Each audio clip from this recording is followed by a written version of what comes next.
1. Laura. Present day. Saturday. I'm running away again.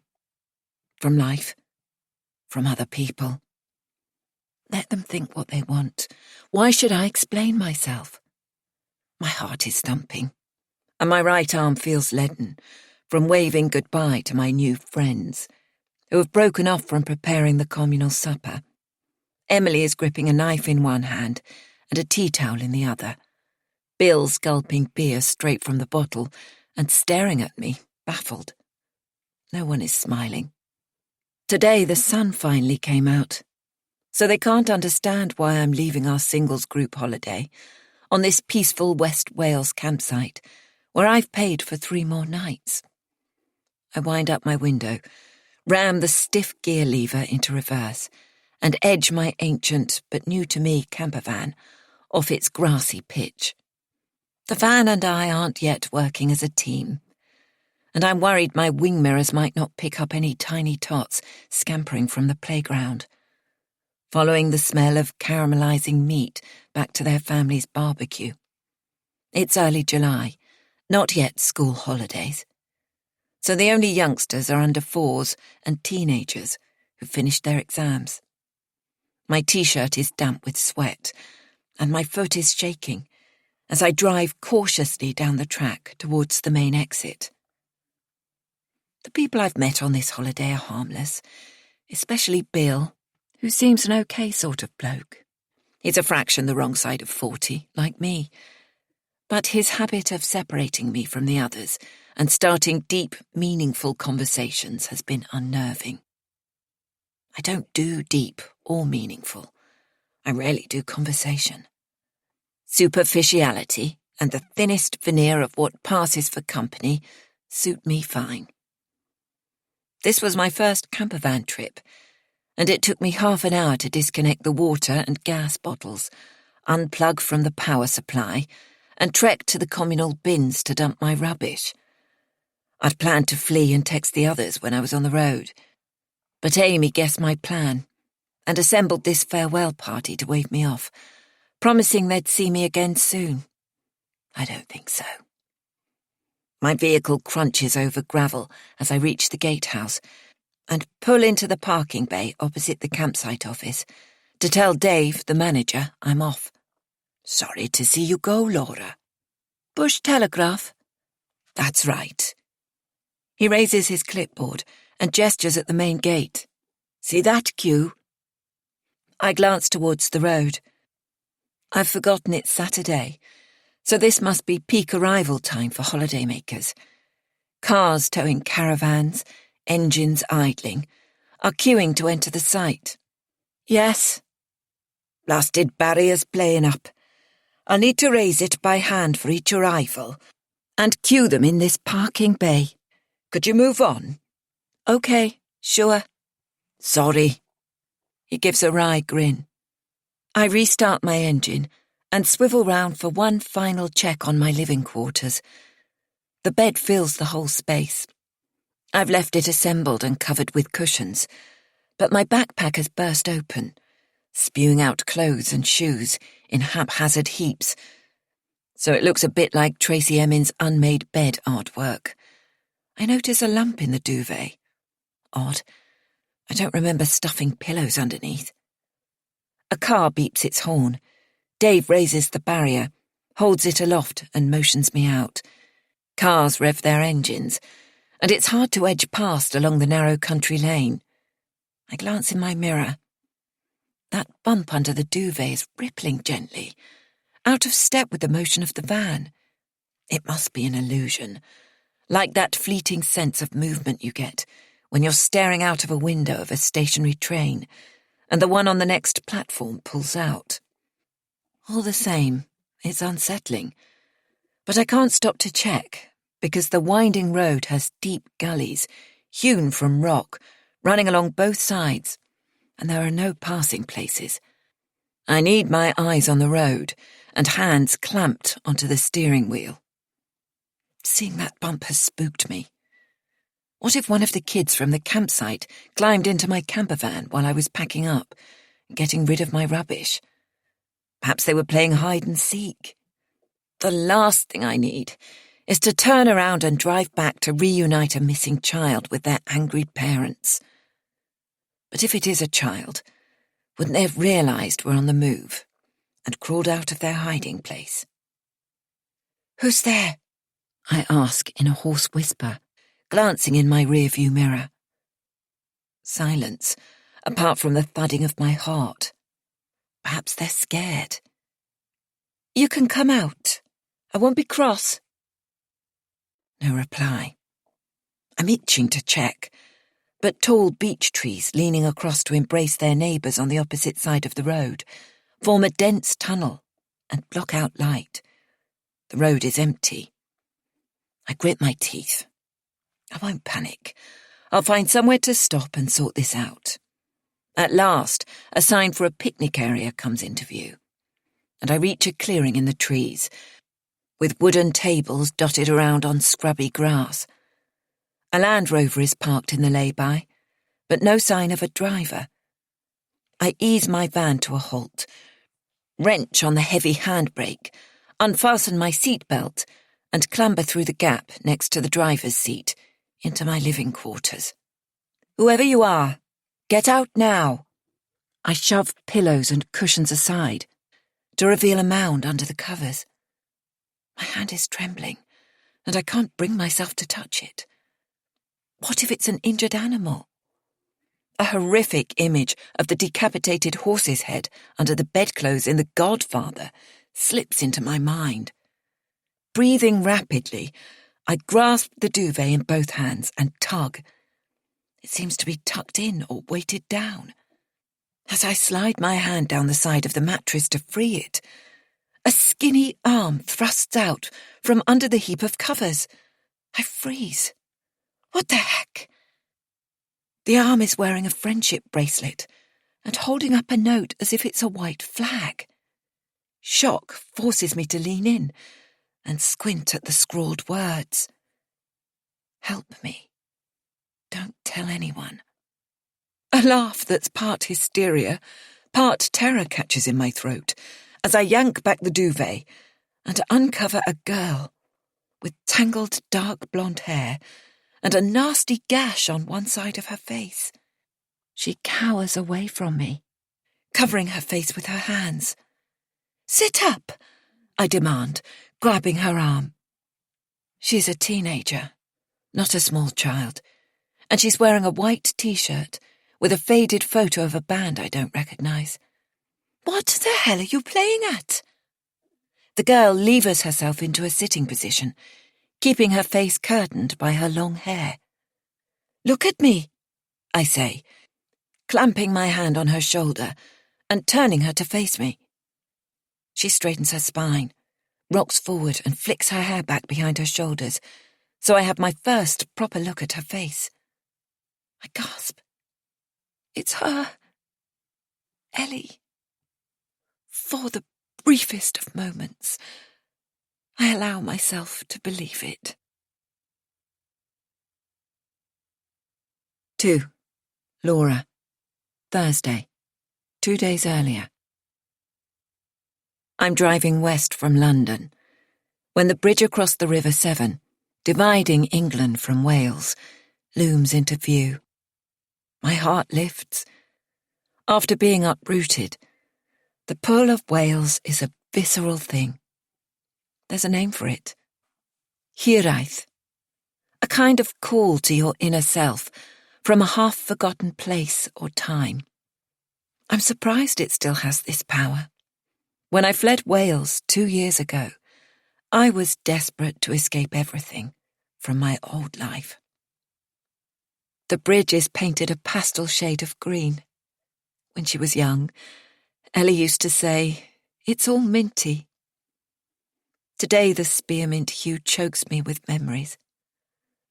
I'm making a detour and visiting my mother in Cardiff. None of what's happened is Mum's fault, but she blames herself because it happened on her birthday. She'd love to take away my anguish and carry the burden for me, but she can't do that. No one can. I've been driving for 3 hours, rarely accelerating above 60. The campervan's controls are heavy, and a vibration from the transmission shoots pins and needles through my right leg. At the junction for North Cardiff, I signalled to leave the motorway and follow the winding road to the village-turned-suburb, nestled beneath the hills on the city's northern fringe, where my mum still lives. The driveway is empty, but that doesn't mean she's not home. Mum chooses small cars to fit inside her narrow garage and cares for each one as if it was a pet or a child. If her car's wet when she arrives home, she dries it with a cloth first, before going indoors to change out of her own sodden coat and shoes. I dawdle up the path to the oak front door, press the bell and wait, noticing the blinds are raised, the sun's rays turning the front windows into a mirror. Mum answers the door wearing fluffy pink slippers and the apron she's kept for baking since I was a child. But there's no smell of baking in the house. Her newly white hair shocks me, even more than the deeper frown lines etched onto her face, because Mum and her hairdresser always conspired to keep it chestnut brown. As she scans my face, her eyes mist with tears. "Hello, Mum." I bend forward and kiss her cheek. She stares at me, this ghost on her doorstep. "Laura, sweetheart, why didn't you ring?" She rehearses a smile, but it doesn't mask her sadness. And that's understandable, when you haven't seen your only daughter for 2 years, and she won't tell you her phone number or where she lives. "If I'd known you were coming, I'd have..." Her voice trails off. "It's just a flying visit, Mum. I can't stop long." I could, of course. It would be easy to abandon my ridiculous holiday plans and stay all week. She dabs her eyes with the corner of her apron. "Can we go inside?" I place one foot on the step. "Of course." She opens the door wider and peers beyond me at the road. "Where's your car?" "I left it in the car park, up at the Derry Inn." If I'd parked my metallic red campervan outside, the curtain twitchers would have worked out the visitor was me. "Oh, I see," she says in a flat voice. She leads me into the sitting room, motioning me towards the sofa as if I were a distant acquaintance. The grate is filled with a dried flower arrangement, which she'll replace with logs in November, and the walls are still painted her favourite shade of china blue. Even on this summer's day, it feels chilly. The framed family photographs have disappeared from her mantelpiece. She must have packed them away. I can understand that.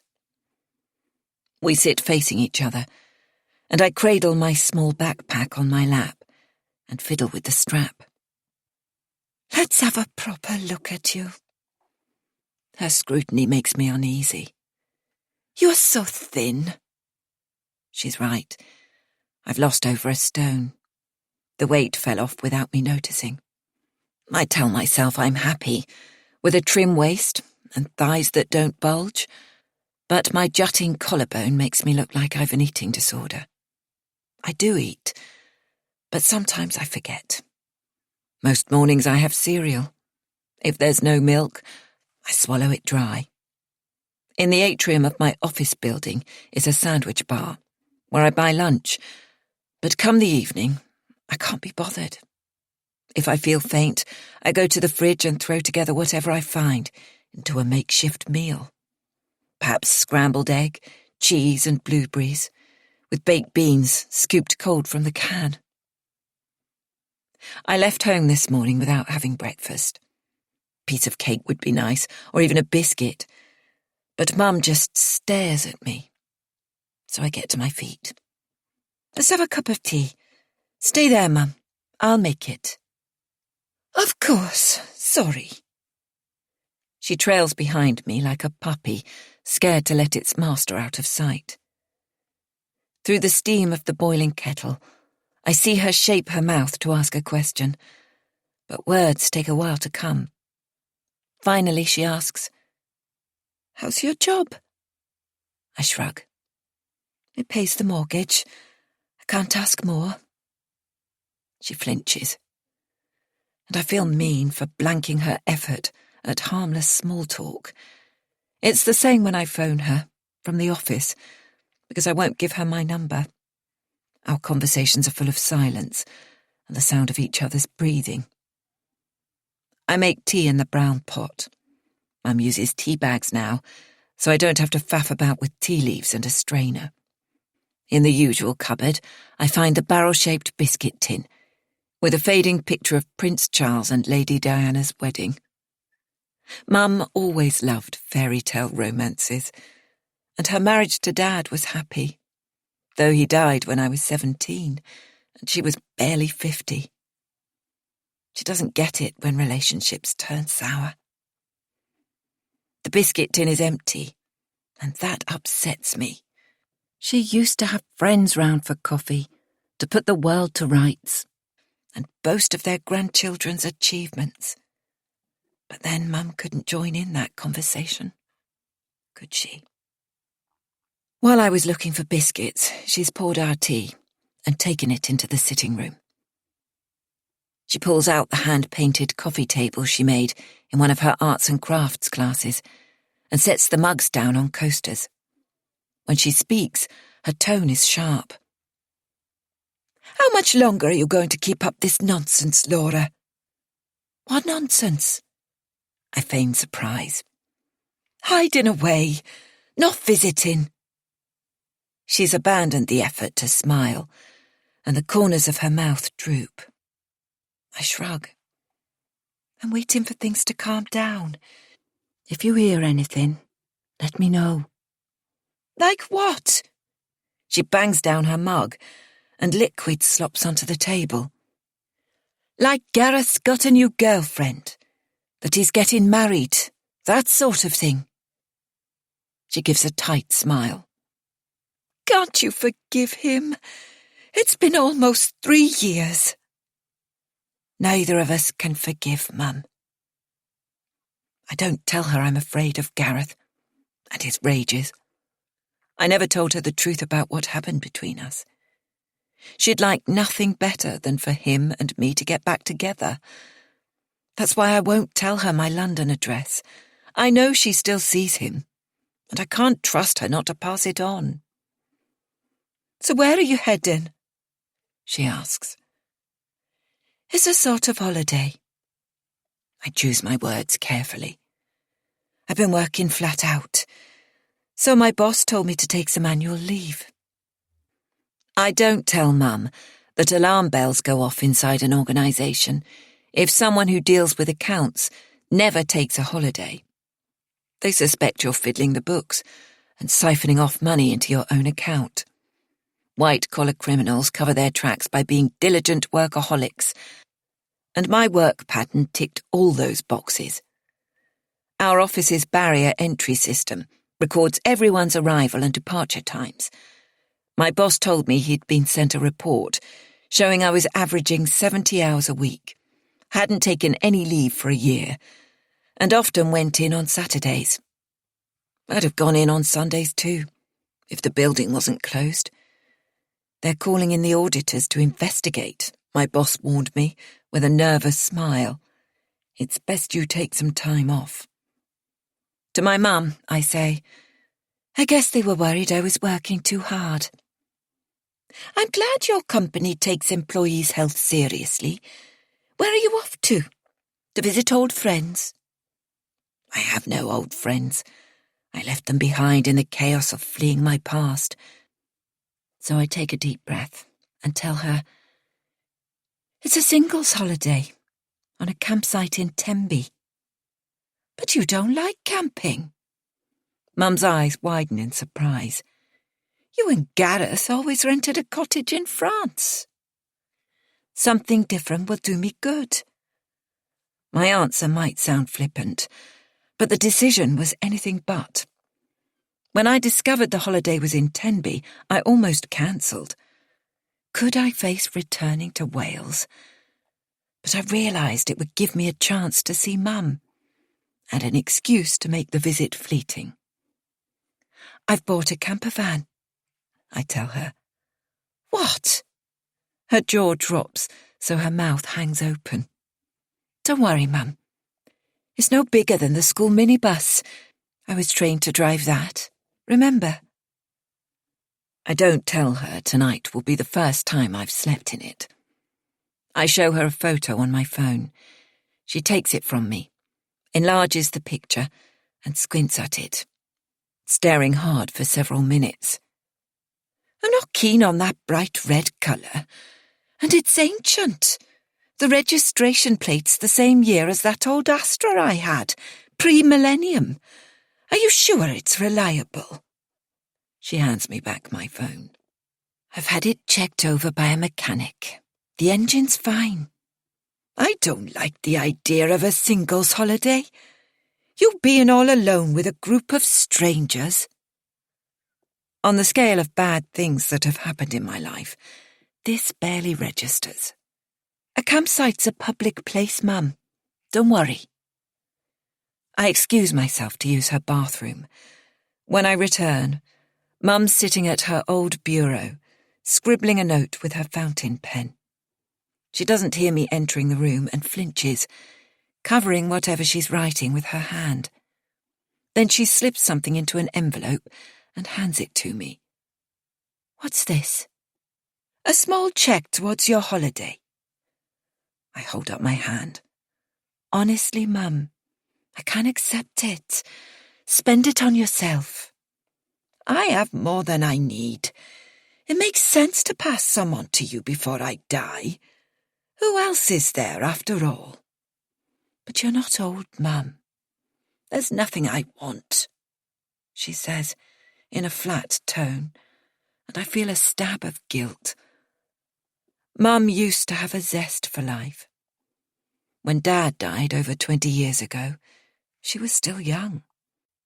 But she didn't let it crush her. She was a senior librarian, and after she retired, she went back to the local branch as a volunteer and worked for free because she was worried austerity cuts were impacting the library service.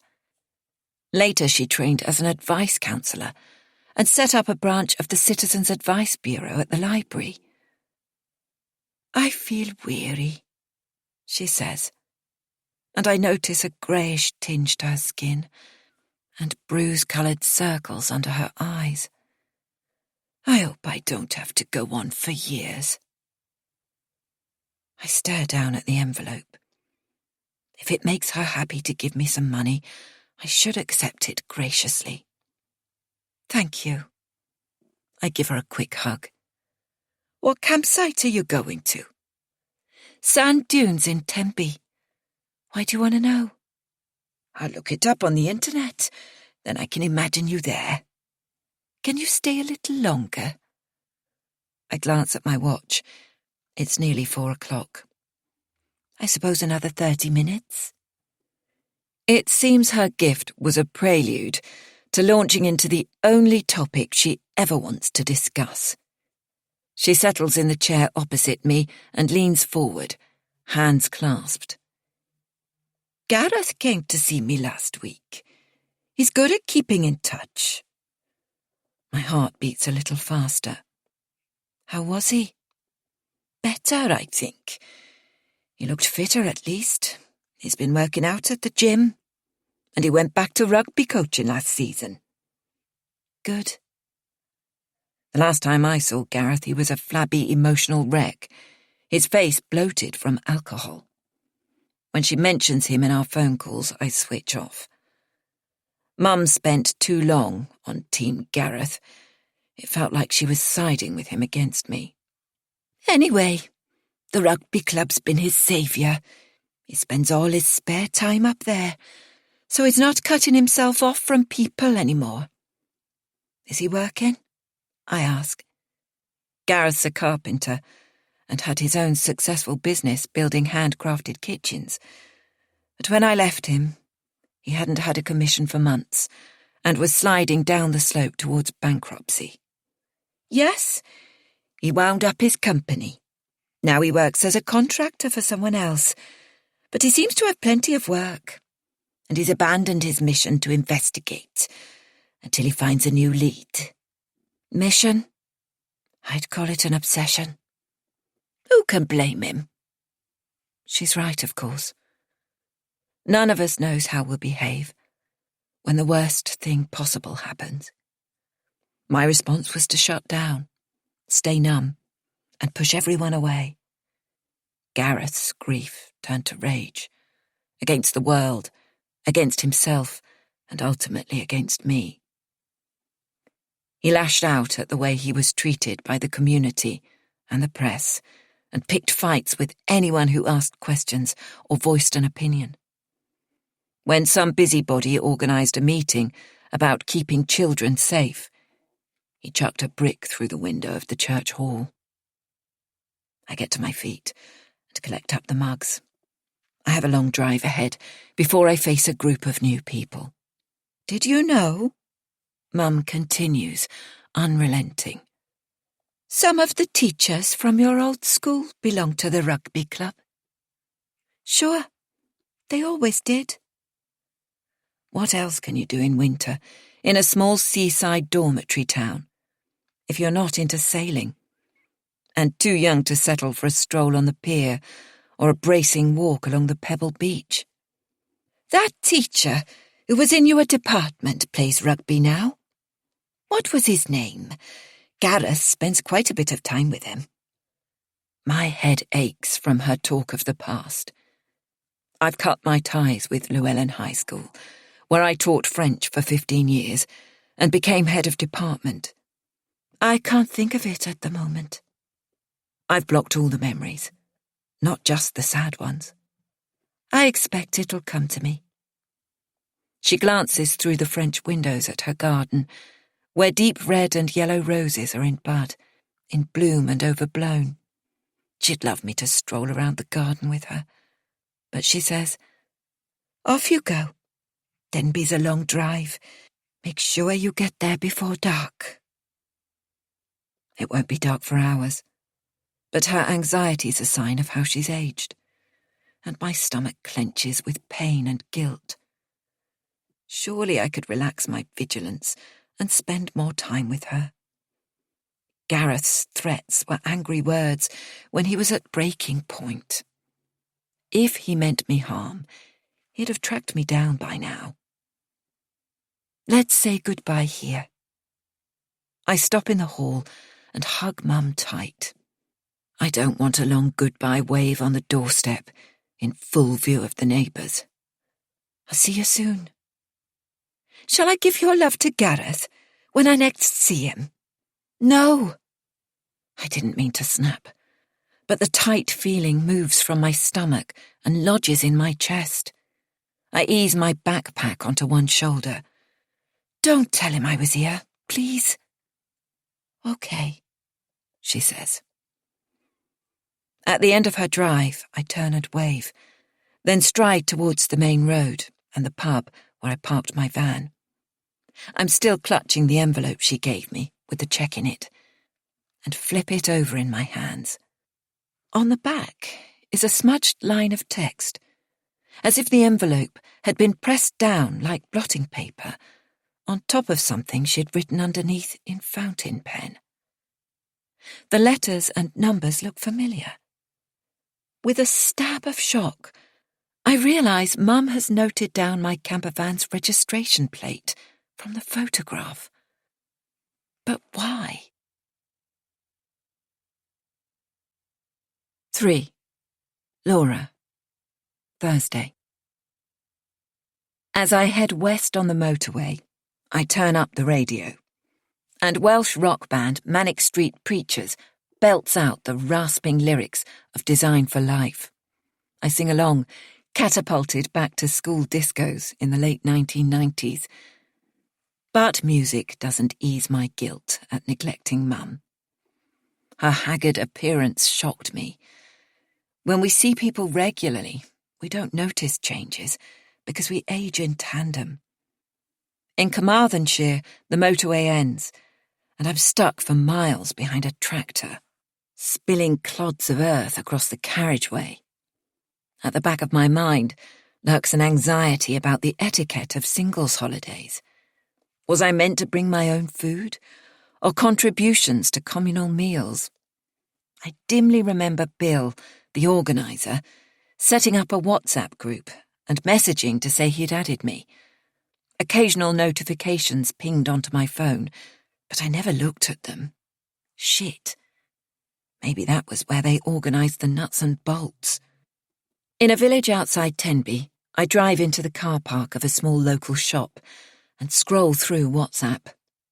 Sure enough, there's a list of what each person should bring, and I'm down for breakfast items. The store's still open, so I hurry inside and weave through a narrow aisle of fruit and veg, grabbing punnets of blueberries and strawberries. What do people even eat for breakfast? Cereal? The shop only has those fun-sized boxes of sugary brands, but I grab some, along with granary bread, croissants and eggs. I don't eat sausages or bacon. How am I meant to know if the pigs have had a happy life? I pick up some packs marked local produce and hope for the best. I join the queue at the checkout. What about tea bags and coffee? Checking the group tells me Bill is bringing those, along with plentiful beer and wine, if I'm translating his row of emojis correctly. I push my sunglasses up onto the top of my head to hold back my unruly red hair. Why didn't I have it cut? I hate it hanging past my shoulders. The customer in front is searching for her debit card, but no one complains, because here the pace of life is slower. People take time to breathe, smile at their neighbours and pause for a chat. "Hosting a big brunch, love?" asks a man behind me. He's wearing a flat cap, but he doesn't look elderly. It must be in fashion round here. "Give us your address. I'll be round." I smile. It's good to practice. "I'm going camping at Sand Dunes," I tell him. Other customers join in. "Family break, is it, love? What's the campsite like?" "I've never been there before." I mean the campsite, not the town, which I know well. "We haven't been to that campsite, have we, Day?" says the dark-haired woman. "Well, we wouldn't, would we, love? We've our own beds to sleep in." Everyone laughs. Their accents comfort me, as does being back in Wales, until my mind circles back to thoughts of Mum.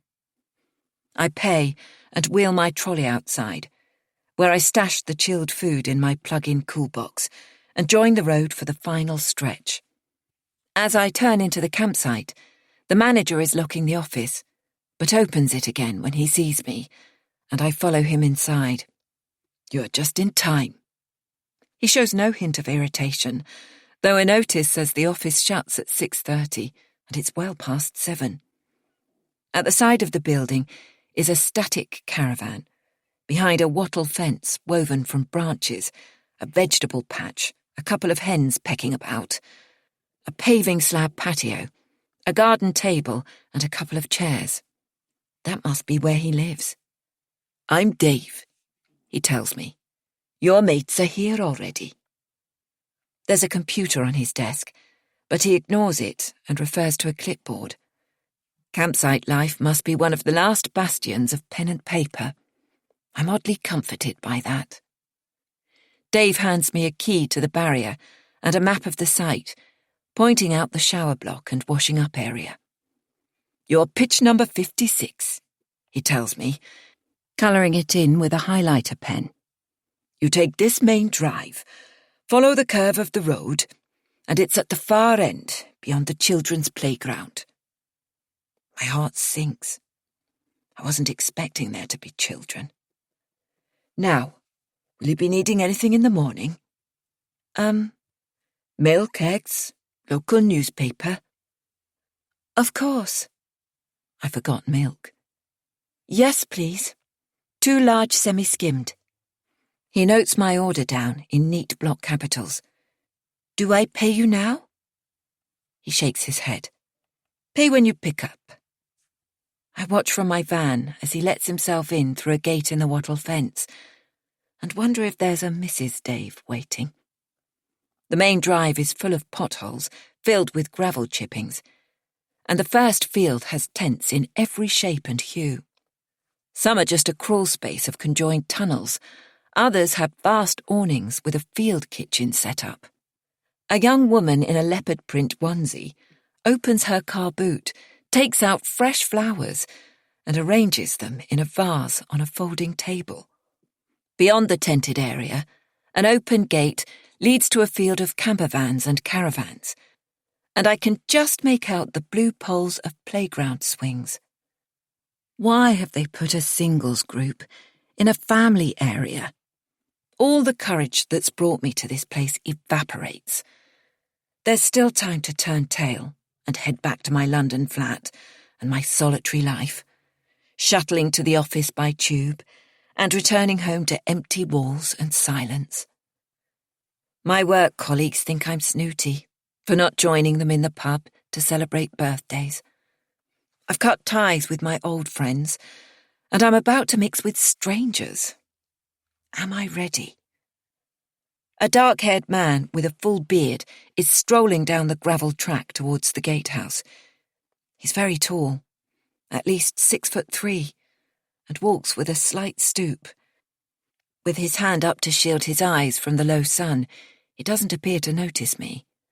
But as he draws closer, he picks up his pace and heads straight for my van. He mimes a hand gesture, telling me to wind down the window. "You must be Laura." His beard hides his mouth, but his eyes crinkle, so I guess he's smiling. "That's me. How did you guess?" "Process of elimination. You're the last to arrive, so unless you've hidden someone in the back, I'd say you were a single camper, like the rest of us." "Of course. So you're Bill?" "Yep." He sticks his arm through the open window, and we perform an awkward handshake. "I was getting worried about you. I was heading down to ask Dave if you'd sent a message." "I'm here now, as you see." Why do I have to be so curt with everyone?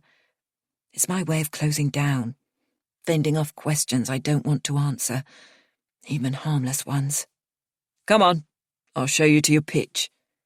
"No need." I begin, but Bill opens the passenger door and jumps in, gathering up my map, wine gums and water bottle, and holding them on his lap.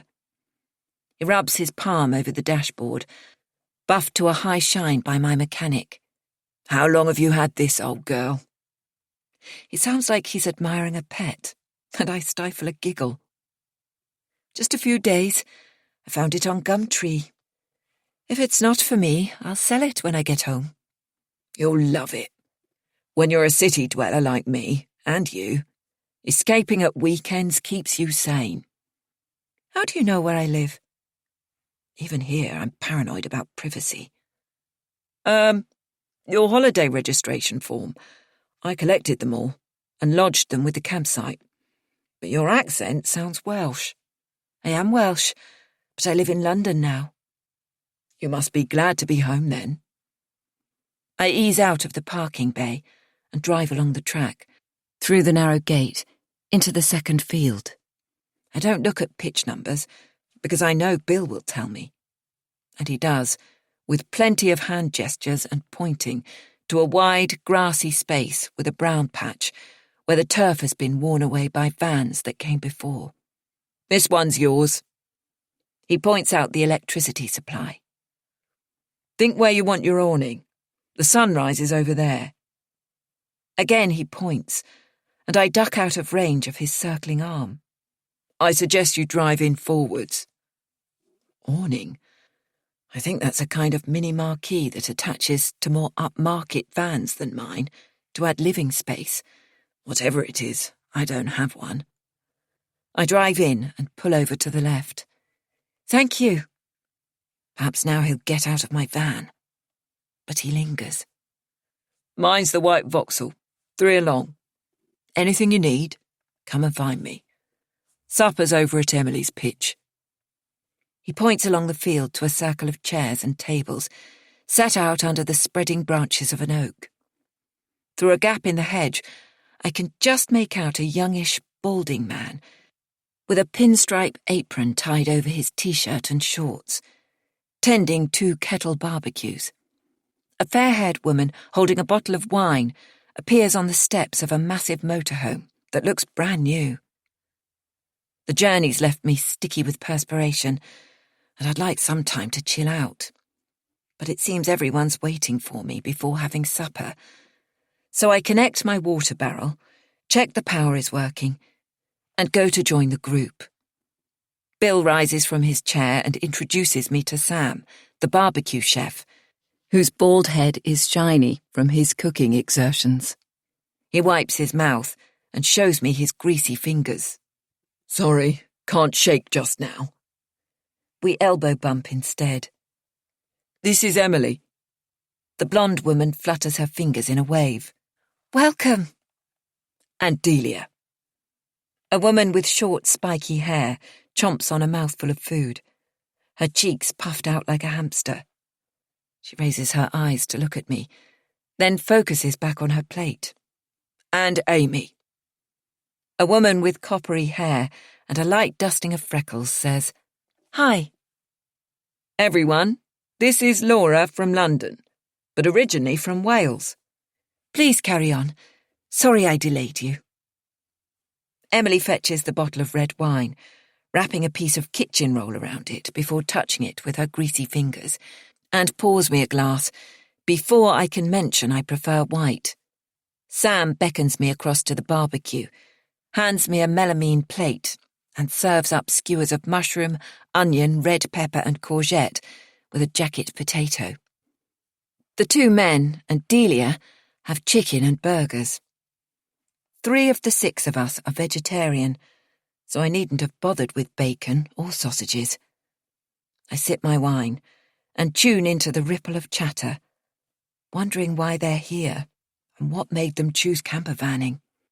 Amy finishes her food and turns to me, as if reading my mind. "Bill said you've just bought your van. Beware. It can become addictive. I've had mine 2 years. She points with the end of her fork at her VW camper, iconic and stylish. Mine's not just for camping. Back home in Shropshire, I commute to work in it. My younger stepsister used to come on trips with me, but she's at uni now, so I go alone." She shoots me a fierce look. "At Easter, I was camped out in Snowdonia when I met Bill, and he was on his own too. That's what got us thinking up this idea of a campervan holiday for singles." She reaches under her seat for a pack of cigarettes and clicks a silver-engraved lighter. I haven't finished eating, so her smoking surprises me. "So, what activities are you up for?" "Activities?" "Like water sports. Tembi has kayaking, jet skis, paddleboarding, perhaps windsurfing if the conditions are right. Have you bought your wetsuit? It's cold, even in summer." When I lived by the sea in Penarth, Gareth used to sail, and I occasionally crewed for him. But I no longer have a wetsuit. The memories, happy ones, flood back. I sit with them for a while, then realise Amy's waiting for my answer. "I was thinking of walking the coastal path." She gives me a curious look. "I'm sure we'll do that too." She tugs on Bill's sleeve, and he turns towards her. "We need to discuss plans. Laura here wants to walk the coastal path." Bill signals for quiet and makes a little speech about what there is to do in the area, reading from a list. "Do we need voting slips?" asks Amy. "Nah, we'll have a show of hands." I watch as every hand, except mine, shoots up in favour of increasingly extreme choices, from paddleboarding to quad biking. Hiring a boat for mackerel fishing gets the most votes. I sit on my hands and cast my votes for walking and a pub supper. "That's settled then," says Bill. "Mackerel fishing tomorrow." Everyone whoops and shuffles chairs, so they're sitting next to someone different. I stay where I am on the outer fringe. Emily strolls around, topping up glasses. I accept a glass, knowing I won't drink it, and put it down by my feet. Bill turns his chair to face me at an angle that blocks me in. Perhaps because I don't talk as much as the others, he's chosen me to regale with his plans for extreme camper trips. I learn he's covered most of accessible Europe and wants to go further afield. Scandinavia, he says, or North Africa. Imagine driving down through Spain to catch the ferry from Tarifa across to Tangier. He takes another swig of beer and wipes his beard with the back of his hand. Sam has produced a small fire pit and a box of logs. The wood is smouldering, sending puffs of smoke in different directions each time the wind changes. Bill grabs another beer and wedges it between his knees, but doesn't open it. He spreads his hands in front of me, palms up. I'm a freelance photographer, but I've made my name, so I can pick and choose commissions. When I'm travelling, I pitch to magazine editors before I set off, and they always say yes. So I don't need to stay in one place. I can live on the road and work along the way.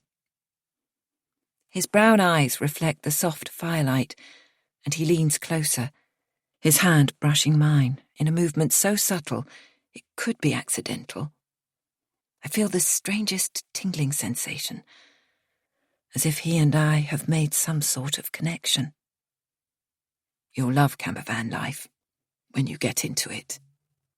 I doubt it. I shake my head. I can't see myself turning into a seasoned road tripper. The feeling of comfort fades, and a shiver creeps along my spine. Is Bill secretly auditioning for someone to join him in a weird, nomadic life? 4. Laura. Friday. A clanking sound pulls me out of sleep. I yawn and kneel up to look out of the window, to see Dave steering his ride-on mower across the adjoining pitch. The smell of freshly cut grass reminds me where I am. And I'm breakfast chef. I spray on deodorant, wriggle into my jeans and top, and sprint across to Emily's pitch, which has become the centre of our little community. The first raindrops hit my head while I'm laying out juice, bread and croissants on the communal table. I'm squinting up at the sky when Emily sticks her head out of her door and grimaces. I've just caught the weather forecast.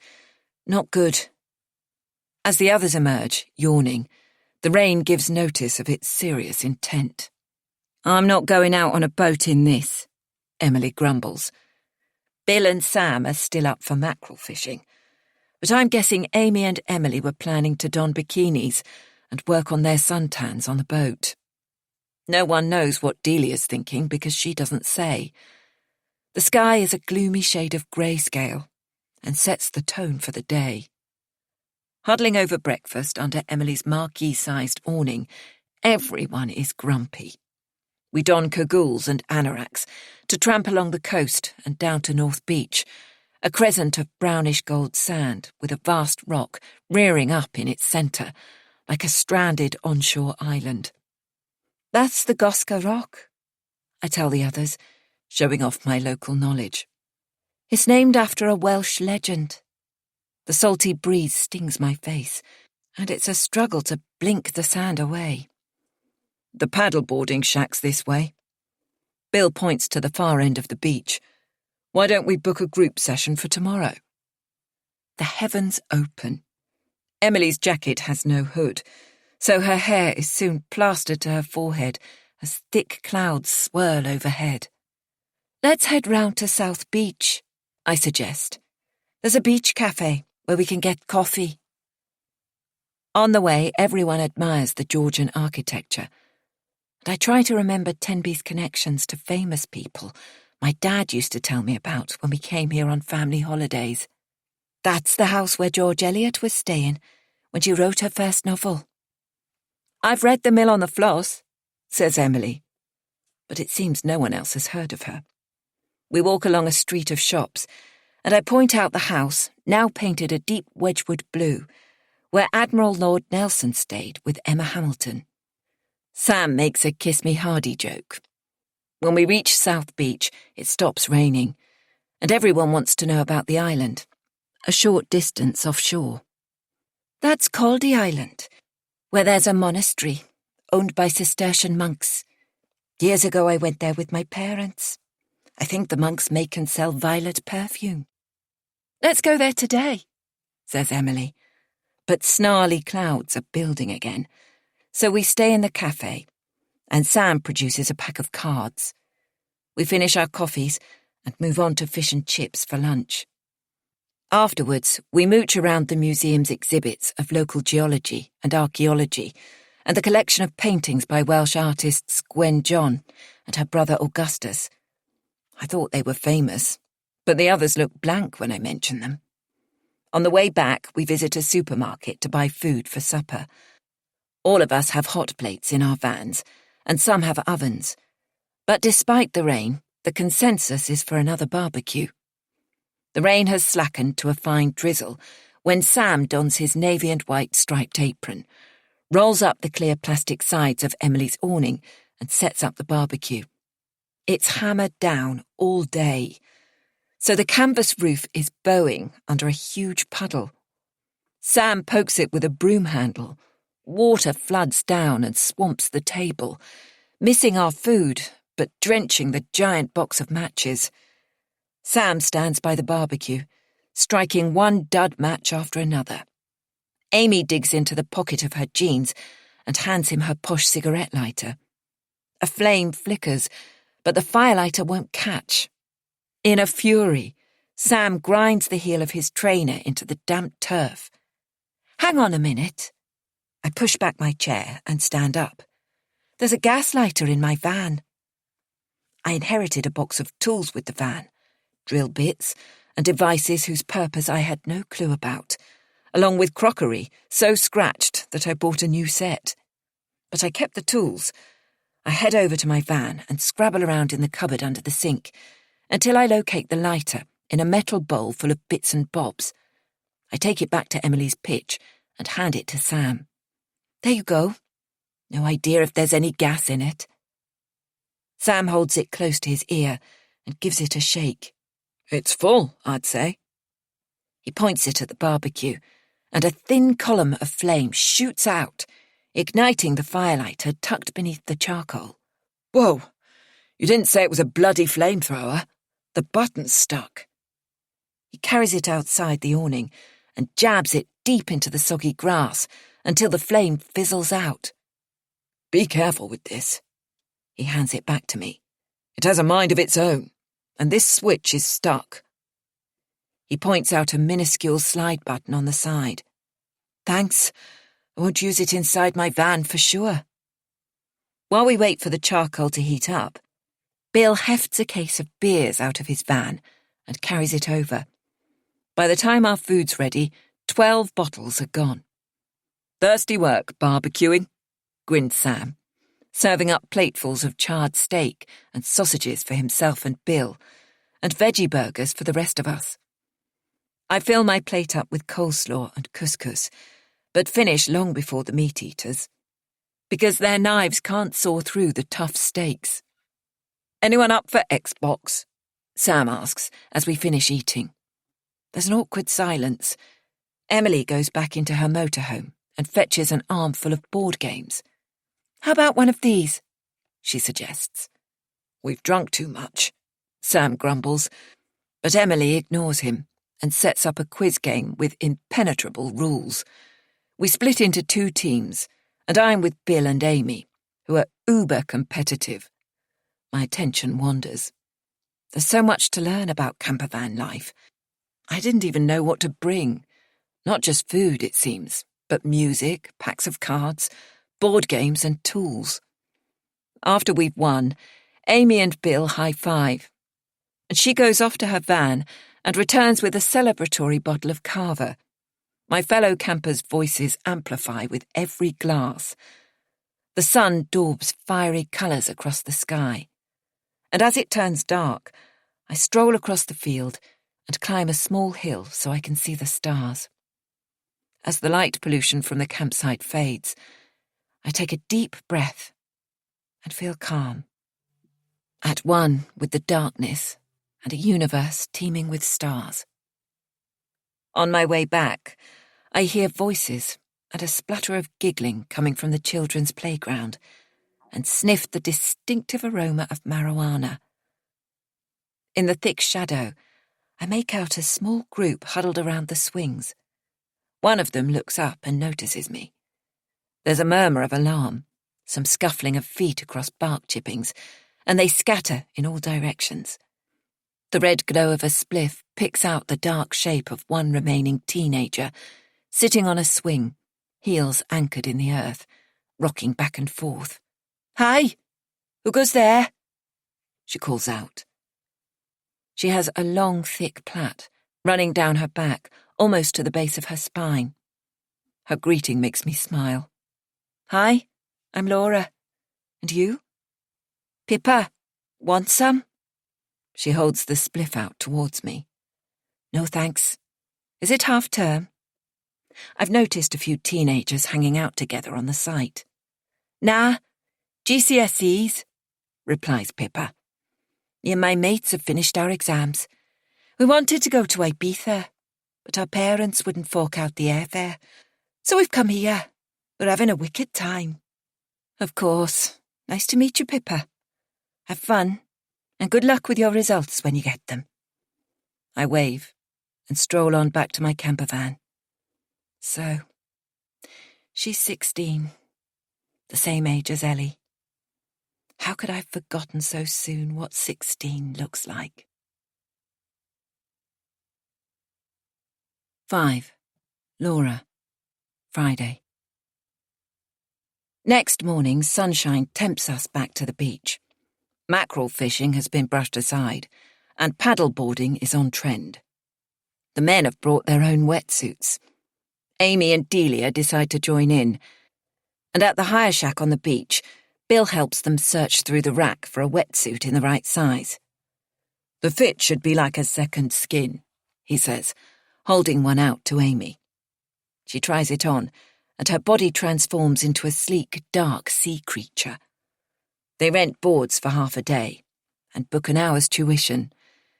Emily and I wave them off, then climb the worn steps leading up from the beach to the cliff where we'll join the coastal path. Emily is wearing a chunky knit sweater and shorts, and by the time we've toiled up to the narrow lane, fringed with ferns and ivy, her cheeks are pink with exertion. "Stop a minute."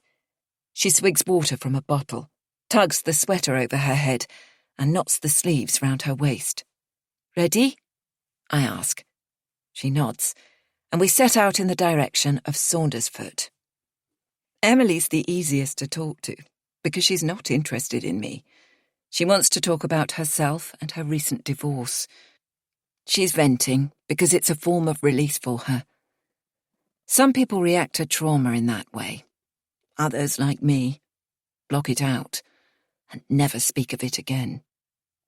"We'd only been married 2 years," she begins, "but Mark was having an affair with a colleague." We've reached a grassy part of the track, and I'm staring at the ground, trying not to crush wild flowers under my heavy walking boots. "But I got the motor home. He was hopping mad about that." "Is that something you did together?" I ask. "Weekend trips away, like Amy and Bill?" Emily seems puzzled. "Amy and Bill? Are they an item?" "Who knows?" I brush seed heads from my sleeves. "The motorhome was our only property," says Emily. "Our flat in Bristol was rented, so when I left him, I piled all my stuff into it and drove down the M5 through Somerset, with no plan of where I was heading.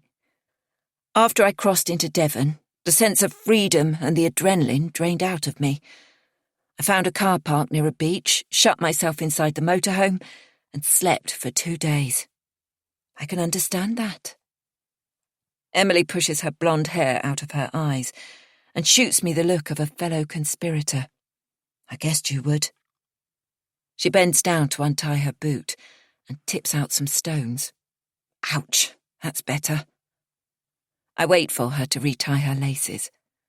Mark was fuming, kept sending me angry texts, calling me up all night, screaming at me down the phone. My body tenses, because that behaviour sounds familiar. Perhaps all men act the same, regardless of who's right or wrong. When I told Gareth I was leaving, and that I'd be selling the house, his threats ratcheted up. The man I thought I knew had been wearing a mask all those years. The person underneath was raw and angry, with a brooding violence. Mark didn't hurt you, did he? Physically, I mean. No, he was weak and pathetic. I touch her hand lightly. I'm glad. I knew Mark wouldn't fight me for the motorhome. He couldn't afford it. He'll struggle to pay the rent on our flat in Clifton. Neither he nor his new woman, Anna, earn as much as me. What do you do? I'm a business analyst. Oh. Where I work, there are swarms of analysts. Some do complicated mathematical modelling and clever geeky stuff. But there are also business analysts tasked with streamlining processes who come and bother us back-office people about our working methods. Then they go away and make processes supposedly slicker and cut more staff. And you? She asks. I clear my throat as I wonder how to answer. Nothing I do now feels like any part of my identity. Once I was a teacher and a mother, but I've left those roles in the past. I'm an administrator for a hedge fund firm, I say, wondering if she'll tell me hedge fund managers are responsible for all the evils of society. Since working for one, I've discovered many people think that. Emily's smile prompts me to continue.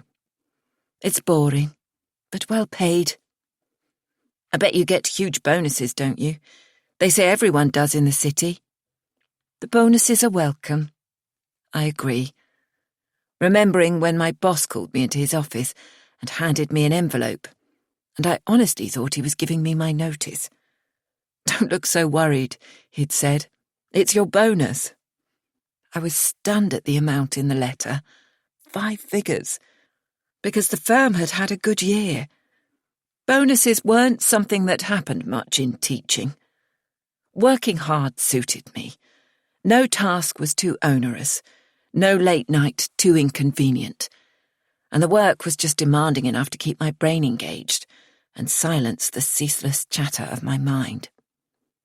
I had a bonus this year, says Emily. Nearly $1,000. It was a huge help. It's 5 miles to walk to Saundersfoot by the coastal path, so we don't have time for the round trip. After 90 minutes, we turn and retrace our route, so we're in time to meet the others. We've parked Emily's motorhome in the cliff-top car park and unload a case of beers and the cool box with the picnic lunch to carry down to the beach. We spread out 2 picnic blankets, and I wait down the corners with pebbles to stop the rugs flipping sand in our faces. We sit side by side, sharing coffee from her flask, and scan the expanse of sea. Sam and Delia are rounding the point as they paddle back from the neighbouring bay. Amy and Bill are nowhere in sight. Emily's restless fingers plait the fringe of the tartan rug, and she turns towards me, away from the blustery wind. Have you ever been married, Laura? Without thinking where the conversation might lead, I say, I was with someone for 18 years. We were never married, but we had a daughter, Ellie. We were too young. I'd hardly done a year of teaching when she was born. My voice trails off. Emily's luminous blue eyes study me with renewed interest. Perhaps she thought I was some sort of shriveled-up old hag. A daughter! How wonderful! Where is she now? I open my mouth to reply, but only a gulping sound comes out as I choke on my coffee. My eyes sting, and it feels like I'm peering through a mist. and then a cheerful voice interrupts. "Shift up." Bill slots himself into the space on the rug between me and Emily. She shoots me a look of irritation, as though guessing she was on the verge of prizing out my life story. But Bill's arrival has spared me from sharing painful memories. For now. I'd underestimated the power of a company of strangers. The temptation to share, the urge to reveal secrets, Bill's hopeful but clumsy attempts to break through my defences, to spark a closeness between us, pose a risk. I've been starved of human interaction for so long. If I stay, either Bill or Emily will nudge me into confessional mode, and I don't want that. As soon as we get back to the campsite, I'll pack up and leave this evening. 6. Laura, Saturday. Shock loosens my grip on the duvet, and the frightened girl tweaks it from me and covers her lower face. She's still holding the torn-out page of a notebook with words scrawled on it. Her narrow shoulders are hunched, and she draws her knees up to her chin. "What the hell are you doing in my van?" I demand of this stranger with dirty blonde hair, tumbling down her back, just like Ellie. But nothing like Ellie. She lets the covers slip down and stares at me. Her dark blue eyes have mascara smudges underneath, and the cut on her left cheek looks recent, but seems to be scabbing over. She offers me the scrap of paper again. I brush it out of her hand. Part of me wants to grab her by the shoulders and shake her, but she's so skinny. I'm scared she might break. "What's wrong with you? Can't you speak English?" That's ridiculous, of course, because her note is written in English, unless someone else wrote it for her. She nods and puts a finger to her lips like a child playing a game. Does she have learning difficulties? My anxiety soars. She scribbles more words on the back of the paper. "I'm in danger. Help me get away." My patience is wearing thin. "If you mean out of the campsite, it's 5 miles back up the road." To underline my statement, a caravan rattles past us, heading in that direction. She scribbles again. "Out of Wales," she writes. "To London, please." She underlines London and please. "How do you know I'm going to London?" I push past her, towards the rear of the van. "I'm going to open this door, and you can get out." I fiddle with the catch. It's stiff. When I glance round, I see she's trembling, and her eyes silently beg me. I would be strong enough to drag her out of the van, but she looks frail, as if she hasn't had a proper meal in months. Perhaps she's an addict. What if she starts shooting up in my van? I remember seeing a Land Rover parked in this lay-by and stumble back to the driver's seat in time to see a track-suited woman open her rear car door for a spaniel to jump in. She slams the door, nips round to her driver's seat, and reverses out of her space. As the Land Rover approaches, I wind down my window and call out, "Hey!" waving to attract her attention. She waves back but doesn't stop, churning up grit and dust, her wheels spinning as she pulls out onto the road. "If you don't get out, I'm calling the police," I tell the girl, tapping 999 on my mobile's keypad and holding it up to show her I'm serious. If I report seeing a young woman who seemed to be in trouble, they'll send someone to check up on her, and I can drive home with a clear conscience. As her dark, wide-set eyes plead with me, the fleeting resemblance to my daughter is beyond unsettling. My heart thuds inside my rib cage. When Ellie was in trouble, did she turn to some stranger and ask for help? And did they pass her by? The girl kneels up, leans her arms on the back of the driver's seat and touches my shoulder lightly. A sinking feeling tells me I can't leave her here. She claims she's in danger. What if I abandon her and she comes to harm? I twist my head round and scowl. I'm not happy about this, but if you're determined to get out of Wales, I'll drive you across the border to the first motorway services. When we get there, you'll either tell me what's going on, or I'll leave you there. She nods and offers a wan smile. Now come and sit in the passenger seat next to me, and put on your seatbelt. Shaking her head, she shrinks back under the cover of my black and white check duvet. I sigh. I know I shouldn't carry a passenger without a seatbelt.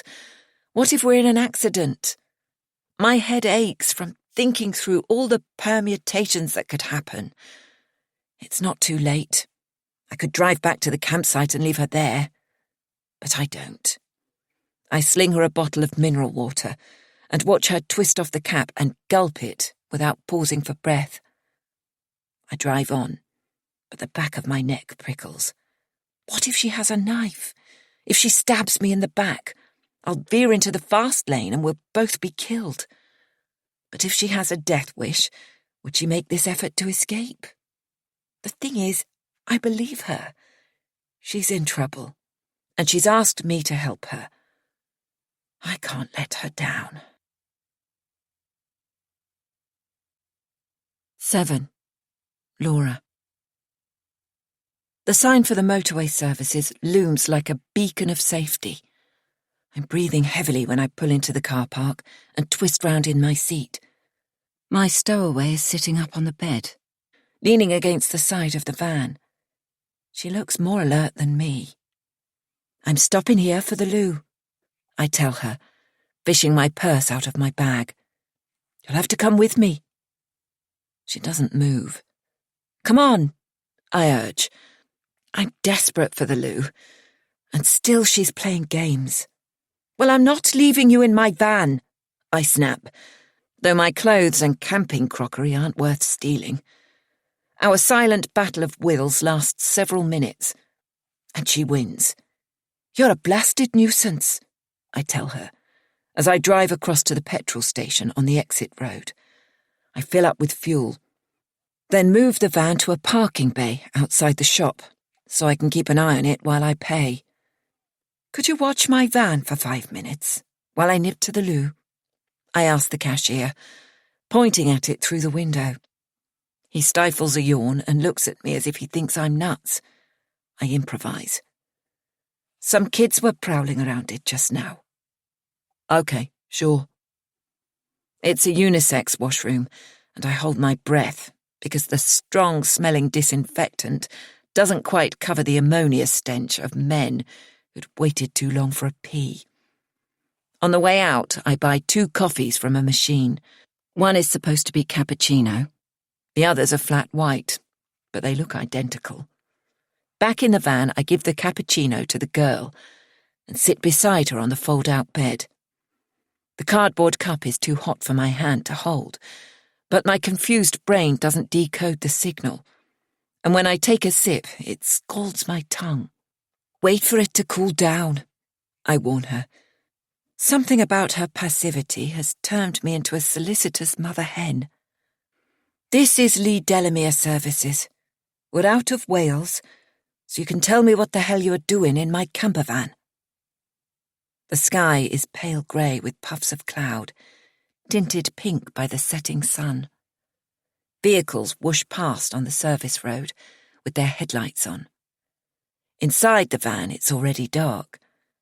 The leisure battery is fully charged, so I could switch on the internal lights, but perhaps the girl will open up and talk if I can't see her waif-like face. What's your name? I ask. She hesitates, scrabbles in her shoulder bag, and produces a notebook. As she tears out yet another sheet of paper and hunches her small shoulders preparing to write, I snatch the book from her hand. Talk! And then it occurs to me that maybe she can't speak. I wait, and the silence lengthens. Miriana, she says, finally, in a London accent. For some reason I wasn't expecting that. And when we get to London, Miriana, if I agree to drive you there, what are your plans? She shrugs. Find a place to stay? A job? She swirls the coffee in her cup and keeps her eyes on that. Do you have friends in London? Or family? No? Tell me why you're running away. Has someone hurt you? The cut on her face isn't a knife wound. It's more like a deep scratch, the kind you see on people who've been living rough. Do you need a hospital? Or the police? No and no, she replies.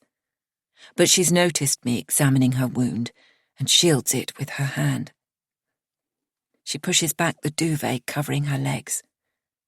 She's wearing dark blue skinny jeans and sandals. My eyes have grown accustomed to the dim light, and I notice that her feet are dirty, as if she's walked a long way. I'm not hurt, she says, meeting my eyes for the first time. Just scared. When I get to London, I'll be safe. How old are you anyway? She looks about 16. 18. You needn't worry. I'm not a child. Can you prove that? I ask with a shiver, because it dawns on me that I could be in deep trouble here.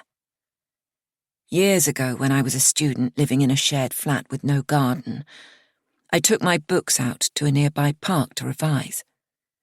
3 young children were playing nearby, and whenever I looked up, they were watching me. After a while, they came over to chat, surrounded me, told me their names and their ages. 2 were 8, 1 was 10. You should be in school, I told them. Nah, school's boring. Your whole life will be boring if you throw away your education, I warned them pompously.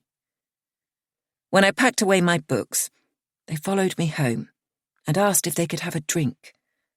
Foolishly, I agreed and left them waiting on the doorstep while I fetched beakers of lemonade and tap water.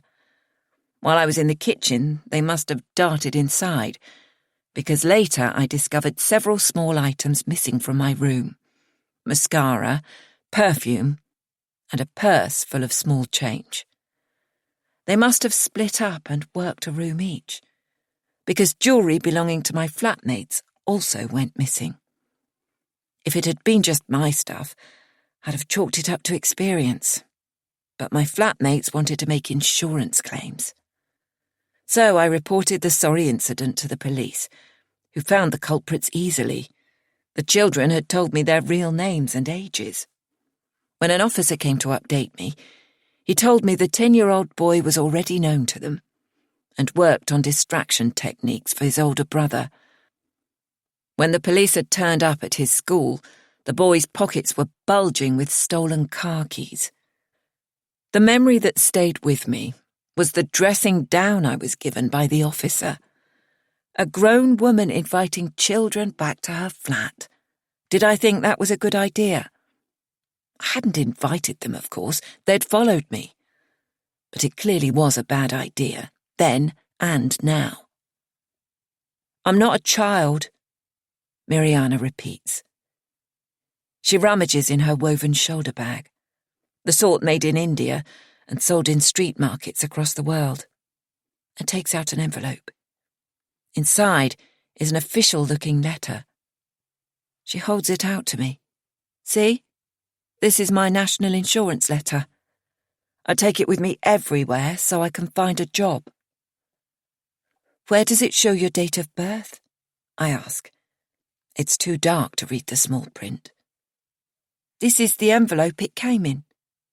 She jabs her forefinger at the postmark, and I see that, even if the card was issued long before her 16th birthday, she'd be at least 17 by now.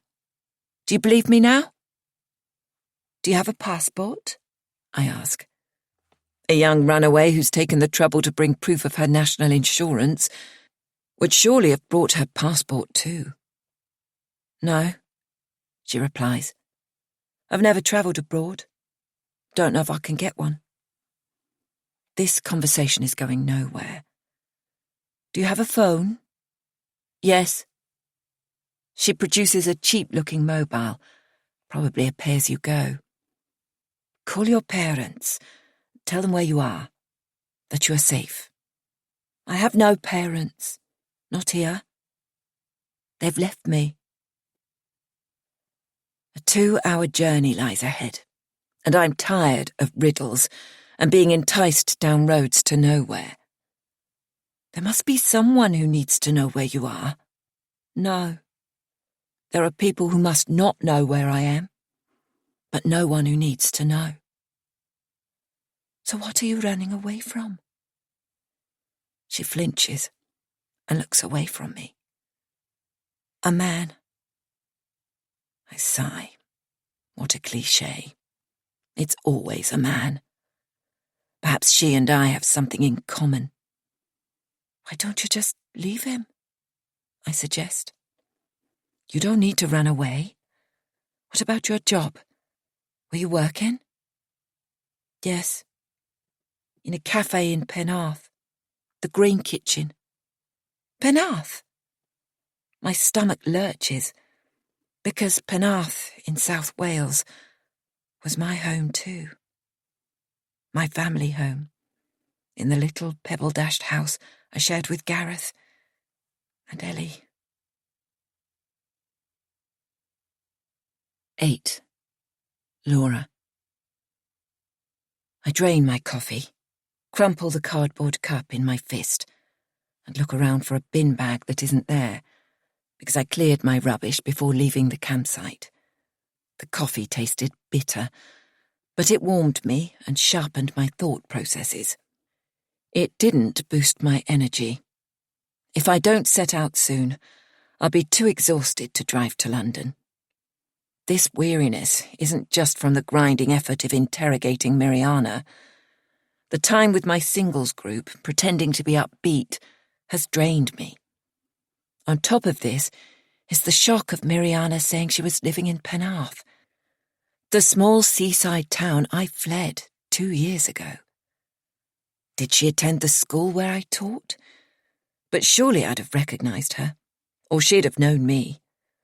If she was living in Penarth with a man she wanted to escape from, why did she run west, in the opposite direction from London, and choose my camper van to stow away in?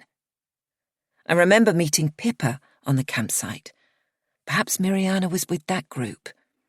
Maybe she overheard someone saying I was heading for London and decided to hitch a covert lift. Nothing else makes sense. What harm will it do to drive her to London? Come on, sit in the passenger seat. It's almost dark. No one will see you. To my surprise, she agrees and clambers through the gap between the seats to sit up in front beside me. I'm hot from the coffee, so I turn up the air conditioning, but I notice she's shivering. Don't you have a jacket or a sweater? She shakes her head. Nothing. Grab a blanket from the back. She leans over and hauls my duvet onto her lap, pulling it up to her chin and fastening her seatbelt on top, like cabin crew tell you to do on a night flight. There's an old-style music system in the van, but I didn't bring any CDs, so I turn the radio on low and hum along to the music. When I glance over at Miriana, she's asleep. It's after 11 o'clock when we reach my South London street, and there's nowhere to park. I drive twice around the block, but unless someone has friends round for supper, no one's going to move their car until morning. Damn. I must have sworn out loud, because Miriana's eyes flicker open, and she gazes at me with a rabbit-in-headlights stare. We're here, I tell her. There are no bloody parking spaces. I'll drive you to the main road and show you where the night bus goes from. Oh. She pulls a face when I mention the bus stop. Is this your street? Which house? The one with the red front door. Why am I telling her this? What the hell did she expect me to say? Okay. She fumbles beneath the folds of duvet, finds her bag, and gathers it up. At the far end of my street, a supermarket delivery van starts its engine and pulls away. Yes, I know they deliver till 11:30 p.m, but this is a minor miracle. Not just a parking space, but one large enough for a camper van. I can't drive Miriana to the bus stop now. I rev the engine and speed along to claim it. It's too late to unload, so I grab my backpack and a small handbag containing my wallet and keys, plus a shopping bag with food I bought for tomorrow's breakfast. My breakfast chef role became permanent. Too bad the others won't have fresh bread or eggs in the morning. I clamber out of the van, while Miriana folds the duvet neatly and leaves it on the seat. She gets out, slams the door and waits, shivering, under the sallow street lighting while I lock up. When I turn towards home, she follows a pace behind. I reach my gate, stop, and put down the shopping bag on the mosaic-tiled path while I fish inside my handbag for the keys. The former owner restored the front garden to its original Edwardian glory, and my path has alternating black, white and terracotta tiles set on the diamond with a low hedge lining each side. The hedge looks shriveled and dehydrated after the recent dry spell. I'll water it tomorrow. Miriana's hand is on the wrought iron gate, swinging it back and forth so my porch light sensor picks up the movement and bathes her in lemony light. I raise my arm to point in the direction of the main road and bus stop, but her haunted expression silences me. Come on, I sigh, and gesture to her to follow me, as I unlock the door and rush inside to punch in the burglar alarm code. You can stay with me, just for tonight. 9. Laura, Sunday. I'm moving into a new house, and someone is helping me shift furniture around. I smell coffee brewing and inhale deeply, knowing the next scent will be freshly cut grass, as Dave, the campsite manager, drives his ride-on mower around, pimping up vacated pitches. I yawn and stretch my arms above my head, luxuriating in the best night's sleep I've had in years. My bed feels so soft. I pat the mattress with the flat of my hand. It's springy, not hard like the one in my camper van. Then I remember. My mini break's over, and I'm home in my own bed. So, who is making the coffee? Memories of yesterday crowd into my mind, and I remember that girl who stowed away. Miriana. I let her stay here. What was I thinking? My eyelids snap open. I reach for my turquoise bathrobe and shrug it on. I pad, barefoot, out of my room and notice the guest room door is closed.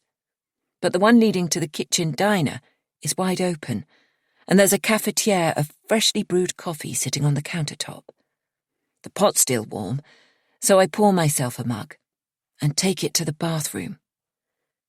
2 days of shivering in chilly cubicles in a communal shower block, and I'm desperate to stand under a cascade of hot water. But I should check on my guest first. I splash water on my face and re-knot the belt of my bathrobe. It's almost 9 o'clock, and a wedge of sunshine is pushing under the half-drawn kitchen blind. A bunch of lilies on the windowsill have wilted in their vase, and the water is green with a sulphurous stink.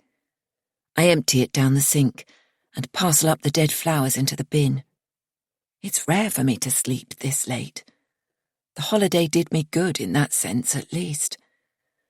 I pour another mug of coffee and knock on the spare room door. Miriana? I call in a tentative voice. No reply. I thump louder. I've lived here for 2 years, first renting, then buying when my landlord decided to sell. No one has ever slept in my guest room before.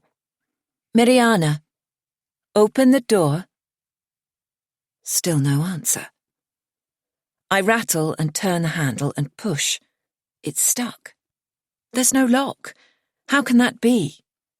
Angrier by the minute, I hammer on the door till my fist throbs, and I hear footsteps cross the floor and something heavy being slid across the floorboards. The door opens a crack, and Mariana peers out. Please, wait. 1 moment. The dragging sound starts again. Slowly the door opens, and I see she's barricaded it with a heavy pine chest of drawers. For goodness sake! The door swings open. What did you do that for? Sorry. I needed to feel safe. Safe from me? I didn't leave you out on the street all night. Perhaps I should have done. She casts her eyes down at the floor. No, not you. And thanks. I sigh. Come out and have breakfast then. She's wearing the same t-shirt and skinny jeans she had on the day before, and has her bag slung over her shoulder. She follows me to the kitchen, and we sit facing each other across the table. Eye contact is hard for both of us, so I fetch the food that should have been breakfast for Bill and the gang, turn the oven on low, and put 4 croissants onto a baking tray to warm up. The coffee is lukewarm now, so I make a fresh pot. When I put the plate of warm croissants on the table, Mariana grabs one and crams it into her mouth without waiting for jam. Crumbs scatter across the table, and she chokes on the last mouthful and coughs, but it doesn't stop her dabbing up flakes with her fingertip and swallowing them. When did you last eat? I ask gently. She covers her mouth with her hand until her coughing stops. Maybe Thursday? But weren't you with those students? Now I come to think of it, every time I saw them, they were drinking, so perhaps they didn't bother with food. Mariana ignores my question, takes a sip of coffee, and reaches for another croissant. May I? Her phrasing sounds quaint, and despite the London accent, I wonder if she's foreign. Her hair is that shade of dark blonde that looks dirty if it isn't washed every day. But I notice dark roots running along her parting, so her natural colour must be brunette. Her face has an unnatural pallor. Blonde hair doesn't suit her. I tear my own croissant into segments and dab apricot jam on each piece. The sun picks up, and my kitchen heats like a glasshouse. If only the weather had been like this in Wales. I raise the blind, but the glare's too strong. So after opening the window, I pull the blind back down. It's so peaceful here. It's the first thing Mariana said without being prompted. Up to now, every word has been a painfully extracted answer to a question. Is my street peaceful? I've never thought about it, but it's Sunday morning, so there are few lorries, and my flat's in a leafy residential road near the common, and far enough from the roar of traffic on the main road.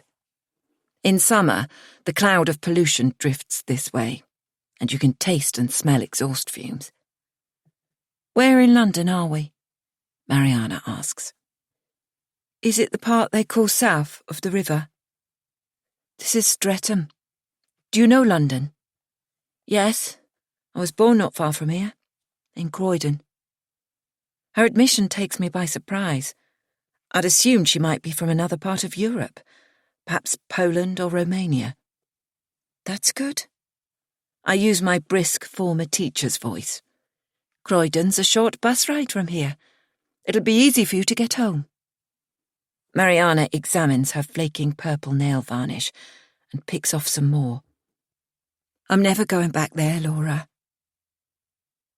I stare at her, confused. How did you know my name was Laura? 10. Laura. Mariana twists her shoulder bag strap around her fingers, tugging it until her fingertips turn waxy white. I asked, how you know my name is Laura?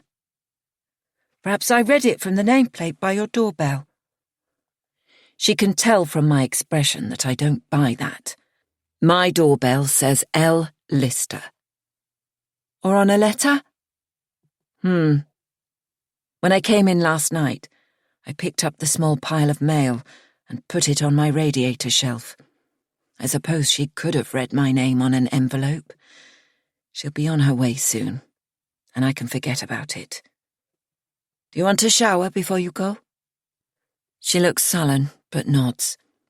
Why should I let this stranger make me feel bad in my own home? I'll find you something to wear. You can put your clothes in the washing machine with my holiday stuff. In my bedroom, I find a blue t-shirt and a pair of cut-offs I bought in a sale, but have never worn. Mariana's petite and skinny, but I've lost more than a stone and dropped 2 jean sizes, so these should fit her. Thank you. She accepts the clothes and the fluffy white towel and opens the bathroom door a few inches to drop her clothes in the hall. I tip my backpack contents onto the kitchen floor, and sand spills out with my laundry. After loading the washing machine, I lean back in a chair, watching the water swirl. It's not my fault she chose my camper van to stow away in, and I've more than met my part of the bargain by driving her to London. But it bothers me how she knows my name, because I'm certain I didn't tell her. The scent of my favourite Moroccan rose shower gel precedes Mariana into the room. The cut-offs look great on her. She's draped a towel around her shoulders, and her hair is dripping, but she refuses my offer of a hairdryer. Tell me your plans. If you're not heading back to Croydon, where will you go? She produces a wide-toothed comb from her bag and drags it through her damp hair, gritting her teeth against knots and tangles.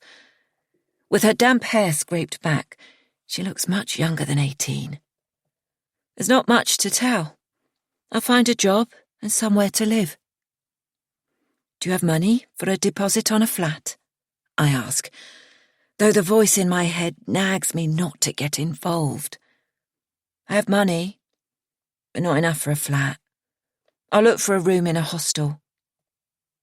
She takes a worn leather wallet out of her bag, opens it, and counts out some 20 and £10 notes on the table. There looks to be over £100. I have this too, she says, showing me a plastic card. I can't use it because it's linked to his account. She bends the credit card until it snaps, then folds each piece again and drops the sharp-edged postage stamp-sized fragments into her bag. It's not for me to ask if that was wise. If she has waitressing experience, she should find a job easily. I figured out how she knows my name. I'd introduced myself to Pippa. You were with those students on the campsite, weren't you? I told you, she says, stiffening. I'm not a student. I'm 18 years old. I was working in a cafe and... She sounds as if she's speaking from a memorized script. I was living with a man who let me go out to work, but was always watching me. Inside my head, alarm bells sound. When I was a teacher, a teenager making an announcement like this would have galvanized me into action. Police, social services, the works. But Mariana's not my responsibility and claims she's 18. So who she lives with must be her own decision. Did he harm you, this man? No, he was my protector.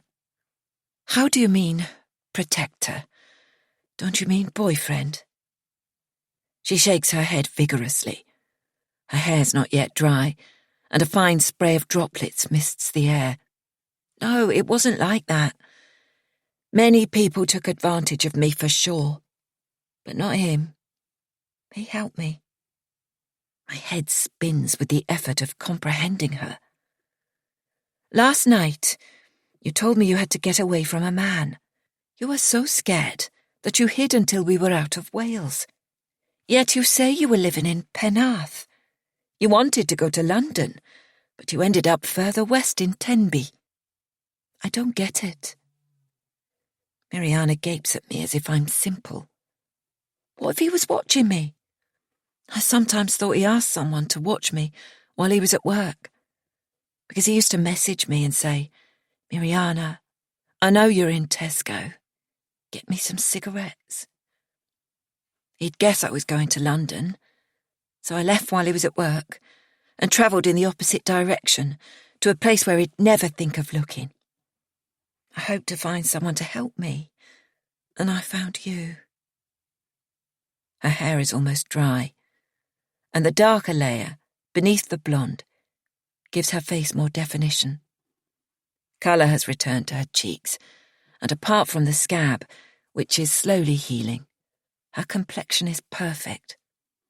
The sun has moved round to the back of the house, so I open the door to my patio garden. The air's so still, I can hear a blackbird singing high up in a neighbour's tree. Let's sit outside. I open the storage chest and take out striped cushions for the garden chairs and the rope I use as a washing line. Bring the washing out, and then you can tell me the rest of your story. I'll try to understand. While I'm erecting my blue sun parasol, Mariana pegs clothes on the makeshift line. When she's finished, she moves a chair out of the shade into the sun and sits down. It's a long story, she says. Too long for a girl who must soon be moving on. She bends to loosen the straps of her sandals and kicks them off. If I tell you my story, the whole truth, will you let me stay for a while? You make me feel safe. I shiver, not because my chair is in the shade, but because her offer to trade her story for safety brings the legend of Scheherazade to my mind. For 1,001 nights, Scheherazade fended off her execution by telling fascinating stories to her husband, King Shahryar, and ending at dawn on a cliffhanger. Is Mariana really in danger, or is she playing me? I used to be a good judge of character, but no longer. Her story had better be good. I'll have to think about it. I trust you, Laura, so I'll tell you. She leans forward in her seat and clasps her hands together. My story begins a long time ago, during the war in the Balkans. Perhaps you remember it. Most people in this country have forgotten, because wars in Iraq, Afghanistan and Syria have wiped it from their memories. I remember, I say, though I was a child at the time. Sunlight picks up natural blonde highlights, along with the bleached ones in Mariana's hair, and her voice drops to a whisper. A long time ago, many years before I was born, my parents came to this country as refugees. 11. Mariana, 1 year earlier. Mariana stared up at the grey walls of the Croydon tower block where she lived with her parents. The open windows seemed to be winking like sightless eyes as the sun caught the glass at different angles.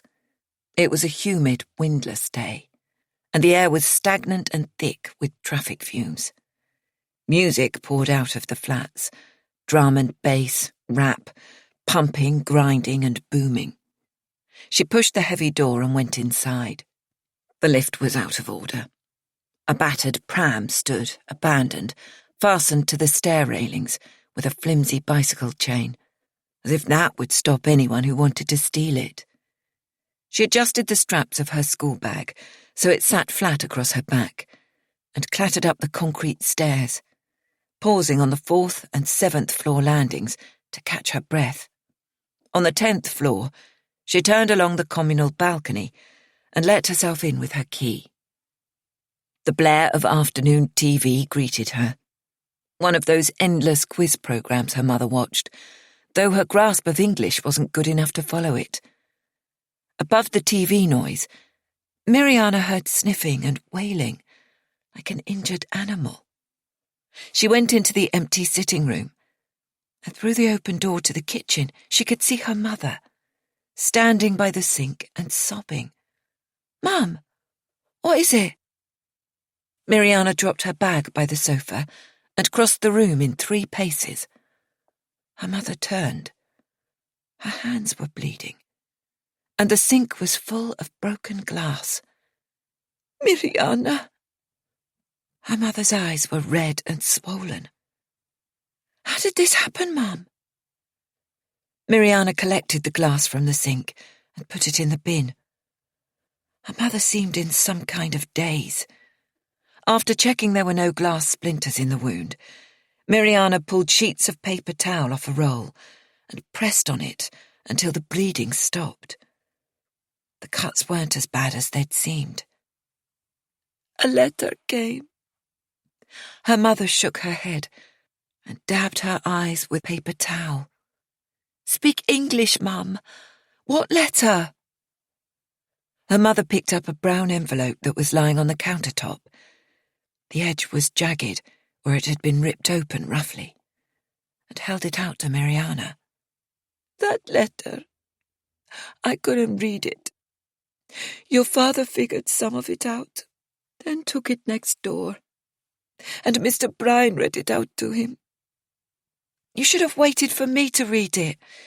Why did you bother Mr. Bryan?" Brian Simpson, their 85-year-old neighbour, was in poor health, but he never minded helping her father with official forms. The envelope was empty. "Where's the letter, anyway?"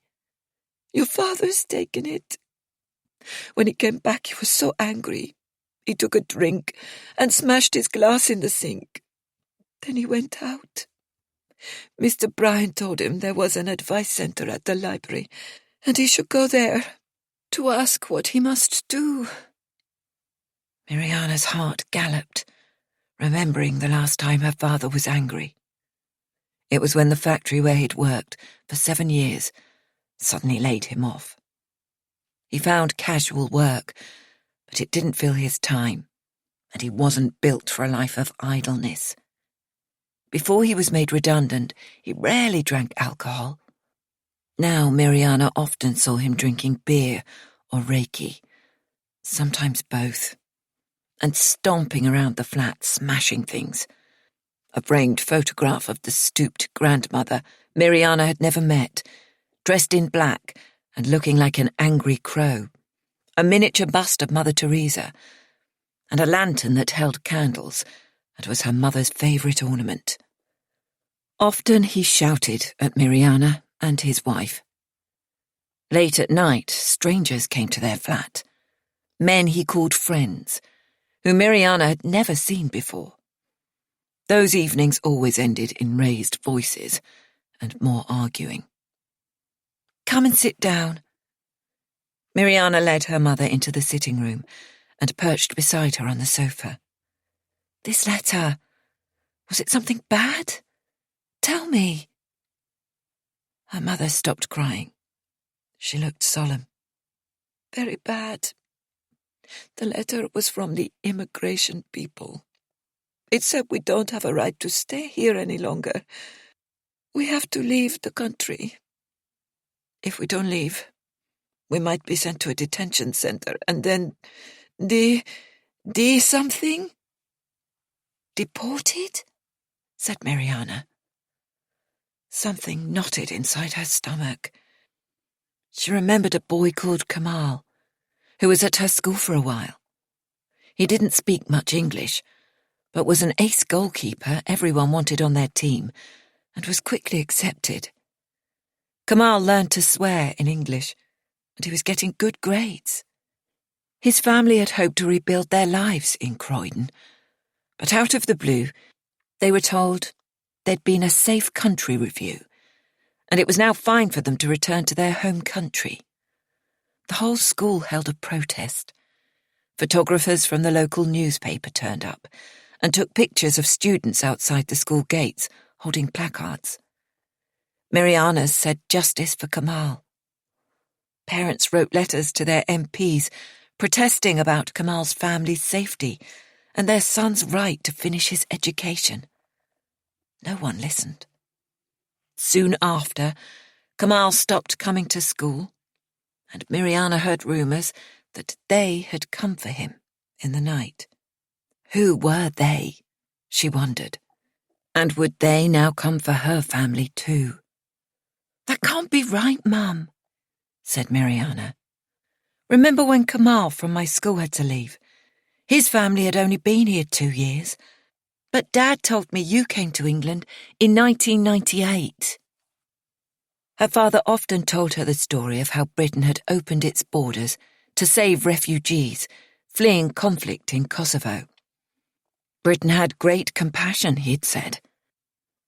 And whenever the former Prime Minister, Tony Blair, appeared on TV, her father would tell her, "That man is a true hero." If ever he heard one of Blair's opponents calling him a war criminal, he'd hurl his slipper at the TV screen.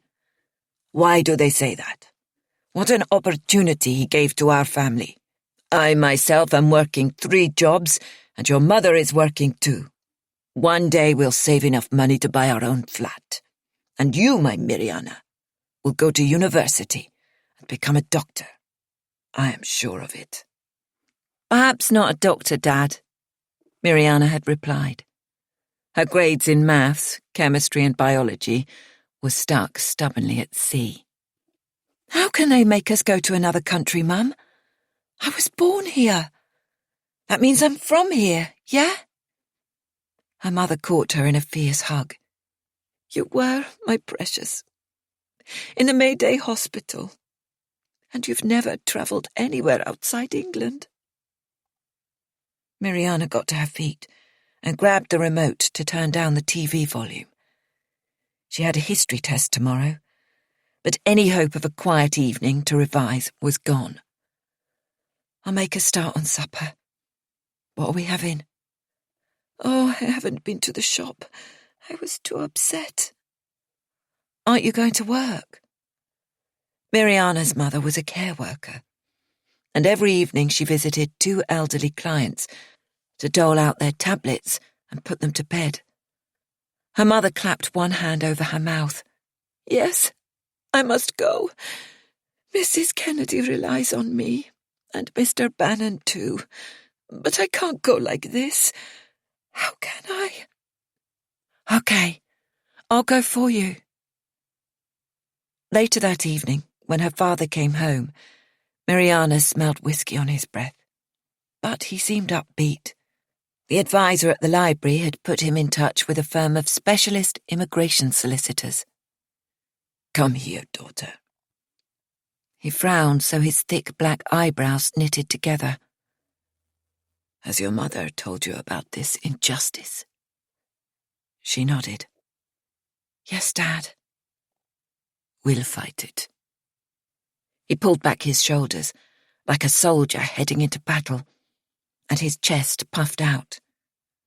Now we have a lawyer. We'll win, I'm sure. His confidence transmitted to her mother, and when Mariana returned from putting Mr. Bannon to bed, an hour-long session for which her mother would be paid for 15 minutes, her parents were sitting on the sofa, watching TV. In the weeks that followed, Mariana's father was buoyed by their solicitor's confidence. When he came home from the first meeting, with reams of forms to fill in, he took out a battered red tin of documents that he kept locked with a key and set it on the coffee table. Mariana sat beside him and watched him rummage through the contents. "The lawyer needs all our papers, Mariana," he told her. "But your mother and I have none, except what we've been given here. Everything was lost when we left our country. Only you have papers. See? Here is your birth certificate." He held it up to show her. "Can I look at it properly, Dad?" "Sure." He handed it to her and returned to his sifting of what looked like mostly bank statements. Mariana took a photo of her birth certificate on her phone. 2 days earlier, a letter giving her national insurance number had arrived in the post and was waiting for her when she got home from school. Her parents were out at work, so she hadn't mentioned it to them. School friends with birthdays earlier in the year had already received theirs, and some had gone straight out and found Saturday jobs. You didn't even have to apply for it, her friend Jade had told her. The number found you. Mariana was convinced this would be her passport into work, but the timing of its arrival taunted her. What if they had to leave England? She knew she'd never be a doctor, but maybe she could be a veterinary nurse. She loved animals and had been feeding the neighbours' cats and walking small dogs since she was 12. She slipped the card into a zipped compartment of her backpack and never mentioned it to her parents. The solicitor took charge of their appeal process, but he didn't keep them updated. Mariana's father wasn't comfortable speaking English on the phone, so he'd head to the law firm's office in Southall, a long journey by train and underground, only to find a different team member had taken over their case. He turned up without making an appointment, and no one was ever free to talk to him. So they fended off his questions with booklets about processes, written in formal language he couldn't understand. He brought the leaflets home and gave them to Mariana. "What does this one say, daughter?" Mariana scowled as she studied the latest leaflet and kept her head turned away from her father so he wouldn't notice she'd been experimenting with gold eyeshadow and had 3 coats of mascara on her lashes. "I need time to study it," she said, and took it into her room. She closed the door, inserted earbuds, and turned up the volume on her favourite singer, Dua Lipa. The booklet was written in simple language, and she understood all the words, but the concept of immigration law was alien to her. She read it for a second time. It was so hard to grasp why her parents were being asked to leave when they'd lived here more than 20 years. There was one section about children born in the UK. She studied it extra closely, but there were so many conditions. Where your parents came from, whether you'd lived in England and not left to live elsewhere for more than 90 days in your first 10 years. Many different rules might apply. She headed back towards the sitting room. Her mother was in the kitchen making coffee, and her father was shouting at her to hurry up. He was standing up, eyes trained on the kitchen door, shoulders hunched, and rocking on the balls of his feet. "Dad?" she called out to him. He spun round and stared at her like a tiger preparing to pounce. "What?" "Did the lawyer say anything about me? Because I was born here. I think I have a right to stay." She held out the booklet, pointing her finger at the relevant section. "But we would need to apply." Her father, a short, thick-set man, seemed to grow taller. He loomed over her, fixing Mariana with furious dark eyes, and raised his hand as if to hit her. She took a step back. His hand dropped to his side. "Nothing," he shouted. "He said nothing about you. Don't ask me again." The immigration process rumbled on. The law firm said it could take a year, to be patient and wait. Then suddenly they heard it was due to be decided in the next month. Her father paced the room. pausing to pick up the plaster bust of Mother Teresa he'd smashed, now stuck back together with superglue, and passed it from hand to hand like a stress ball. Once, I loved this country. Now I hate it. So many taxes paid. Working so hard it feels like my back will break. What does this government care? Come here, my Miriana. She dawdled towards him. He'd been so unpredictable lately that she never knew if he was going to hit her or caress her. But he wrapped his arms around her and pulled her so close she could hear his heartbeat and smell stale tobacco on his pullover. "You're suffocating me, Dad." "Sorry." He released her, and a sob escaped his lips. "If they don't want us in this country, we'll leave. We'll go with our heads held high. We won't wait for the appeal." Once again, Miriana felt that knot of panic hovering between her chest and her stomach. Where will we go? Back home, to Tirana. Is that in Kosovo? Her father shook his head. "No, daughter. We're not from Kosovo. We're from Albania. And that's why they're making us leave." "I don't want to go to Albania." She struggled to suppress a wail. Her head felt like it might explode with rage and fear and grief. Why must we? Her mother was out putting Mr. Bannon to bed. Her father took her hand and led her into the sitting room. "Sit."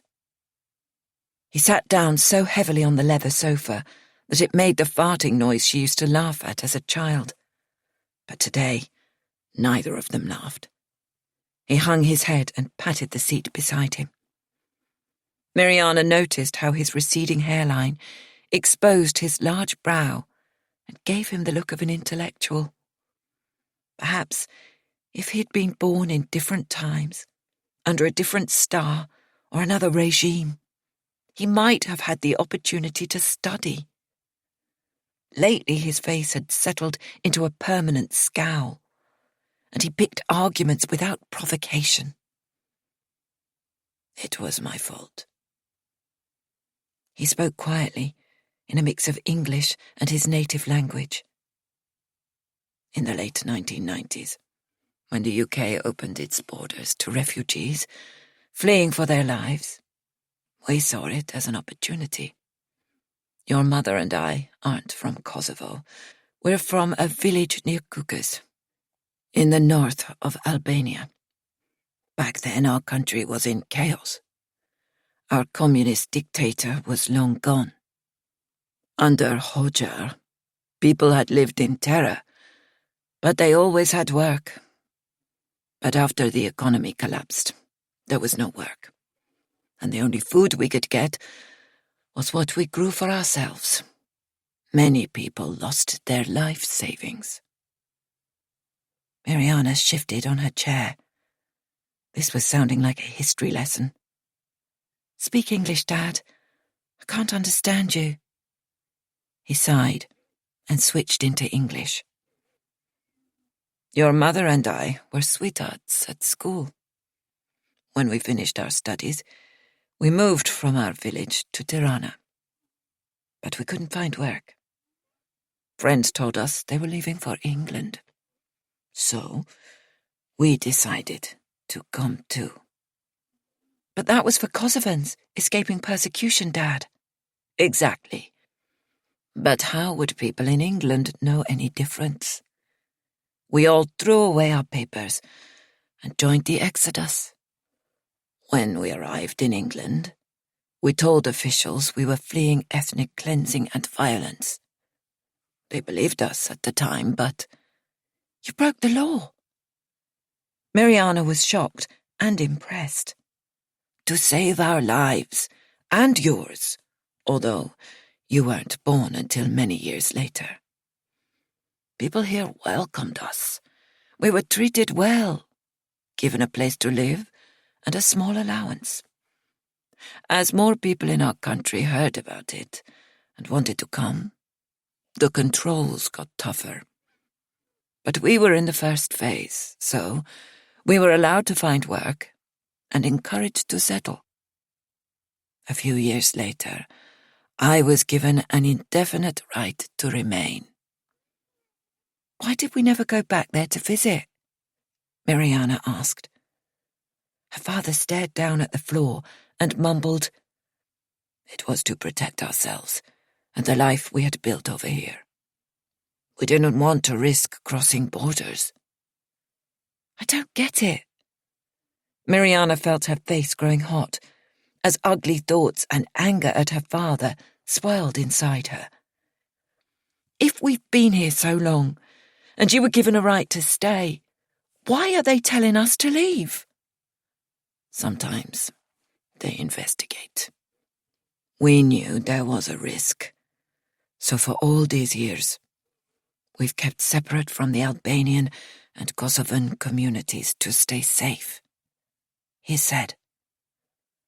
Some years ago, a newspaper investigated fake asylum seekers, and many people were hounded out.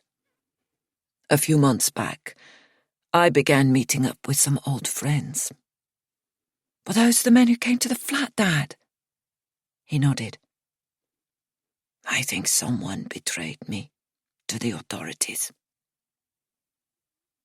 Mariana thought of the photographs she'd been shown of an old woman who she was told was her grandmother and lived in another country. But she'd never thought to question why they didn't visit. Since finishing primary school, none of Mariana's school friends had ever seen her parents. Her mother worked evening jobs, so her friends had forgotten her halting command of English. Mariana used to beg her mother to come to school parents' evenings, but she always refused, saying she had to work. She secretly suspected her mum found the teachers intimidating. Now, though, she was glad her parents had kept a low profile. She dyed her hair blonde and spoke with her natural South London accent. And if anyone asked her where she was from, she always said, Croydon. 12.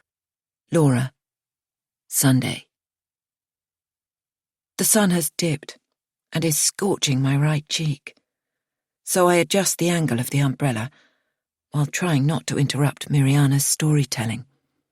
It's intense, yet impersonal, as if she were looking back on a girl she once knew and narrating that other girl's experiences. Her descriptions feel so real I could be there, in the Croydon flat, as Mariana's father goes to war with faceless authorities and bottles his anger until it explodes and alienates his daughter. I empathise with her mother, seeing everything she's worked for slipping from her grasp. Their lives came to a halt, and their only route forward was to go backwards to a home country where they'd severed their ties. So, you see, says Mariana, I couldn't go with them. Albania is nothing to me. I couldn't even find it on a map. But your mother... Empathy tugs on my maternal heartstrings. How could she survive without you? Mariana hangs her head while her hands frantically twist a strand of hair around her forefinger. She pleaded with me to accept it. I don't think she realised I'd run away. But my father was already changing. When I stood up to him, he reminded me I wasn't British and yelled that nobody here wanted me. Albanian girls and women must know their place, and when I was back in their country, I'd have to obey him. But you were born and educated here, so that would be impossible. Exactly. When I was a child, he used to tell me about a place he called the Old Country. He never said it was Albania. To me, it was a nameless place beyond the seas. I took for granted we all came from Croydon. What were his stories about? Many of them were about faith and shame from the olden days culture. In parts of Albania, like the north where my parents were born, The old traditions run deep. Do you mean honour? I ask. I'd heard something similar at a teacher's training day about welfare of pupils from overseas. The school where I taught had a mix of nationalities, and some were refugees or asylum seekers. The course tutor had explained cultural practices and told us to be alert for signs girls were about to be shipped off for arranged marriages. Mariana nods. Dad's stories came back to me, gave me nightmares. So I searched the internet and read about an ancient code of law from the 15th century. There were 2 types of honour, and if someone loses it, the shame sticks to the whole family. It can never be forgiven. She lifts her solemn eyes to look at me. One story was about a girl who had a secret boyfriend and was killed by her family because of shame. But how could shame attach to you? You haven't been living there. Mariana scratches the cut on her face until the scab opens up and bleeds. I pull her hand away from her face. There's blood under her fingernails. Don't do that, Mariana. It'll get infected. I'll get you some cream. I go into the kitchen and rummage in a drawer to find my first aid kit. While I'm there, I boil the kettle and pour some water into a bowl and take it outside with a clean flannel. Bathe the cut first. I slide the bowl across the table towards her and hand her a wad of tissues. Thanks. Her gratitude for the smallest kindness overwhelms me. You were telling me about your dad, I prompt.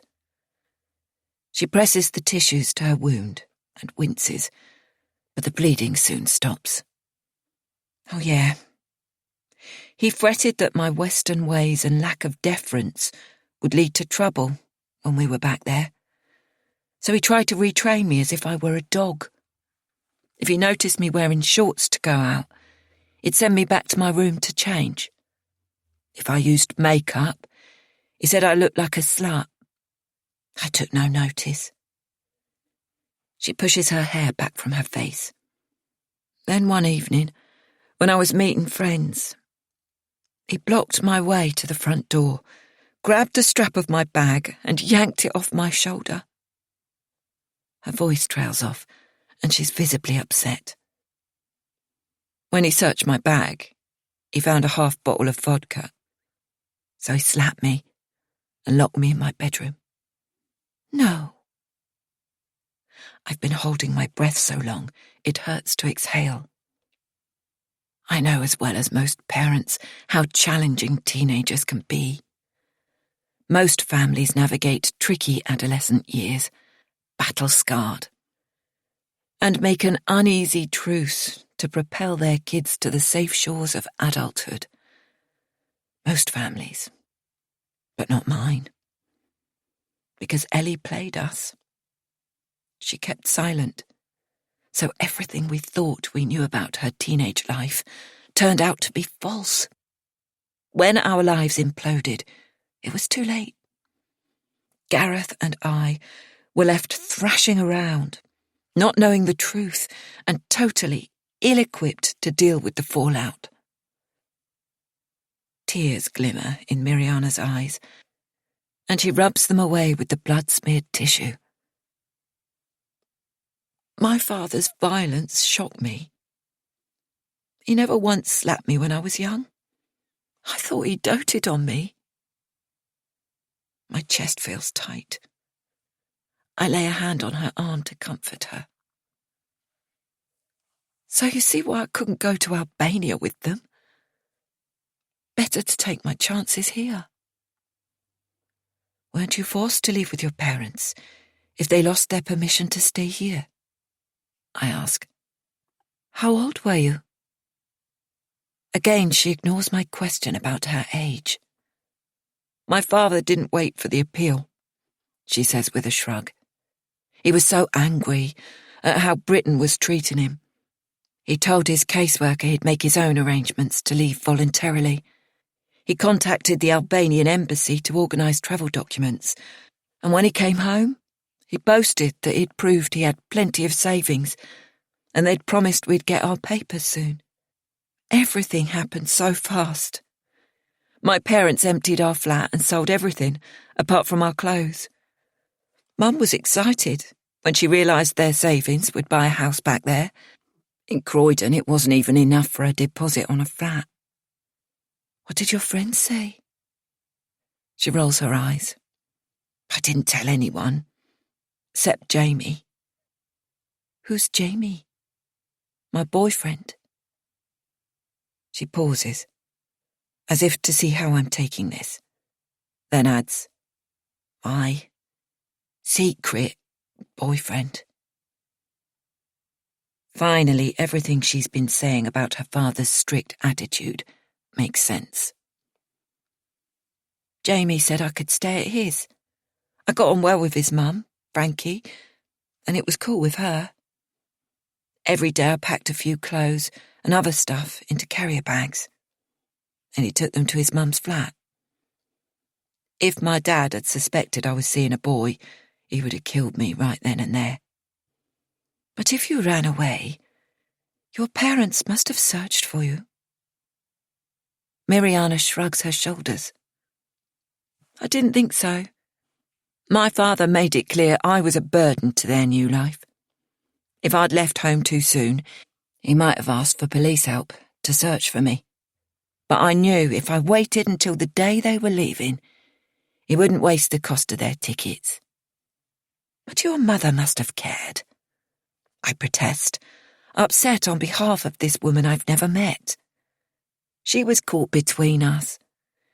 She used to tell me he'd calmed down once we were back over there. There are universities in Albania, she said. You can continue your studies. But I couldn't see my father allowing it. On our last day, Mum and I went shopping to buy gifts for their family, and she took me for lunch at a French brasserie, the smartest restaurant I'd ever been in. Before, we only ever went to McDonald's. She lifts her head, and her eyes lock onto mine. I couldn't keep my secret inside. She places her palm on her chest, close to her heart. I told her my plan to run away. I gasp. That was bold. How did she react? Miriana sniffs, and tears well up in her eyes. Mum didn't try very hard to stop me. I think she'd secretly guessed. But I didn't tell her where I'd be staying, in case she weakened and told Dad. She agreed to cover for me. Promise me you'll come to us if you change your mind, darling, she said, and gave me a piece of paper with her parents' address on. So your escape had her blessing? Miriana nods. I crept out of the flat at 4 o'clock in the morning and went to Jamie's. His block was close by. A few hours later, he and I sat on his balcony and watched my parents leave on foot, wheeling big suitcases along the pavement to East Croydon Station to catch the train to Gatwick Airport. Dad wouldn't even spend on a taxi. Poor Mum was struggling, lagging behind and looking around, perhaps hoping I'd change my mind. My father left his cases and went back for her. He caught hold of her arm and dragged her forward, faster than she could walk. When I saw her stumble, I cried. That's my last memory of her. Her restless fingers tear the tissues into shreds. So you see, Laura, when I told you I didn't have any family, I was telling the truth. My family left me. How could any family leave their precious daughter behind? Why didn't the authorities question Miriana's whereabouts? But why would they? It sounds like it wasn't a deportation or an administrative removal. If her family had agreed to leave voluntarily and organised their own travel documents and air tickets, I doubt there's record keeping for that, because when it works in reverse, people come here on tourist visas, look for work in the black economy, and fall off the radar. What about Jamie's family? Meeting Miriana's gaze is like looking into the eyes of an old soul. In Croydon, kids moved around all the time, she says. Taking in other people's kids was normal. Girls who couldn't get on with their parents went to live with grandparents. Boys moved in with their pregnant girlfriends' families, and others just dossed wherever they could find a bed. You mean like sofa surfing? What? I blush. Stupid of me to use a middle-class idea. What Miriana's describing, I'd seen in my own school, with grandparents stepping in to head off family breakdown, because in my part of South Wales, people didn't travel so far from their roots. So how did you get on? Were you safe at Jamie's? I thought I was. Jamie and his mum were fine with it. Then his brother, Liam, came out of jail, and everything changed. 13. Laura. Sunday. Miriana gets up from her chair and strolls indoors, her sandals slip-snapping on the patio. Guessing she's gone to the loo, I lean back in my seat and stretch my eyelids to keep my eyes from closing. The sun beats down, and even my sun-hardened geraniums are turning brown. So I get up and deadhead a few. Then find the watering can and plunge it into the water butt, which collects the rain from the gutter. My skin feels itchy as I give the plants a quick soaking.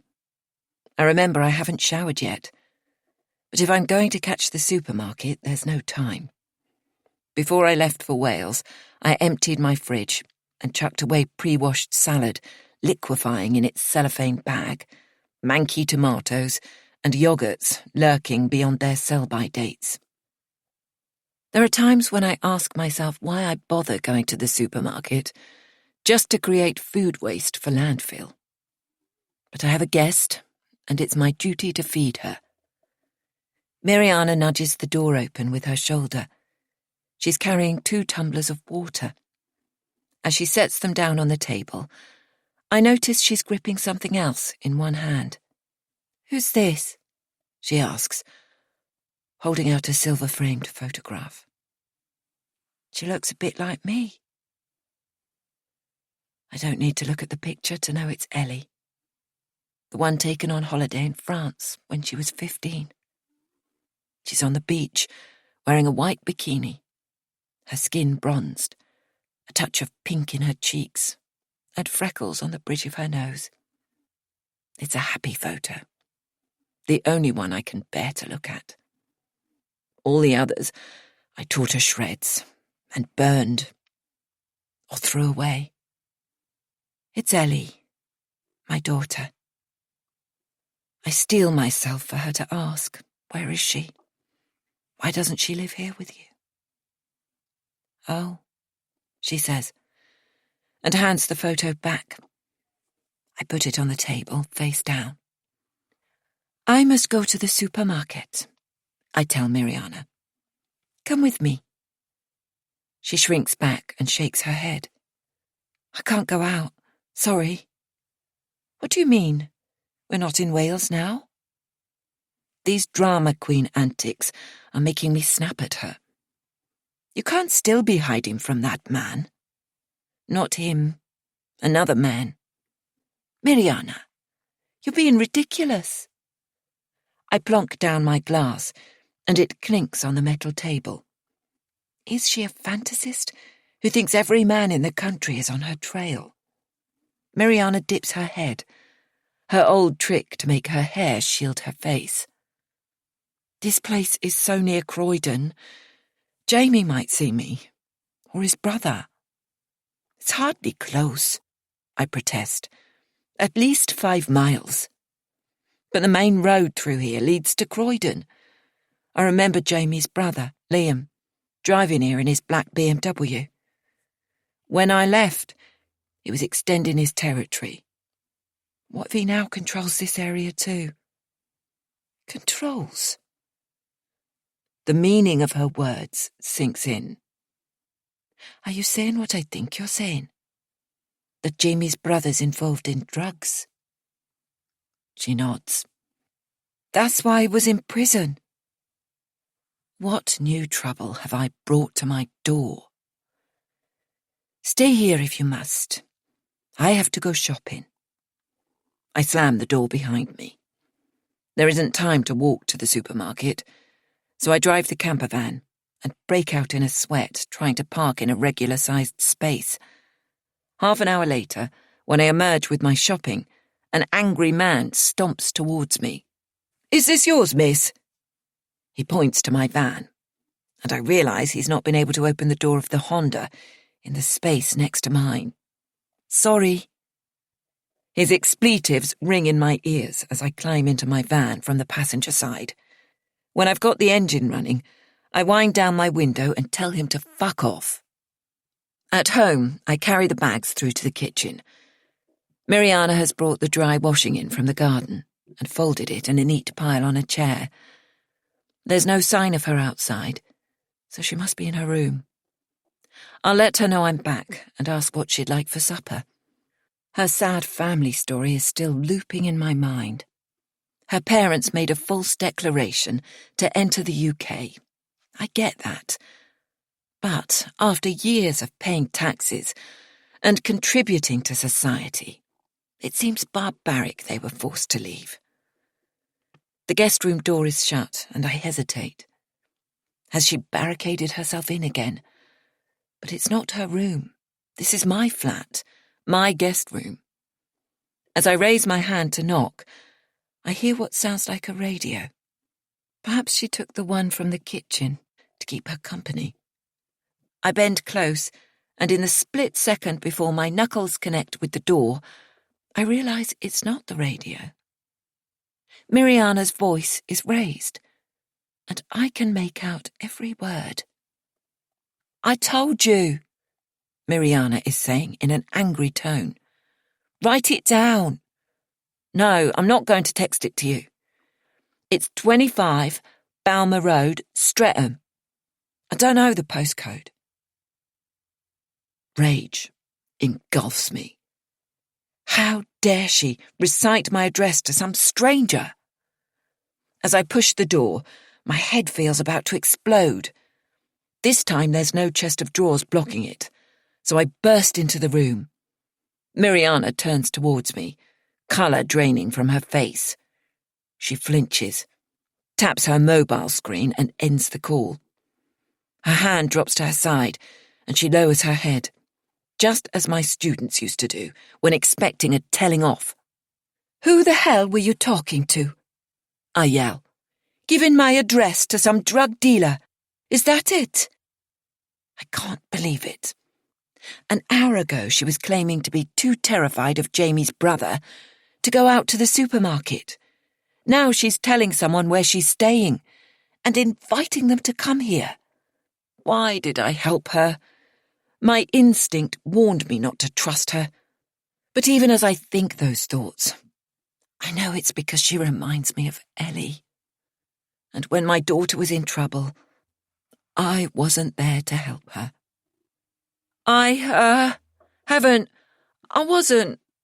It wasn't him." She stutters. "Tell me who it was then." I make a grab for her phone and try to wrest it from her, but her reactions are quicker than mine. She thrusts it into the pocket of her cut-offs, my cut-offs, and keeps her hand over it. I grab her by the shoulders and shake her so hard her head judders on her frail neck. I know I shouldn't do this. It's a form of assault, but my anger spills over and comes again in waves. "Laura, stop! You're hurting me!" I let my hands drop and take a step back. She rubs her neck. I don't say sorry. "Right," I say. "Are you going to tell me, or not?" "I can't," she stammers in a quiet voice. I'm sorry. The room is stuffy and unbearably hot. I stride across to the window, flick the catch and slide it open, thinking how easily an intruder could climb in. Many of my neighbours have fancy window grills, but I couldn't bear to be trapped behind bars. I have my burglar alarm, but that's all. A chorus of birdsong reaches me from the garden, and I yearn to be outdoors, because my flat no longer feels like a sanctuary. Is there one single thing you've told me that isn't a lie? I yell. There was no man in Wales, was there? You were just looking for some sucker to give you a ride back to London. It's obvious to me now. She must have been a courier working for Jamie's brother, taking drugs down from London to Wales. Perhaps she was delivering to Pippa and her friends on the campsite for their post-exam partying. They had weed.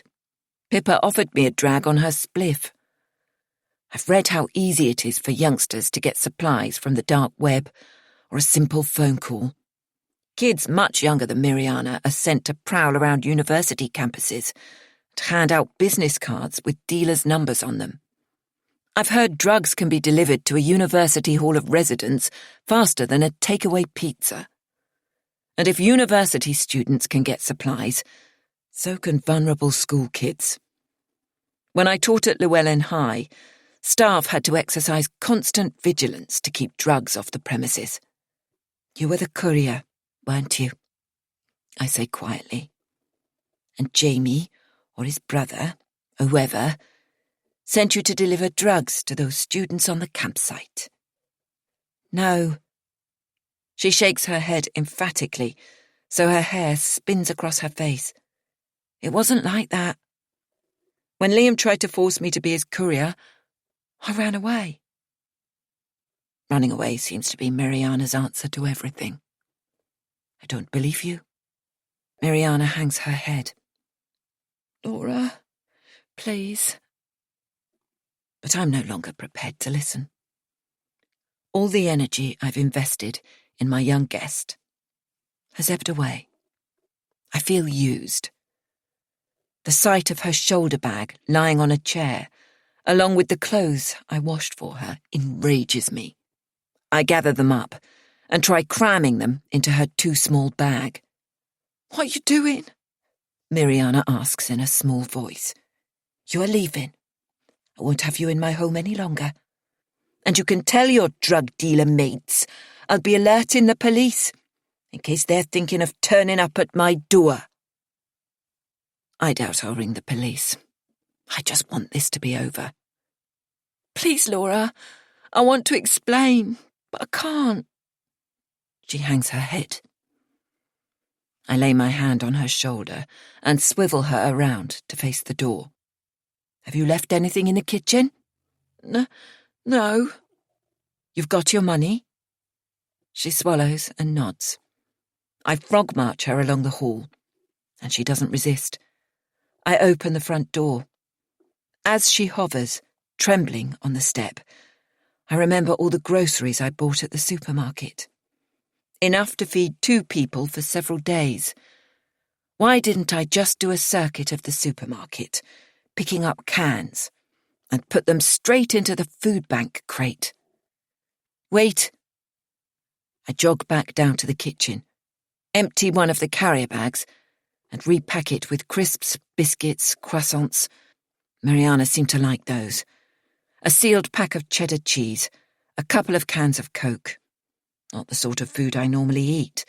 I bought it for her.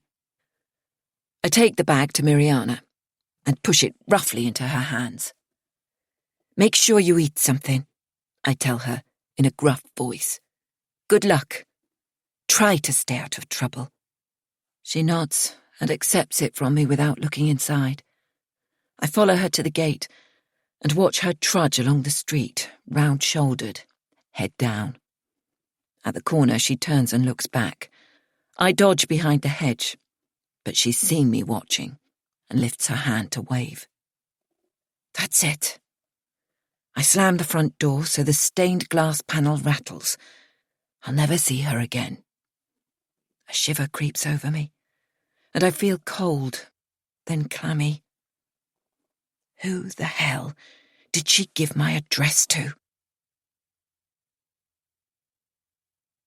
14. Laura. Sunday/Monday. Alone in the kitchen, I rummage through my shopping bags and find the giant bar of fruit and nut chocolate. I break off 4 squares and cram them into my mouth, followed by another row and another, until I'm choking on crushed nuts and chocolate is leaking from the corners of my mouth. I don't stop binging until the whole bar's gone. I grab a green apple from the fruit bowl and take a bite. The acidity stings my palate. My stomach growls. I put a carton of soup in the microwave. When it pings, I don't wait for it to cool, but spoon it into my mouth, straight from the carton. I prowl from room to room. Should I ring the police? What would I say? That I'm worried a young woman who is, or was, involved with local drug dealers has given my address to someone. But who? The gang leader? A client? And how would I explain to the police how I came to meet Miriana? Would they regard me as a kidnapper? With a sigh, I conclude there's no intelligence I could give them, and set about erasing all traces of my visitor. I drag the sheets off the bed, bundle them into the washing machine, and sit watching the drum fill with foam while the laundry flops around. Minutes later, I'm back on my feet, pacing, unsure what I'm searching for.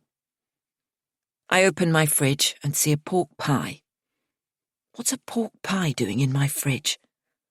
More snack food I bought for Miriana. I toss it in the bin. I can't settle to Netflix, so I stand with the controller in my hand, surfing channels. The news is depressing.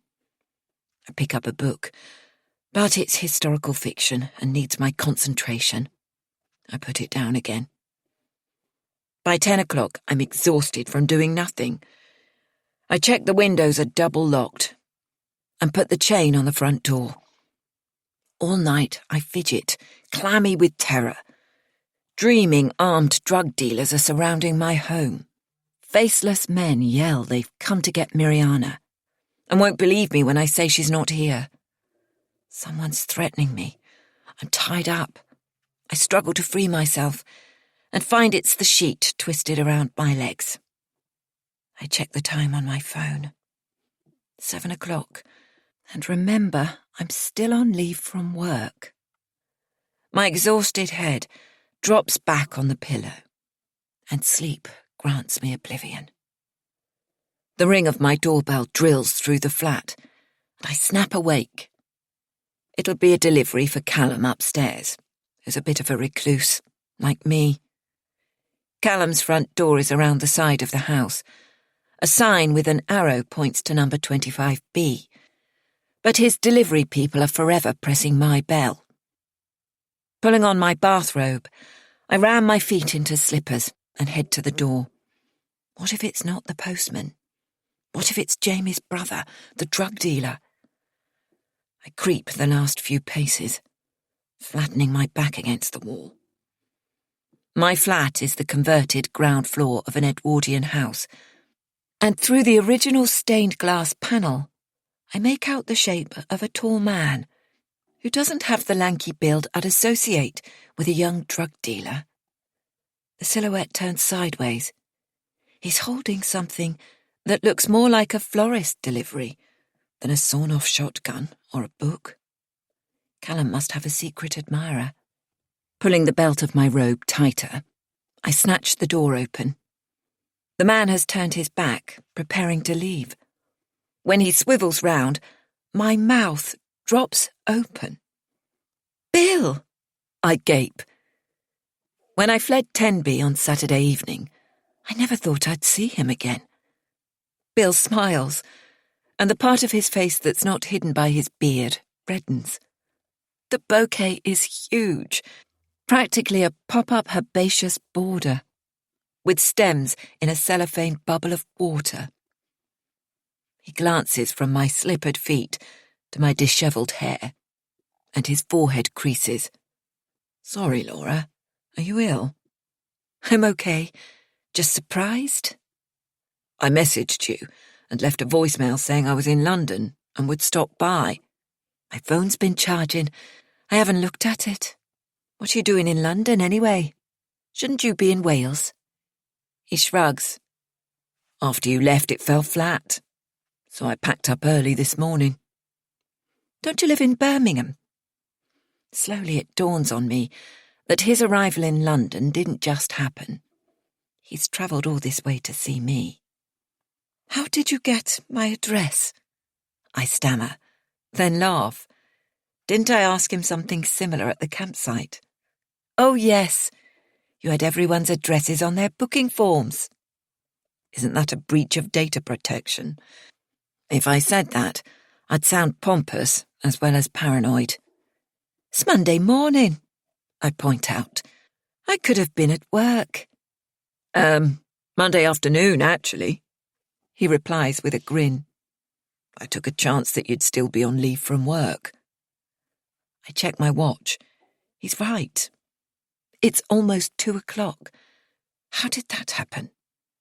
I glance down at my dressing gown and blush. I suppose you'd better come in. I stand aside, stiff and awkward, as he steps into the hall, tilting the flowers sideways so water leaks over my polished wood floor. Sorry. He looks mortified, cups his hand to catch the drips, then thrusts the flowers at me. These are for you. Thanks. Now the water's seeping into my dressing gown. A nervous giggle forms in my throat as Bill follows me to the kitchen, where I put the flowers in the sink. Do you want a drink? I ask, opening the fridge. Or are you driving? I am, but not till later. He sits down before I invite him to, and accepts a beer. I make myself a coffee. I'll have to go and get changed. I can't sit here, unkempt in my dressing gown. Bill puts down his beer. His eyes meet mine, and his craggy face softens. You look fine, he says, to me. A sensation of warmth sets my pulse racing. With my crooked nose and hollow cheeks, how could anyone think me gorgeous? Then my heart sinks. More complications. How am I going to get rid of him? 15. Laura. On the singles holiday in Wales, there was a brittle tension among our group that I'd assumed was due to me and my social awkwardness. I'm used to being the one who doesn't fit in. I actively choose it. Thinking back, I see everyone had issues. Emily overshared. Delia rarely spoke, but constantly hummed tunes under her breath. Sam wore his geekiness like a badge of honour, telling us he'd married his childhood sweetheart, divorced at 35, and moved back home with his parents. From what I could gather, he had reverted to an existence of online gaming and a bit of gambling behind his childhood bedroom door. No wonder his wife wanted to unshackle herself. Amy and Bill were the only two of our group who'd known each other before. But even an outsider like me could see the imbalance in their relationship. If Bill chatted to me for too long, Amy treated me to her trademark hard stare. And now Bill's here, in my kitchen, drinking beer. After my weekend with Miriana, he represents relaxed normality. We all went to Larne on Sunday and visited Dylan Thomas's boathouse. He says, I remembered you wanted to go there. I did. I ran out of time, didn't I? Afterwards, we ate in Brown's Hotel, the pub where he and his missus used to drink. Not a barbecue. You surprise me. He laughs and makes a face. The barbecues were getting a bit much. I'd had enough of the group dynamic, so I set off this morning at 7:30. How did the others take it? I ask, wondering how Amy reacted. He shrugs. We're all grown-ups, free to leave or stay. I doubt Amy and I will be organising any more meetups. But it was an interesting experiment, and I met you. His eyes lock onto mine, and my cheeks grow warm. Let's go for a walk, I suggest. If he hadn't turned up, I doubt I'd have left my flat today. We could get something to eat. How about pizza? Excellent idea. The rain has stuttered to a stop, leaving a damp sheen and puddles across the pavement. But there's a hint of sun behind the clouds, and the air feels clammy. We walk alongside the common until we reach the main road, where we turn right and pass a parade of small shops. It's hard to converse above the rumble of traffic, so we stroll along in comfortable silence to St. Leonard's Junction, and I lead the way down a leafy road of large houses, where the noise finally abates. At the end of this road is Tootingbeck Common, I tell him. We can have a walk around there. Bill is wearing a blue denim shirt and knee-length khaki shorts, probably the same ones he had on every day on the campsite. Compared to the groomed London versions, his beard has an untamed look, as if he's an explorer or a naturalist. As we cross the road, he makes a grab for my hand, and I surprise myself by not pulling it away. We stroll through a belt of woodland and catch the sound of children's laughter floating towards us on the air. Where's that coming from? Bill asks. A playground? I shake my head. The outdoor swimming pool. We can have a look if you like. As we approach, the high-pitched laughter grows louder. Despite the earlier rain, the Lido is packed with mums and nannies, watching small children splash around. I persuade the cashier to let us in through the gate without paying. We're not swimming. We just want a quick look, I say, and she nods us through. Last summer, my first in London, I came here whenever I was adrift with nothing to do. I didn't swim, but camouflaged myself behind a book and watched families having fun. The pool looks larger and more turquoise than I remember, and the layout is utilitarian with functional paving slabs. But the changing huts lining the poolside, painted red, green, yellow and orange, give off a cheerful vibe. Small children and older ones, who must have been brought here after school, are bobbing around, clinging to vast inflatables. This isn't the time of day for serious swimmers. People swim here all year round, I tell Bill. But outside of summer, it's only open to club members. Some even come when it's snowing. Bill is entranced. It's magic. He takes a few shots with his mobile. Wish I'd brought my camera. Let's come back tomorrow and swim. It's hard to squirm when you're standing up, but I manage. Tomorrow? Won't you be heading home after we've eaten? Birmingham's a long drive. He waves a hand dismissively. I told you.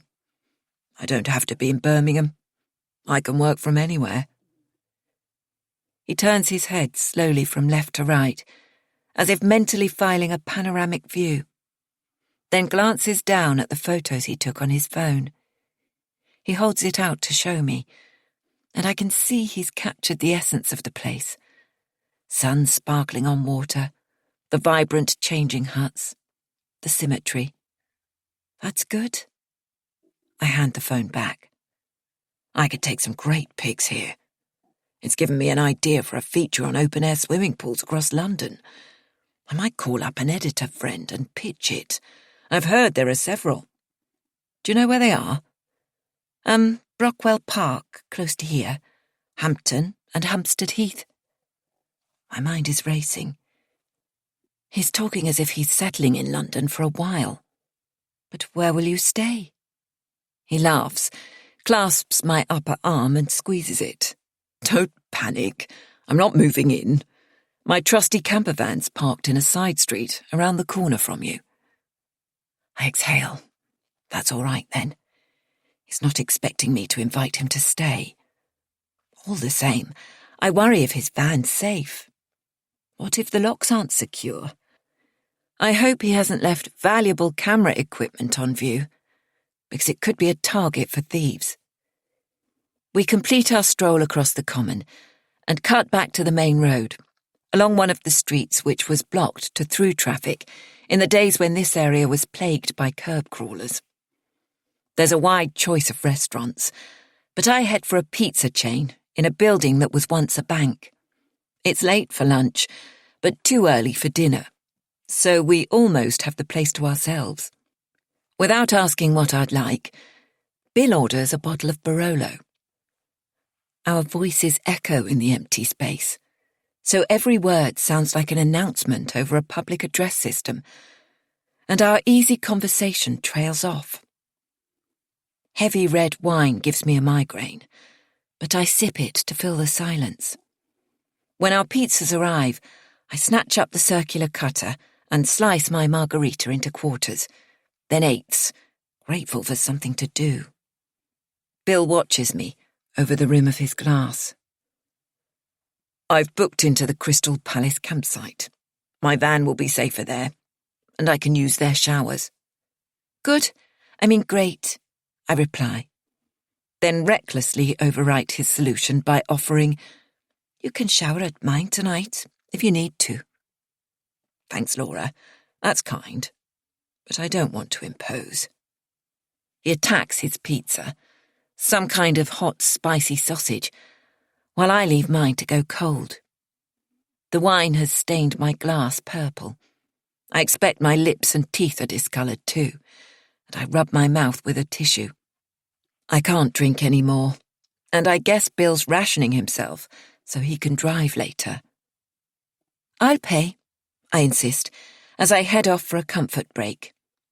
When I return from the cloakroom, I discover he's cheated and already settled the bill, and feel cross for no reason. Our walk home is flat and moody, as if clouds were hanging heavy above us, yet the sky is forget-me-not blue, and the air's been scoured clean by the heavy showers. In the last 2 days, I've had more conversations than I'd normally have in months. Perhaps I've spent my word allocation. With nothing to say, I don't bother taking quieter side roads, but stride along the high road, in tandem with cars unable to travel further than us between each set of traffic lights. We leave the main road and reach the street running parallel to mine, where Bill stops and points out his parked camper van. "I'll head off to the campsite," he says. He doesn't suggest meeting up again. "You can come in for a coffee." My voice sounds stiff and ungracious. "Bring your camera. Don't leave it in the van." "Fair enough." He strolls along to open his van and leans inside, while I wait at the end of the road. When he returns, he's carrying a black canvas bag, and we walk the short distance to my flat. I unlock my front door and realise I didn't set the alarm. Panic sends me scouring the flat for signs of an intruder. Did I leave the guest room door open? Was that rug rucked up? But nothing's out of place, and the atmosphere inside my home is serene.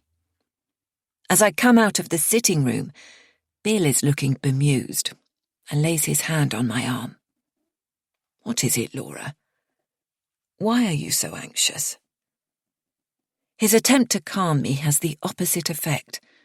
I jostle past him to the kitchen and fill the kettle. As I'm spooning coffee into the cafetiere, he comes to stand close to me, and the hairs on the back of my neck prickle. He slips his arms around my waist, and I feel his body pressing against my back. I don't tense or shrug him off, not even when he bends to nuzzle my neck and plants a kiss on my cheek. "Why did you run away?"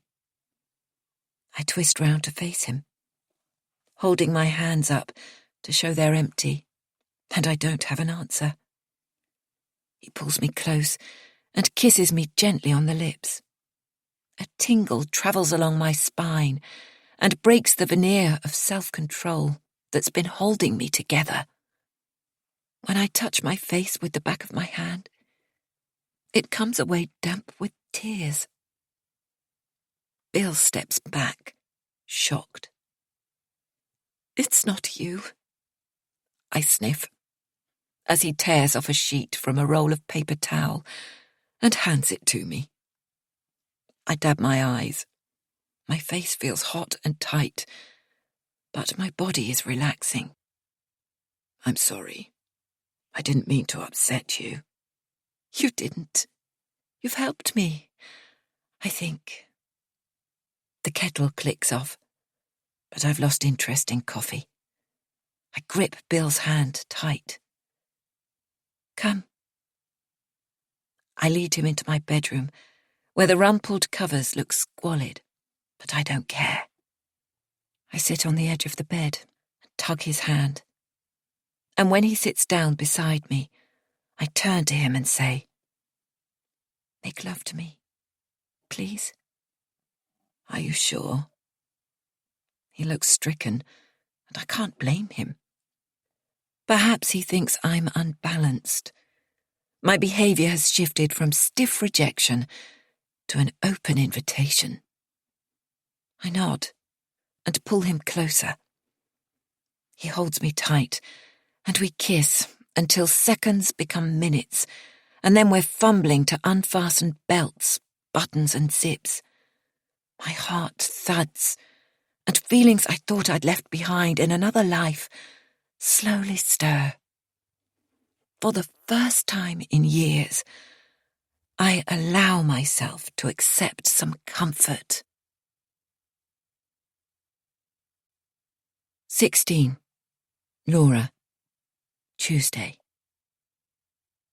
The dawn chorus of robins, thrushes and blackbirds wakes me. A greyish light creeps into the bedroom, and I lie on my right side, facing the window, realising I didn't draw the curtains last night. The mattress shifts beneath me, and I inhale the musky scent of another human. In my bed. I haven't forgotten last night. I know it's Bill. But I lie still and stiff, collecting my thoughts, before I roll onto my back. Bill's awake. He props himself up on one elbow and gazes down at me. It's hard to see his expression, but when he speaks, I hear the smile in his voice. "Good morning." He takes my hand and strokes it. "You were sleeping so peacefully." He's right. A calmness radiates through me, like the endorphin-fueled relaxation you get after a run and a revitalizing shower. My breathing is even, and the hopelessness crushing my chest when I wake most mornings isn't there. It's like a miracle. A tiny part of my burden has been lifted. More light seeps into the room, and I return the gaze of the only man who's ever been with me here. His lips find mine, and we kiss. His beard scratches my chin, but I don't care. I wrap my arms around his back and pull him close. After a while, we lie side by side, holding hands. There's enough light now to see the chaos of my bedroom. It looks as if someone's sorting clothes for a jumble sale. Yesterday's jeans and t-shirt are balled up on the floor, next to Bill's shorts and denim shirt. Suddenly aware of my nakedness, I slide one hand under my pillow and fumble around for the baggy shorts and strappy vest top I sleep in. While I'm struggling into them, Bill slides his legs out of the bed and stands up, giving me a view of a pale but well-toned backside and tanned muscular legs. "Don't leave." I lunge across the bed and hook my arms around his waist. He turns and hugs me back, grinning. "I'm going nowhere, except the bathroom." and I'll finish brewing that coffee you started on last night. What time is it? I grope on the floor for my mobile, but find only the charger cable with nothing connected. Don't panic. You're not going to work today, remember? You told me last night. We can stay in bed and make love all day long. I blush, because I've been thinking the same. But I don my familiar poker face. Bill might be perfectly comfortable with no clothes on and discussing a sex marathon. But it's years since I had close contact with anyone. While Bill is in the bathroom, I interrogate my feelings. When we were in Tenby, he was just a fellow camper, annoyingly intent on getting my attention. Was I attracted to him? Did I encourage him? I don't think I was even open to the possibility. Something has happened to me since I fled the campsite. I've stopped focusing on my own misery. It must be because of Mariana. Thinking of her sparks my guilt. I didn't let her explain. Her parents abandoned her. Is it surprising she was groomed as a drug courier? By giving her a lift to London and listening to her story, I became involved. And I should have protected her. But I've let her down. She's gone. I don't even know her surname, so there's nothing I can do about it. I prop a pillow behind my back and sit up, hugging my bony knees. How could Bill think me beautiful, with my crooked nose and skeletal figure? Whatever happens from now on, I vow I'll eat properly. The aroma of fresh coffee wafts into the room, and Bill appears with a couple of tea towels tied around his waist. When he hands me my mug and gives a mock bow, I'm reminded of the male stripper at a hen party I once went to, and burst into giggles. He keeps a straight face until I've set my mug down on the bedside cabinet, then unfastens the knot and whips the tea towel away. Ta-da! Idiot! Come here. We kiss for a long time, and my coffee is cool when I reach for it. Above the traffic hum, footsteps pound down the stairs, and Callum's front door slams. Bill puts his head on one side. You didn't say you had a housemate? That's Callum, upstairs. Does he share your front door? His expression is mildly perplexed. No, his is round the side. Ah, that's good. He traces the contours of my face with his index finger. You have the most expressive eyes. I'm sure they could tell me things you'd never say. I should be embarrassed by such intense scrutiny. But there's a telepathy between us, as if he's looking beyond my vulnerability into my actual soul. We slide further down the bed until we're lying on our sides, facing each other. Slowly and tenderly, we make love. An hour later, still damp from the shower, I push open the door leading into my garden and feel the sun's rays on my face. After yesterday's storm, my geraniums have revived, and their blossoms are ketchup red and healthy. I'm glowing inside. Bill follows me out with toast and coffee on a tray. Do you want eggs? I ask. They're the ones I bought for you and the gang. I felt really bad when I realized I'd fled with your breakfast. He laughs. We had plenty of bread, and you left butter and milk in Emily's fridge. No one starved. He kisses me again. Forget the eggs. Let's sit here together and enjoy your last day of freedom. Yesterday, in the pizzeria, when our conversation was faltering, I'd told him I was going back to work on Wednesday, though I'm not due in until Thursday. Sad person that I am, I was thinking of ringing my boss and cancelling my last day off to return to the comfort blanket of my office. Let's make the most of today, I say. By staying in, Bill adds. Who needs to go anywhere when the company and the weather are perfect? I thought you wanted to swim at Tootingbeck Lido. No, the pool will still be there another day. He spreads my butter substitute and a thick layer of homemade marmalade I bought from the campsite shop onto a slice of toast and bites into it. Crumbs cling to his beard. It ought to annoy me, but it doesn't. I nibble on a slice of toast, remind myself I'm changing my relationship with food, and take a bigger bite. I didn't go off food. I went off life. Not eating was a symptom of apathy. Tell me about yourself. Bill reaches for another slice of toast. You know all about me, but you've hardly told me a thing. I shrug. Not much to tell. I work for a hedge fund firm in the city. For most people, this would be a conversation stopper.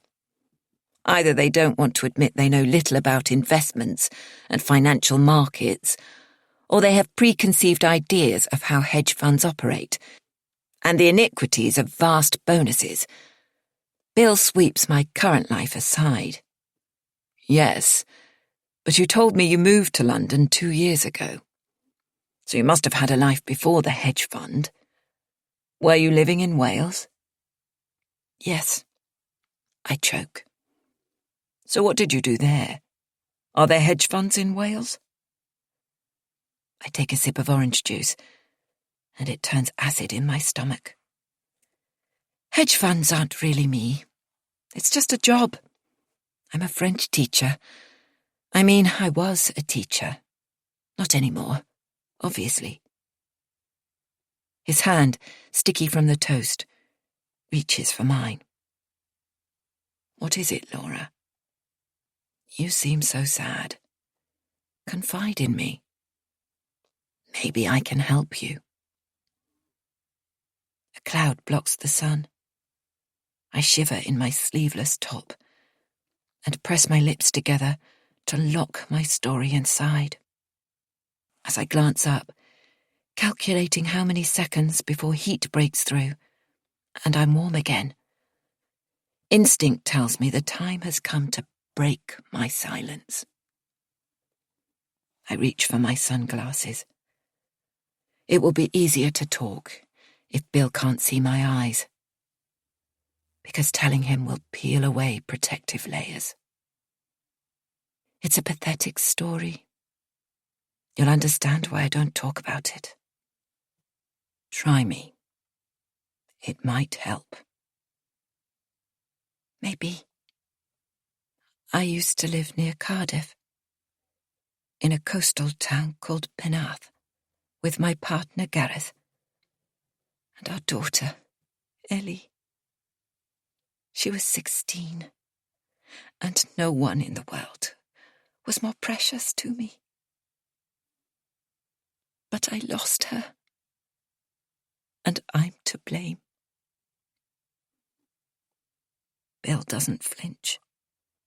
He keeps hold of my hand and waits. Telling Bill will take me back to that dark time. But shutting it out hasn't worked. Maybe if I revisit the past, I can move forward again. 17. Laura. 3 years earlier. It was a Thursday, my mum's 70th birthday. But Mum was adamant she didn't want a big celebration. "What is there to celebrate?" she said, when I mooted it. "Why broadcast how ancient I am? I'll keep my head down and battle through the day. And when I come out the other side, no one need be any the wiser." I was relieved, because being a teacher, spending a Thursday with Mum outside of school holidays would have been impossible. But she reassured me she was going out to lunch with her oldest friend, Susan, and we agreed on a family meal on the Sunday. I feel bad about not seeing Mum on her birthday. I said to Gareth and Ellie at breakfast time. It was a miracle to find all three of us sitting around the kitchen table together in our semi-detached house. But Ellie had finished her exams, and Gareth was working on a local job. "Well, that's not your fault," Gareth pointed out. "Why don't you go over and see her this evening?" He leaned back in his chair and stretched, his long legs kicking my foot. He was anxious to get to work, but his client didn't want him in her house before 10 o'clock. I sighed. "Don't you listen to anything I say? It's Year 8 Parents' Evening tonight. The one postponed from March because so many teachers were off with flu." For some reason, our school had decreed that parents' evenings must always be held on a Thursday, and July was the next available date. I'd be lucky to get home much before 10. "What's for tea?" Gareth asked, getting to his feet. His brown hair was curling past the collar of the navy blue polo shirt, emblazoned with his company's logo. Part of the lettering had rubbed away, so now it read, Kitch Dreams. When he set up the company, I'd argued the name Kitchen Dreams was naff, and suggested he used a strong word with kitchen, like artisan or handcrafted, but he ignored my advice, and his clients don't seem bothered. "That's up to you and Ellie. There's plenty of food in the freezer." Ellie stayed silent in her private world, her phone inches away from her face. "Righto," said Gareth. "I'll sort it." "I could go," said Ellie, yawning. She lifted her head and tossed back her mane of dark blonde hair. "Go where?" asked Gareth. "The supermarket?" "To Grandma's this evening." "Oh, darling, would you? She'd love that."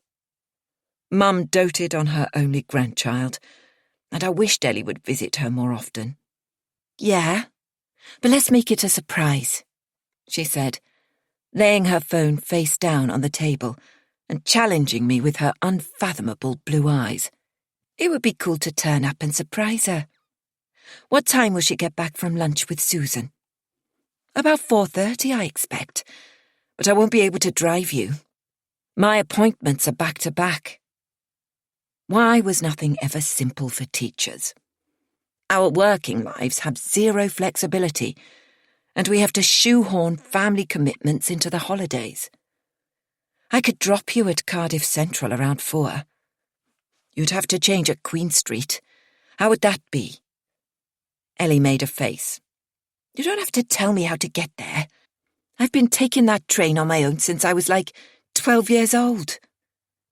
She stirred cereal around her bowl, without ever raising the spoon to her mouth.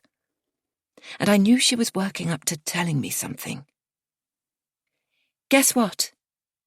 She flipped her phone face up, as if it was a card in a game of patience. Gareth and I exchanged a glance. He was at the sink, rinsing his orange juice glass under the hot tap. We waited for her to tell us. "Remember Hubert? The boy whose family you stayed with when you went on the French exchange? He's hardly a boy, Mum. Hubert's like 17. Anyway, he told me he was coming over this summer with his mates, and they arrived in London on Tuesday. Look." She held out her phone and showed me a photo of 3 lads balancing on the parapet of the Trafalgar Square fountain. I smiled. Funny they should choose Trafalgar Square to start their sightseeing. Next you'll be telling me they're staying at a hotel in Waterloo. She wrinkled her brow. "Why?" "Napoleon. Sometimes I worried about the standard of history teaching at my school. Never mind. I'll explain later. I must get going. Meet me outside the staff room at 10 to 4, and I'll give you a lift to the station." "Thanks, Mum." Her smile was unusually radiant. Lately she'd been morose. I'd put it down to the pressures of her exam year, but something else nagged me. I'd always tried not to pry into Ellie's life. When she was younger, we were close, so I knew she'd confide in me in her own time.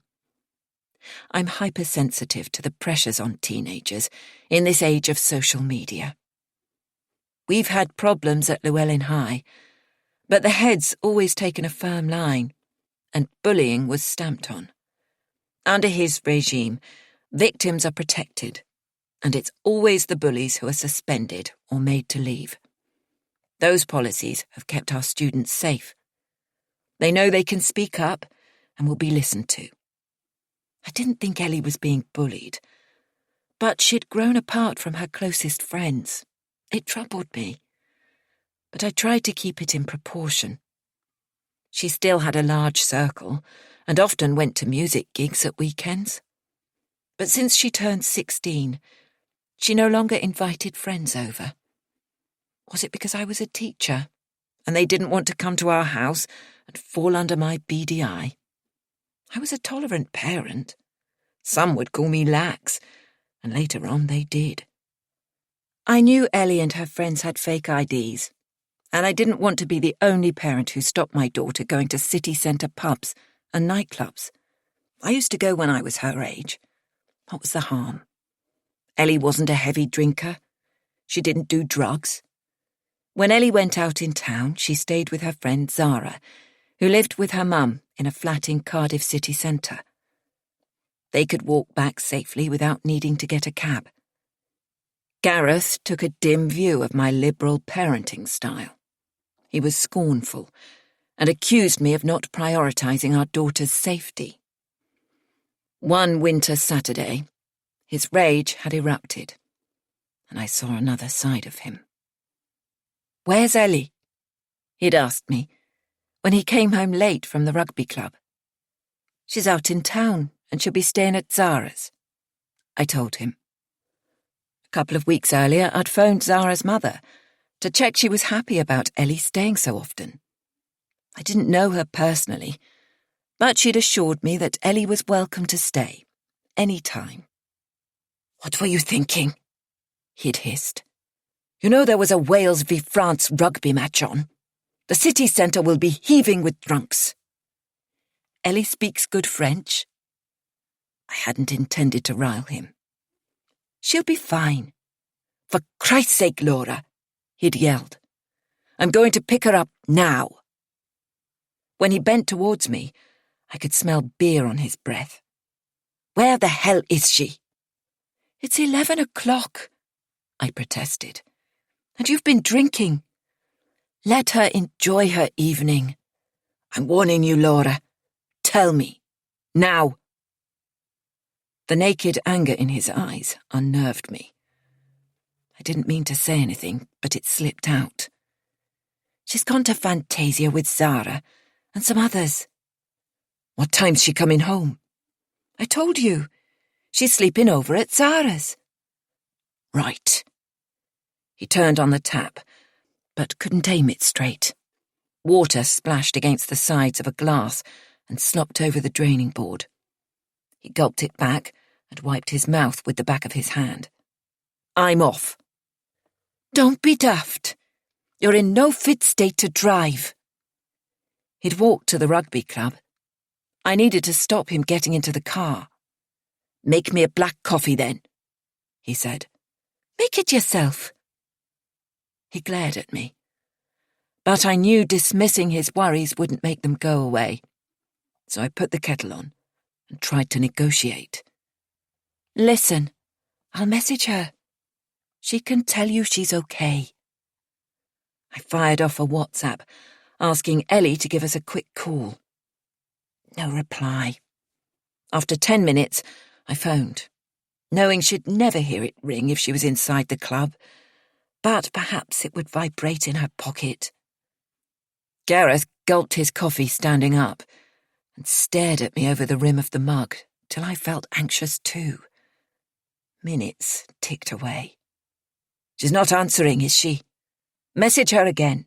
Tell her I'll be outside Fantasia at midnight to pick her up."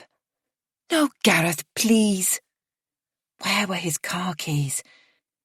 He must have noticed me checking the hook where we intend to leave keys but never do.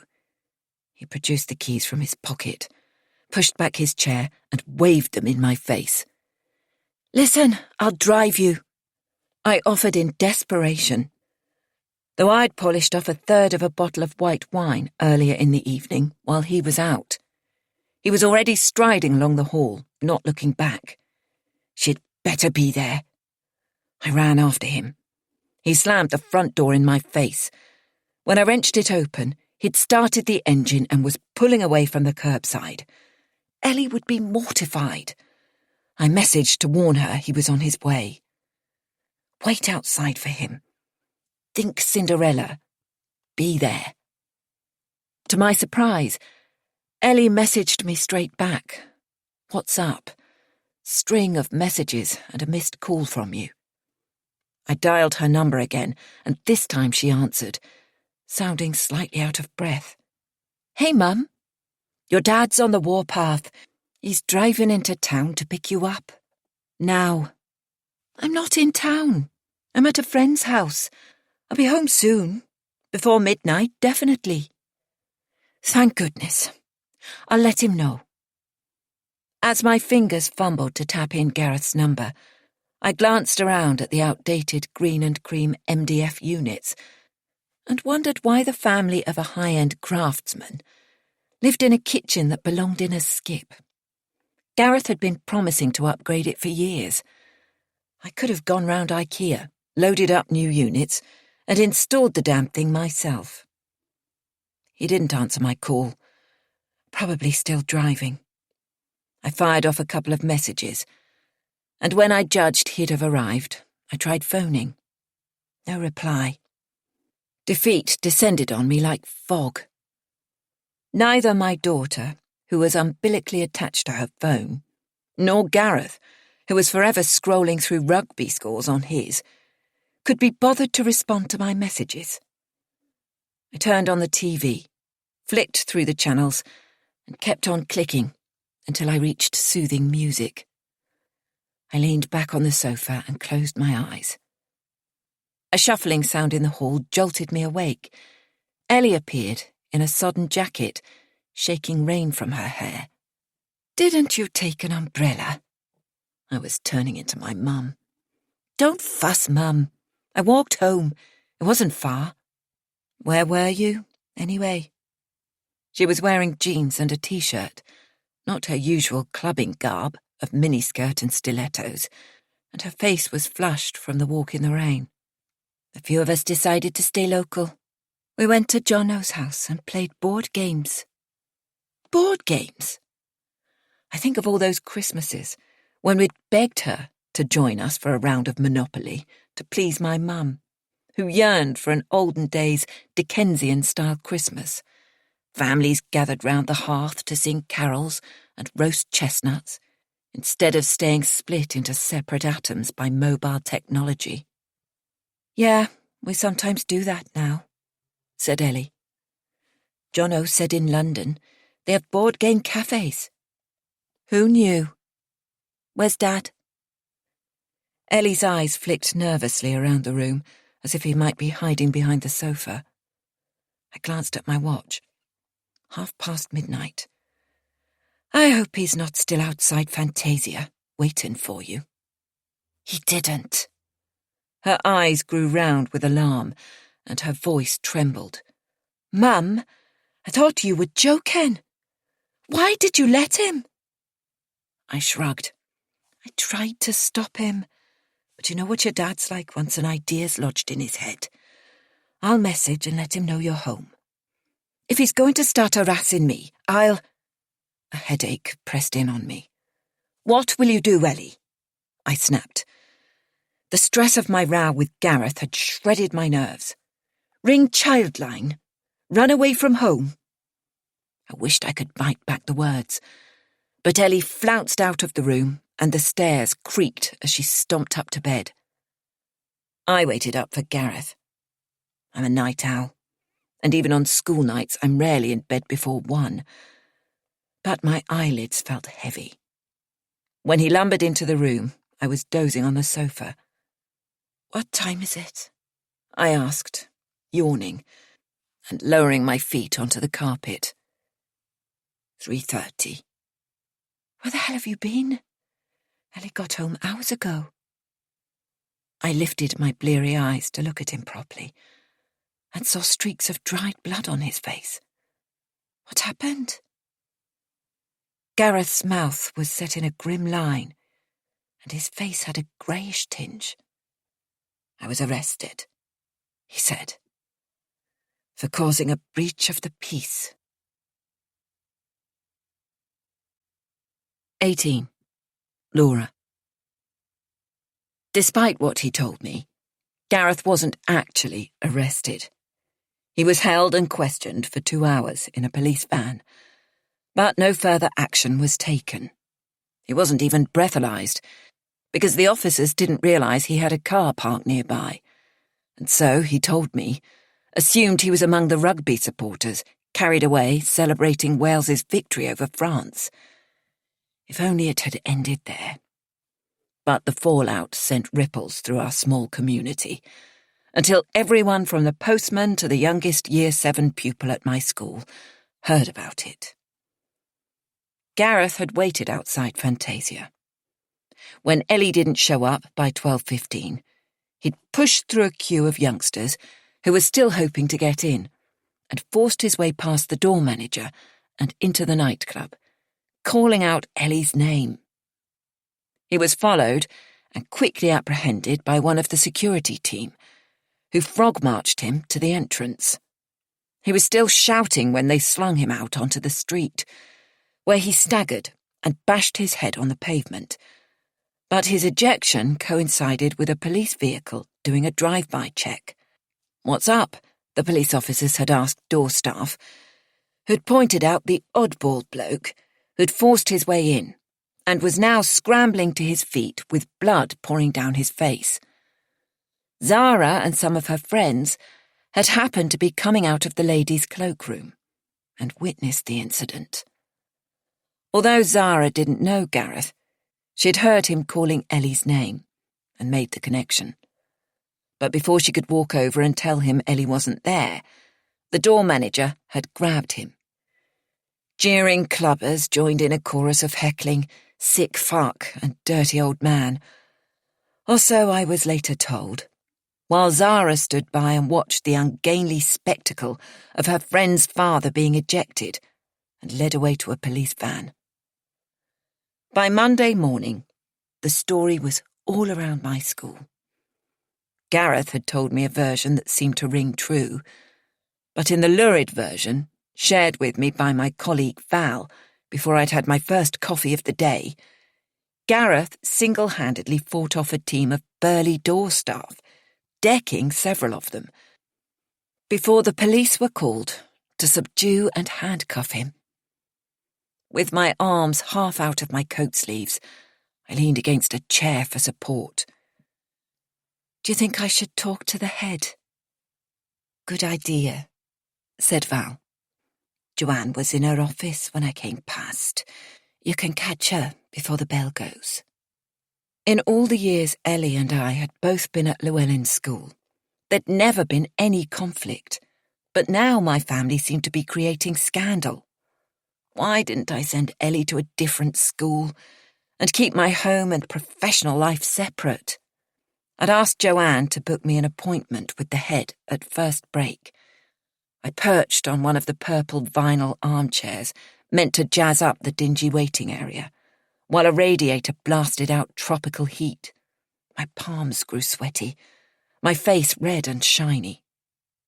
"You can go in now." The secretary summoned me, and I leapt to my feet, the seat making a rude sucking noise as the backs of my legs peeled away. We both pretended not to have noticed. "Thanks." I pushed the door open and caught sight of the head, leaning back in his chair, one hand smoothing a few strands of hair across his balding crown. Why didn't he shave his head and be done with it? "Take a pew, Laura." He waved his hand at the upright chair opposite his desk. It was lower than his own, reminding me of the naughty seat, where generations of students and parents had sat to receive a ticking off from him and his predecessors. I ignored the chair and stayed on my feet, so I could get out of the room fast. I stuttered out an apology. Gareth went to collect Ellie from town, I explained, trying to smile through gritted teeth. Why had Gareth put me in this humiliating position? He was concerned about the crowds on Saturday night, because of the match. When I finished speaking, my knees were shaking, so I sank down onto the chair after all, hoping he wouldn't notice me trembling. It turned out the head already knew about the nightclub incident. "Don't fret. No one's been hurt. Nobody died. By next week, it'll be history." His clichés were meant to be reassuring, but the gleam in his eye told me he secretly thought it was hilarious. I dropped my gaze and noticed my skirt had rucked up when I sat down, exposing my black tights up to thigh level. I squirmed. Why hadn't I worn trousers? Today of all days. Flustered, I stood up to leave, but the head cleared his throat and force-fed me his wisdom. I was head of modern languages, but there was no doubt he was my boss. "You might want to think about where Ellie spends her evenings. She's only 16. The head and I locked eyes. I looked away first. I should have heeded his warning, but instead, I rebelled. He had no kids. He wasn't even married. Why should I stop Ellie doing things her friends were allowed to do? Gareth took the opposite view, and the rift between us deepened. 19. Laura. The Thursday of my mum's birthday, I felt like I was trapped in Groundhog Day, sprinting between classrooms and into meetings, scurrying to stand still. At 3:30, the head of Year 10 called me to join her for a chat with parents who wanted to dispute their daughter's projected exam grades, especially in French. When I joined the meeting, the atmosphere was tense, as if all the oxygen in the room had been used up. The chairs in the classroom were sturdy enough for grown-ups, but the father had perched his massive backside on a table with spindly legs, and I watched in fascination, wondering if it would collapse under his weight. "Miss Lister," he said, offering me his hand without getting up. The classroom windows magnified the intense July sunshine, so it was hard to concentrate on what the man was saying, though his voice boomed louder than the laughter of homebound teens passing along the corridor outside. I opened my computer and showed the parents their daughter's records from the previous 2 years. Whichever way you looked at it, the estimated C grade was generous. The man let his glasses slide down his nose and peered over them for a couple of seconds, but the mother's eyes flicked over the screen. Then she turned her cold gaze on me and said, "We've been paying a tutor to come every week and talk French to her." I was tempted to tell her they'd been wasting their money. "I expect she'll do well in her oral exam," I said, snapping my laptop lid shut. That's when I discovered the father was a barrister and could argue for hours without pausing for breath. I kept one eye on the wall clock, then realised the hands hadn't moved. Time had stood still at 3:40. I rolled back my sleeve to check my wristwatch. 4 o'clock. Ellie would be waiting for me to give her a lift. By offering to spend the evening with her grandma, she was doing me a huge favour. But this meeting had made me late. "Sorry, I have to go." I stood up and briskly pushed back my chair. As I reached the door, the barrister's voice boomed in my ears, suggesting my team was incompetent. Seething, I put my head down and strode along the corridor. Outside the staff room, Ellie was leaning against the wall with a languid, unfocused expression. "You're late." "Sorry, darling. Late meeting. I couldn't get away." "Whatevs. Let's go." I noticed a backpack at her feet, and she bent down to pick it up. What's in the backpack? Present for Grandma? It's a surprise? She hugged the bag tight against her chest, and I smelled perfume. Sea siren, the one Ellie uses herself.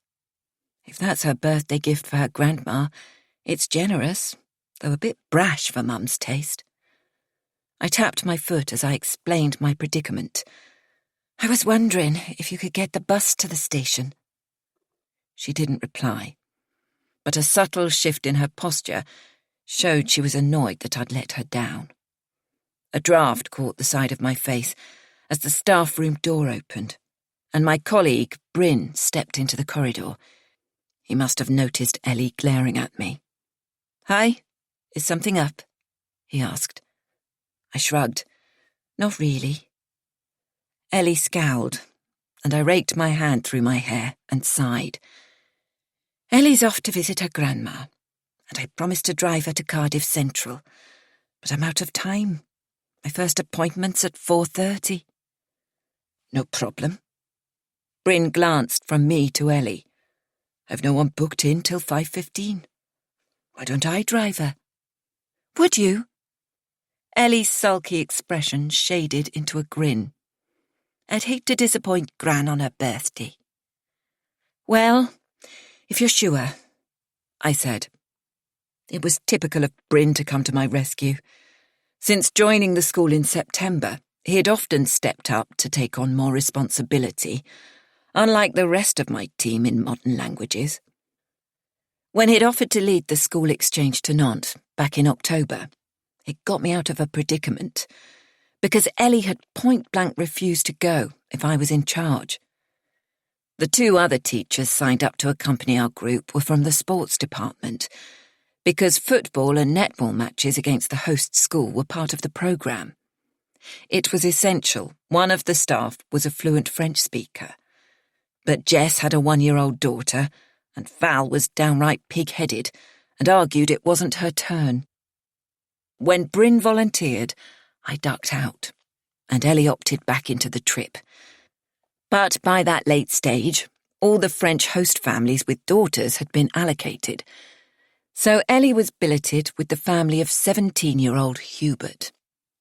What I wasn't told at the time was that Hubert had been held back a year, not just for failing his exams, but for anger issues and fighting. 20. Laura. Tuesday. The angry whine of a chainsaw from a nearby garden rips through my concentration. Bill has been sitting quietly, his clasped hands resting on the metal table, as he listens to me unwrapping my past. When the noise distracts me, I'm so detached from my surroundings that Bill has faded to a background blur. I'm locked inside my nightmare, running down corridors to nowhere, searching for a door that will open and lead me to Ellie. A scream is forming in my throat. To stifle it, I bite down hard on the heel of my hand, and a metallic taste fills my mouth. There's not much blood, but I stare at my hand where my teeth marks make a neat circle. Bill takes my injured hand and examines it. "You'll live," he says, and kisses it better like a parent soothing a child. Suddenly, I need a shot of alcohol. "Fancy a drink?" "I'll get it." He disappears into the kitchen and returns with 2 beers and the remains of a bottle of Petit Chablis. Even when my cupboards are bare, there's always alcohol in my fridge. "Which do you fancy?" I point to the wine bottle, and he fills a glass up to the brim. I curl my hand around the stem, but don't raise it to my lips. It's comforting to know it's there. My familiar medicine. Bill takes a bunch of keys out of his pocket and uses the edge of one to prise the cap off his beer and swigs it from the bottle. He tries to catch my gaze, but I reposition my sunglasses from where I've put them on top of my head, like an Alice band, and cover my eyes. Take your time, Laura. I want to hear the rest. I take a sip of wine, and it gives me courage to continue. I dread seeing Bill's pity, but the slow pace of my story is agonizing. So I jump forward and tell him the end. I said goodbye to Ellie outside the staff room that day, and went to set up my table in the hall for parents' evening. I pause. That was the last time I saw her. There. I've said it. Behind the sunglasses, my eyes well with tears, as Bill's hand inches across the table to touch mine, but I snatch it away. You don't need to tell me any more if it's too painful. I nod.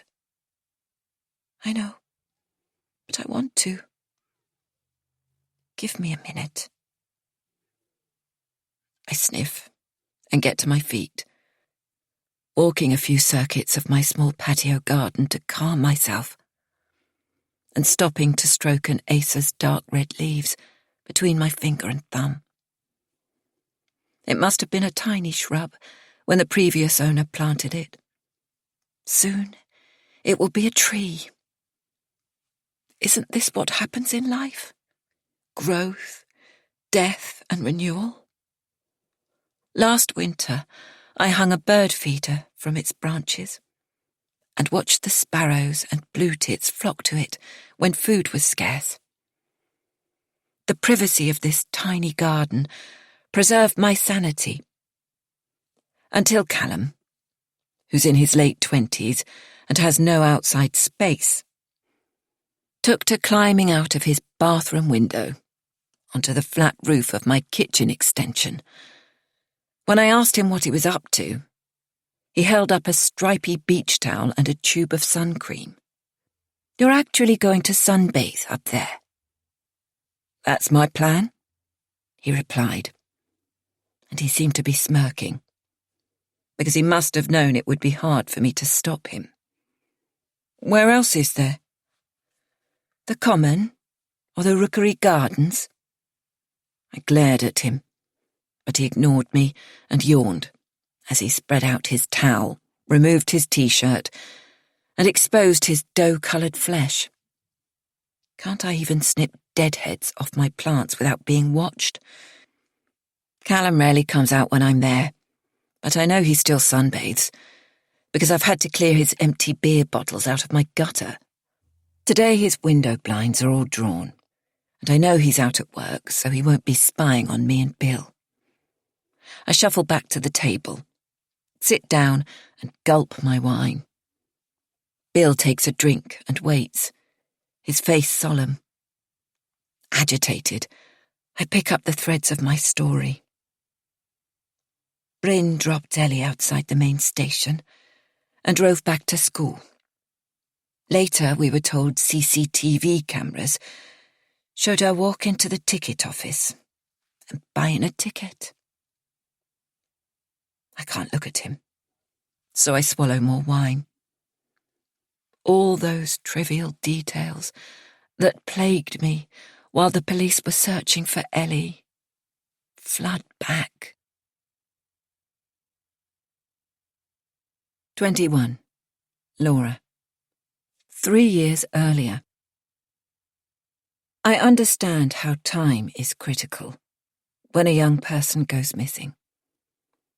And one of many things I blame myself for is stopping for a swift drink at the King's Arms with my colleagues, Val and Bryn. While we were mulling over the highs and lows of parents' evening, Ellie was slipping out of sight.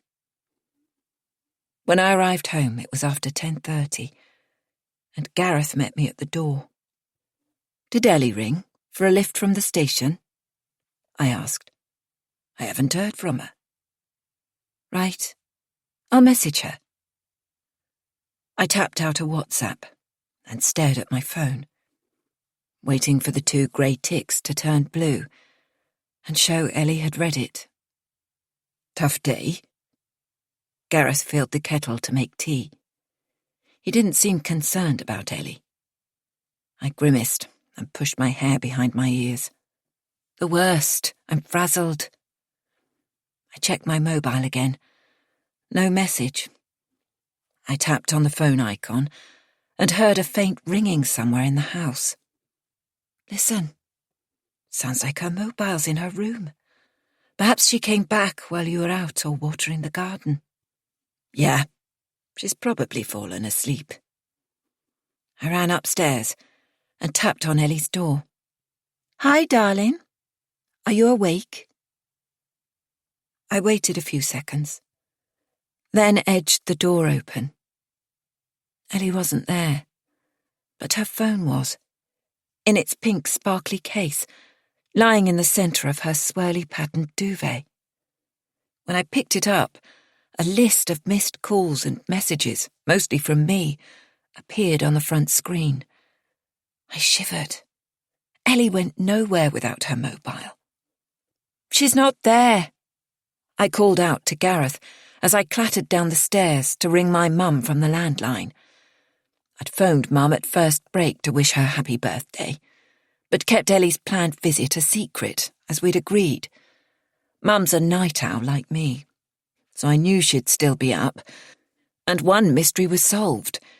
Ellie couldn't ring for a lift if she didn't have her phone. Yet in my heart, I knew she'd have noticed hours ago and phoned us from Mum's.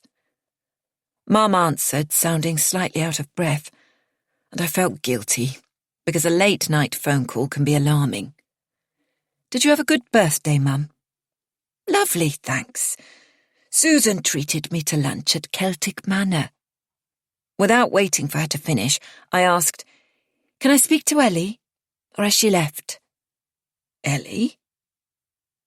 There was no disguising the surprise in Mum's voice. Cold fingers of fear clutched my heart, but I forced a laugh. Yes. How was your birthday evening together? I haven't seen Ellie today, darling, but she messaged me at breakfast time before she left for school. Wasn't that sweet? What was going on? I flumped down on the sofa, covered the mouthpiece with my hand, and mouthed to Gareth, Ellie didn't go to Mum's. What did you say? He stepped closer, his voice booming in my left ear, while Mum talked in discordant stereo into my right. How could I shut her up without making her anxious? Sorry, Mum. I faked a laugh. My mistake. I'm just home from parents' evening, and Gareth's updating me on Ellie's change of plans. I patted the air with my hand, signalling to Gareth to lower his voice. I'll call you tomorrow. Yes, but darling. Mum was still asking questions when I ended the call. Where's she got to, Gareth? He must have detected a note of panic in my voice, but if I expected him to share my anxiety, I was wrong. How the hell should I know? He furrowed his brow. You are the one who encourages her to do exactly as she pleases. When have you ever bothered about her staying out late? If something's up, it's down to you. He stomped out of the room. In the slipstream of his vitriol, I gasped. Ever since the nightclub incident, Gareth had kept a brooding silence about Ellie's socialising. Their once easy-going relationship turned tense, and Ellie often left the room when he came in. While she was revising, it wasn't so noticeable, because she shut herself in her bedroom, but she still went out every Saturday night, and some Fridays too. It helps me deal with exam stress, Mum. It made sense to me. I encouraged her, but all that time, Gareth was nursing a grudge and saying nothing. Inside my head, a soundless scream clamoured to escape. I ran back upstairs to check her room. Her pink and black duvet draped onto the floor on one side of the bed.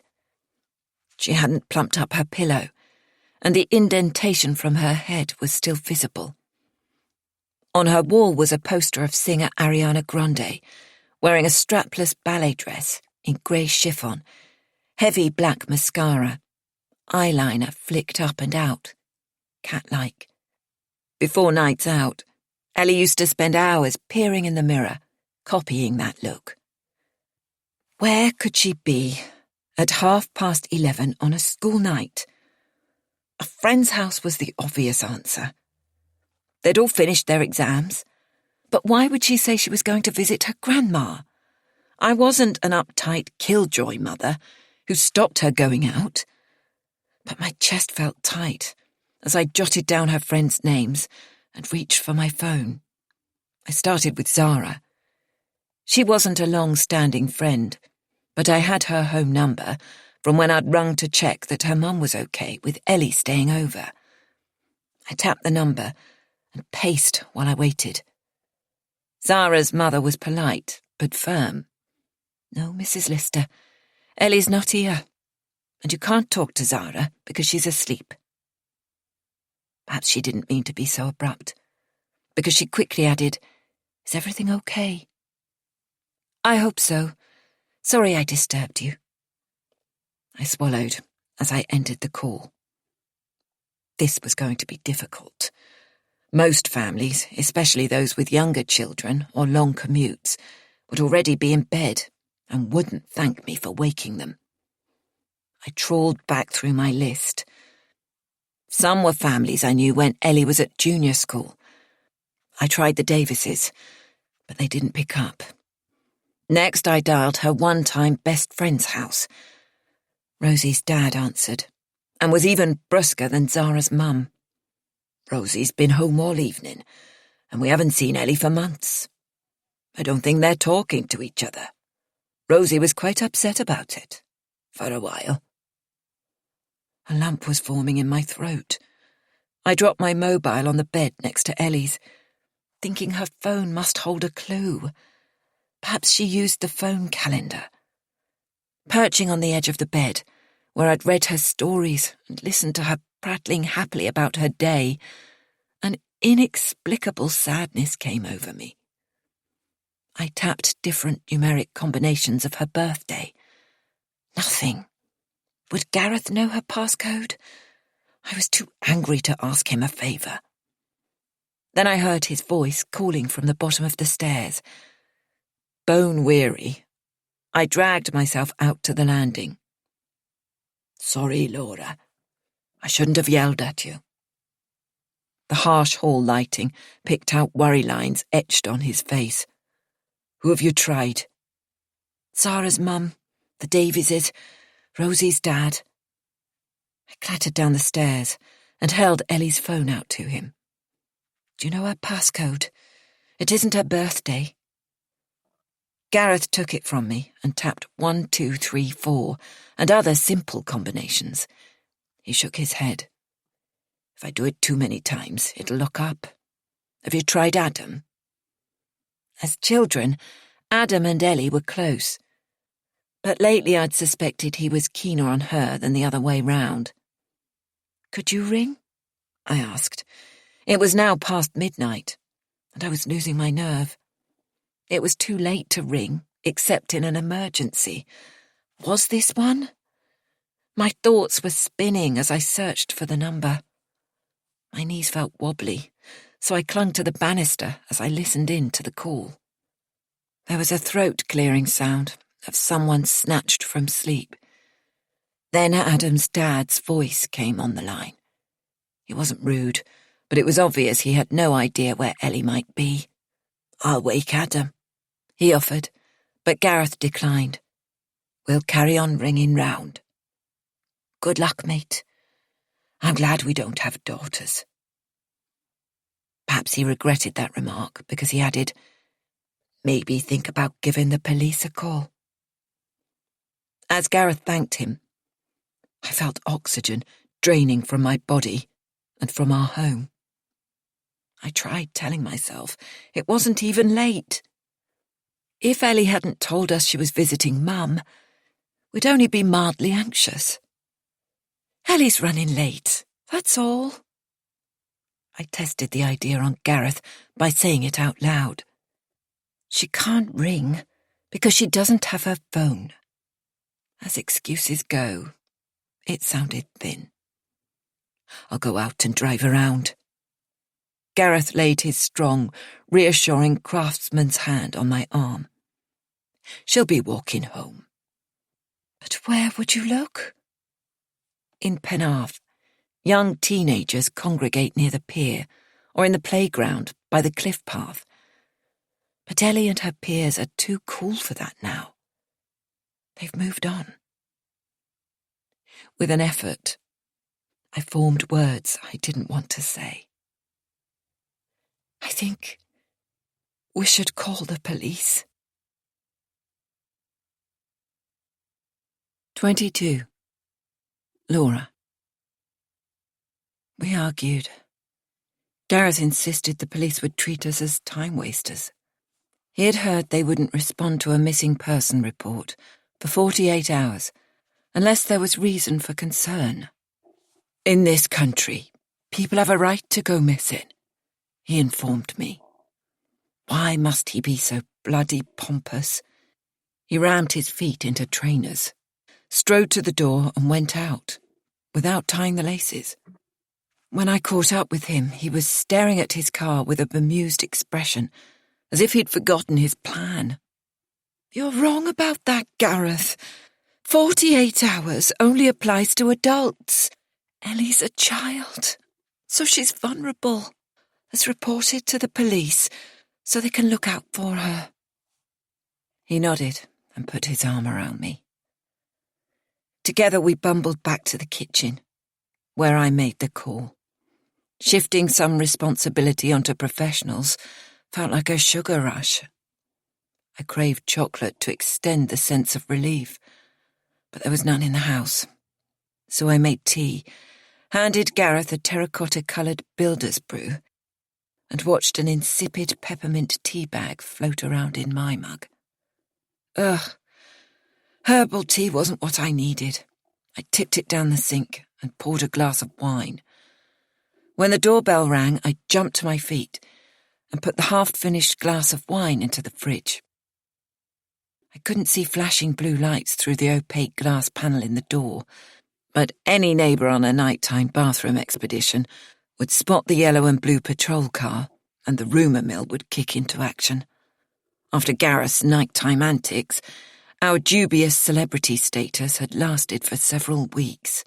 Tongues were wagging at school, but in the wider community, fingers pointed, and the only place Gareth felt comfortable was the rugby club, where being slung out of a nightclub when you're almost 40 was a badge of honour. For Ellie, our family's notoriety was torment. How do you think I feel? Now everyone knows my dad's a dickhead. Doors were slammed, angry words exchanged. But Gareth's effort to curtail Ellie's freedom backfired so spectacularly that he'd ceded his authority over her and blamed me. He became morose. Our conversations were brittle, and I'd catch him looking at me with contempt. Our lives were running on parallel tracks. I snatched a breath and opened the door. The motion sensor had detected the officers walking up the path and activated a light. I was dazzled by their high-vis jackets and faces bleached by the floodlight. Both officers were in uniform, and at first I thought they were two men. But as they came closer, I realised one was a woman. Her pale hair was scraped back in a tight bun, so she looked almost bald. I led the way to the sitting room and noticed Gareth scrutinising them, perhaps to see if either had witnessed his previous brush with the South Wales Force. The female officer made the introductions. I'm PC Jenkins, and this is my colleague PC Hughes. You must be Mrs. Barton. Ms. Lister, I replied. and Gareth scowled. We'd met at uni and been together almost 20 years, but we weren't married. Gareth's degree was in law, but he regretted his career choice, and after a year in a solicitor's practice, he ambushed me with his plan to retrain as a carpenter. This would have been fine if I hadn't been pregnant with Ellie. "Please, sit down," I said, remembering my manners, but I didn't offer tea. "We've had a report of a missing 16-year-old, Ellie Barton. She's your daughter, Miss Lister?" "Our daughter," said Gareth. "What makes you think she's missing?" I swallowed, but my throat was still dry. I croaked my way through the reasons we were worried. "Ellie told us she was going to visit my mother this evening, because it's Mum's 70th birthday today." I remembered it was now tomorrow. "I mean, yesterday. I had a parents' evening at school. I'm a teacher, so I couldn't go."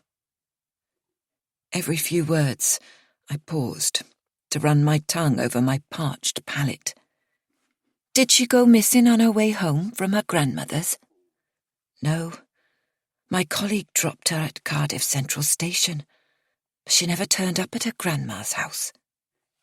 "You've asked your mother to confirm this?" "Yes. I rang her as soon as we realised Ellie was overdue." "We'll take her details in a minute. What's your colleague's name? The one who drove her to the station?" "Bryn Jones." "And did Mr. Jones see her go into the station?" I mumbled, remembering Bryn swinging by my table in the school hall and giving a thumbs-up sign above the head of the parent I was talking to. Later in the pub, he'd told me the time he'd dropped Ellie. He reached the station at around 4:20, but I didn't think to ask him if she went inside. If she changed her mind and went elsewhere, where might she go? 3 pairs of eyes bored into me. I was in an armchair, and the 2 officers were sitting on the sofa opposite me. Gareth was leaning against the doorframe, 1 foot in the room and 1 in the hall, non-committal, as if this was nothing to do with him. My hands trembled, and I pinned them in my lap so the others wouldn't notice. Sometimes she goes out in town or visits friends. What time does she usually come home? PC Jenkins pushed a loose strand of pale hair back into her bun. One side of her mouth was slightly twisted, as if years of listening to reports that weren't quite credible had stamped her face with skepticism. I prevaricated. By midnight, unless she's arranged to stay with a friend. "What have you done to locate her?" asked PC Hughes. His deeper voice stirred Gareth to attention. Sometimes I wondered if he was deaf to the pitch of female voices. "We've rung around some of her friends." Gareth listed the names, counting them off on the fingers of his left hand, and PC Hughes solemnly noted them down. "No one's seen her." PC Jenkins' radio crackled, and I felt a stab of alarm. What if they had to rush to another incident, leaving us with platitudes like, "We'll keep a lookout for her," or "Call us when she turns up"? "We should establish whether or not Ellie caught a train," she said. "What was the name of that teacher who dropped her at the station?" "Bryn Jones," I repeated, certain I'd already told her. "Does he live here, in Penarth? Do you have his number?" Bryn was a colleague, not a friend. I was his boss. I shook my head. "I'm not sure where he lives. As far as I know, he's renting. He joined the staff last September." Her voice turned brisk. "Who will know it?" The school secretary. I have her number." With a sinking heart, I realised Joanne would never forgive me for being woken from sleep, and she'd make sure everyone at school heard about it. Joanne sometimes works from home. Her daughter's been ill with ME, so she can access school records remotely. Give her a call, please. Once we have that intel, we'll speak to Mr. Jones and pinpoint the exact place he dropped her. Then I'll call control, so they can make arrangements to pull the CCTV footage from the station area. The station closes after the last train departs, so they may need to seek help from British Transport Police. My heart drummed in my chest. Far from accusing us of wasting their time, they were taking us seriously. My emotions were in turmoil. I didn't want this. Why didn't they tell us we were worrying needlessly? "We'll split up," said PC Jenkins to her colleague. "You take the car and go and talk to Mr. Jones when we have his address, and I'll make an initial search of the house." She gave me her lopsided smile again, but her face didn't relax. I rang Joanne and waited. My first call rang out. I dialed again. This time she answered on the 5th ring. "Who is it?" She sounded sleepy, breathless, and upset. Explaining took a while. Ripped from sleep, Joanne seemed to think this was some languages department jape, and went on and on about how giving me Bryn's address would be a breach of data protection. "Listen," I begged. Surely she could hear the desperation in my voice. "Ellie's gone missing. The police are here." Her tone softened. "I see. I'm sorry. Give me a minute." The phone went silent. How long did it take to log on and retrieve a single piece of data? The hands of the antique clock my mother gave me moved painfully forward. Finally, Joanne spoke. "I have Bryn's address, but I shouldn't really give it to you." Her voice was a mix of officiousness and concern. "Right, I'm handing the phone to PC Jenkins. Talk to her." "How do I know she's really a police officer?" "Stop it, Joe!" I passed over my phone, crossed my arms, and let my chin sink onto my chest. Time dripped on past 2:30. PC Jenkins had a calm authority, as she noted down the address and reassured Joanne she wouldn't get into trouble. "Can you get us some recent photos of your daughter?" she asked me, ending the call and handing back my phone. My face began to crumple. "Don't worry, it's routine." "What do you mean?" Gareth was tapping his foot. It was his way of releasing pent-up energy, but it made him look shifty. "Most runaways are found, or come home of their own accord in a couple of days," said PC Jenkins. Her words hit me like a blow to the stomach. So that's what my daughter is. A teenage runaway. 23. Laura. The front door slammed as PC Hughes headed off to talk to Bryn. I stood motionless, like a child awaiting instructions, and feeling as if my kitchen walls were closing in on me. I'd always loathed the black and white tiles. They reminded me of a crossword grid I'd never complete. When PC Jenkins asked me to hand over Ellie's phone, I flinched, but slid it across the table towards her and watched as she placed it in a plastic evidence bag. "Aren't you going to examine it? There must be a clue." "They'll do that back at base. I'll take a look around. Do you have outbuildings?" The words sounded ridiculously grand for our road of suburban semis. "Only a shed and a garage."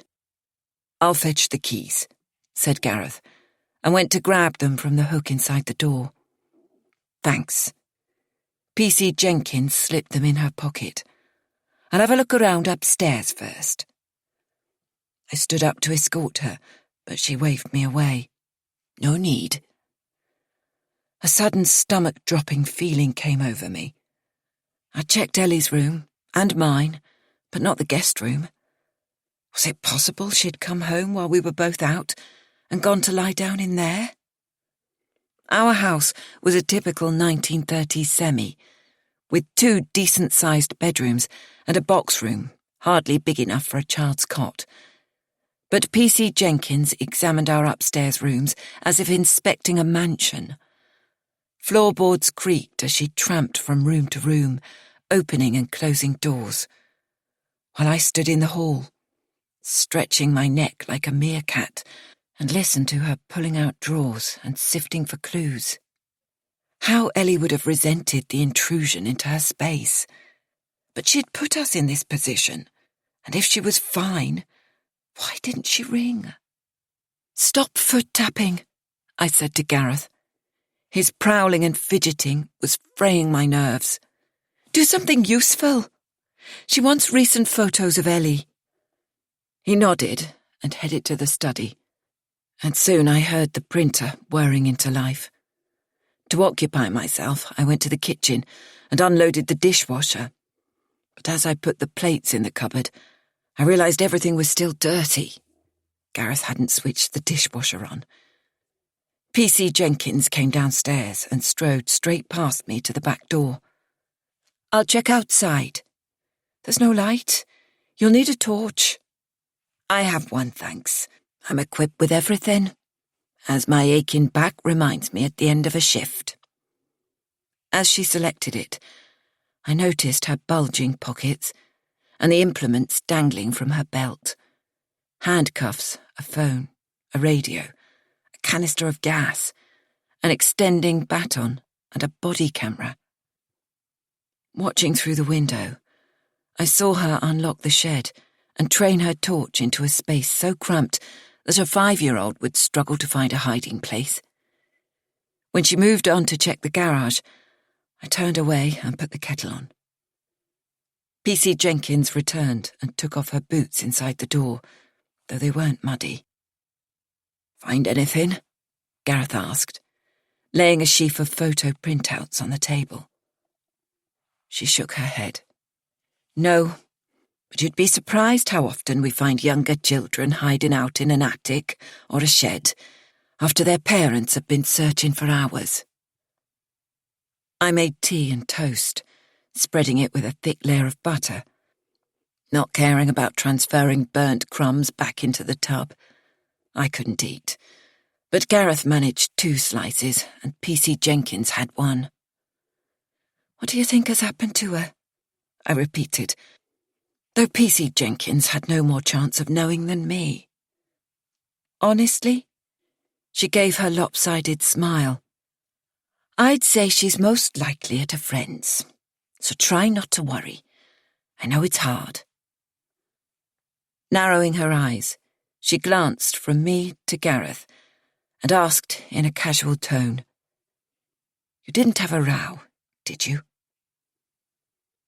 Thinking of Ellie's long-running feud with her father, I dropped my gaze and waited for Gareth to speak, but he carried on munching his toast. "No, we were all fine this morning, and no one forced Ellie to go to Mum's. She volunteered." "Is that in character?" "Yes, Ellie's fond of her grandma, and sometimes visits on her own." P.C. Jenkins sifted through the prints Gareth had made and examined each in turn. One was a holiday snap of Ellie, in her white bikini, looking more mature than her years, her pose bordering on provocative. I leaned across to whisk it away and tore it into pieces. "Not this one. Sorry." I shuddered. P.C. Jenkins took a last gulp of tea and stood up. "Excuse me, I must check in with control." She strolled out to the hall, moving silently in her thick black socks.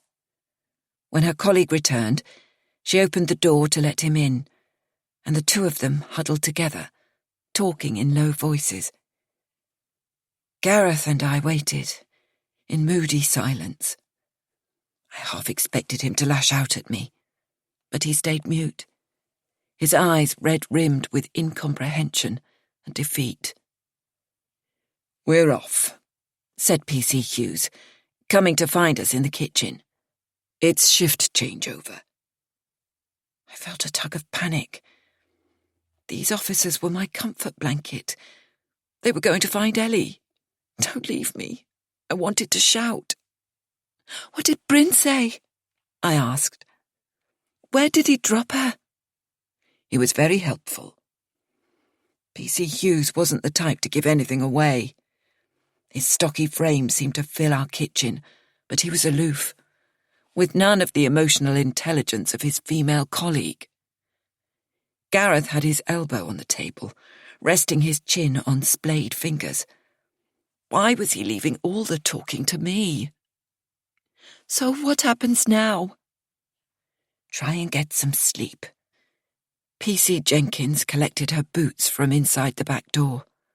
"We've made a full report, and arrangements are in place to pull the CCTV footage from cameras around the station area. You'll hear from investigations in the morning. They'll keep you posted." "It won't be you?" PC Hughes shook his head. "We're response. If she doesn't show up, investigations will take it forward. I doubt they'll appoint a family liaison officer, because there's been no crime, has there? As far as we know. So, look on the bright side." 24. Laura. I sat with my fingers curled around my cold, empty mug. "Sleep.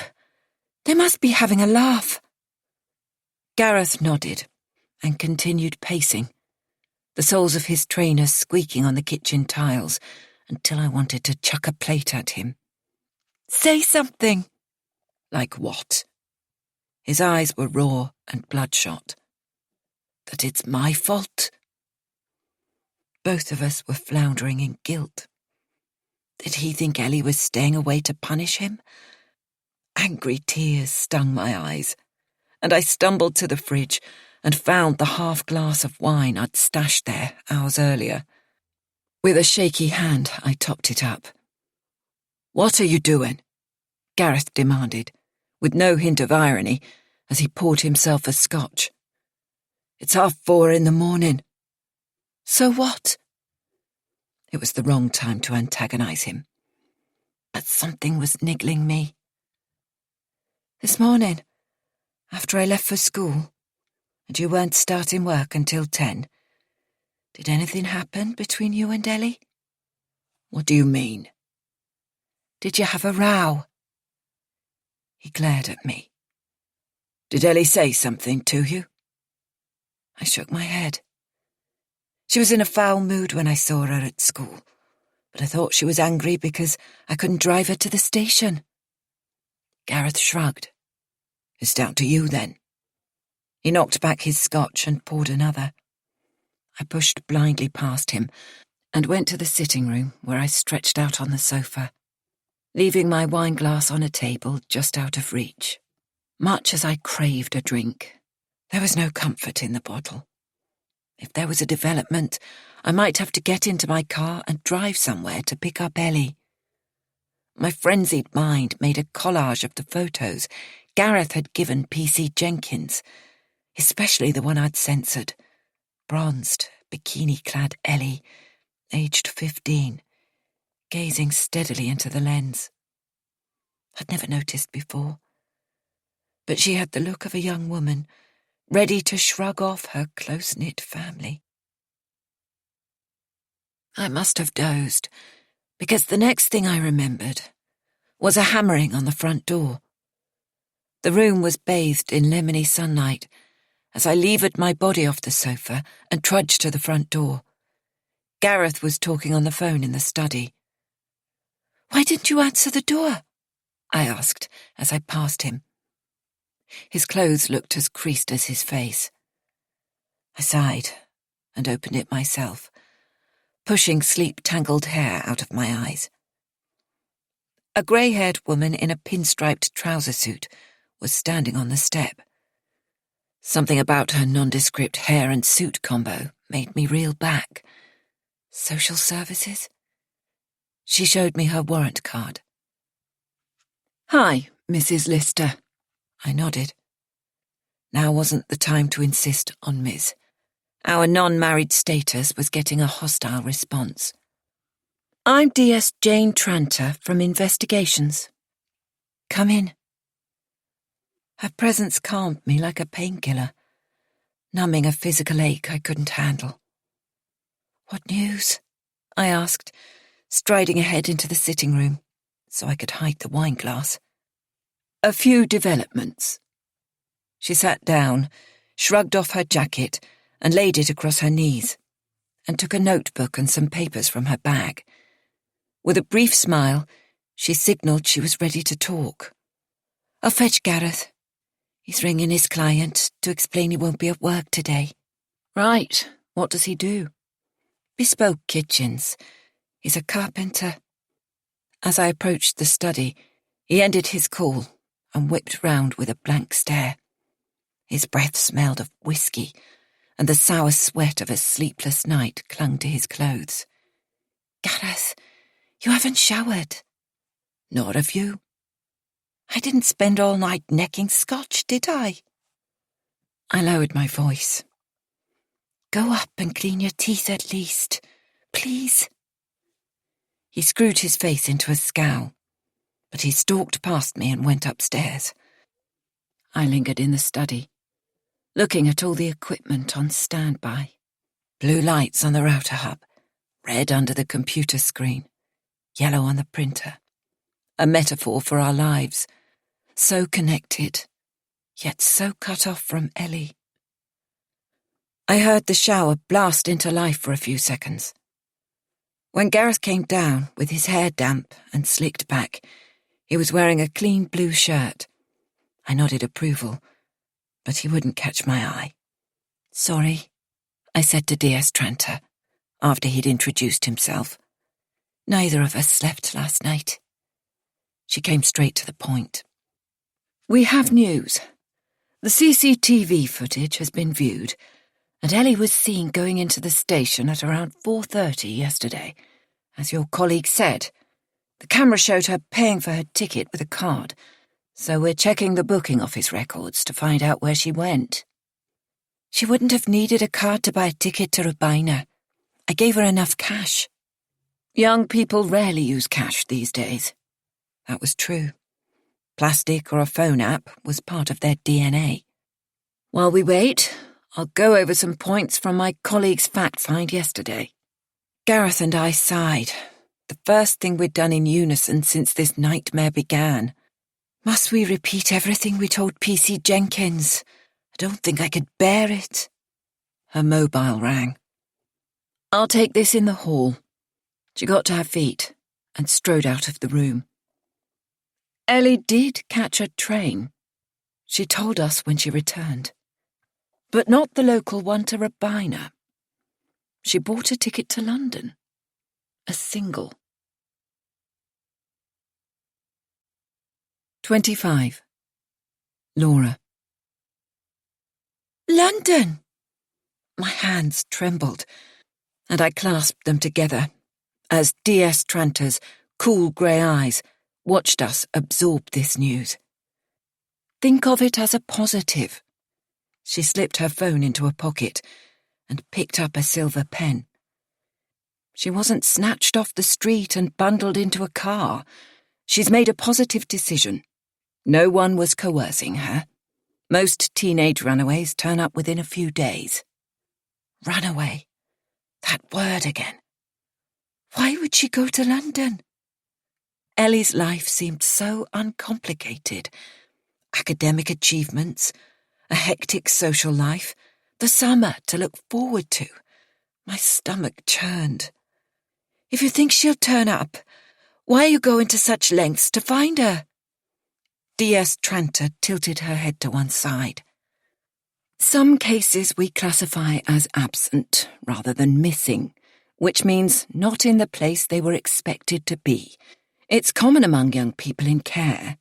Ellie's not in that position, but she's vulnerable because of her age. What happens now? Officers are visiting Llewellyn High this morning to talk to staff and students. Did Ellie have problems at school? She held her pen discreetly poised above her notebook. Sensing my personal and professional life were on a collision course, I swallowed. My colleagues being questioned about my missing daughter, seeing my life falling apart. I teach at Llewellyn, and no, Ellie wasn't being bullied. She gave a tight smile. Even so, parents are often the last to know. Gareth's look of sympathy felt manufactured. Was he secretly gloating, convinced this was my fault for giving Ellie too much freedom? Should I go into school? I asked. No, it's best you stay here. Ellie might ring. As she doesn't have her mobile, she might remember the landline number. Can you think of any reasons Ellie might suddenly go to London without telling you? No. Gareth spoke through gritted teeth. She gave him a sharp look, as if his answer was too quick. Weariness washed over me, turning my memory into a jigsaw with pieces missing. We have to rule out her leaving the train somewhere along the route, D.S. Tranter went on. Though it only stops at 3 stations. There are cameras on the train at Paddington. Once we're certain she went to London, the Met will be involved. Have a think about anyone she knows there. Friends, relatives, or places you might have stayed on family trips. Okay, that makes sense. Make a separate list of her friends and their numbers, if you have them. Later on, I'll be taking your statements. Haven't we given those already? To P.C. Jenkins? No, those were an initial fact-find to kick off the search. Have you got paper? I felt like we were in kindergarten and she was our teacher, setting us a mindless task to keep us quiet while she got on with her important work. I've plenty in the study. D.S. Tranter followed me out and along the hall, to the room we used as an office. I'll park myself here for a bit and make some calls. Without waiting for my answer, she lifted a pile of books off my desk and put them on the floor while I collected a bundle of A4 paper and went out, leaving the door open.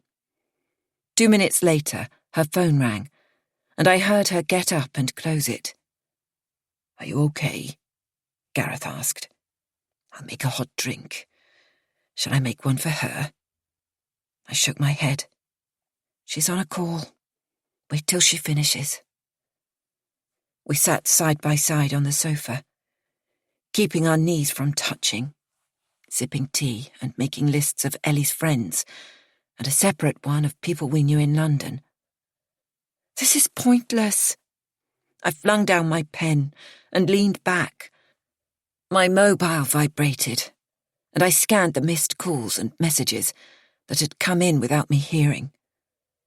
None was from an unknown or London number. All were attached to colleagues' names.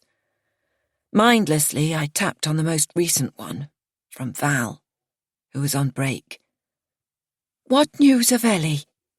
She asked, but without waiting for my reply, began filling me in on happenings at school. Bryn said he was dragged from his bed at 3 a.m. by a police officer. She made it sound as if a Gestapo-style search of the school was in progress, with lockers opened and interrogations conducted in the secretary's office. Have they found anything? I asked, desperate for any glimmer of hope. Only that Ellie's locker was empty. That's hardly surprising, is it? Her exams are over. She left school, for now. Where do you think she is? Val was obviously pumping me for gossip to feed the staff room grapevine. Bleakness descended like fog. I have to go. Tell the others not to ring me, please. I'm keeping all our lines open for Ellie. Gareth had stopped writing. He brandished his list of names. What am I meant to do with this? Give it to me. I scanned his list with 6 names written on it. Who's Kevin Brewer? My mate from uni. He lives in London. Camberwell, I think. Has Ellie ever met him? I don't think so. He got up, rubbing his stiff knees. Gareth was a year off 40, but bending and kneeling were integral to his work, and decades playing rugby had taken its toll. I'm going stir-crazy cooped up in here. He went back to his pacing and headed outside. I guessed he was heading for the garage, where he kept his tools and materials. A few minutes later, the whir of a lathe starting up. Occupying his hands would help him. I wished I had a similar hobby, but I'm no crafter. I don't knit or sew. I read, write, think, and overanalyze. D.S. Tranter stayed closeted in our study. She must have had a strong bladder, because I didn't hear her coming out to use the cloakroom. Our lists of names lay on the coffee table, while I scanned news headlines on my tablet and sensed how dyslexia must feel.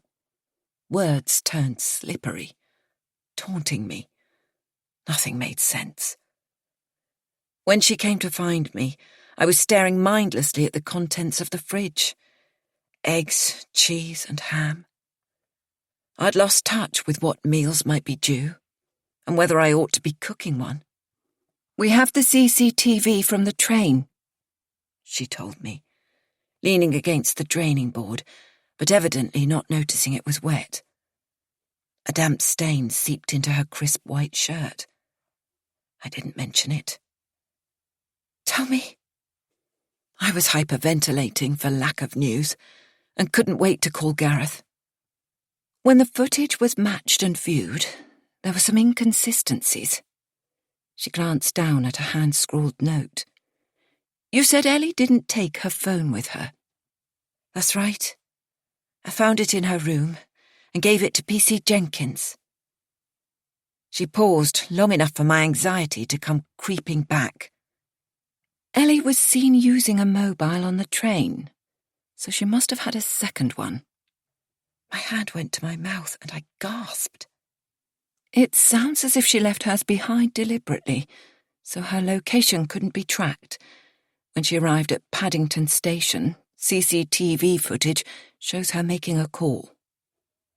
Paddington, the bustling London terminus for trains from South Wales, rolled through my mind like a cinema screen. I knew from experience it could be difficult to find the person you were meeting. Was someone waiting for Ellie? "Ellie's train arrived in London at around 6:45, she told me. I shivered. That was when I was snatching my mid-evening tea break at school, thinking my daughter was at Mum's. She entered the underground station alone, but more investigation would be needed to find out which line she took." "Your shirt," I said. It had soaked up water like a sponge. I tore off some paper towel and handed it to her. It was easier to focus on that. "Thanks." She blotted her shirt and moved away from the sink. "Prepare yourself, Laura. This won't be quick. Think of how many young runaways the Met have to deal with, arriving in London from all over the country, and the amount of work to track her in crowds. I have to get back now, but I'll keep you updated. Try to stay calm. We could be waiting some time." 26. Laura. After D.S. Tranter left, I went out to the garage and stood in the doorway watching Gareth measure up a length of beading. His head was bowed in concentration, his hands caressing the cheap pine as if it were a precious rainforest specimen. He must have sensed I was there, but carried on with his task. I envied his focus. When he'd finished, he turned to me. His eyebrows lifted in a question. "Ellie arrived in London and was seen using a phone," I told him. My chest felt tight. Maybe she kept an old one? "Sounds like a burner phone. Come here." He held out his arms, and I went to him. I rested my head on his shoulder, feeling the rhythmic beat of his heart. Mine felt less steady. I sniffed. I don't know why I'm crying. She's not actually missing, is she? I mean, she's made a plan and gone somewhere. But she hasn't told us. He nodded. If she's gone to such lengths to cover her tracks, it sounds like she doesn't want us to find her. What do you think will happen next?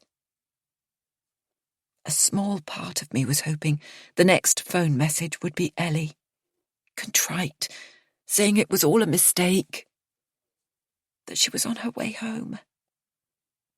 I peeled myself out of the comfort of Gareth's arms. I must ring Mum. After my panicked call the night before, I'd half expected her to phone. But as far as she knew, this was a normal day, a school day, and I'd be at work. Watch what you say about Ellie. Don't upset her. Of course, I snapped, and my irritation returned. My mother was one of Gareth's greatest fans, practically his cheerleader. When he gave up law to retrain in carpentry, she understood immediately, unlike me.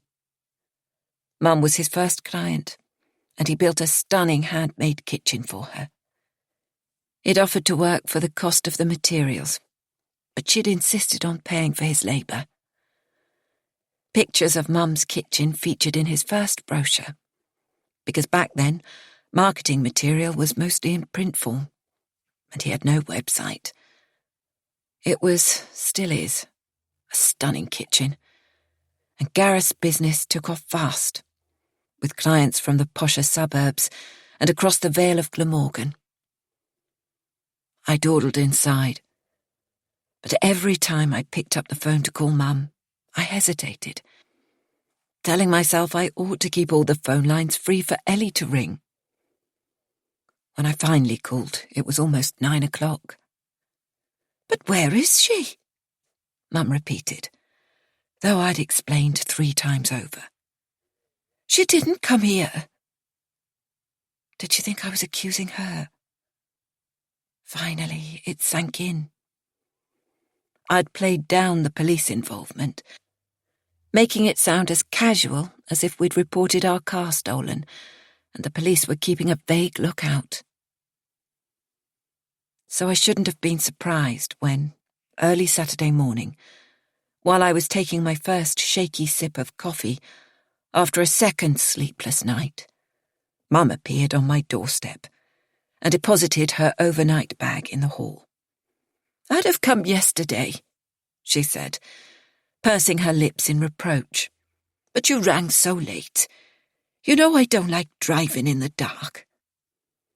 I kissed her soft, creased cheek, picked up her bag, and carried it up to the guest room. While I laid out towels, I tried to remember if I'd washed the sheets since her last visit. Why did it matter? Downstairs, I heard her moving around, embarking on her mission to keep us fed and supplied with hot drinks. The smell of toast wafted up towards me, and she called out, "Breakfast?" My legs felt heavy as I clumped down the stairs.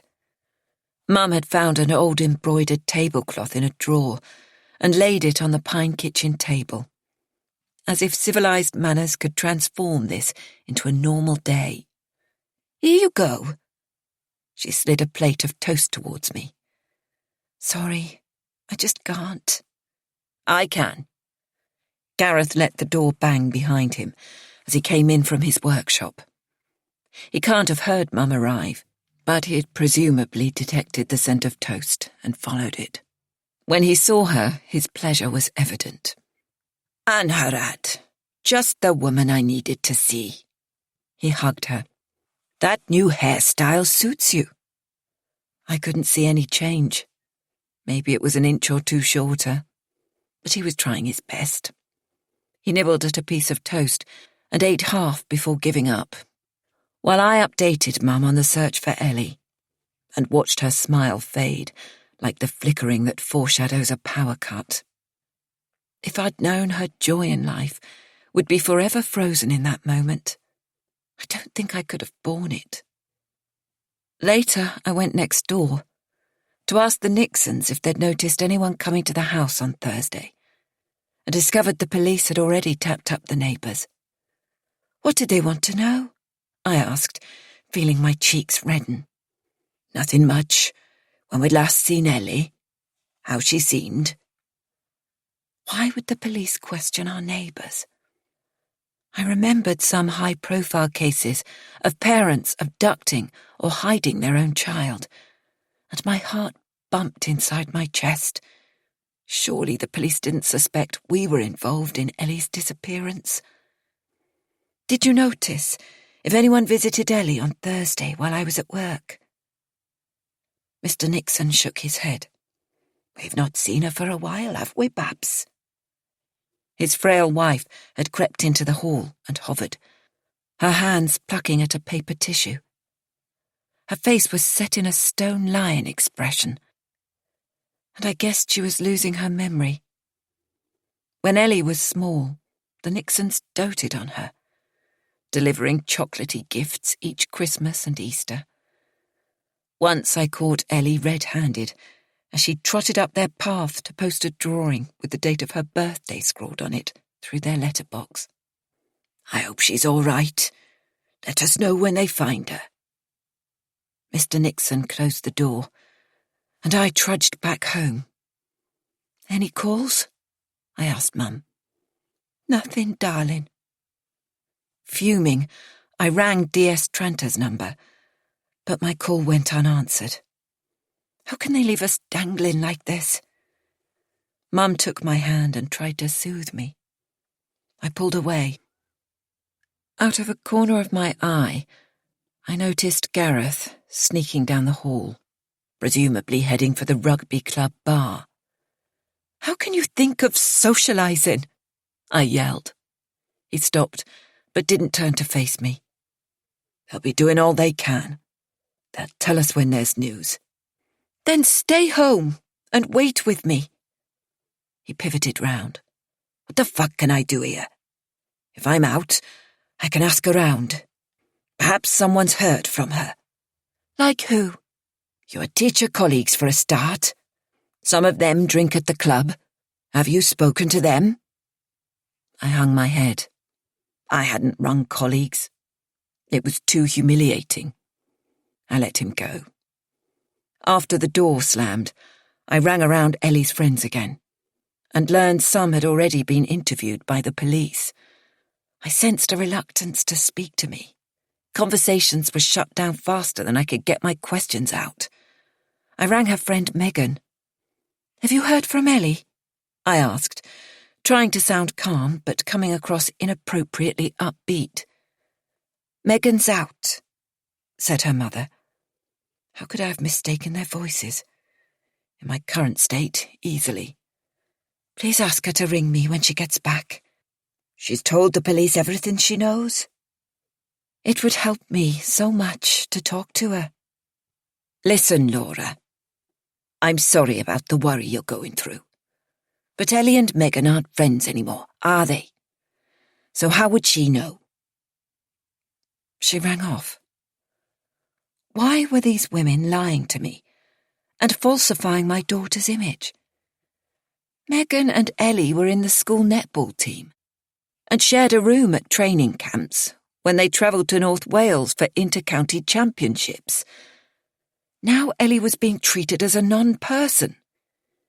Did other parents feel she was tainted and not want a connection attaching to their families? Those stories you hear about communities rallying round in a crisis. Don't believe them. I wasn't in the best frame of mind. But someone had to challenge the insipid non-cooperation in the hunt for Ellie. I'm going out, I called to Mum, picking up my car keys. I slammed the door behind me and drove round to the home of Ellie's friend Rosie. 27. Laura. It wasn't only local friends who were ghosting us. DS Tranter wasn't in touch on Saturday, and by Sunday she seemed to have dropped off the radar.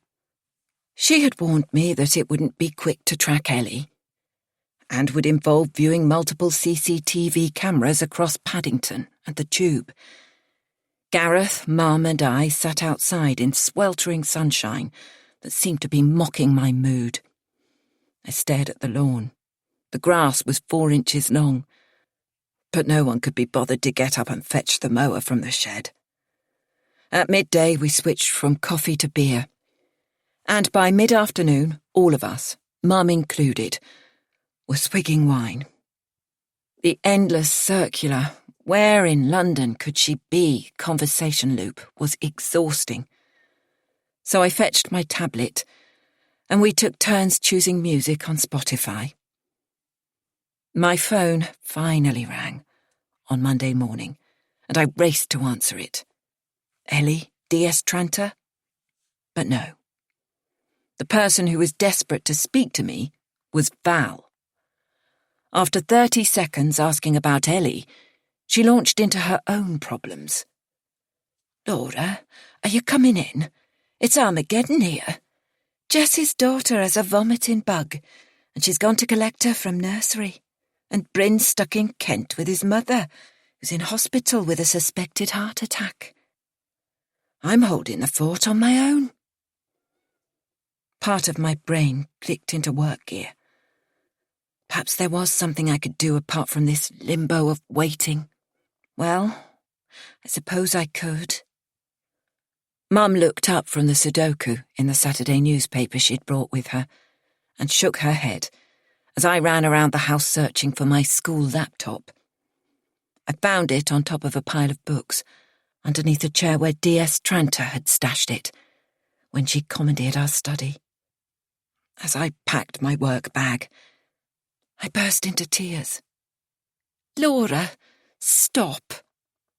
Mum put her arms around me to comfort me while I sobbed. Her hair smelled of chemicals, so Gareth was right. She had been to the hairdresser and had it coloured before her birthday. I must go into work, I wailed. There's only Val in. Nonsense. You need to stay here. Mum hugged me tight as I wept for my missing child. Where is she, Mum? Why did she leave? Mum shook her head. I wish I knew, darling. But she'll be back soon. Isn't that what the police said? What the hell were the police doing to trace her? A sickening image formed in my mind of the investigation team assembled at the station, drawing lots to decide whose turn it was to be the bearer of bad news. When the doorbell clanged just minutes later, my heart was racing. Don't answer it, I said to Mum. I think it's the police. I'll go. I dropped my laptop bag onto a chair and traipsed down the hall behind Mum, who answered the door and introduced herself because I was tongue-tied. I'm Angharad Lister, Laura's mum. DS Tranter nodded, and they shook hands. Her eyes fell on my lank hair and creased t-shirt. We've been working flat out over the weekend. The Met are on the case too. Can I make you a cup of tea? Asked Mum, reciting her familiar mantra. No thanks. Is your husband around, Laura?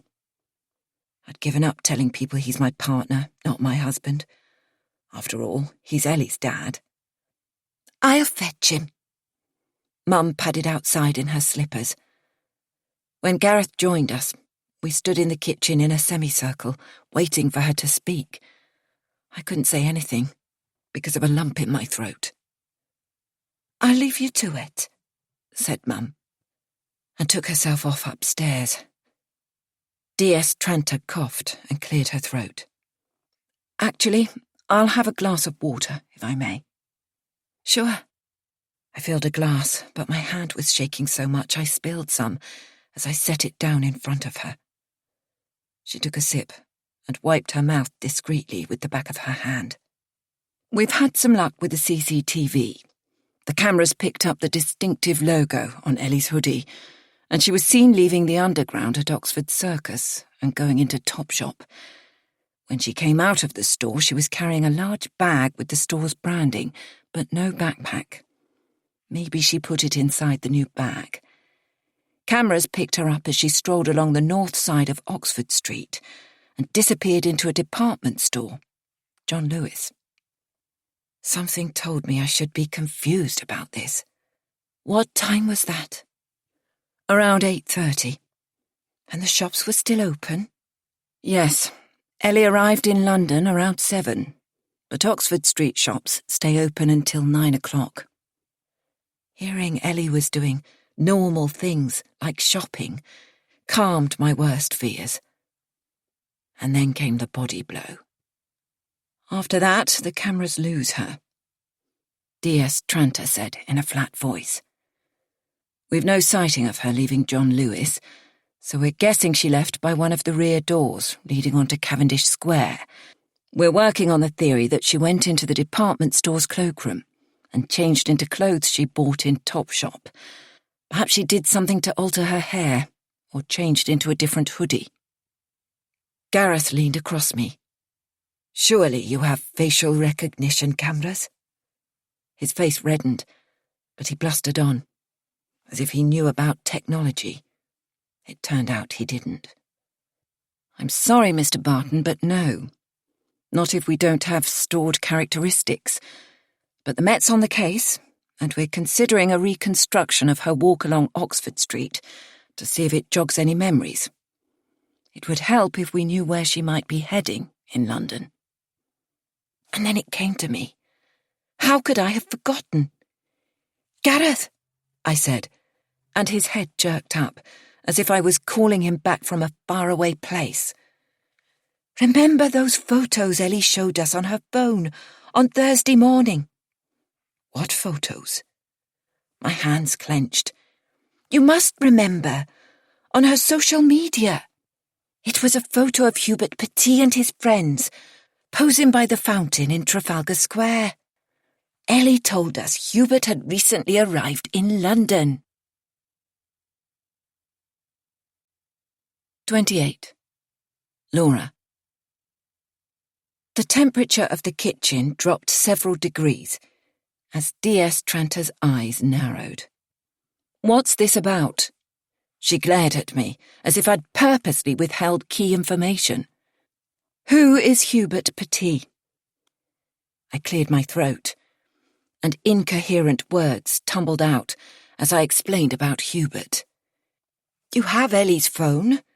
Your team will have seen the photos. It sounded a feeble excuse. I darted sideways glances at Gareth, willing him to chip in and support me, but his face looked wooden, as if my words weren't getting through. We need your cooperation to signpost what's relevant. Where were the French teenagers staying? She waited, notebook open, pen poised. I stared down at the pine table, but it offered no inspiration. I don't know. She didn't tell us. Why hadn't I paid attention when Ellie told us about Hubert? It obviously hadn't registered with Gareth either. Amnesia was written all over his face, or else he was a better actor than me. This could be vital, she said, tapping her pen on the table. Are you sure it was Thursday morning when Ellie showed you the photo? Mute with misery, I nodded. Finally, Gareth caught up. So Ellie might have travelled to London to meet up with Hubert, and now she's too embarrassed to phone us or come home. All those hours of racking our brains for the names of long-lost university friends who lived in London but had never met Ellie, and the obvious explanation was in front of our eyes. I felt a spurt of hope and relief. As a matter of interest, D.S. Tranter interjected, If Ellie had told you she was going to London to meet Hubert, what would you have said? My feeble yes was drowned out by Gareth, rocking forward in his chair and banging his fist on the table. We'd have said no, of course. Gareth scowled. He looked flushed, his face revealing his recent heavy drinking. How about you, Laura? I revised my reply. Gareth's right. I wouldn't have let her go to London on her own, but I'd have invited him here. Do you think Ellie realised that? Might she have thought you'd stop her seeing him and decided to go anyway? What could I say? A few days earlier, I'd have sworn that would never happen, that Ellie would always confide in me. Now I couldn't be sure. Where is this boy? Asked Gareth, rising from his seat. That's what we need to find out, said D.S. Tranter, warning us of the raft of procedures she'd have to go through to get permission to question a group of French teenagers. Hubert was only 17, but seeing as he'd been kept down a year in school, his friends were likely to be younger. From your school, right, Laura? We went to my study and phoned the head. I had to listen intently to hear what he was saying. I think he was telling the DS he'd need to take advice about protocol from the local education authority, but then I was distracted by the sound of the front door closing. All this is wasting time, she said, jingling her car keys. We'll go into school and hurry things along. D.S. Tranter had told me she'd recently transferred to South Wales from the Thames Valley Police Force, so I tried to explain that head teachers in Wales have less autonomy than in England, because we haven't adopted the academy system. She wasn't listening. She went out to her car and waited for me to follow. I ran through the house looking for Gareth to update him, but he wasn't upstairs or in his man shed. Where's Gareth? I asked Mum. I think he's popped out. I sighed. What was he up to now? We were operating in separate hemispheres. Only once had he taken me in his arms and offered comfort. On Saturday night, after he supposedly went to the rugby club, I suspected he didn't come home. Was he walking the streets searching for Ellie, or drinking in some late-night city centre bar? D.S. Tranter focused her eyes straight ahead as she drove, and when I glanced at her profile, her mouth was set in a grim line. I warned her there was no left turn at the end of the next street due to roadworks, but she seemed not to hear me, so we were diverted along the seafront. Sun beat down on the pebble beach where a group of youngsters about Ellie's age were playing ball games. Elderly couples were strolling along the promenade, and near the entrance to the Victorian pier, a young mum was sharing her takeaway fish and chips with a child in a pushchair. The sea sparkled, and the view across the Bristol Channel to the nature reserve islands of Flatholm and Steepholm made me unbearably sad. I turned my face inland to the terrace of shops and cafes, painted in blue, yellow, and shocking pink. My hands wouldn't stay still, so I fiddled with my wallet and phone. We drove in through the school gates. All the visitor spaces were full, so I pointed out the empty parking space reserved for me as head of modern languages. D.S. Tranter wanted to meet with the head in private, but asked me to wait outside his office, in case she needed to call me in. Unable to face the staff room and my colleagues' concern and pity, I lurked in the corridor, inhaling the smell of disinfectant and floor polish. A classroom door banged, and Val stepped into the corridor. She strode towards me, a surge of high-pitched Year 7 voices following in her wake. "Laura, you've come! Thank goodness! What news of Ellie?" "Nothing yet. And sorry, but I'm not here to teach. I'm with her." I pointed towards the head's office, where DS Tranter's back was just visible through the etched glass door panel. She shrugged. "You're still helping with inquiries, then? I found cover. It's been tough, but Jess should be back tomorrow. Bryn's mother's at death's door, so he'll be off for a while." "I'm really sorry," I said. "There's nothing I can do at the moment. I have to focus on Ellie." "What's up with her, anyway?" Val narrowed her eyes. "Was something going on at home?" I grabbed her arm and dragged her closer so I could hiss in her ear. "Don't say that. Things are difficult enough."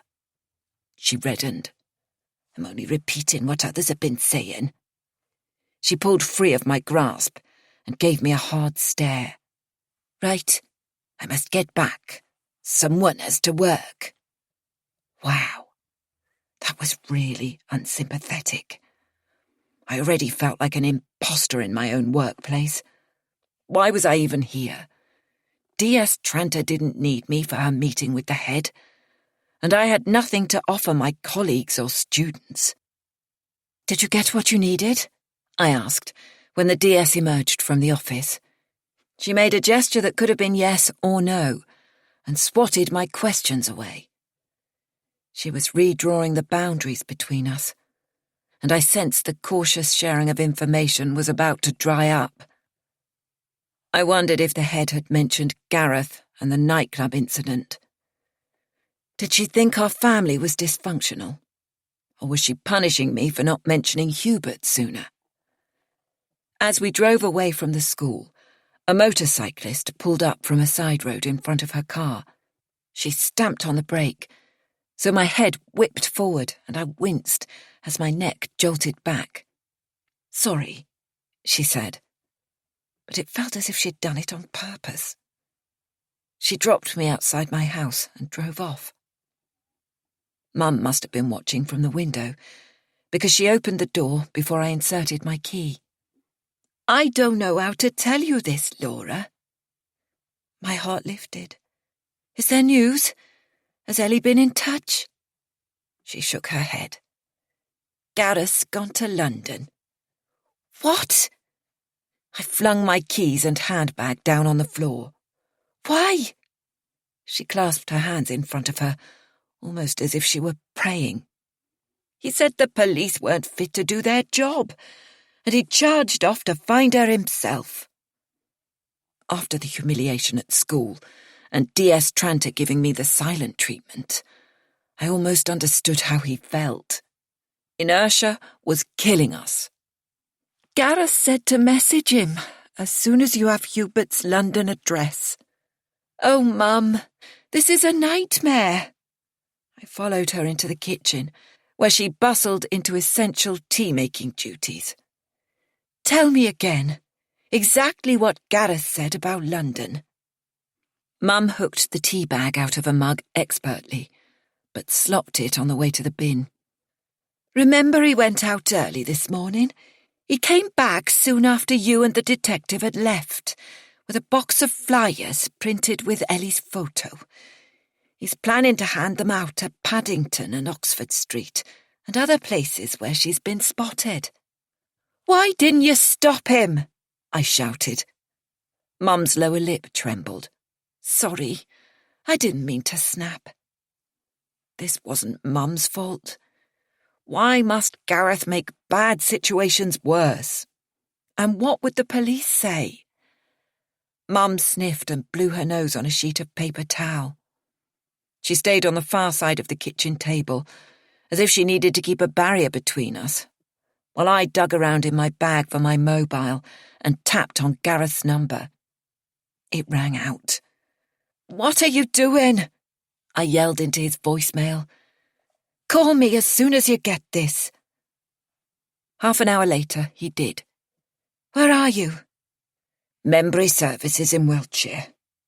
Have you got that London address for Hubert yet?" "No, I haven't. DS Tranter was livid. Hardly spoke to me. She thinks we've been withholding information." "Call her up. Say we insist. Or better still, ring Hubert's family in France and ask them." Why hadn't that occurred to me? It would be a massive breach of protocol, but worth it if it helped find Ellie. DS Tranter would have to jump through bureaucratic hoops to get Hubert's London address, but I still had my organiser's master copy of the spreadsheet with all the addresses and phone numbers of the French exchange host families. I'll get it for you, I promised Gareth. It would be easy to spin a story to Hubert's parents that Ellie had heard he was in London, was going there on a day trip, and wanted to contact him. If I acted fast, Gareth might reach Hubert before DS Tranter's team had the address. And our nightmare would be over. 29. Laura. Clouds have blocked the sun and turned the sky gunmetal grey. My face feels tight, and my eyes itch as I sip water and realise a whole afternoon and half the evening have slipped away. And Bill has listened without prompting or interrupting. On the table in front of us are the remains of a snack of cheese, bread, hummus and tomatoes. I don't remember going indoors to get food, but I suppose I must have done. And my stomach feels acid, so I must have eaten something. Probably the olives. Judging by the plate, Bill must have finished the oat biscuits and reduced the slab of Comte cheese to a sliver. Paper napkins have blown around the garden, and two are caught on the Acer like ragged blossoms. Did Gareth find Ellie with the French lad? Asks Bill. The wind has tousled his hair. He looks younger. I shake my head. Because what comes next is too painful. Bill doesn't press me, but stands up to lean across and hug me. But his thigh knocks against the table and it tips up.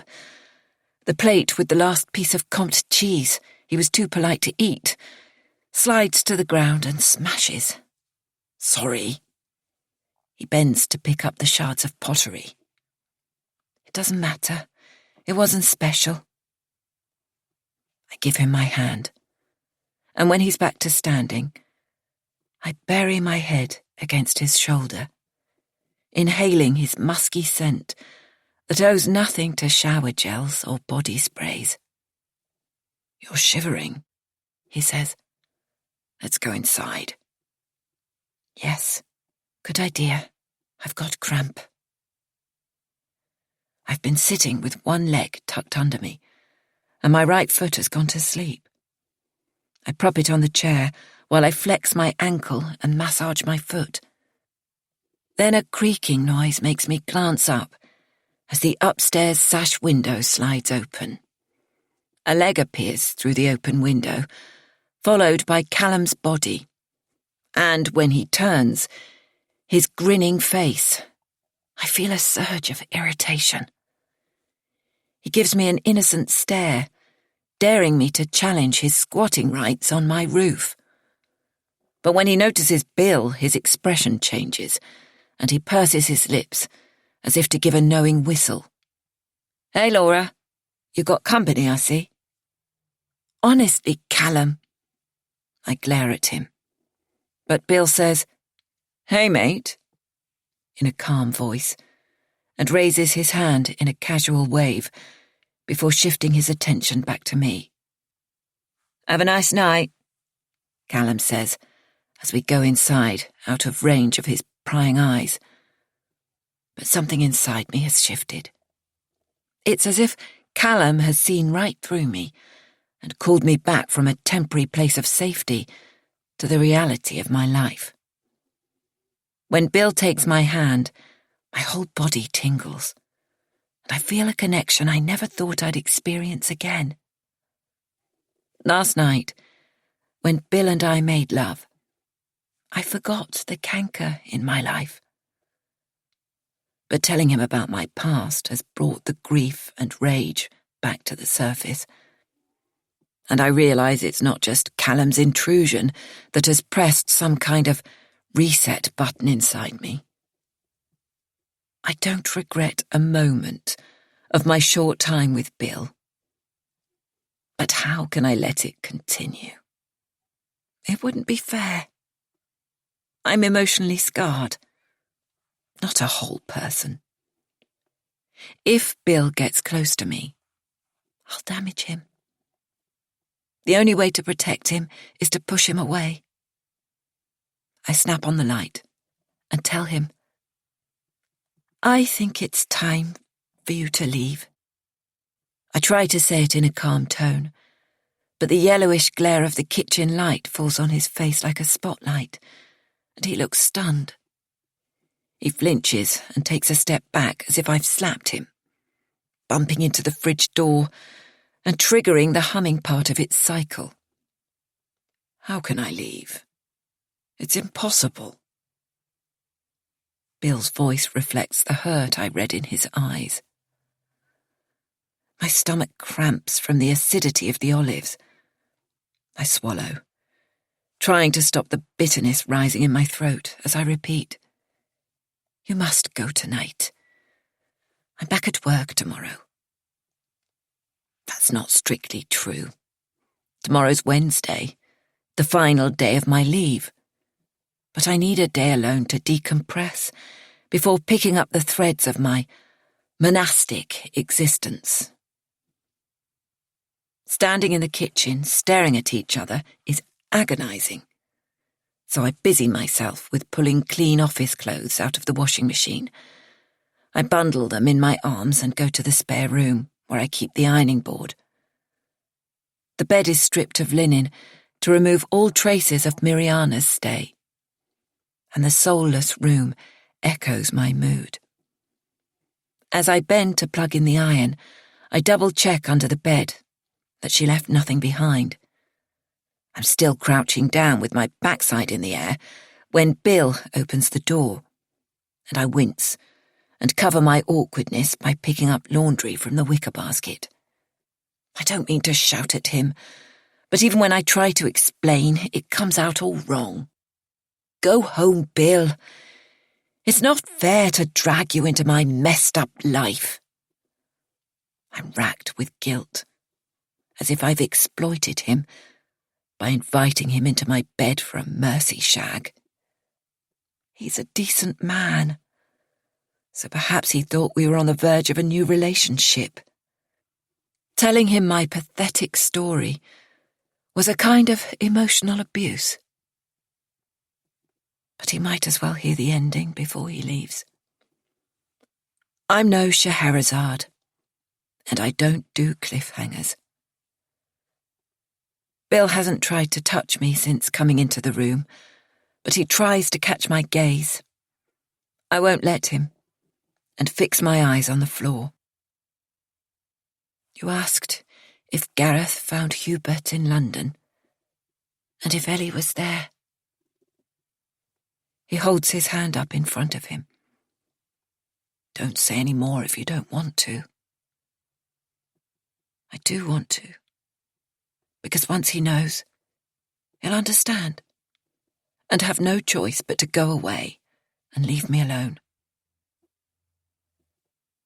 Getting the address from Hubert's father was easy, I say. He was working from home, and we had a friendly chat. I didn't tell him he'd soon be getting a call from the police, asking for the same information. Once I had Hubert's London address, I messaged Gareth, and he went straight to the hostel in Islington. Later that evening, Gareth phoned to tell me he'd confirmed Hubert was staying there, but he and his friends were out for the evening. Gareth said he'd showed Ellie's photo to the hostel manager, who couldn't recall seeing her.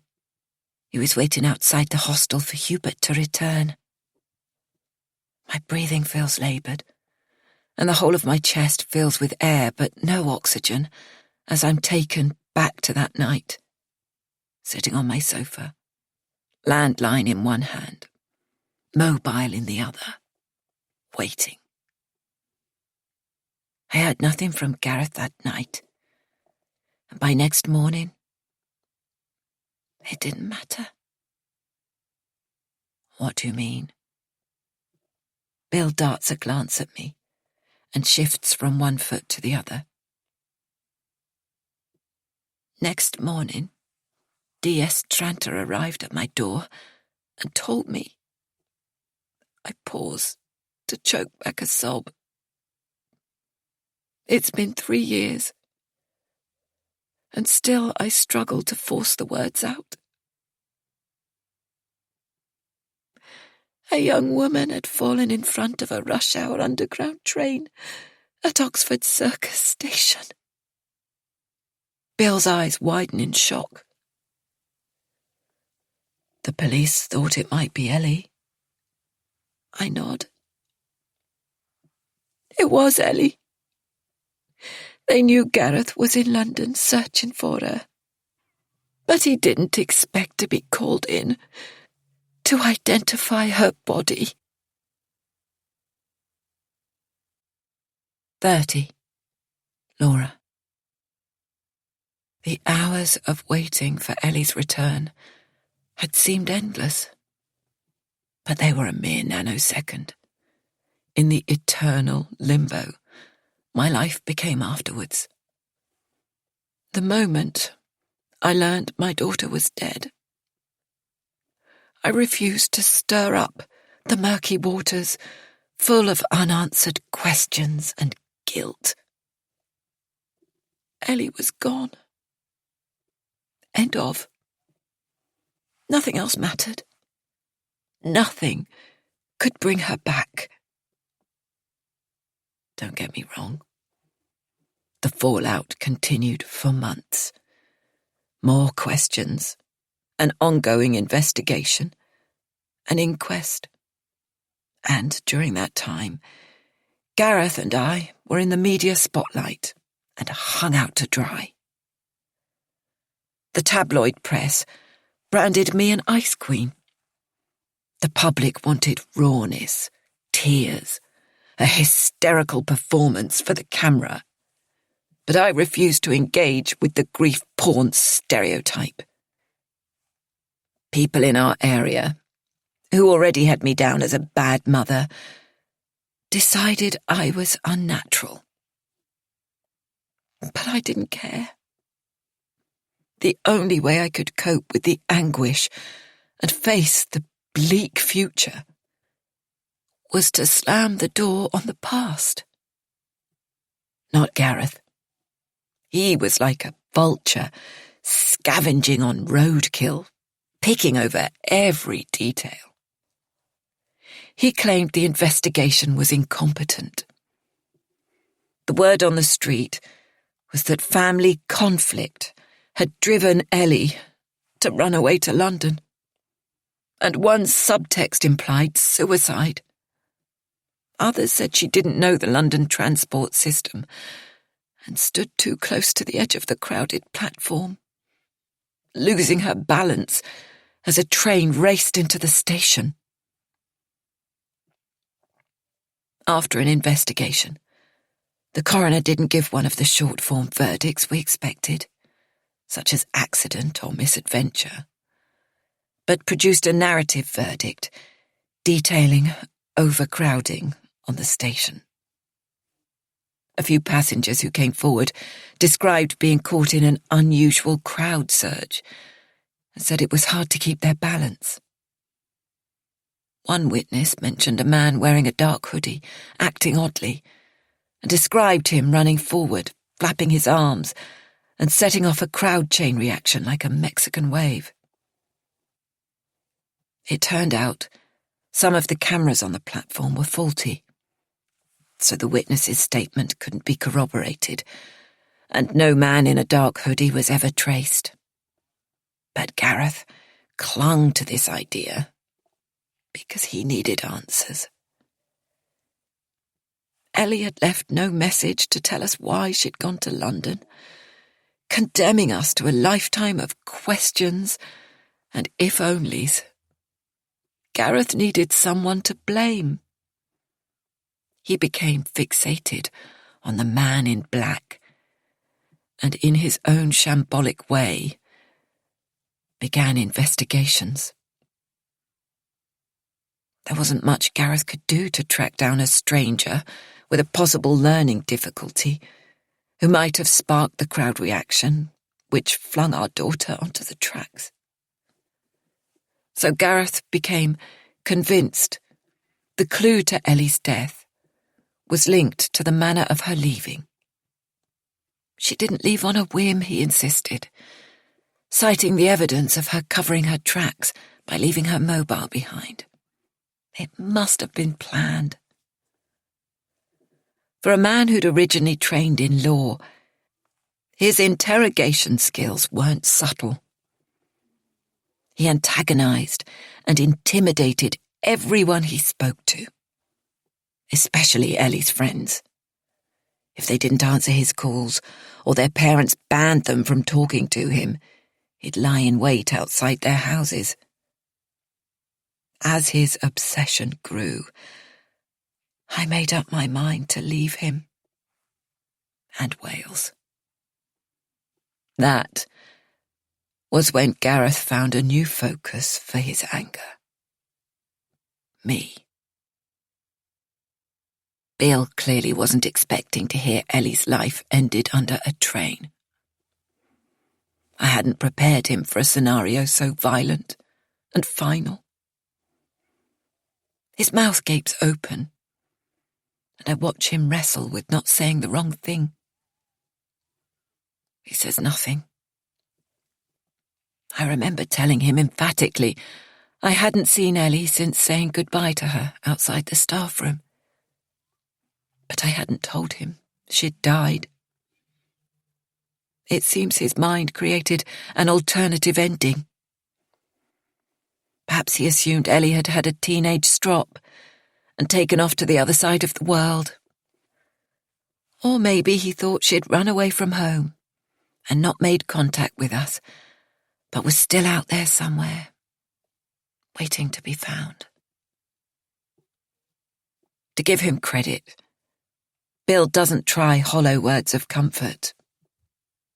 There are no words. But holds out his arms. When I don't go to him, he stutters my name, his voice cracking with emotion. I shake my head. It's no good, Bill. You must leave.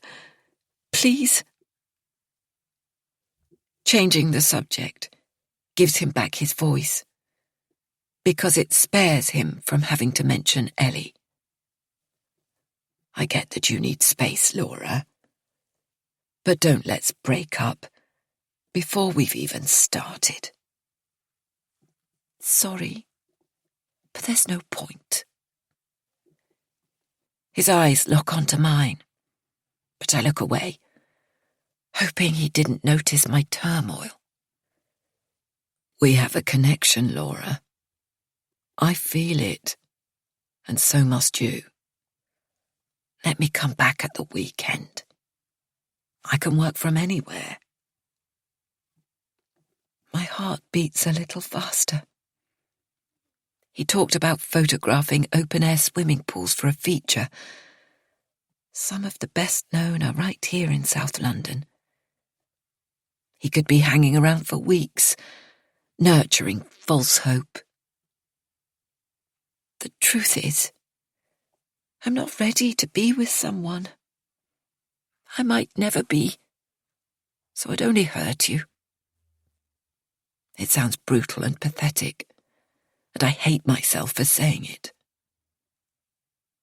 I understand your pain. Don't push me away. Let me help you. I shake my head, take a deep breath, and go for the jugular. Why don't you contact Amy? I'm sure she'll be happy to see you. Bitchiness does the trick. He glares at me with confusion in his eyes. Right. I'm off. I see that's what you want. He stalks off and collects his canvas bag of camera equipment.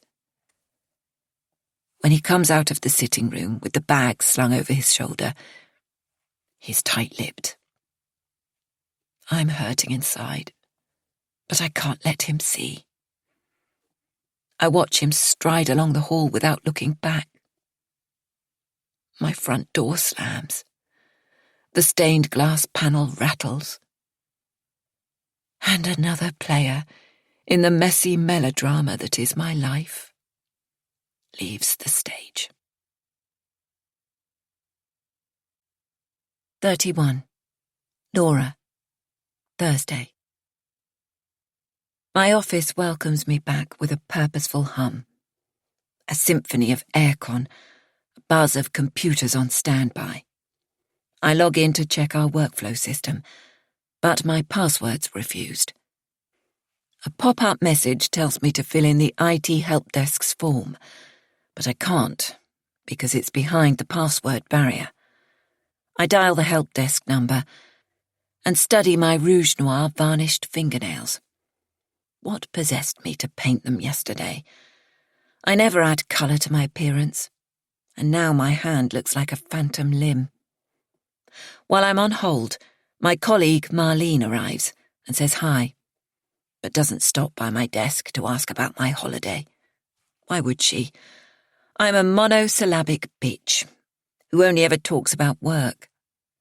Minutes later, Dana comes in, hangs her jacket over the back of her chair, a proxy for her presence, and she and Marlene head down to the cafe in the atrium for coffee, bagels and a chat. Hey, Laura. Glad you're back. At least Harry, my boss, is pleased to see me. There's a bounce in his step as he approaches my workstation and plumps down on my visitor chair. Good break? His eyes are cornflower blue. I've never noticed, but since my holiday, the world seems to have changed from black and white, as if my senses have reawakened. Very good, thanks. I went to West Wales. Is that where your family's from? No, they're in Cardiff. I visited my mum, but the holiday was more outdoorsy, water sports and stuff. I don't say I opted out of the paddleboarding, but surprised myself by adding, I went in my, camper van. I'm blushing, because that's more personal information than I've shared in 2 years of working here. At the mention of camper vans, Harry's face brightens. I've always wanted one, but Alison says we should wait till I retire. It wasn't all old people. The group I was with were aged 30 to early 40s. Anyway, what's been going on here? I can't log into the system. Grab us both a coffee and come into my office. I'll update you. I could go down to the sandwich bar for better coffee, but I decide to make it in the screened-off alcove in our open-plan office. While I wait for the kettle to boil, I read the wall posters. Next week there's a bake-off fundraiser in aid of Help for Heroes. Perhaps I'll make a chocolate walnut cake. What's come over me?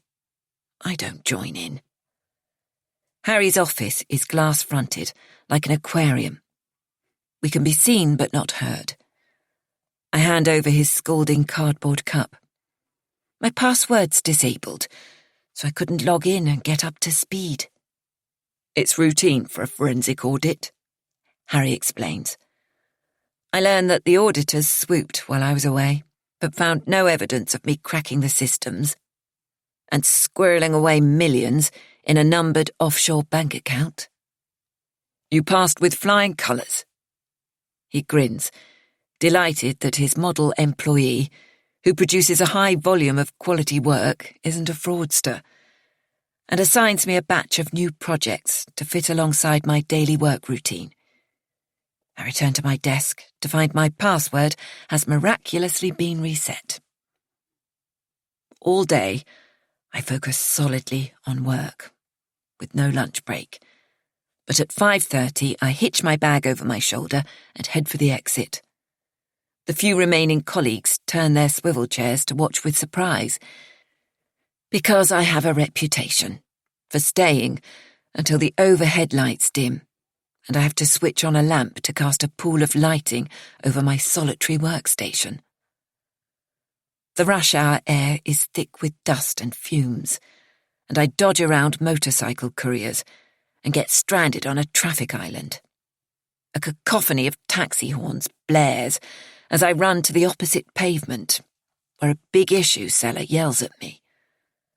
Homeless people are on my mind, so I buy his magazine. Passers-by hurry past, staring at their mobiles, but seeming to have evolved a sixth sense that stops them cannoning into one another. I don't do social media, so I take long strides and look up at gleaming glass and steel towers of the City of London, often rewarded by glimpses of ancient stone churches tucked into spaces between them. I force myself to travel home by underground instead of my usual mainline train. When I see the red circular sign with the name Oxford Circus, I shudder and squeeze my eyes shut. The train jolts, and I'm flung against a man carrying a folding bike in an enormous bag. "You all right, love?" he asks. I nod, but I'm not all right. I've watched films where ghosts haunt underground stations and kick drink cans along the platform, trying to make contact with the world of the living. Do I really expect to hear Ellie's voice whispering, "Don't worry, Mum, I'm okay"? This isn't even the right platform. When she fell, she was waiting for a northbound Bakerloo line train, and I'm travelling south on the Victoria line.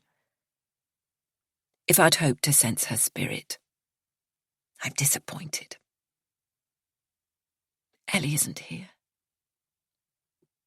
She is not anywhere. I still feel numb when I leave the underground at Brixton and catch the bus outside the station for the last few miles. The final stretch of my journey is on foot, alongside the soothing greenery of the common. Was it only 2 days ago I walked this route with Bill? Being with him felt so safe, so normal. But I seemed determined to sabotage anything good or hopeful in my life. I turn into my street and approach my house, noticing with annoyance someone has dumped one of those charity sacks of old clothes on my front doorstep. As I draw closer, it moves, and I see it's not a plastic sack, but a small figure crouching in my porch. It's Mariana. My heart gives a flip of relief, and I pick up my pace. 32. Laura. As I reach the gate, Mariana scrambles to her feet. She's still wearing the cut-offs I gave her, and she looks rumpled, but not dirty. Where's she been for the past 4 days? And why has she come back? "Hello, Laura." Mariana keeps her eyes fixed on the path and pokes at the moss growing in between the tiles with her sandal. "I'm sorry. I didn't mean to worry you. Can we talk?" Her voice tails off. My thoughts are in turmoil. If I invite her in, I'll be back where I started, wondering how to get rid of her.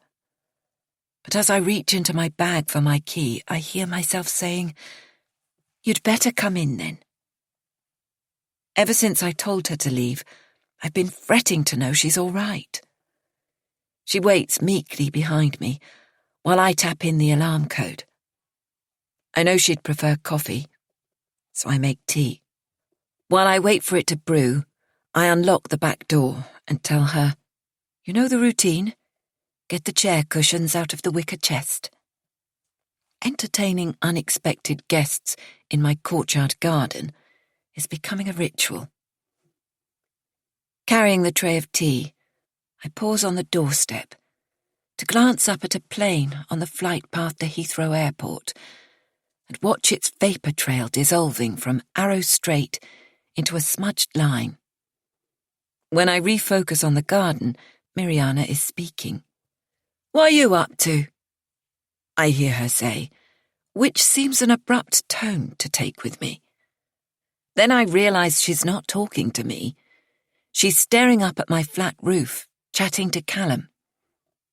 I remind myself there are worse neighbours than Callum.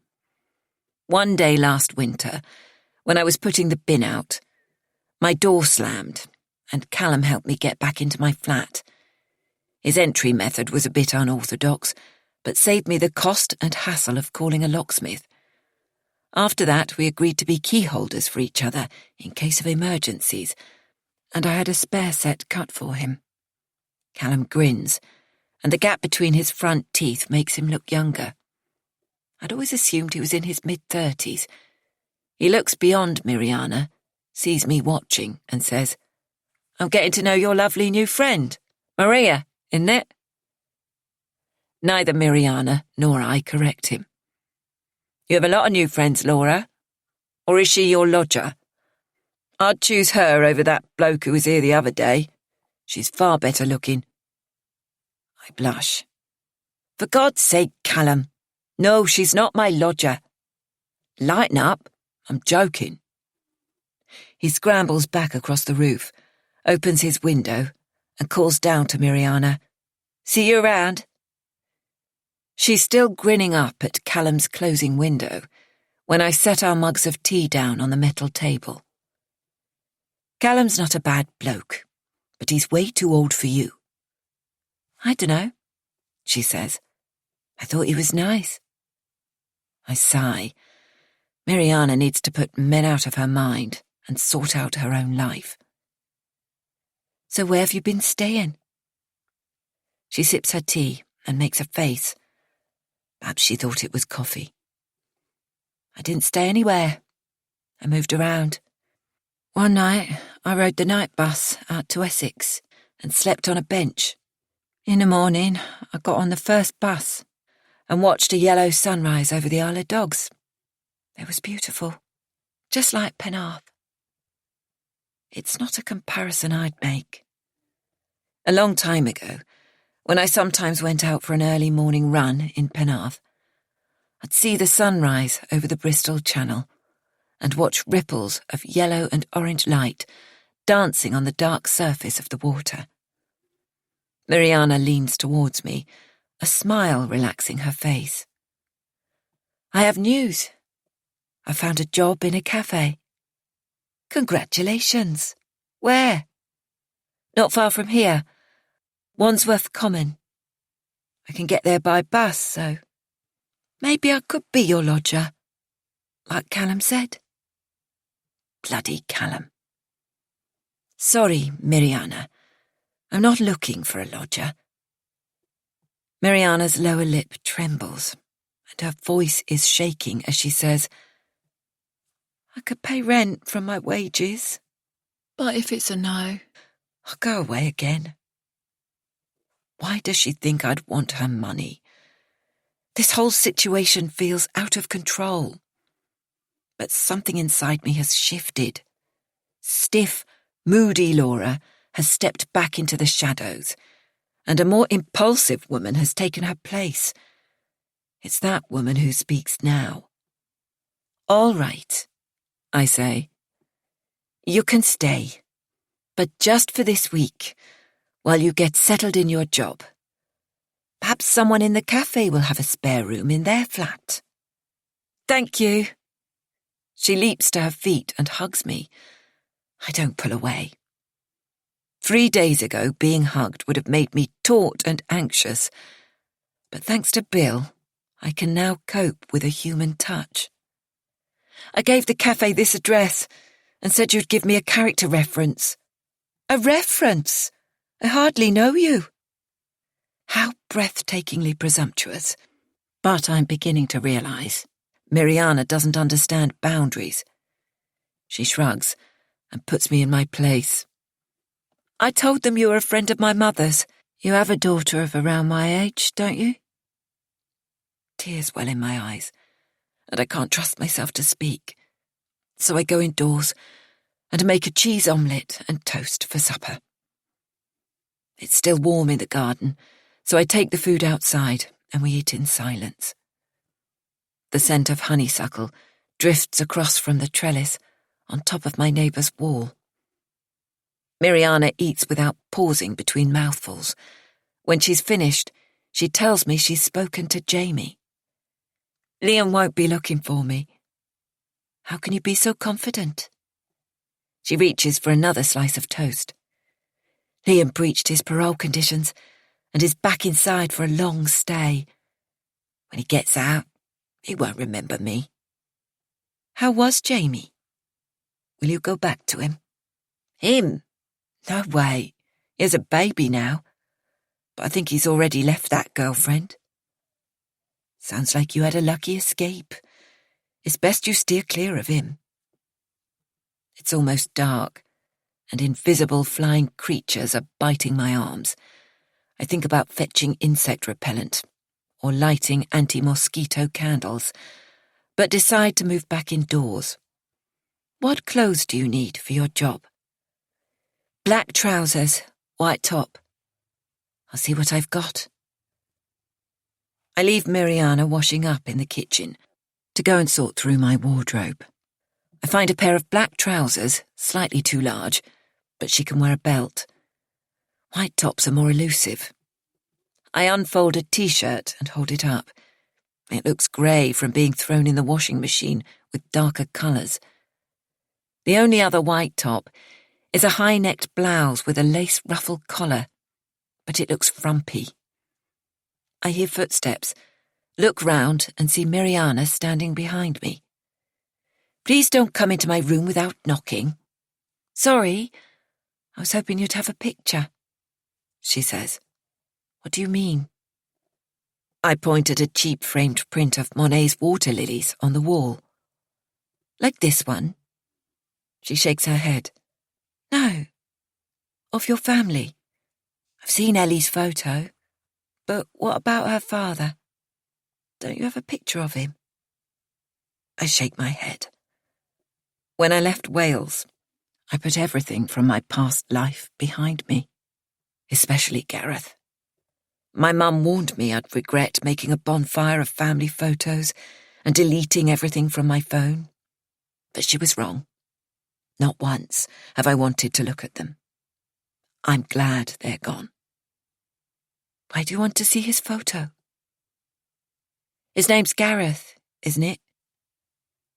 Miriana is tiny, scarcely 5'1", but the way she's standing, hands on hips, she seems to tower over me. Did I tell Miriana his name? Perhaps I did, but I don't remember. I nod. What's that got to do with you? Miriana shifts her weight from one foot to the other. While I was away from here, riding the night buses, I was too scared to sleep. So my thoughts went in circles, trying to figure out why I'm here. And then it all fitted together. She pauses for breath, and her next words tumble out in a rush. I've worked it out. It's not me who isn't safe. It's you. I must stay here to watch over you. A wave of exhaustion engulfs me. Though today was my shortest working day ever. You're not making sense, Miriana. Why wouldn't I be safe? Someone's looking for you, Laura. I was sent to find you and get your address. For heck's sake, you're blasted drug dealer mates. Why would they be looking for me? I don't do drugs. She touches my hand lightly. I snatch it away. Not them. The man in Wales. What man? To calm my dizziness, I reach for the tumbler of water standing on my bedside cabinet and take a gulp. It tastes dusty. It was him, Gareth, who sent me. Her voice drops to a whisper. He told me to find out your address and give it to him. I'm supposed to stay with you, but he didn't explain why. When I was riding that night bus, it came to me. Perhaps I'm his gift to you. Just like a daughter. 33. Laura. Why would Gareth send a young girl with a passing resemblance to Ellie to track me down and move in with me? My legs feel shaky, and I lean against a chest of drawers for support. The whole idea seems deranged. Yet haven't my actions been equally demented? Hiding from him and cutting Mum out of my life because I thought she'd tell him where to find me. It seems my instinct not to trust her was right. She knew the campsite I was heading for and noted down the registration number of my camper van. My own mother has betrayed me. But how could I expect her to act differently when I never told her the truth about the night I barricaded myself in the bathroom with blood pouring from my broken nose, listening to the rhythmic pounding of Gareth's fist on the locked door? It was 9 months after Ellie's death before I summoned the courage to tell Gareth I was leaving him. Investigations had formed the backdrop to our existence, but the inquest was over, and we were living separate lives of cold misery in our once warm and busy family home. It was early spring. Daffodils were in full bloom in the window box, and clouds shape-shifted in the sky when I told him. I'm leaving Wales. I've decided to move to London. It was rare for us to eat together, but we were both sitting at the kitchen table. Gareth twiddled a teaspoon and nodded. Uh-huh. He didn't ask any questions, nor did he seem interested in my plans. Maybe he assumed I'd applied for a teaching job, but I knew I'd never work with teenagers again. I've had the house valued, and it's going on the market next week. His deafness and lack of interest vanished. You're selling our house? He lifted his head, and I stared at the puffy red face of a stranger whose t-shirt was cutting into the flesh around his swollen neck. The alcohol stink on his breath had become familiar, but lately even his sweat smelt different, as if it were tainted with toxins excreted from his pores. My house, I pointed out, knowing it sounded brutal and would antagonize him. I'd owned the house before Gareth and I started living together, using money my dad had left me for the deposit. Because we'd never married, I didn't get round to putting a share of the house into Gareth's name, though he paid half of the mortgage. Now arrears were building up. Gareth hadn't worked for months, and I was off sick from school. I was still on half pay, but I knew that would soon end. I was incapable of returning to Llewellyn High, where everyone had known Ellie, and the process to dismiss me was kicking in. There was still a decent chunk of equity in the house, but mortgage arrears would soon swallow it. I'll give you a share, I said, but a small part of me, the mean part, couldn't bear to make it 50%. I decided to give Gareth 40% and keep 60% for myself to start over in London. The property market was buoyant, and the house soon attracted a queue of interested buyers. I kept Gareth updated on discussions with the estate agent, but didn't involve him in the selling process, or tell him I'd gone for the lowest asking price in the range the agent suggested. I wanted rid of this hated house and my bitter memories. It'll take ages to sell, Gareth informed me regularly. Why do you say that? Is that what your rugby club mates are telling you? He glared at me with pure animosity. All the same, you might want to think about where you'll live. I warned him. There's one potential buyer who wants to move within 6 weeks. The spider veins on Gareth's cheeks became more inflamed. He didn't want to face reality. But I should have been more sensitive. Knowing he wouldn't be able to borrow money after not working for so long, I destroyed what remained of his self-esteem. A couple of days later, I told him I'd accepted the cash buyer's offer. Now Ellie was gone. The ties that bound me to Gareth had snapped. We'd have drifted apart anyway. Perhaps when she left for university. I didn't expect our split to be civilized, but I wasn't prepared for it to spill over into violence. The morning after Gareth attacked me, I unlocked the bathroom door at first light and crept out of the house. All night I'd been terrified he'd kick the door in, but as I tiptoed down the stairs, I heard his gravelly snores and guessed he'd passed out in an alcoholic stupor.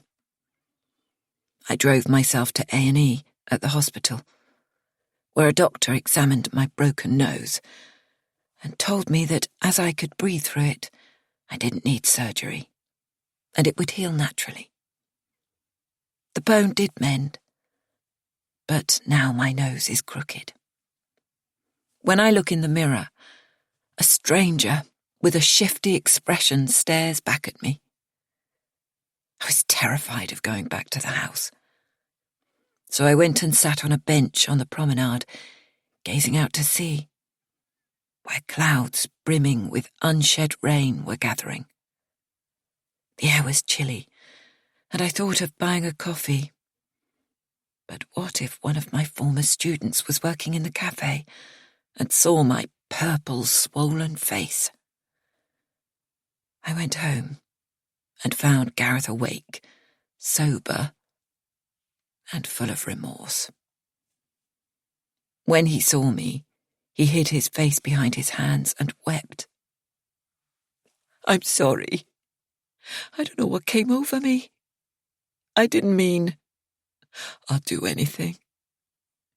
It's a bit late for that. Just get out of here and don't come back. I could have threatened to make a domestic violence report to the police. At the hospital, they'd pressed me quite hard to explain how I'd been injured, and I came up with a lame excuse of falling down steps on a night out with girlfriends. But I didn't need to threaten Gareth. My smashed-up face spoke for me. He bowed his head and went upstairs to pack a bag. For the next fortnight, I lay low and used the time to clear the house of all reminders of my past life and happier times. The fireplace in the sitting room hadn't been used for years, but I pressed it into service. Plus, every evening, I lit a bonfire in the garden after I thought the neighbours would be in bed. Unfortunately, the Nixons weren't. Babs Nixon appeared in the garden in a white nightdress, pointing over the fence at my fire and wailing. Her husband came outside, his face contorted with rage, and shouted at me about the smoke, before hooking his arm through his wife's and leading her back indoors. Knowing I'd soon be gone, I ignored him and carried on feeding Ellie's school reports and swimming certificates to the flames. I avoided saying Gareth had hit me and waited a while before visiting Mum, with a made-up story about a fainting fit and a fall to explain my fractured nose. "What did the doctor say?" she asked. "Did he test you for, epilepsy?" "No, Mum, it's not that." How easily she swallowed it. Perhaps I'd secretly hoped she'd realise the truth. But Gareth had got to her first, conveniently omitting to mention he'd hit me. He poisoned her mind with lies about my unreasonable behaviour. And the final indignity, evicting him from our home. "Laura, please don't do this," Mum begged, and later raged at me. "You're irrational. It's grief that's driving you. You'll regret it." I pretended to listen. But 2 weeks later, with the money from the house sale safely in my bank account, I rented a storage unit in Gareth's name, using one of the credit cards he'd left behind when he hurriedly moved out, and had all our furniture transported there. I transferred 40% of the proceeds of the house sale to Gareth's bank account, emailed him the paperwork for the storage unit, and left for London. 34. Laura. In all the years we'd lived together, bringing up our daughter, Gareth had never threatened or hurt me. For years, our little family unit of 3 had been close and happy. We were both proud of our lively, talented daughter. Gareth taught her to sail, and always volunteered to drive her and her friends on 100-mile round trips to compete in school sports championships, while I was the one who bagged tickets for Ellie and her mates to see their favourite boy band or YouTube celebrity. Why was I so determined to keep my new address secret from Gareth? Was I really frightened he'd turn up and attack me? Domestic violence sickens me, and I could never forgive or forget. But over time I came to understand this single flare-up was due to the fallout from Ellie's disappearance. Gareth had doted on his daughter, but in the eyes of the world he was potentially an abuser. And on that fateful night when he attacked me, he had embodied the role. Mariana's claim that Gareth was the man she'd been living with shook me to the core. "You're talking rubbish," I say, still clutching the off-white t-shirt, blouse and black trousers. For a moment, I can't think why. Then I remember and thrust them into her arms. "Try these. They might be too big, but they'll see you through till you can afford to buy some in your own size." She holds the frumpy lace blouse, and her eyes glow. "I love this one. It's yours." I flump down on my bed and press my hand to my aching brow. "Come and sit here and explain. Are you saying the man you were living with was called Gareth?" She nods. "He told me he was Gareth, but I was never quite sure. He seemed to have other names." "Of course it can't be him. Gareth's a common name in Wales, and he hated having the same one as Welsh sporting legends Gareth Bale, Gareth Thomas, Gareth Davies. It made him feel inadequate. Despite his achievements as a law graduate and later a craftsman carpenter, all he'd ever really wanted was to play rugby for Wales. But he didn't make the grade. My mobile beeps. Bill's name pops up on the screen and sets my heart racing. The way I behaved was so brutal. I never expected to hear from him again. Now I realise I was rash. Perhaps there's still a chance. But after Mariana's bombshell, I can't gather my thoughts. So I let the call ring out and tap a quick message. "I'm sorry for how I acted. Can't speak now. I'll ring soon, I promise. X." He messages straight back.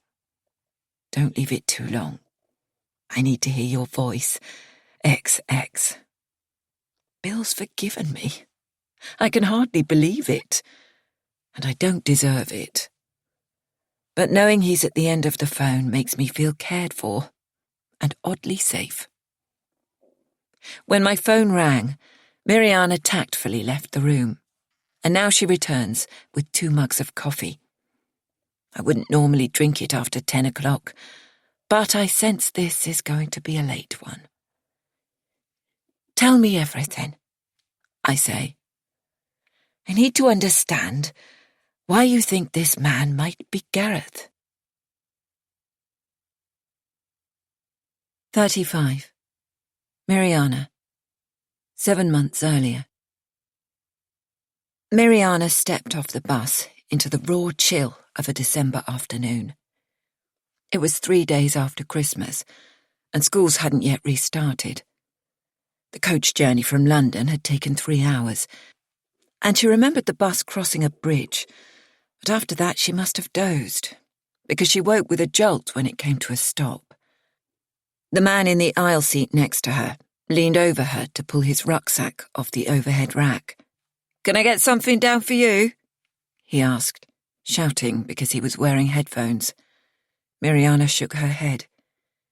Everything she had was in the backpack she was cradling on her lap. She hadn't let go of it for a second, not even to place it on the floor under her feet. As the remaining passengers left the bus, the driver called out to her, "All right, love. This is as far as we go."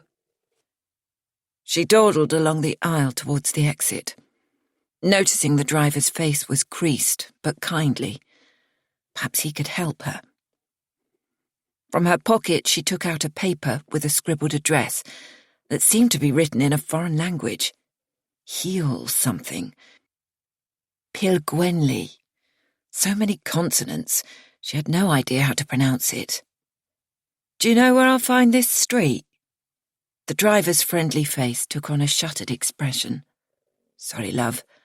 I don't live around here. I'm from Tonopandi." "All right." Miriana shivered as the frosty outside air stung her face.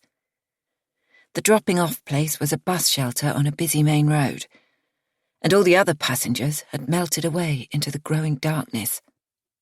On the opposite side of the road were some bus stands, with 3 coaches waiting, and a few passengers milling around. She needed the toilet badly. She crossed the road and looked around. "You all right, love?" asked an elderly woman. Miriana explained she was looking for a cloakroom, and the woman gave her directions. The toilet block floor was flooded and stank of urine, so she tiptoed around the edge, holding her breath.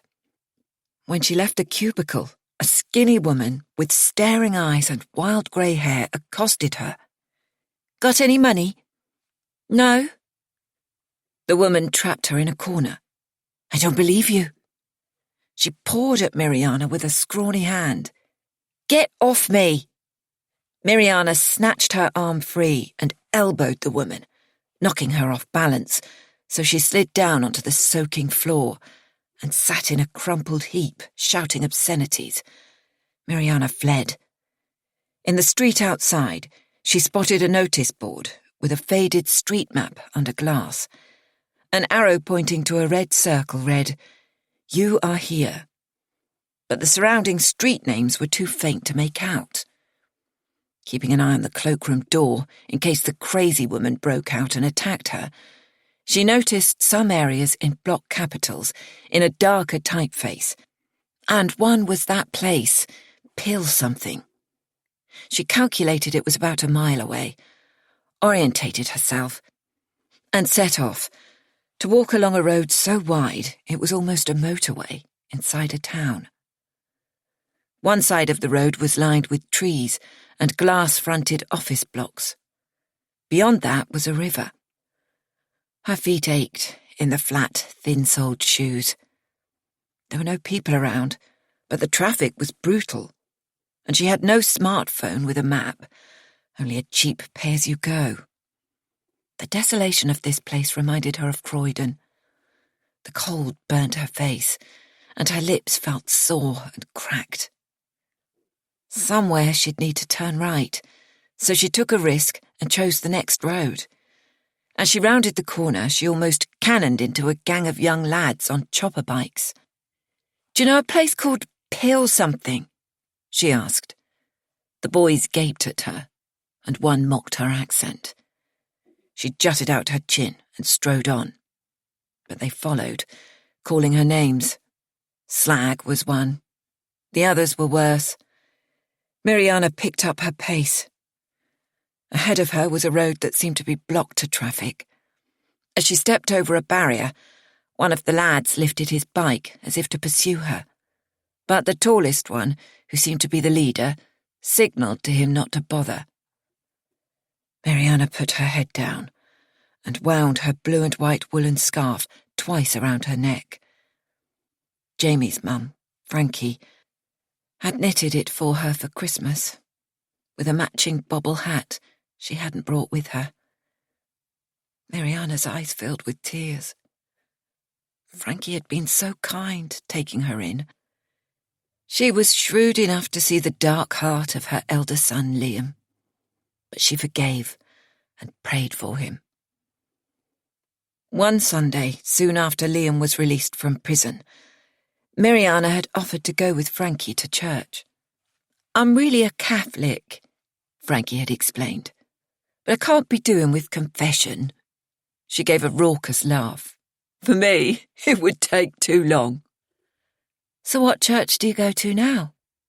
Miriana had asked. "I try them all out for a few weeks.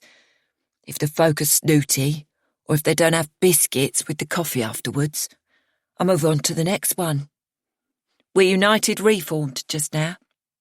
How do I look?" She was wearing a mauve silk dress and purple jacket, like a guest at a posh wedding. "You look lovely." "Thanks, sweetie." Frankie finished applying her lipstick and sucked in her lips. Miriana wondered whether to mention the red stain on Frankie's top teeth, but the front door banged and Liam came in, face flushed as if he'd been running. "Smarten up, son, and come to church with us," said Frankie. "We can thank the Lord for giving you a second chance."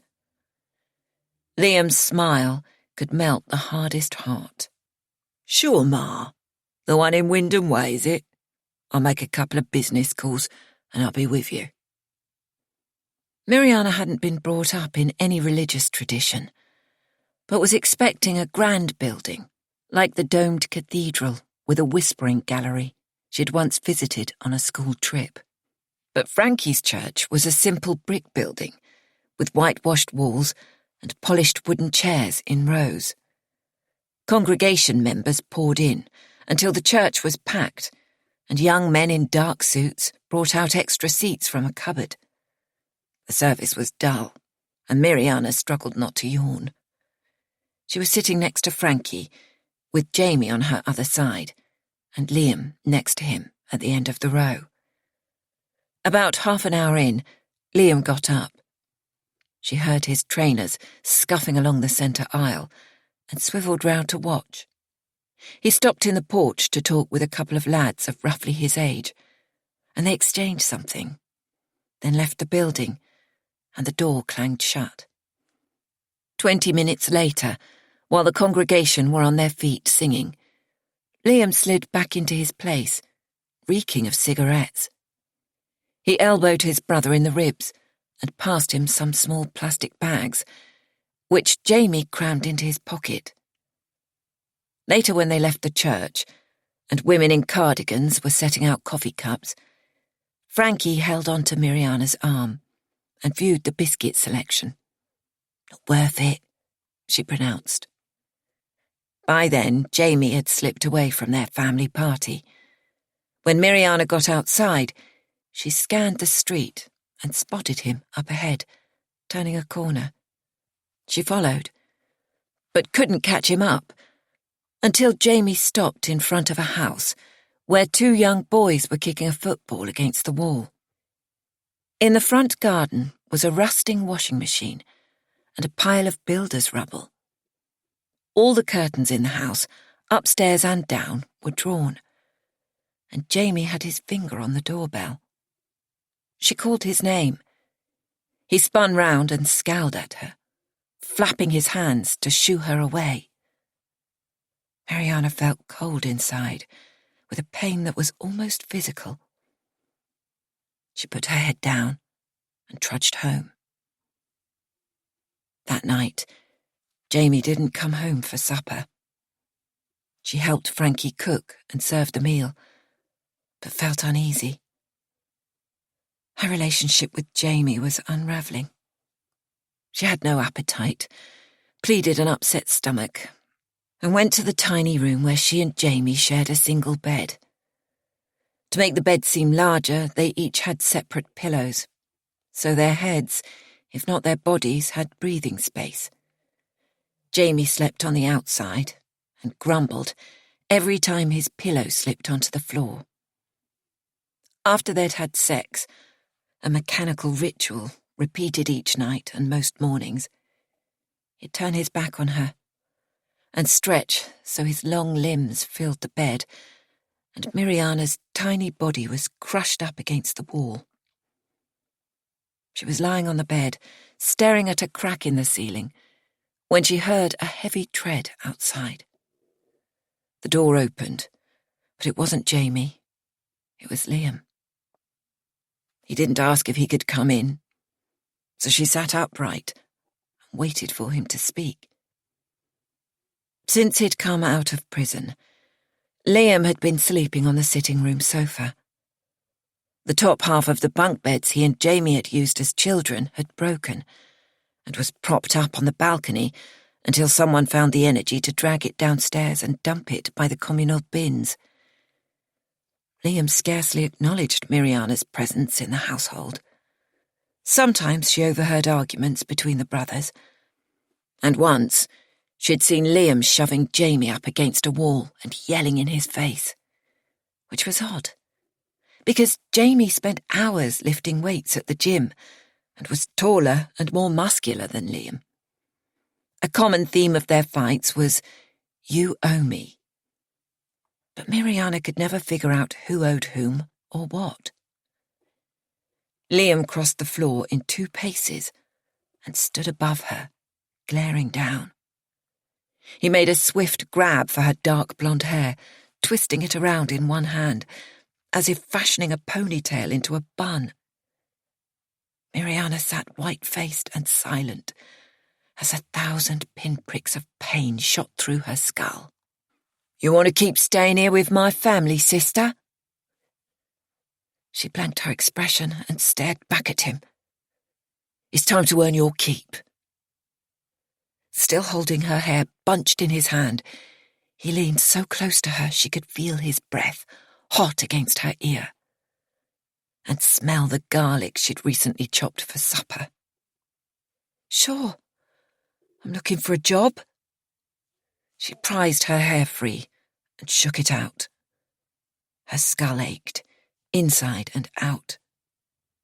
She'd made forays into the town centre, handing out her CV in shops, but none of the potential employers had called her back. "Look no further," said Liam. "From now on, you work for me." He tweaked her hair again, though less roughly. Within a family, this would be sibling horseplay, barely even a threat. But she wasn't family, and had nowhere to go. It started small. Liam would drop her off around the corner from the school she'd so recently attended and drive away. She suspected he was watching her from a distance as she waited, leaning against the wall of a fried chicken shop, waiting for lads of around 13 to approach her. They'd give her their names, but not real ones. Names like Scally or Jokester. And she'd hand over a small package. That was it.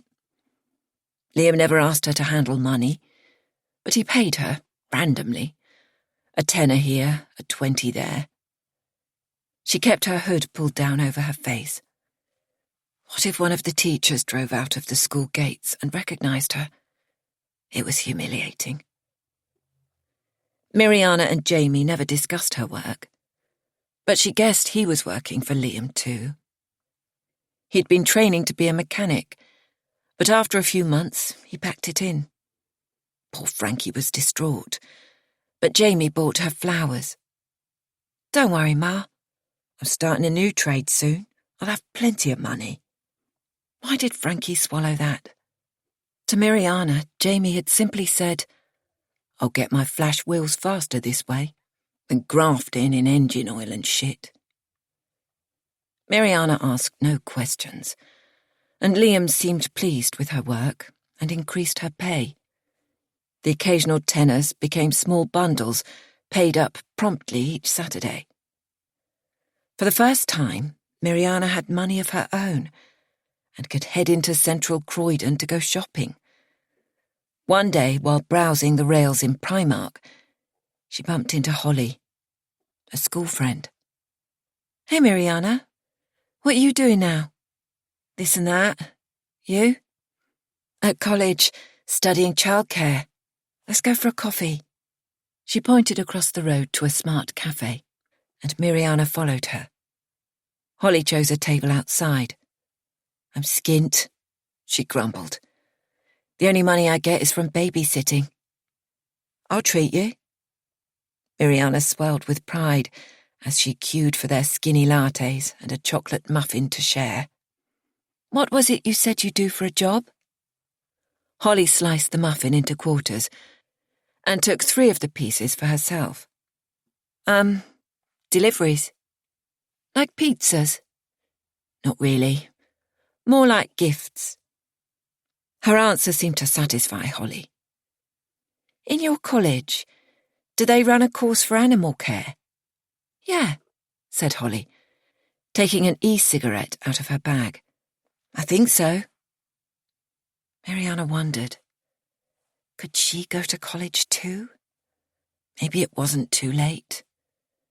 But first, she'd have to get away from Liam. Liam was rarely at home, and when he was, Miriana kept out of his way. One evening, when Jamie was out driving his mum to the supermarket, he had a provisional driving licence, and Frankie was, theoretically, supervising his driving practice, though she'd confessed to Miriana she hadn't driven more than a handful of times in the 15 years since her own test. Liam came into her room. "Sister, it's time you were moving on to better things," he said. "How's about some travel?" And that was how she found herself in Wales, with packages to deliver to an unpronounceable address she was tramping the streets of Newport to find. Half an hour after dodging the lads on bikes, she was back at the spot where she'd bumped into them, and her eyes stung with tears of frustration. She sensed she was in the right area, but must have walked in a circle. She'd been wrong in thinking it was like Croydon. This area was way more desolate, and the few people she passed were hunched against the frosty wind, with faces bleached by street lighting.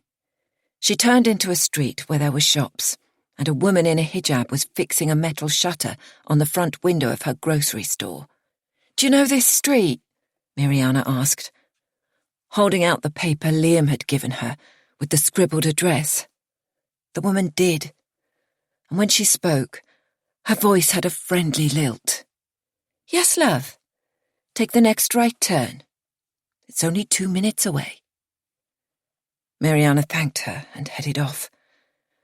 Number 36 was a terraced house with a front door that opened right onto the street. Miriana jabbed her finger on the doorbell, but it was broken, so she hammered with her fist on the glass panel, waited, then knocked again. She heard dragging footsteps, and a young man with old man's eyes came to the door. He was wearing grey tracksuit bottoms and a white t-shirt with brown stains. She noticed his arms and averted her eyes. "Are you Tinker?" she asked, blushing at the ridiculously childish name. "Yep, that's me. And you must be Angel. Come inside, my darling." Mariana shuddered. Behind her, the dark street had an air of suppressed menace, and her hands were so cold she couldn't wiggle her fingers. But inside the house smelled of rubbish bins and vomit. This job Liam had sent her to do was overwhelming. He didn't want her simply to deliver the stuff to Tinker. Her mission was to befriend him and move in. How the hell did Liam think she could stay in a place like this, even for one night? Studying Tinker's glazed eyes and shambling walk, she realised the befriending part would be easy. He seemed like a young child in an old man's body. But recalling Liam's briefing on her mission, hot and cold sweats washed over her. Tinker's house could be a hub for our business, he'd told her. And you're the angel who'll set it up. Move in with him for a few weeks. If you want sex, let him have it. She'd put her hand over her mouth, but couldn't disguise the horror in her eyes. Liam's lips had curled into a snarl. What's up, sister? Don't play the innocent with me. Where was Jamie? Why didn't he come home and stop this? She'd held her breath, expecting Liam to grab her hair as he'd done on other occasions. But instead, he'd reached into his pocket and produced a knife. He'd laid the blade flat across his left palm, and with a casual movement of his wrist, angled it to nick his own thumb. Blood had flowed, then seeped from the wound. See that? What a beauty. She had stepped back. He'd pinned her against the wall and rubbed his bloodied hand across her face and mouth so she'd gagged on the metallic taste, spat and twisted, but his grip had held her firm. I mean it. If old Tinker takes a fancy to you, let him. Mariana had bitten down hard on Liam's hand. Ouch! He'd snatched it away. You fucking tease. He'd lunged at her and pressed his body against hers as the front door had slammed, announcing Jamie and Frankie's return. Stop it! She'd screamed. Liam had put the knife in his pocket and slouched away, delivering his final threat from the doorway. Mess this up, and you're dead. 36. Mariana. Inside Tinker's house, locks were busted and windows were covered with sheets of newspaper, painted black. Pale-complexioned strangers drifted between rooms. Tinker pushed open the door to the front room, where an elderly-looking man, most likely younger than Mariana's father, lay on a stained mattress, moaning. I told you to F off out of here, Tinker yelled. The man raised his head on a neck too fragile to support it, looked at them anxiously, then slumped back down. Tinker slammed the door and turned to Mariana. See what I have to put up with, Angel? He led her along a hallway, where an icy draught blew in through a broken window at the top of the stairs. Here's the kitchen. Fix us a coffee. Mine's 2 sugars. He slunk away, and his uneven footsteps clumped up the uncarpeted stairs. In the cubbyhole that passed for a kitchen was a microwave and a lethal-looking gas ring. The light was dim as she peered into cupboards, looking for coffee and mugs, and a voice called out to her. A man had followed her into the room and was crouching on the floor. She stepped back, almost tripping over him, but he clearly wanted her attention and told her his name was Mickey. Take a look at this, love, Mickey said. She turned and saw he was pointing at his bandaged leg. With a rush of shock, she realised it had been amputated above the knee. It's my own fault, sweetness, he said. The docs in A&E warned me, but I couldn't ditch them pesky substances. My circulation went to pot, then I got gangrene. Or was it sepsis? Or are they the same? Doctors tried to save my knee, but it was too far gone. Let me show you. He began unwinding the swaddled bandages. Ever so clean and neat it is. Feeling nauseous, Miriana shrank back against the door frame. Don't, please. She held up her hand as Mickey worked at the bandages, his tongue poking out from between his lips with the effort of unwrapping. Abandoning her mission to make coffee, she fled, cannoning into Tinker, who had come back downstairs to look for her. Not hassling you, is he? Miriana shook her head and followed Tinker up the stairs to his room.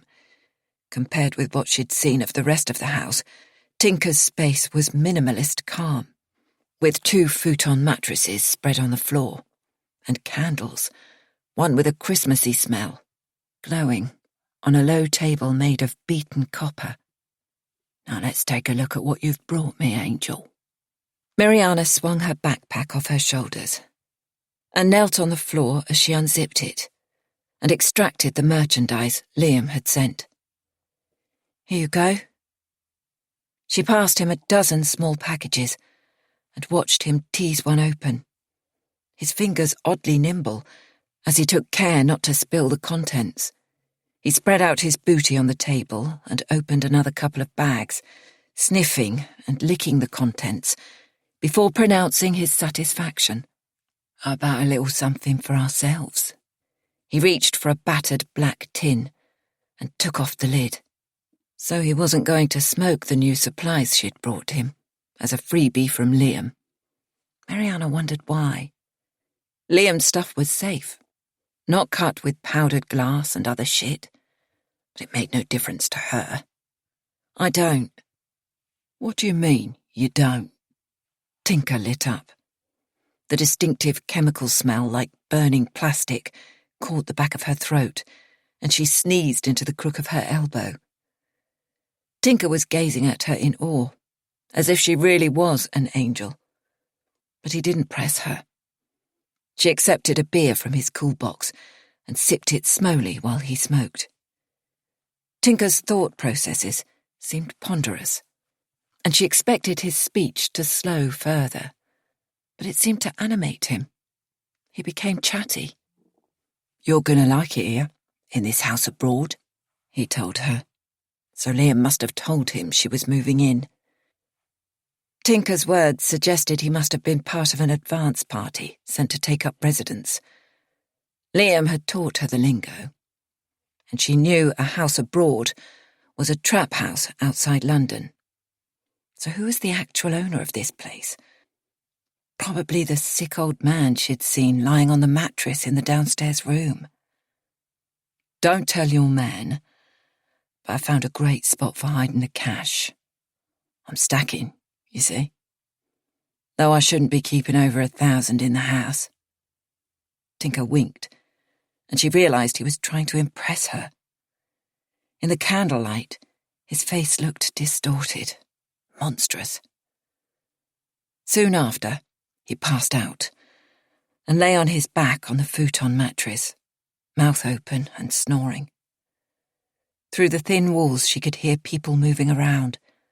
Her throat felt parched, so she risked another kitchen run, hoping Mickey would have gone elsewhere. He had. An olive-skinned man had taken his place and was waiting for the kettle to boil.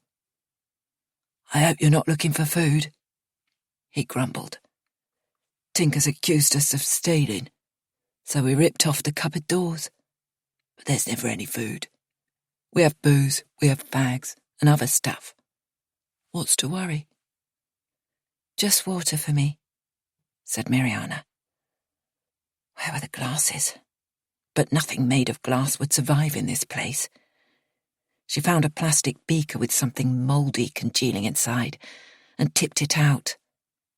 There was no hot water or washing up liquid, but she found the remnants of a bar of soap and took some boiled water from the kettle to scrub it.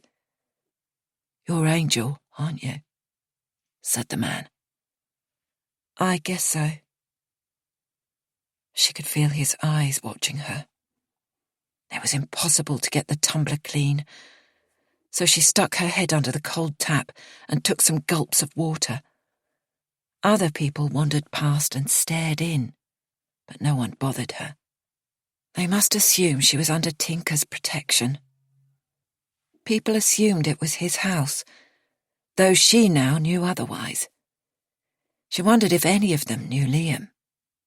It was a supply chain, Liam had told her, and names were neither known nor needed. Wiping her mouth with the back of her hand, Miriana rehearsed her instructions in her head. Stay in this house with Tinker. Get to know his friends. Find out who their local suppliers are. So was she also meant to be spying on Tinker? She knew Liam's next step would be to entice customers with freebies and gradually divert their business from local dealers. At some point further down the track, after Miriana had identified all the key players, Liam and his heavies would come steaming down from Croydon and claim the territory. Miriana left the kitchen and clattered up the stairs, noticing a second flight leading to an attic floor, but lacking energy to explore. She returned to Tinker's room, where he was still lying on his back with his mouth hanging open. She flung herself down on the second futon. It was damp. Ugh! She sprang up again. On the floor was a folded-up sleeping bag, stained, but dry. She unzipped it and wriggled inside, fully dressed, and lay on the hard floorboards. Car headlights from outside shone through the gaps where newspaper didn't cover the windows, and painted an eerie glow across the ceiling. She lay tense and watchful. Tinker stirred and got up. He stumbled around in the gloom and left the room. Further along the landing, a door banged, and she heard someone pissing into the toilet. He shuffled back along the landing, and a floorboard creaked as he entered the room. She squeezed her eyelids shut. She sensed he was standing over her. "Angel," he murmured in a high-pitched drawl. As he lunged, Miriana tucked up her knees inside the sleeping bag and rolled sideways out of his path. He landed on the floor and yelped. Pulse racing, she heard his laboured breathing as he approached her on all fours, like a prowling dog. "No!" She braced her hands against his chest and pushed him back. "Get off me!" In the sallow glow, she could see his open mouth and the moist pinkness of his dangling tongue. He'd removed his t-shirt and tracky bottoms and was clad only in boxer shorts. His legs were twig-thin. He collapsed onto the fetid mattress and dragged her towards him. Didn't he notice it was wet and smelled of piss? She tried to stand, but he grabbed her leg, his grip surprisingly strong. Miriana was trapped, with only the sleeping bag to protect her. Tinker curled his disgusting body around her and wriggled and writhed, as if having a fit. When the tempo and volume of his breathing changed and he moaned, she realised, sick with disgust, he was pleasuring himself like an animal. When he'd finished, he patted her and tried to kiss her. "You're lovely, Angel." He laughed, crawled back to his own mattress and flopped down. Miriana shuddered. This was beyond disgusting. It was bad enough, standing outside schools, with small packages pimped up to look like birthday gifts. She wanted nothing to do with these people. She ought to pity them, because with Liam involved, some of them were going to get hurt. But she'd have no more part in it. From now on, she would look out for herself. Tinker's snores rumbled around the room as Miriana lay still, waiting for this house, full of whistling sighs and groans, to fall silent. The street door banged, and footsteps thundered up the stairs. Miriana crept out of her sleeping bag, padded across to the bay window, and peeled back a corner of the newspaper covering the glass. She peered out at the street and saw a police officer on foot patrol stop opposite and look across. Had he been tailing whoever had just come into the house? What if there was a raid? Would she be arrested? Heart hammering, she watched the officer making notes. He put his notebook away and took out a phone, or perhaps a radio, and spoke into it. Moments later, a patrol car cruised into the street with no blue light or warning siren, and stopped to pick up the uniformed officer. The car parked up for a few minutes, then drove away. Miriana's hands wouldn't stop shaking. She found her shoes, retrieved her backpack and slung it over one shoulder. On an instinct, she rolled up the sleeping bag and stuffed it under her arm. She tiptoed down the stairs and let herself out into the night. In the distance, a siren wailed. She ran until she rounded the corner, then slowed to a walking pace so as not to draw attention. If Tinker's house was under surveillance, a police patrol car might come screeching back to carry out a raid. By staying close to the buildings, she calculated she could dodge into a doorway if she needed to hide. Like a silent shadow, she edged along deserted streets, back towards the main road, where she picked up a sign for the station. At the mouth of an underpass, she paused, swaying with exhaustion and indecision. Small heaps of glass on the ground suggested lights on the approach to the tunnel had been purposely smashed. The dark heart of the underpass seemed unfathomable. What if someone was lying in wait in the underbelly of the main road? For several minutes she watched and waited, but not a single car drove past. So she climbed over a barrier and ran across several lanes of major road. As she clambered up a grassy embankment on the other side, her chest was burning, but she could see a bright light ahead.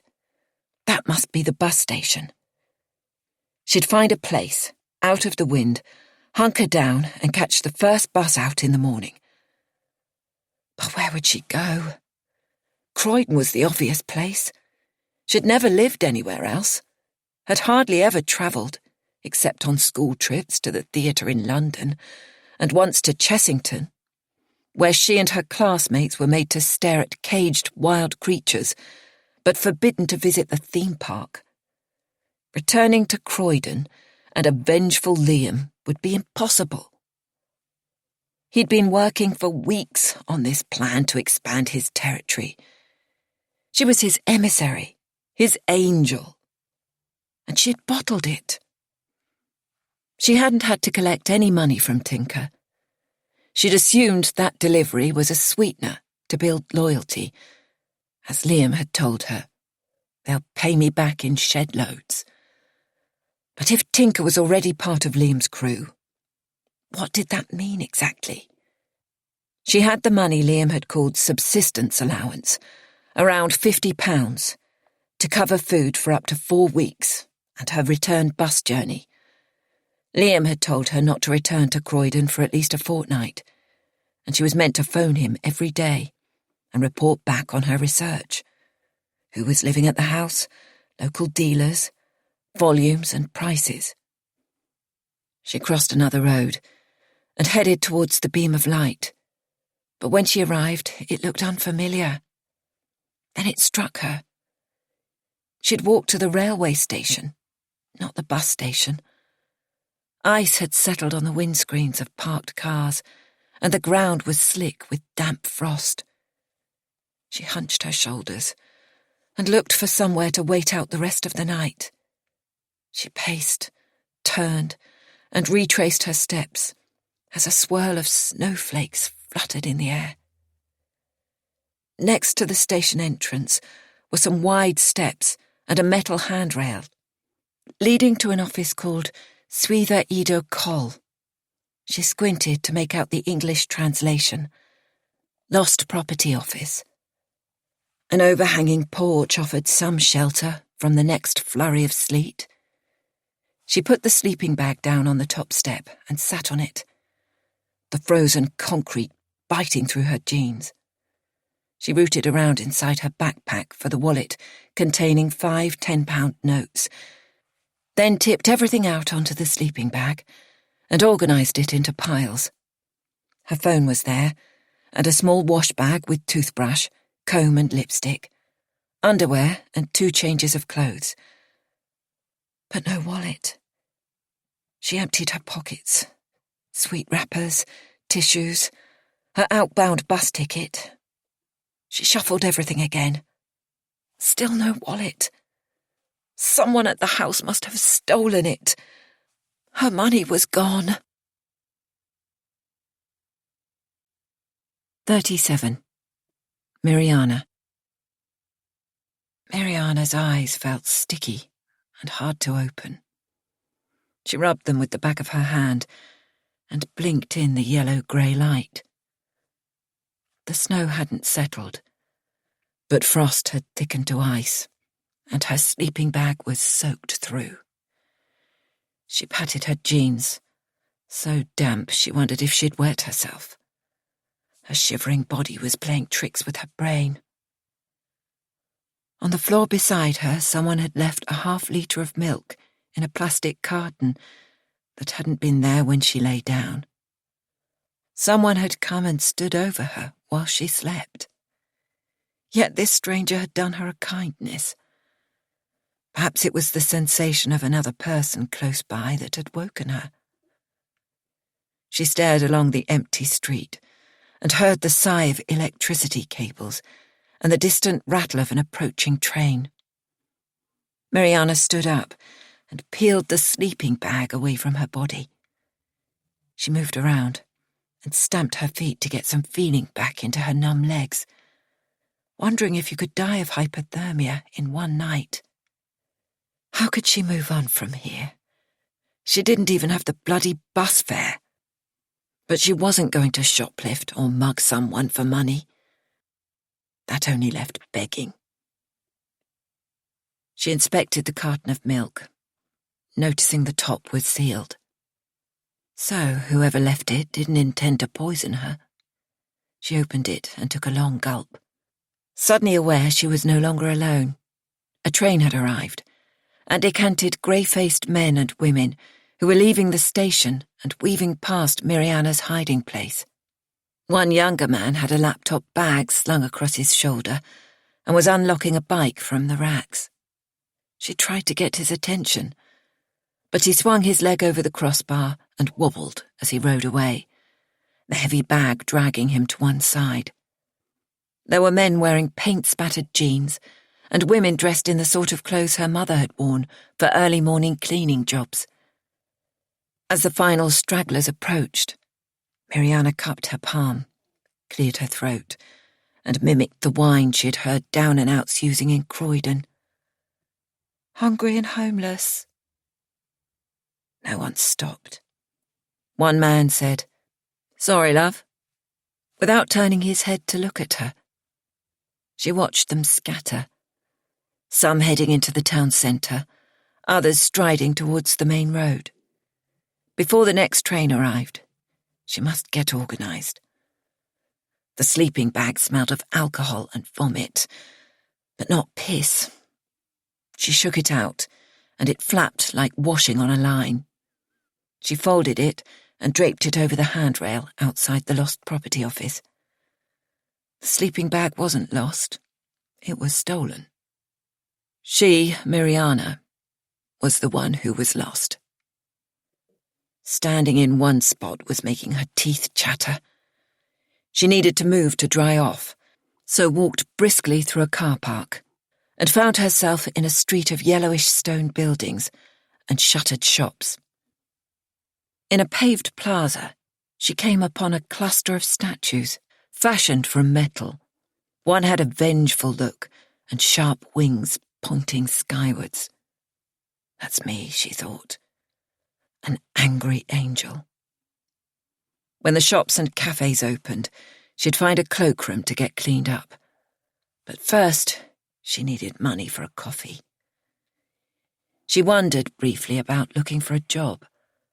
But what if Tinker or one of his henchmen found her? Newport wasn't safe. She must move on. Besides, who would employ her in these filthy clothes? As she hurried back towards the station, a crowd surged out of the entrance and scattered. Drat, she was out of position and had missed a whole trainload. As she scurried back to her place by the entrance, a young mum with a baby in a pushchair met her gaze and held it for a moment. "Homeless and hungry," muttered Miriana. The woman hesitated, but continued past, digging her hand in the pocket of her fur-trimmed parka. Seconds later, she wheeled the buggy round, retraced her steps, and dropped 2 coins into Miriana's cupped palm. "Thank you." The woman nodded, adjusted the rain cover over her sleeping baby, and walked on. £2. Miriana stared at the coins as if they were riches. If she stayed focused and kept on her pitch, she'd soon gather enough for a coffee and a coach fare. The station was a symbol of hope. She glanced across at the taxi rank, where a man was waiting, with 2 massive sports bags at his feet. Miriana couldn't remember seeing any taxis arriving or departing the rank. The man noticed her looking and caught her eye. Embarrassed, she dropped her gaze and studied the cracks in the pavement. But when she looked up, the man was strolling towards her, carrying a bag in each hand. "Are you all right?" he asked. She nodded, noticing he was smartly dressed. "I've lost my wallet," she said eagerly, "and I'm trying to get my bus fare back to London. Can you spare a couple of quid?" "Sure," he said. Just like that, in a matter-of-fact tone. He took out a slim leather wallet, removed a £10 note, and handed it to her. She felt scared to touch it. It was too much. A couple of coins, maybe, but not a tenner. Begging was degrading. She needed to work harder for it. He flapped the note at her. "Go on, take it." "Thank you." Overcoming her embarrassment, she took it from his hand. "Are you sure you're okay?" the man asked, running his gaze over her damp clothes. She shrugged. "Yes." "You look like you could do with a hot drink and a sandwich." He swung his sports bags, 1 in each hand. "Come on, I'll buy you a coffee."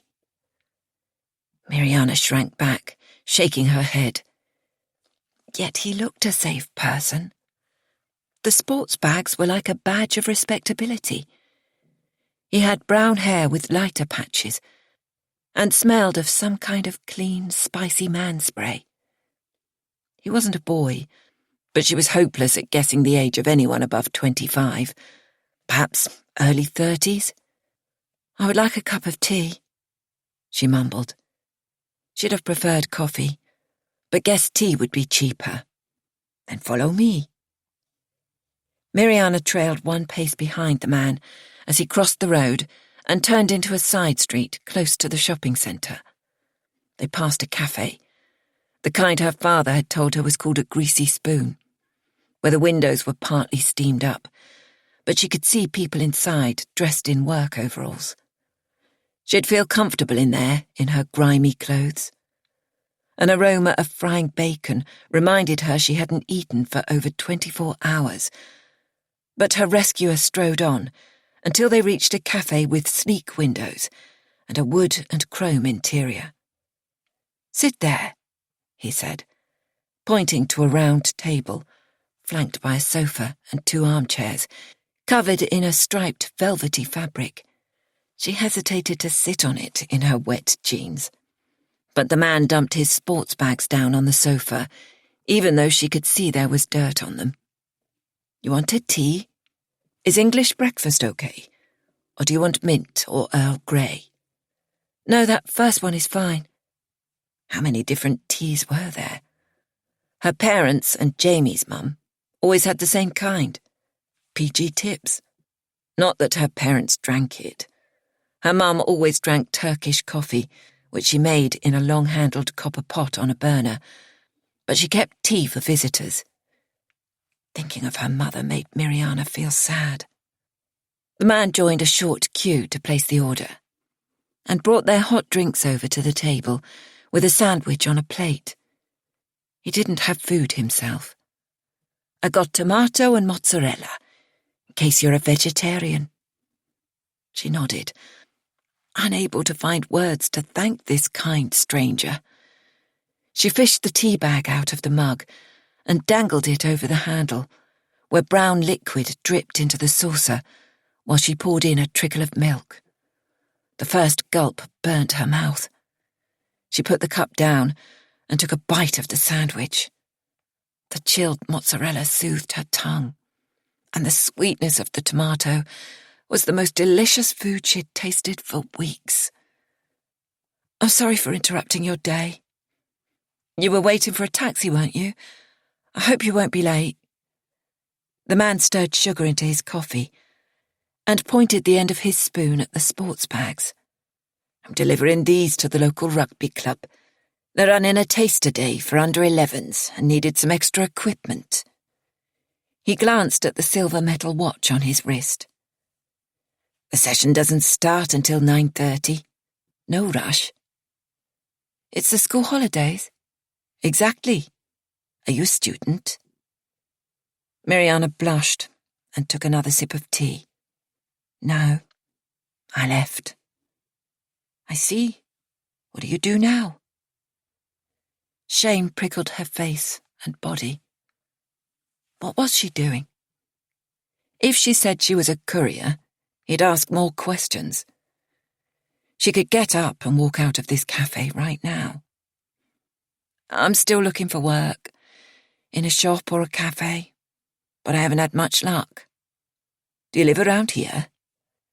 Miriana shook her head. She'd already told him she was trying to collect money for her bus fare back to London, but he'd obviously forgotten. In the muggy warmth of the cafe, she was finding it hard to breathe. She watched a woman make her way to the back of the cafe and realised there must be a toilet where she could wash her face and get cleaned up. But what if her jeans hadn't dried out? Would she leave a damp patch on the velour seat? Her face grew hot with shame, and the tears she'd been holding back slid down her cheeks. "Hey," the man spoke in a quiet voice. "I didn't mean to upset you."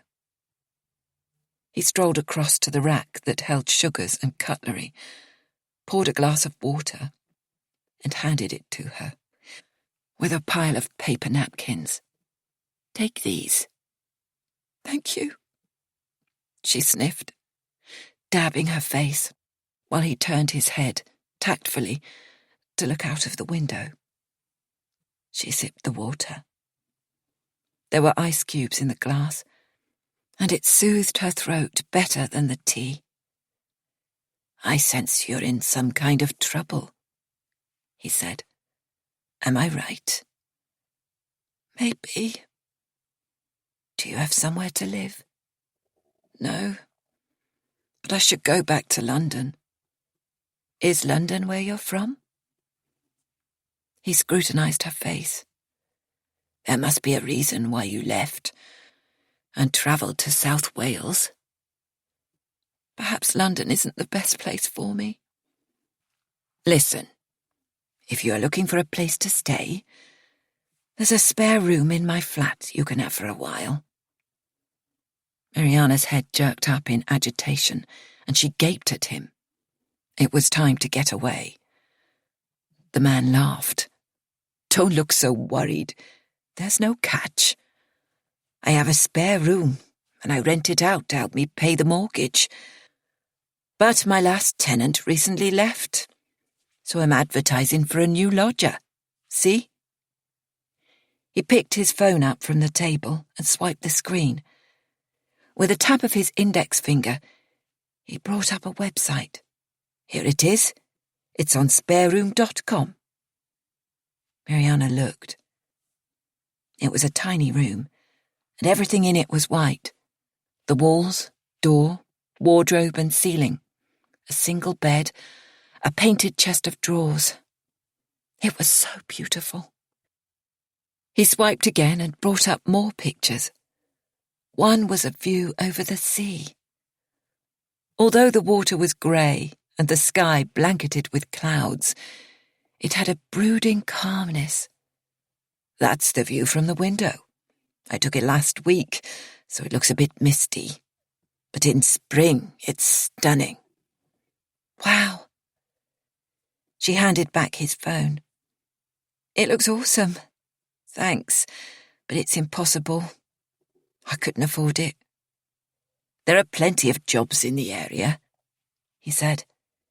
"Even in winter it's busy with walkers, and people come for the sailing, so cafes are always looking for workers. When you find a job, you can pay me rent." A picture of a different kind of life shaped itself in Mariana's mind. There really was a room, after all. It was advertised on a letting website, so it wasn't as if the man was some kind of stalker.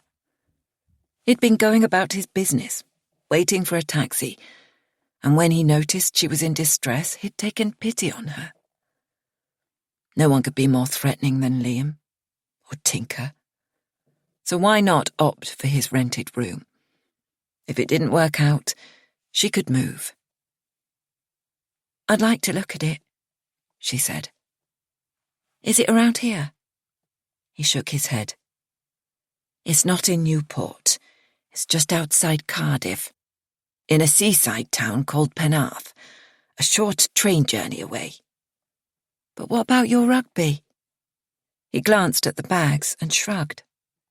"Christmas is a tough time for me. I've no family, so I volunteered to deliver this gift from my rugby club to theirs. I guess they could come and collect the stuff from me." He took out his phone and tapped a number. "Hey, how's it going, mate? That's right, it's me. I've brought the kit to Newport, but something's come up. I can't drop it off at the club." He pressed the phone to his ear and listened. "Yes. No. I'm all right, thanks, but I need to head straight back. Can you get one of the lads to drive into town and pick it up from me? Outside the station. 10 minutes. Cheers." Mariana listened in on the one-sided conversation. When he'd ended the call, he turned to her. "Do you think you can find your way back to the station?" She nodded. "Good. Use the cloakroom here to get yourself cleaned up. Take your time. I'll go on ahead to hand over this kit and wait for you outside the station." "Okay. Thank you." She hesitated, took a deep breath, and asked the question she needed to ask. "Why do you want to help me?" The man glanced away. When he turned back, there was a look in his eyes, like pain or sadness. "You remind me of someone. What's your name, by the way?" "Mariana." "That's unusual. A pretty name." "What's yours?" she asked. For the barest fraction of a second, he seemed to hesitate. "Gareth," he said. 38. Laura. Mariana stops talking and her eyes briefly meet mine before she averts her gaze. Through my bedroom window, I see the pale globe of an oversized moon, but no stars. We're sitting side by side on my double bed. Mariana has one leg bent beneath her, and her other foot on the floor. while I'm leaning against the headboard with my legs stretched out. My back is aching, as is my head. The past few days have been full of stories. Mariana's life history, me pouring out to Bill my grief at Ellie's death, and somewhere along the way, lines have become crossed, as if Mariana's story has become entangled with my own. Who is Scheherazade? Is it Mariana or me? I don't believe you. It feels like the only thing I can say, because a cold dread weighs on my chest. What possessed you to go off and live with some stranger? But the voice inside me nags. What if it was Gareth? Why else would she be here? Mariana shrugs. We were living together in Penarth, but not in the way you think. I had my own room and worked in a cafe. I had a small life and it suited me.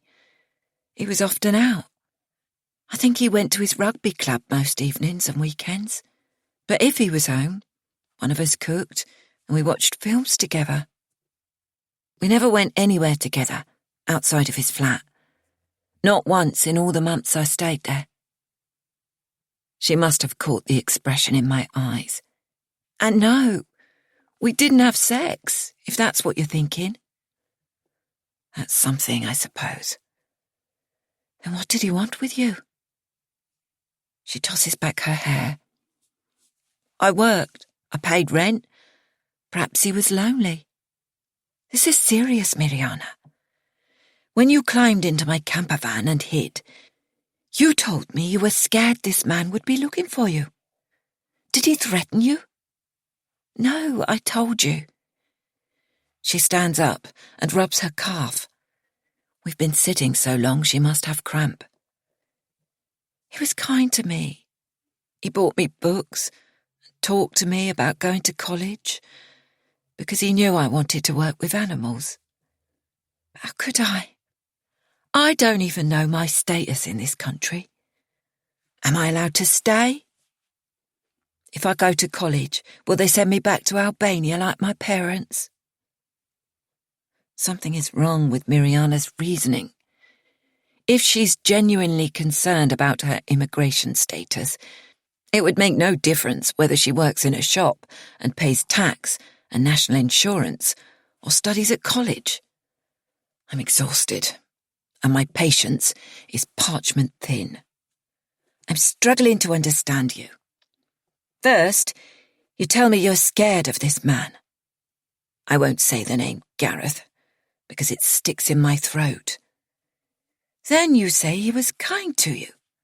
What am I supposed to think? The only light in the room comes from the moon, and a lamp on my bedside cabinet, which has a black shade, so I can't make out her expression. But she lifts her hands in a helpless gesture and lets them drop. It's complicated. Everything between us was calm until, some days ago, his mood changed. A sudden mood change. Acting out of character. That's exactly what I experienced. It's hard to cling to the hope this was some other Gareth. I've never wanted to know anything about his life after I left, though my mother has tried to fill me in. And I remember her telling me he'd bought a flat with a sea view, which checks out with what Mariana's saying. Didn't Mum also tell me Gareth had been back involved in rugby for a year or so? After Ellie died, he developed a kind of paranoia and believed even the rugby club crowd had turned against him. But time has passed. It makes sense he'd have picked up the important threads of his life. What colour is this man Gareth's hair? I ask. Mostly brown, with lighter bits. 50% of men in the country would match that description, and Gareth's dark brown hair developed fair highlights when he was outdoors in the sun. His height? quite tall? 6 foot or taller? I'm not sure. For the first time, I regret not keeping any family photographs on my phone or in hard copy. I could show one to Mariana and settle this once and for all. But cremating our photos was the only way I could annihilate the past and face the future. I know other bereaved parents find comfort in preserving their child's bedroom, keeping the bed covered with soft toys, not even washing the sheets. But I needed exorcism, not a shrine. I understand now that nothing I did was rational. I was deeply traumatized and on medication from my doctor. Everyone told me counselling would help, but I'd refused. As for Gareth's frame of mind, even before I left him, his behaviour was verging on psychotic. He had delusions and fixed ideas about Ellie's death not being an accident. Even so, would he use such an unorthodox method to send Mariana to find me? My mind is chattering and full of questions. I can't live with this uncertainty, but I'm not sure if I can trust her. So I say nothing. I must know the truth, even if I have to step outside the protective barricade I've erected around my life and return to Wales to confront him. 39. Mariana. Mariana longs for Laura to stop asking questions. She's running out of answers. It's gone 2 a.m, and both of them are exhausted. But Mariana focuses hard on keeping her eyes open and staying awake, because she mustn't let her guard slip or say the wrong thing. She notices Laura's head slide down onto her pillow and sees her eyelids are closing. Soon she'll drift off to sleep. Mariana watches for a while, but Laura doesn't stir. So she gathers up the black trousers and frilly blouse and takes them into the spare room, where she hangs them up in the empty wardrobe. There are no sheets on the bed, and the duvet has no cover, but Mariana doesn't mind. She's slept in many worse places. She kicks off her shoes and slips underneath the covers, fully dressed. Breaking her promise to Gareth is a worry. He's been very clear she mustn't tell Laura he sent her. And he's coached her through all the stages of what to do. But now she's blurted it out. When she found Laura, her mission was to befriend her and find out her London address. Use your initiative, Gareth had told her. She's a caring person. Let her think you need her help.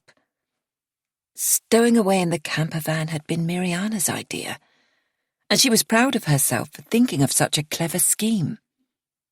After that silly mistake, when Laura overheard her talking to Gareth on the phone, she was gradually winning back Laura's confidence.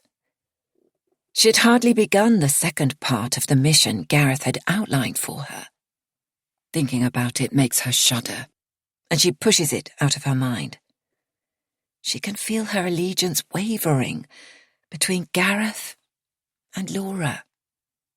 Sure, Gareth rescued her from a desperate situation, and he's been kind to her, giving her a place to stay, though she could only afford a small rent from her wages at the cafe. Mariana longs to tell Laura the truth about Gareth, but she doesn't want to hurt her, because Gareth was once Laura's partner. Why else would he send Mariana to find her? Laura could solve it by showing her a family photo, and she could tell her, yes, it's him. Or no, it's not. But Laura is being evasive on purpose. Perhaps she doesn't want to know the truth. Mariana doesn't believe Laura would have thrown away all the pictures and memories of her entire life Even Miriana's own father wouldn't have done that. The things she hasn't told Laura weigh heavy on her mind. It's true that she's a lodger in Gareth's flat, and that they live detached lives. But when he isn't out, they often eat together and chat. Gareth talks to her about rugby and the series they watch together on Netflix, but never about his work. She doesn't even know what kind of work he does. During the months she's lived in Penarth, Miriana has made friends with other waitresses and the owner of the Green Kitchen Cafe. But when they invite her to go out with them, she always says no. She isn't seeking friends. It's enough to do her shifts, eat, and watch TV. She's found a safe place where she can keep her head down. When Miriana told Laura that Gareth was kind to her, she didn't say her own feelings towards him were confused. Sometimes she wakes at night in her narrow single bed in her own room, and through half-closed eyelids, sees him standing in the doorway, gazing at her. Once he approached the bed and bent to kiss her. A peck on the cheek, the kind a family friend might give a child. Her body stiffened. She snapped awake and challenged him because she could read in his eyes that he wanted more. It's true, as she's told Laura, that he's never had sex with her. But that's because he's promised he won't touch her unless she's willing. Gareth said he wants her to come to him when she's ready, but she isn't sure when that might be, if ever. 40. Laura. Friday. When I wake up on Friday morning, I'm still dressed in yesterday's clothes and can't keep my eyes open. How many hours did I sleep? 3? A shower helps. Miriana must have heard me, because when I go into the kitchen, she's there with the kettle already boiled. "What are your plans for today?" I ask. "I don't have a spare front door key to give you, but I'll get one cut during my lunch break." In fact, I do have a set. But after the incident when I locked myself out, I asked Callum upstairs to hold on to them for me. That was before he started driving me crazy by using my roof as a sun terrace. If Miriana is going to stay here for a week and go to work, I'll have to decide whether to give her keys and whether to tell her the burglar alarm code. "Don't worry, Laura. I'm not going anywhere today. I'm starting at the cafe on Saturday." I haven't had a phone call asking for a reference, but perhaps cafes around here aren't picky, and she has experience from her waitressing job in Penarth. Talking to Miriana has delayed me, but when I reach my office and touch my pass on the automatic barrier, I realise I'm still earlier than the rest of the team. So my first task is to pick up the phone and ring Mum. "Laura!" The delight in her voice fades to reproach. "I was hoping you'd call in on your way home from holiday." Holiday? I'd almost forgotten. So much has happened, but I'm the one who should reproach her. "Mum, after my visit last week, did you ring Gareth and tell him where I was going?" There's a long pause. While I wait for her to speak, I guess her answer. "I might have done." Her tone is light but defensive. She doesn't think she's done anything wrong, but she's worried because she's been found out. "Did you happen to mention," I ask through gritted teeth, "which campsite I was heading for?" "I'm sorry, Laura. It just slipped out. Gareth was thrilled to hear I'd seen you. Did he come down and visit you?" "Mum!" My groan is audible. I rake my free hand through my hair. I didn't have time to dry it properly this morning, and tousling it won't improve my look. You shouldn't have done that. Her voice is still in my ear. I didn't mean to say which campsite. Perhaps I did. If only she knew the chain of events she set in motion when she noted down my registration number, and Gareth, allegedly, dispatched Miriana to track me down. Even if she didn't, my red camper van would have been easy to find. It's time Gareth and I had a talk, I tell Mum, knowing this will set her off hoping and praying we'll get back together. Give me his number, unless he doesn't want me to know it. That secrecy nonsense was all down to you, Laura. Gareth always wanted to see you.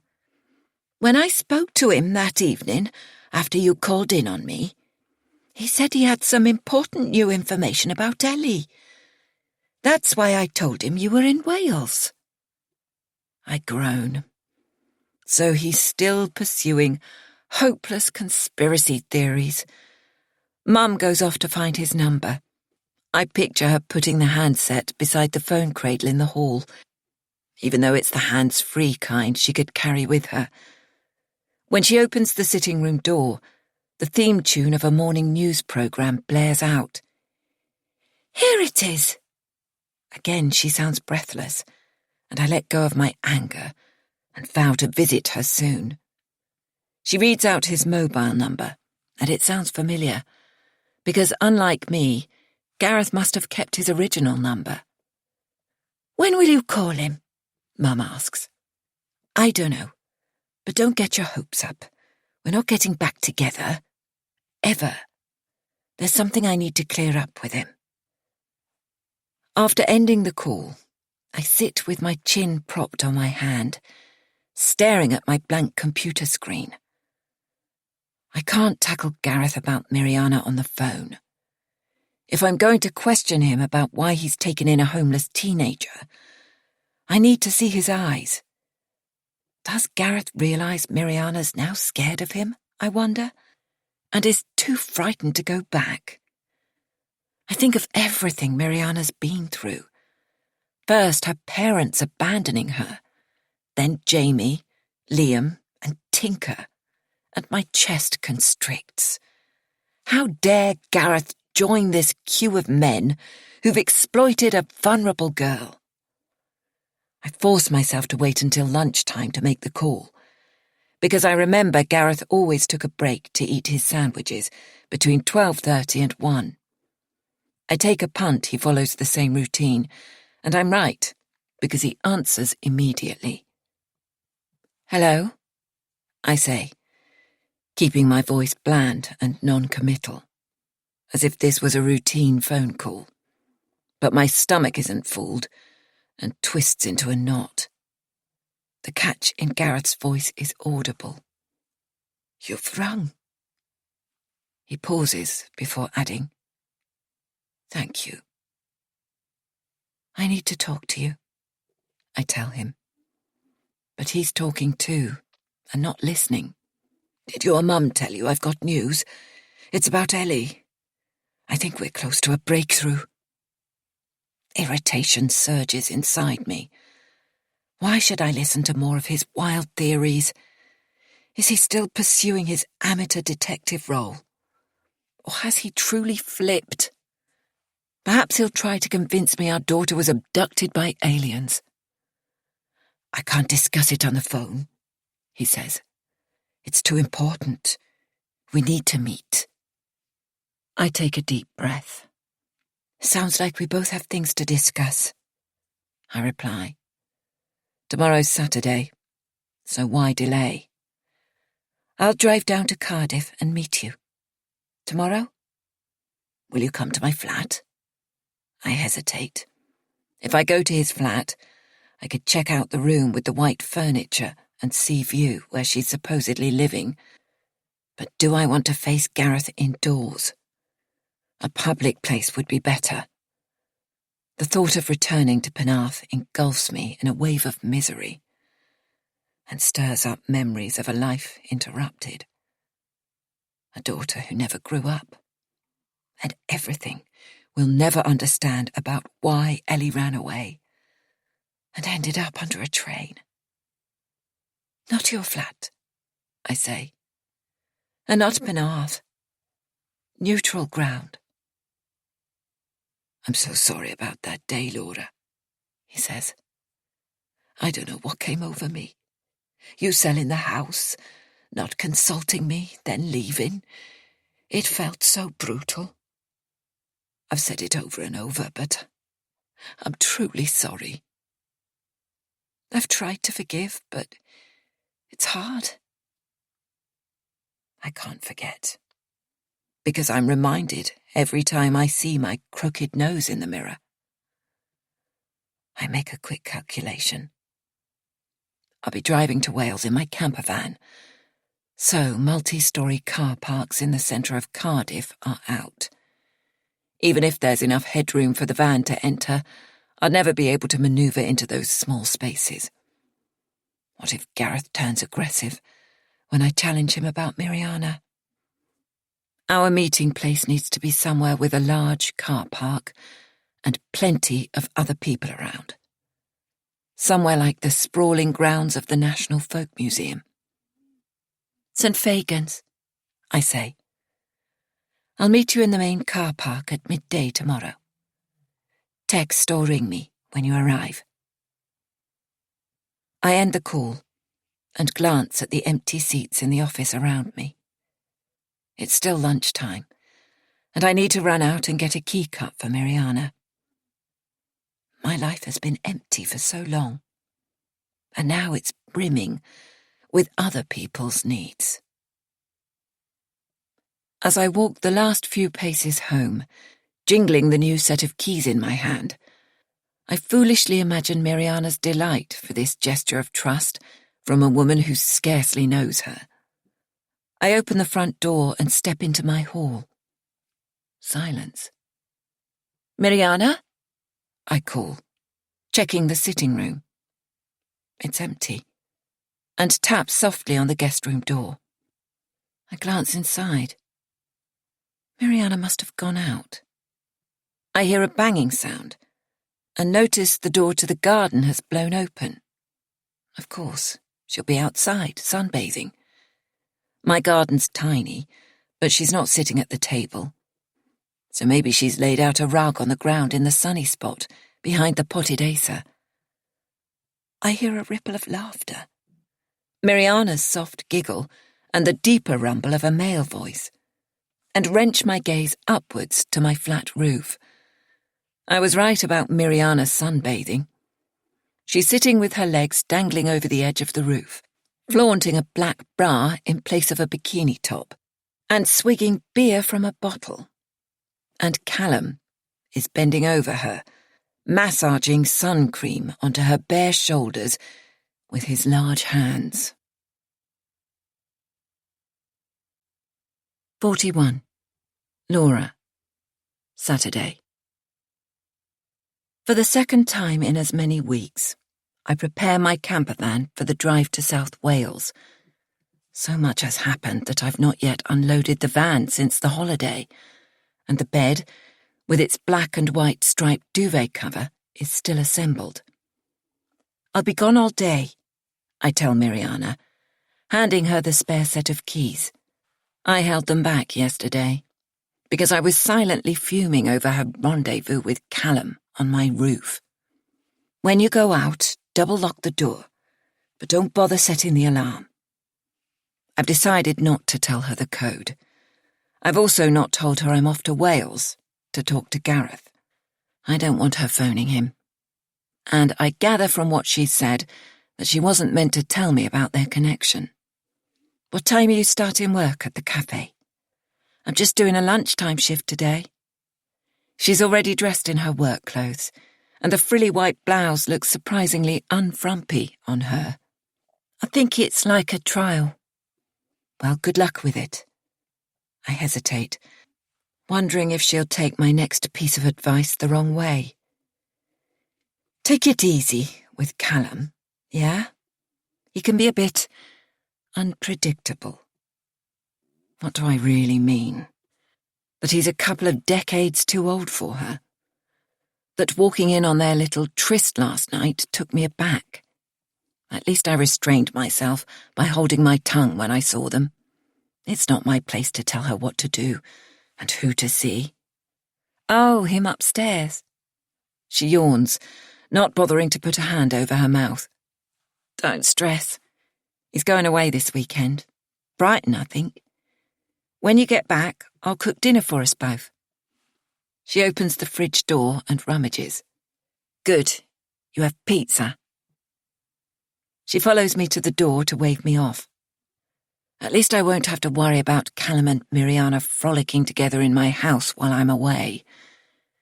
Instead, I think about Bill and how good it would be to hear his voice. I'll definitely message or ring him today. I crawl through South London traffic and join the motorway at Kew. My van is running smoothly, so I risk driving above 65 miles an hour, and soon I'm speeding through Berkshire into Wiltshire and passing the junctions for Bath, then Bristol, before crossing the bridge into Wales. I'm half an hour early, turning into the car park of the National Folk Museum at St Fagans. I've always loved this place, set in 100 acres of parkland, and often brought Ellie here for picnics when she was young. We both loved the original buildings, transported from all over Wales and reconstructed to showcase history. And my heart is heavy with memories. Ellie loved the old stone farmhouses, especially the ones where animals and people lived side by side, and children slept on straw mattresses inside a sort of cupboard.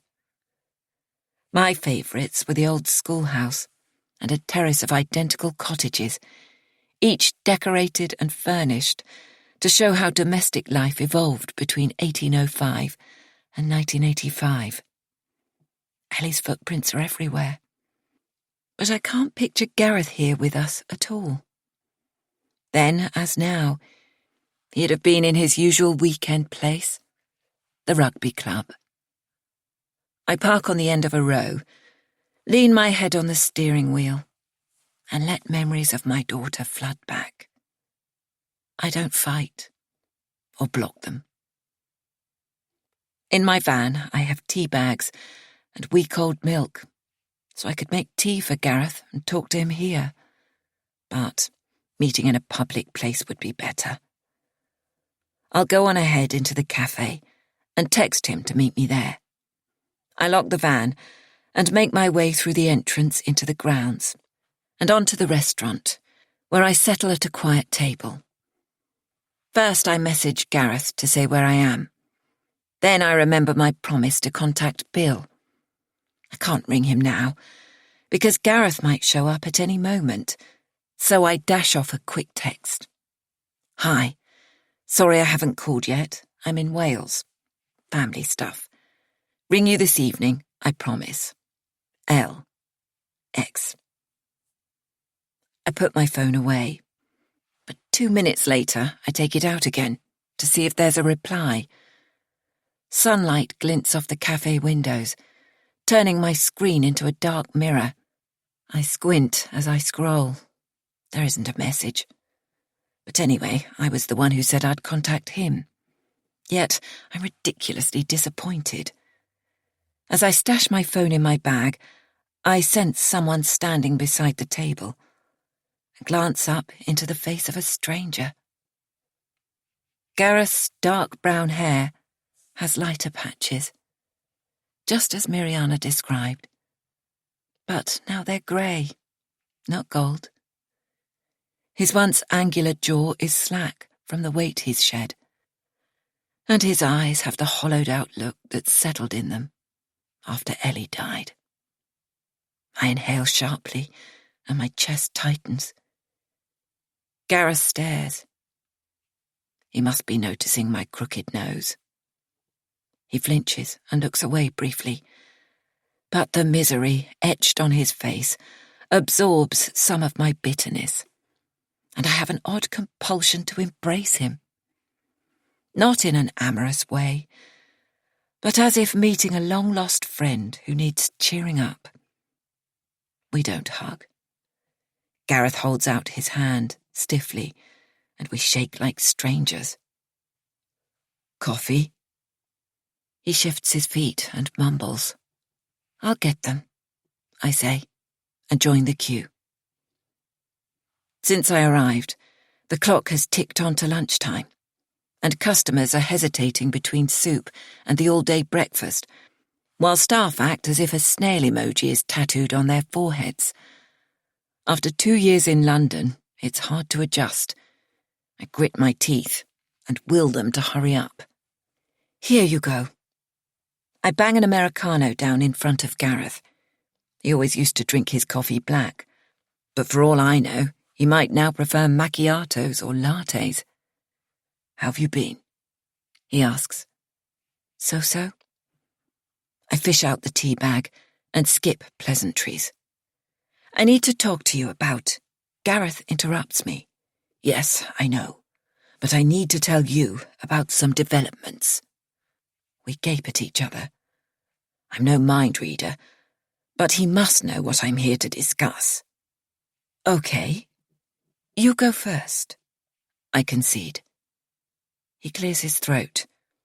When he speaks, it's not Miriana he wants to talk about. It's Ellie. 42. Laura. Gareth shifts in his chair and stirs his coffee. I think we're close to a breakthrough. Rosie's ready to share what she knows about Ellie leaving. Rosie? Ellie? My head is spinning. Well, I'm here to talk about Miriana.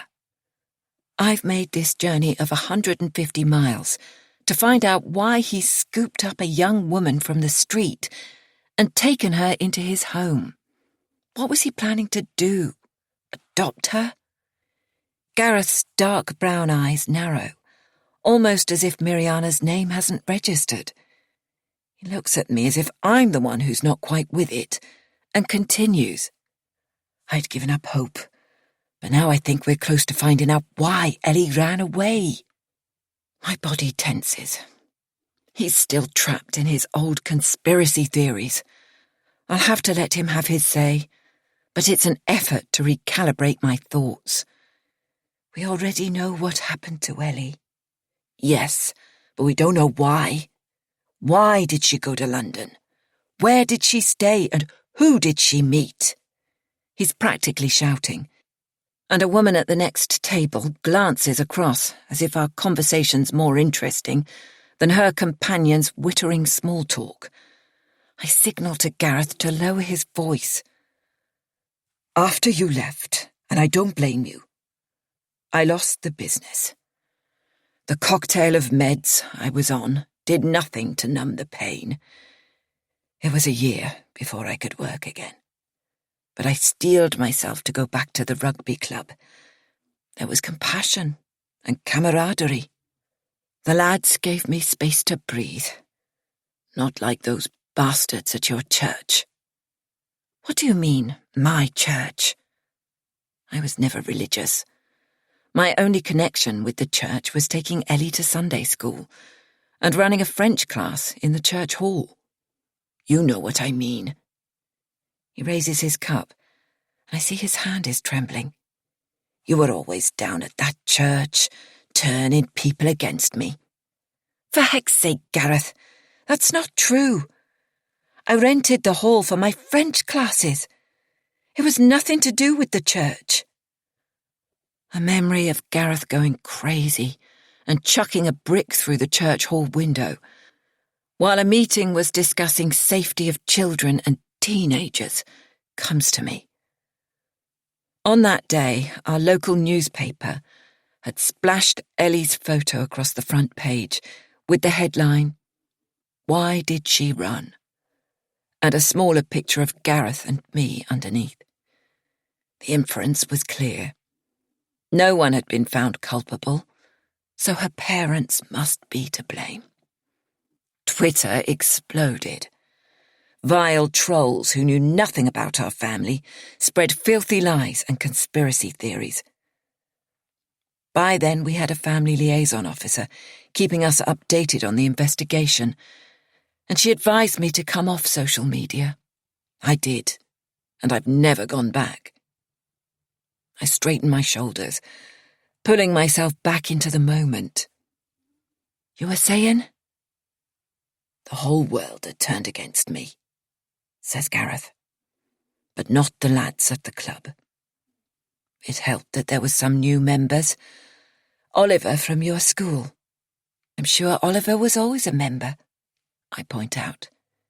He was a games teacher, so he belonged to the cricket and football clubs, and the sailing club too. Yes, but he encouraged staff and students from school to join, including Ellie's friend Adam. Adam? I can't help asking. His mother Jen and I were friends in our baby group days, and she used to bring Adam round for play dates. Fresh grief unbalances me. Adam must have finished school a year ago. His life is moving on. But Ellie's ended, before she even learned her GCSE results. What's Adam doing now? He deferred his place at Leeds University to work for a year and save money. Drinking at the rugby club is cheaper than in town. Calls it his gap year staycation. Gareth gives a hollow laugh. Not that he talked to me much until recently. Things are better now. But most of the time, only 2 people have been there for me. Who were they? Your mum, Gareth says in a solemn voice, and I bow my head, thinking of them consoling each other for a double loss. First Ellie, then me. And your former colleague Bryn. Did you know he's head of modern languages now? I shake my head. So Bryn's got my old job. Good for him. Since I've left, I've had no contact with anyone. It took time for Ellie's friends to get used to me being there. Adam was the first to speak to me. A couple of weeks ago, I was drinking late, and most people had left, but Adam came and sat beside me. He'd had quite a bit to drink, so I was bracing myself for him to say something abusive. He was het up and emotional and wanted to talk about Ellie. He said she wasn't being bullied at school. He was sure of that. And none of his mates bought the rumour about her being abused at home.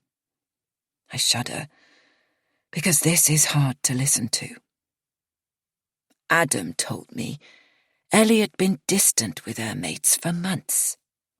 She kept breaking up with friends, letting them down over nights out, not responding to messages. I leap to my dead daughter's defence. Ellie was revising hard for her exams, and she did go out with friends, clubbing with Zara. Gareth holds up a hand to silence me. Adam said her behaviour started to change while she was on the French exchange, staying with Hubert. We noticed that, I admit. After she got home, she was forever closeted in her room, chatting to him online. Perhaps it was the taste of freedom while she was there. Even worse, her friends suspected she was using. Using what? Drugs? Substances? Never. I stare at him in horror. That can't be right. Ellie's mood swings were hormones and exam stress. He nods. Adam said they dismissed that theory and decided Ellie was seeing someone who wasn't local or from school. So they guessed she'd met him at Fantasia. Rosie spotted her walking on the cliff path at Southern Down, hand in hand with a tall, dark-haired bloke, but she was too far away to see them clearly. Later, someone else saw her in town, but she was with a shorter, fair-haired guy. My heart thuds painfully inside my ribcage. Are they suggesting our daughter was some kind of slapper, with a different man every week? Did they tell the police about these men while the search was on? Gareth lowers his head, avoiding my gaze. According to Adam, Rosie thinks she knows who the mystery man was. But after your, visit to her house, before her police interview, she decided there must be truth in the rumour Ellie was having problems at home. I shuddered at the memory I'd suppressed for so long. Why didn't she tell the police? Maybe she didn't want to get involved. Gareth's voice trails off, and he turns his head so I can't read his expression. Does he think that I'm to blame? I see. I feel a deserved sting of humiliation, guilt and failure. In the early days of the investigation, when Ellie was missing but still alive, my actions might have led to a major clue going unreported. 43. Laura. 3 years earlier. Ellie had been missing for 3 days, and over the weekend we'd heard nothing from the police. Mum, Gareth and I passed the day in shared silent misery. I remember Mum sitting straight-backed on a garden chair, yet somehow falling into a doze, and Gareth mumbling he was going out, so I was left alone to dwell on frightening scenarios. Why were the police working so slowly? Did they even have leads? Surely some of Ellie's friends must have known her plans. No 16-year-old would disappear to London without telling someone. Ever since the Thursday evening, I'd been phoning Ellie's so-called friends. But according to their overprotective parents, they were always out. Why wouldn't they speak to me? Were their parents scared their own children would be influenced by Ellie going to London? Leaving Mum dozing in her chair, I slunk indoors and put in a call to Rosie's house. Her father answered, and I could hear Rosie's voice in the background, refusing to come to the phone.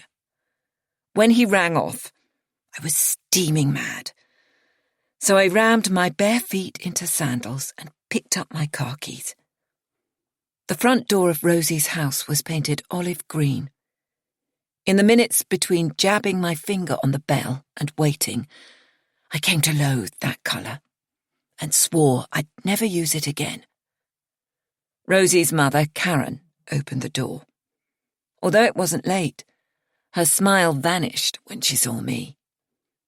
Laura, what do you want? The overhead hall light bleached colour from her face, making her skin appear waxy. What a dumb question. I felt like slapping her. Ignorant cow. I wanted my daughter to come home. Where's Rosie? I stuck my foot into the frame, so she couldn't close the door in my face. She's up in her room. I'll see if... But before Karen could see or say anything, I pushed past her and headed for the staircase. Laura! She called, but didn't try to stop me. Perhaps she'd seen the devastation in my eyes, or noticed my hunched shoulders and lank, unwashed hair. I suppose it won't do any harm. She went to the foot of the stairs and called up to say I was on my way, but I was already opening Rosie's door without knocking. Rosie wouldn't have heard her mother calling because she was sprawled on her bed wearing earphones and watching a film on her tablet. The fact she was doing something so teenaged, so normal, while my daughter was God knows where, infuriated me. A draft from the door alerted her, and she gaped at me, furrowing her brow, as I crossed the room in 2 paces. I took a deep breath and raised my hands. Can I talk to you? Rosie pulled out the earpieces, leaving the wires dangling around her neck. What do you want?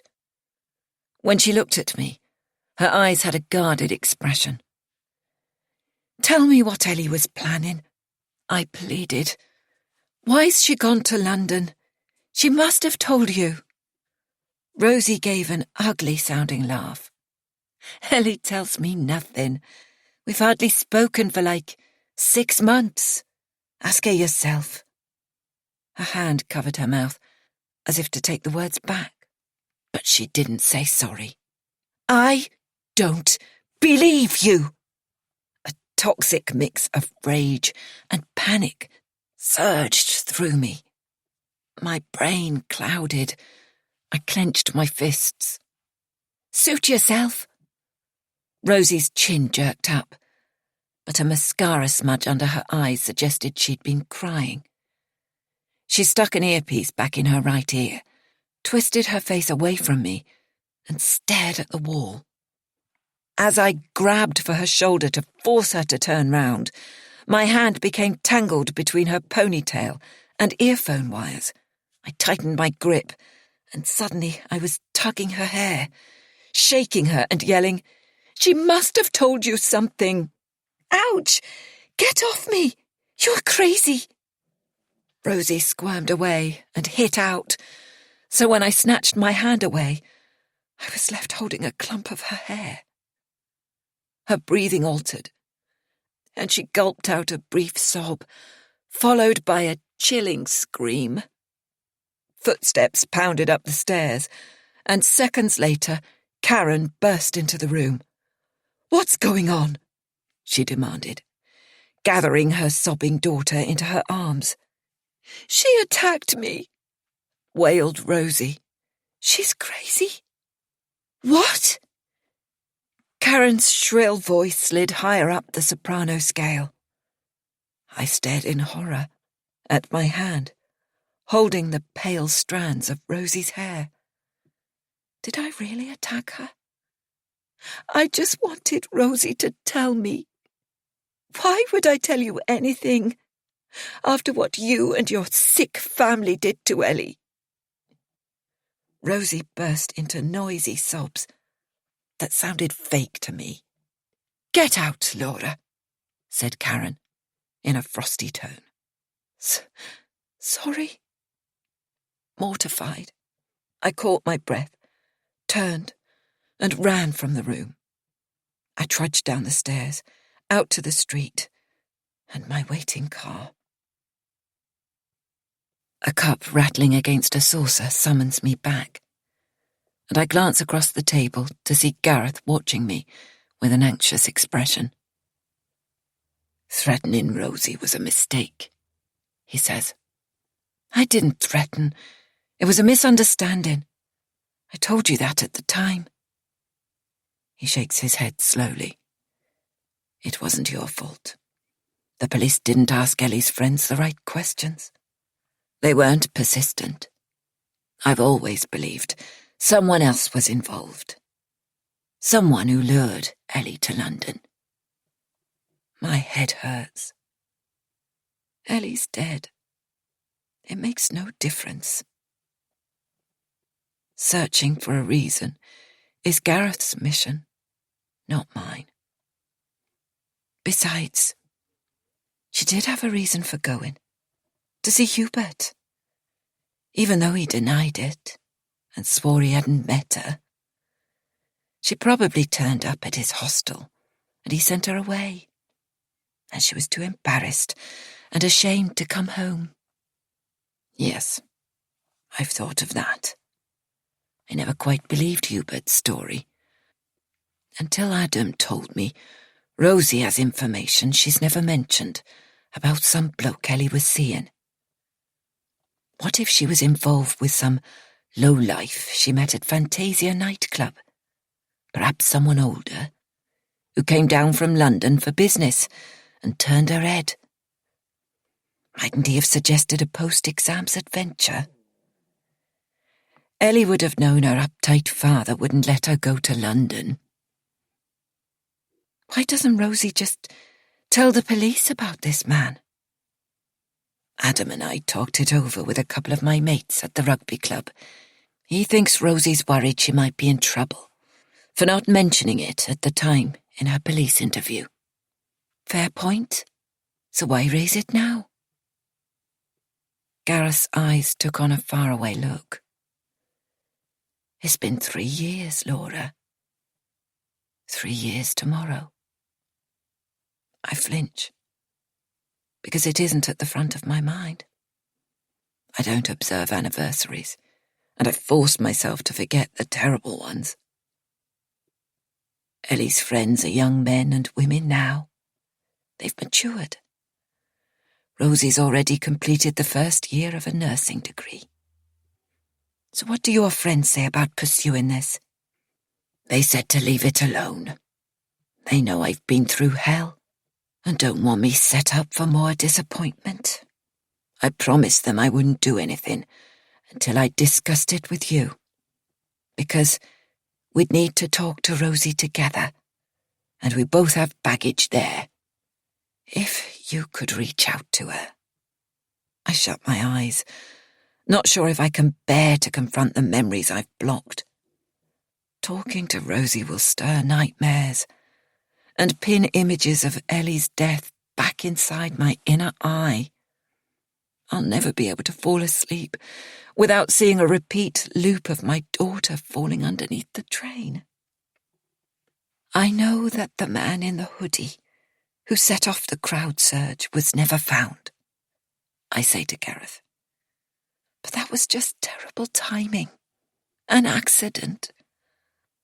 All the investigators cared about was directing London Underground to act on overcrowding, to prevent future tragedies. As if Ellie was a poster girl for public transport safety. The inquest returned a narrative verdict. Not a straightforward finding of accidental death. And the coroner said the reason for Ellie being in London and on the platform at that time was unknown. Gareth's eyes meet mine. I've always thought the police lost interest in why she left and stopped investigating, because they expected there'd be an accident verdict. They only had to mark time and wait for the inquest. The more I think about it, the clearer it becomes. My meltdown in Rosie's bedroom had sealed our reputation and forfeited any claim to sympathy. Karen would have made sure everyone heard that it wasn't only Gareth who was angry and aggressive. Clearly everyone wanted to believe I was an abusive mother. Why wouldn't Ellie run away from a home like ours? 44. Laura. Saturday. Gareth takes a swig of coffee. It must be stone cold by now. But it's warm in here, and his face looks flushed. All around us, knives and forks scrape across plates, and the smell of frying chips taints the air. The self-service queue is snaking out of the door. What makes you think Rosie would talk to us now? I mean, why would she talk to me after what happened? My mind feels sharper, as if I've woken from a long sleep. Rosie's at university in Cardiff. Adam's confident she wants to talk to us, but we'll need him as a go-between. I was thinking you could write her a short note. An apology, you mean? He nods sheepishly. I'll do it. I still think Rosie should talk to the police if she has information. They'll think I put her up to it, says Gareth. The police have me down as some kind of nutter with PTSD. How long have you known about this? A couple of weeks. I promised the lads I wouldn't do anything until I'd discussed it with you. And they knew it wouldn't be easy for me to get hold of you. I reckoned the police would be more likely to listen if you're on board. I'll write the apology. I promise. Then we'll see. You've surprised me, I admit, because I came here to discuss something entirely different. I need to know what possessed him to send a vulnerable teenager to track me down. I remind myself that every time he'd tried to reach out to me, via Mum, I'd blanked him. Perhaps this was his last shot at getting my attention. I take a deep breath. I need to ask you about Miriana, the girl you sent to find me. The newly slack skin under Gareth's jaw gives his face a hangdog look. What girl? Up to now, we've been having a civilized conversation. Why is he being so obtuse? Don't be ridiculous. Miriana, the homeless teenager you took pity on and scooped up off the street in Newport. Who did you think you were? Professor Henry Higgins, rescuing Eliza Doolittle? Or was it because Miriana looks a bit like Ellie? Gareth gapes, with genuine puzzlement. Who's Miriana? Lunchtime at the Folk Museum Cafe is over, and it's time for afternoon tea. The staff couldn't keep up with the rush, and trays have run out. So customers are awkwardly balancing plates of scones and tubs of jam and cream while they search for a seat. Every vacant table is piled high with dirty plates or stained with ketchup and spilled baby food. An elderly woman in a smart belted raincoat, a strange choice for a summer day, is looking pointedly at our empty coffee cups. I ignore her. A headache pulses inside my skull as I stare at Gareth. Are you saying you didn't send Miriana to find me on the campsite in Tenby? Honestly, Laura, I've no idea who you're talking about. But no, I didn't send anyone to find you. He scratches his left hand, and I notice a scaliness around the knuckles. His eczema must have come back. You are lying. Mum told you I was heading to Sand Dunes campsite and gave you my registration. So you sent Miriana to stalk me. That's what she told me. Gareth scratches behind his ear. Perhaps there's eczema there too. My own face itches, and it's a huge effort not to mirror his body language and join in with the scratching. Your mum might have told me where you were going, but honestly, I didn't send anyone. I'd have come myself if I thought you'd speak to me. Amid the clatter of knives and hubbub of the restaurant, I'm stunned into silence. The events of the last 10 days have been surreal. Surely they were orchestrated by Gareth. I always hoped your mum would persuade you to see me, and it seems she did, because you phoned me yesterday.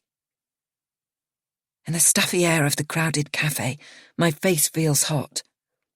Why would Miriana lie to me? And if Gareth didn't send her, how does she know so much about us? Swear to me, Gareth, you don't know a girl called Miriana, because she knows you. She told me you found her begging outside Newport railway station when you were delivering rugby kit for a holiday training camp. And because she reminded you of Ellie, you took pity on her and gave her a place to stay. He shakes his head. No, I live alone in a flat in Penarth. Always have done since you left. And I rent a lock-up unit for my carpentry workshop because I don't have a garage. Grief and loss have left Gareth looking older than his years, but through the mask, I glimpse the man I once loved. Although I can't forgive him for lashing out at me, it was because he was broken. A devastated father, robbed of words and reviled by the community. When I rejected him, the only emotion he had left was anger. Who is this girl? He asks. His hands lie still on the table now, and he listens with renewed interest.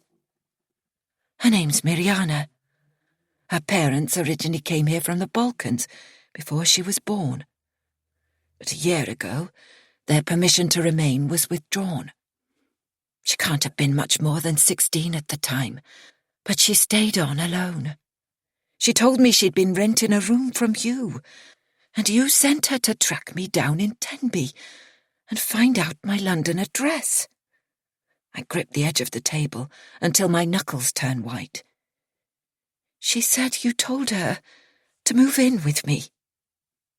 It sounds ludicrous, and when I flick my eyes up to meet his, he looks troubled. Jeez, Laura, I don't like the sound of that. You're saying a stranger has moved into your house?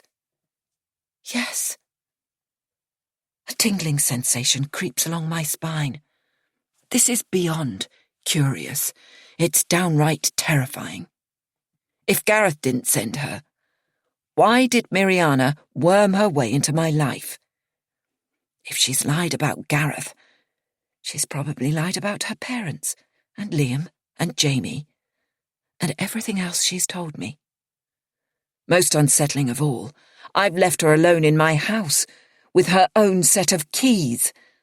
What is she doing in my absence? You think someone's planted her there? Gareth asks. Who the hell would do that? I thought you had. She played mind games with me. Told me she was scared of you, because you were sometimes angry. Which fitted in with what you thought. But she was definitely living in Penarth. She knows the area, and she worked at the Green Kitchen. She described it to me. Think, Gareth, didn't you ever see her around town? If I'd seen a girl who looked like Ellie, I'd remember. What if there's a link of a different kind? Could there be a predator in our small seaside town? One who has a preference for teenage girls with dark blonde hair. 45. Laura. Gareth and I are talking in muted voices, but our conversation is going in circles. He wants to set up a meeting with Rosie so he can convince her to talk to the police, but I'm snatched back to the present, a feeling of unease building in my stomach. Sorry, Gareth, I can't stay any longer. I have to go. I grab my bag from where it's hanging on the back of my chair and put my phone away in the zipped compartment. I must find out what Miriana's up to. Did you tell her you were meeting me? I didn't. That's probably a good thing. Be careful. You don't know what her game is, and there might be other people involved. Can you call ahead and ask a friend to go to your house with you? Or flag your concerns with the police? I think of Bill, and remember my promise to ring him this evening. I'll do it as soon as I get back. As soon as I've had the showdown with Miriana. Will he give me another chance? I'll be fine, I tell Gareth. But thanks for your advice. I might knock on my neighbour Callum's door before I go in. And you'll write that card for Rosie? Give me a break. Yes, I'll do it. Doesn't Gareth understand I have new worries? My chair makes an angry scraping noise on the hard floor as I stand up. Gareth walks with me to the car park, and when I speed ahead of him, he breaks into a half jog and catches up easily. It's clear he's back in training, and his fitness has returned. I'm glad about that. When we reach my camper van, I see a flicker of admiration in his eyes, and know he'll want a guided tour, but I don't have time. I jingle my keys and turn towards him. Let me come with you to London, he says. Tomorrow is Ellie's, he gropes for words. 3 years. I don't like to think of you going back alone to a stranger in your house. How old is this girl, anyway? My thoughts are in turmoil, but I'm touched by his spontaneous kindness, because it feels like more than I deserve. Moral support would be comforting, but this is a separate chapter. Gareth's not part of my London life, and Miriana's my problem. It's down to me to get rid of her, once and for all. She claims she's 18, but she looks younger, and she's tiny, 5 feet nothing. It won't be a problem. I take off my lightweight jacket, ball it up, and chuck it onto the passenger seat. Thanks for offering. I'll be fine. To my surprise, Gareth holds out his arms, and I let him hug me, while each of us contemplates the 3 long years separating us from Ellie. Knowing we've made our peace is a kind of comfort. We'll go our separate ways as 2 damaged people who once shared a beloved daughter. I climb into the driver's seat, wind down the window, and lean out to wave. "Take care," he says. "Keep my number in your phone, and ring if you need me." I nod, start the engine, and my camper van glides slowly out of the parking space. Motorway traffic is heavy for Saturday evening, and it's a stop-start journey, rarely accelerating above 50. Warning signs tell me the speed limit ahead is going down to 40, then 30 miles an hour. I stop, start, crawl forward and halt again. A red warning light on my dashboard control panel flickers, goes out, and returns 10 minutes later, but this time it stays on. I smell hot dust and realise my elderly van is overheating. As the queue is stationary, I switch off the engine to let it cool down. The standstill lasts 10 minutes. I open my window and smell fish on the air. Blue lights of a police patrol car speed along the hard shoulder, and traffic crawls forward in single file, past the lorry that's shed its load of salmon across 2 carriageways. Fish corpses carpet the road like the bloody aftermath of a battle. Most of the tiny bodies are whole, with staring eyes, but others have spilt their innards on impact. It's an upsetting sight, but I tell myself the fish were dead already. The lorry's rear door lock must have failed, and they slithered out on a bed of ice. After the stress of the day, this gore on the road leaves me close to tears. My warning light's still on, so I urge my van to keep going to the next motorway services at Reading. I pull off the motorway and fill up with fuel, then curse myself for wasting money, because I'm going to sell the camper van, aren't I? This might be my last trip. In the petrol station shop, I buy coolant, but I can't figure out how to open the bonnet. A roadside rescue patrolman takes pity on me, even though I'm not a paid-up member of his organisation. In minutes, he's found the right catch and topped up the radiator. "Why not sign up for membership?" He grins, handing me a leaflet. "I might not be around next time." I thank him, and he gives a mock salute as he moves away. The dead fish and my close brush with a breakdown have left me feeling shaky, so I park the van and crawl into my living quarters for a break. I could make myself a coffee, but though I have water and a kettle, the gas bottle is turned off into travelling position, and it feels like too much effort to switch it on.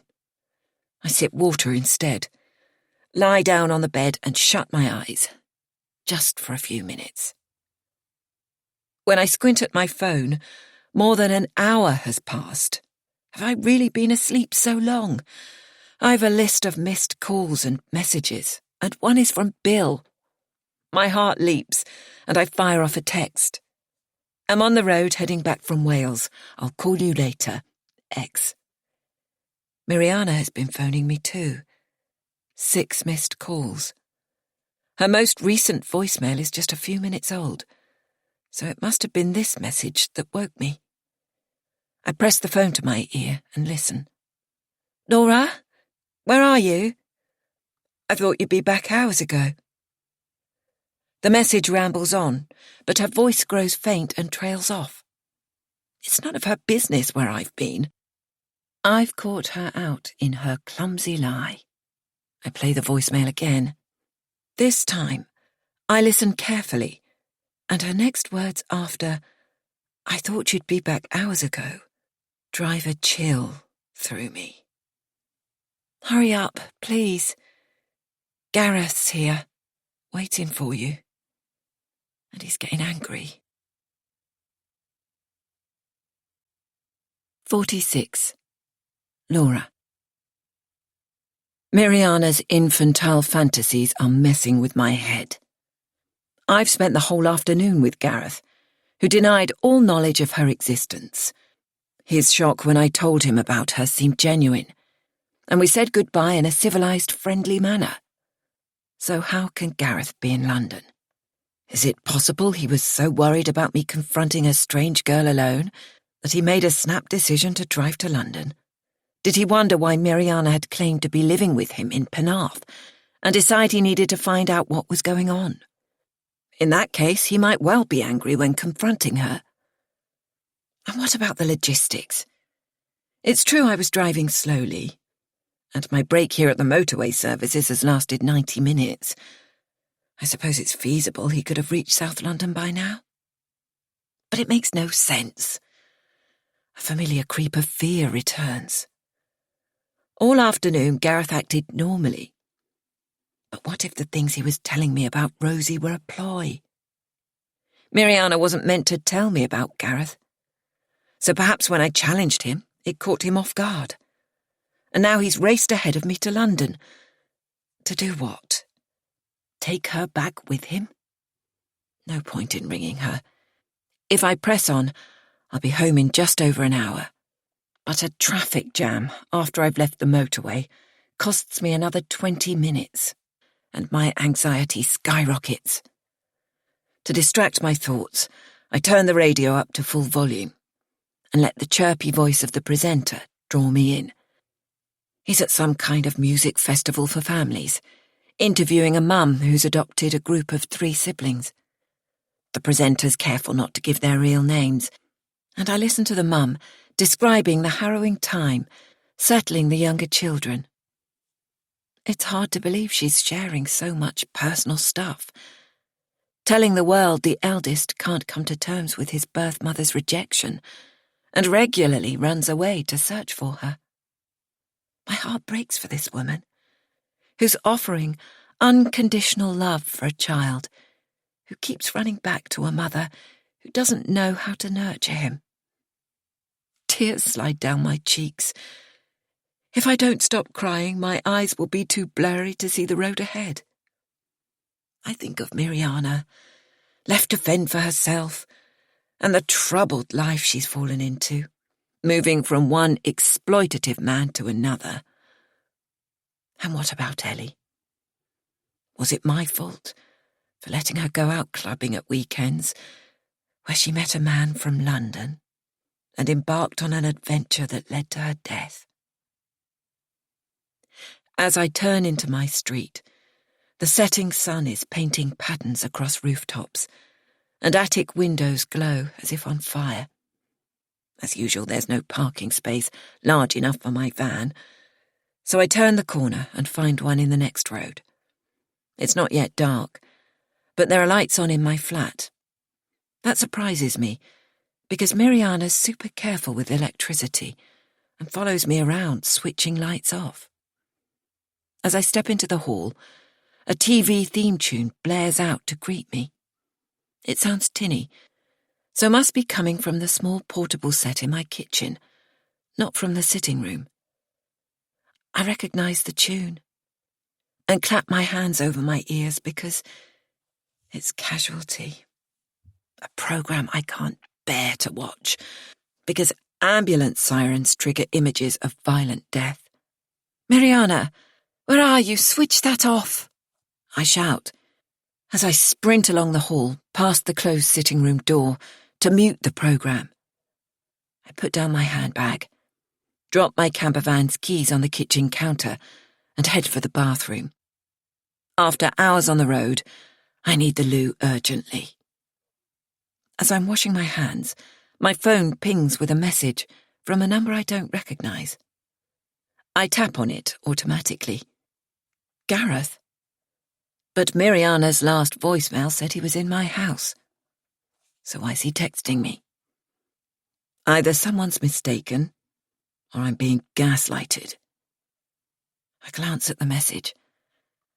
Something about him having spoken to Adam, who's heard Rosie is ready to talk to us. I can't deal with this now. In the mirror, my eyes have black smudges underneath, and I dampen a corner of a towel and scrub away the mascara. I take a deep breath and unlock the bathroom door. "Miriana," I call, turning the handle of the sitting room door. From the direction of the kitchen, I hear a clunk, as if the door to the garden has blown shut. Is she outside? I'm sure that door wasn't open when I dropped my keys on the counter. I hear a footstep behind me, and as I turn round, something heavy strikes the back of my head. There's a searing pain. I cry out and collapse forward. Everything goes dark. 47. Laura. Rough fabric is scratching my cheek. I shift my head fractionally, and pain burns my skull. When I open my eyes, everything looks foggy, and I'm lying face down on my sitting room carpet, with a heavy weight pressing on my calves. My legs feel as if something's grinding them into the floor. In panic, I slide my right hand to touch the base of my skull. My hair feels stiff and sticky.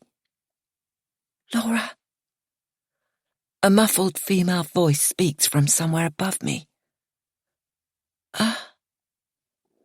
I try to lift my head, but my neck feels ready to snap.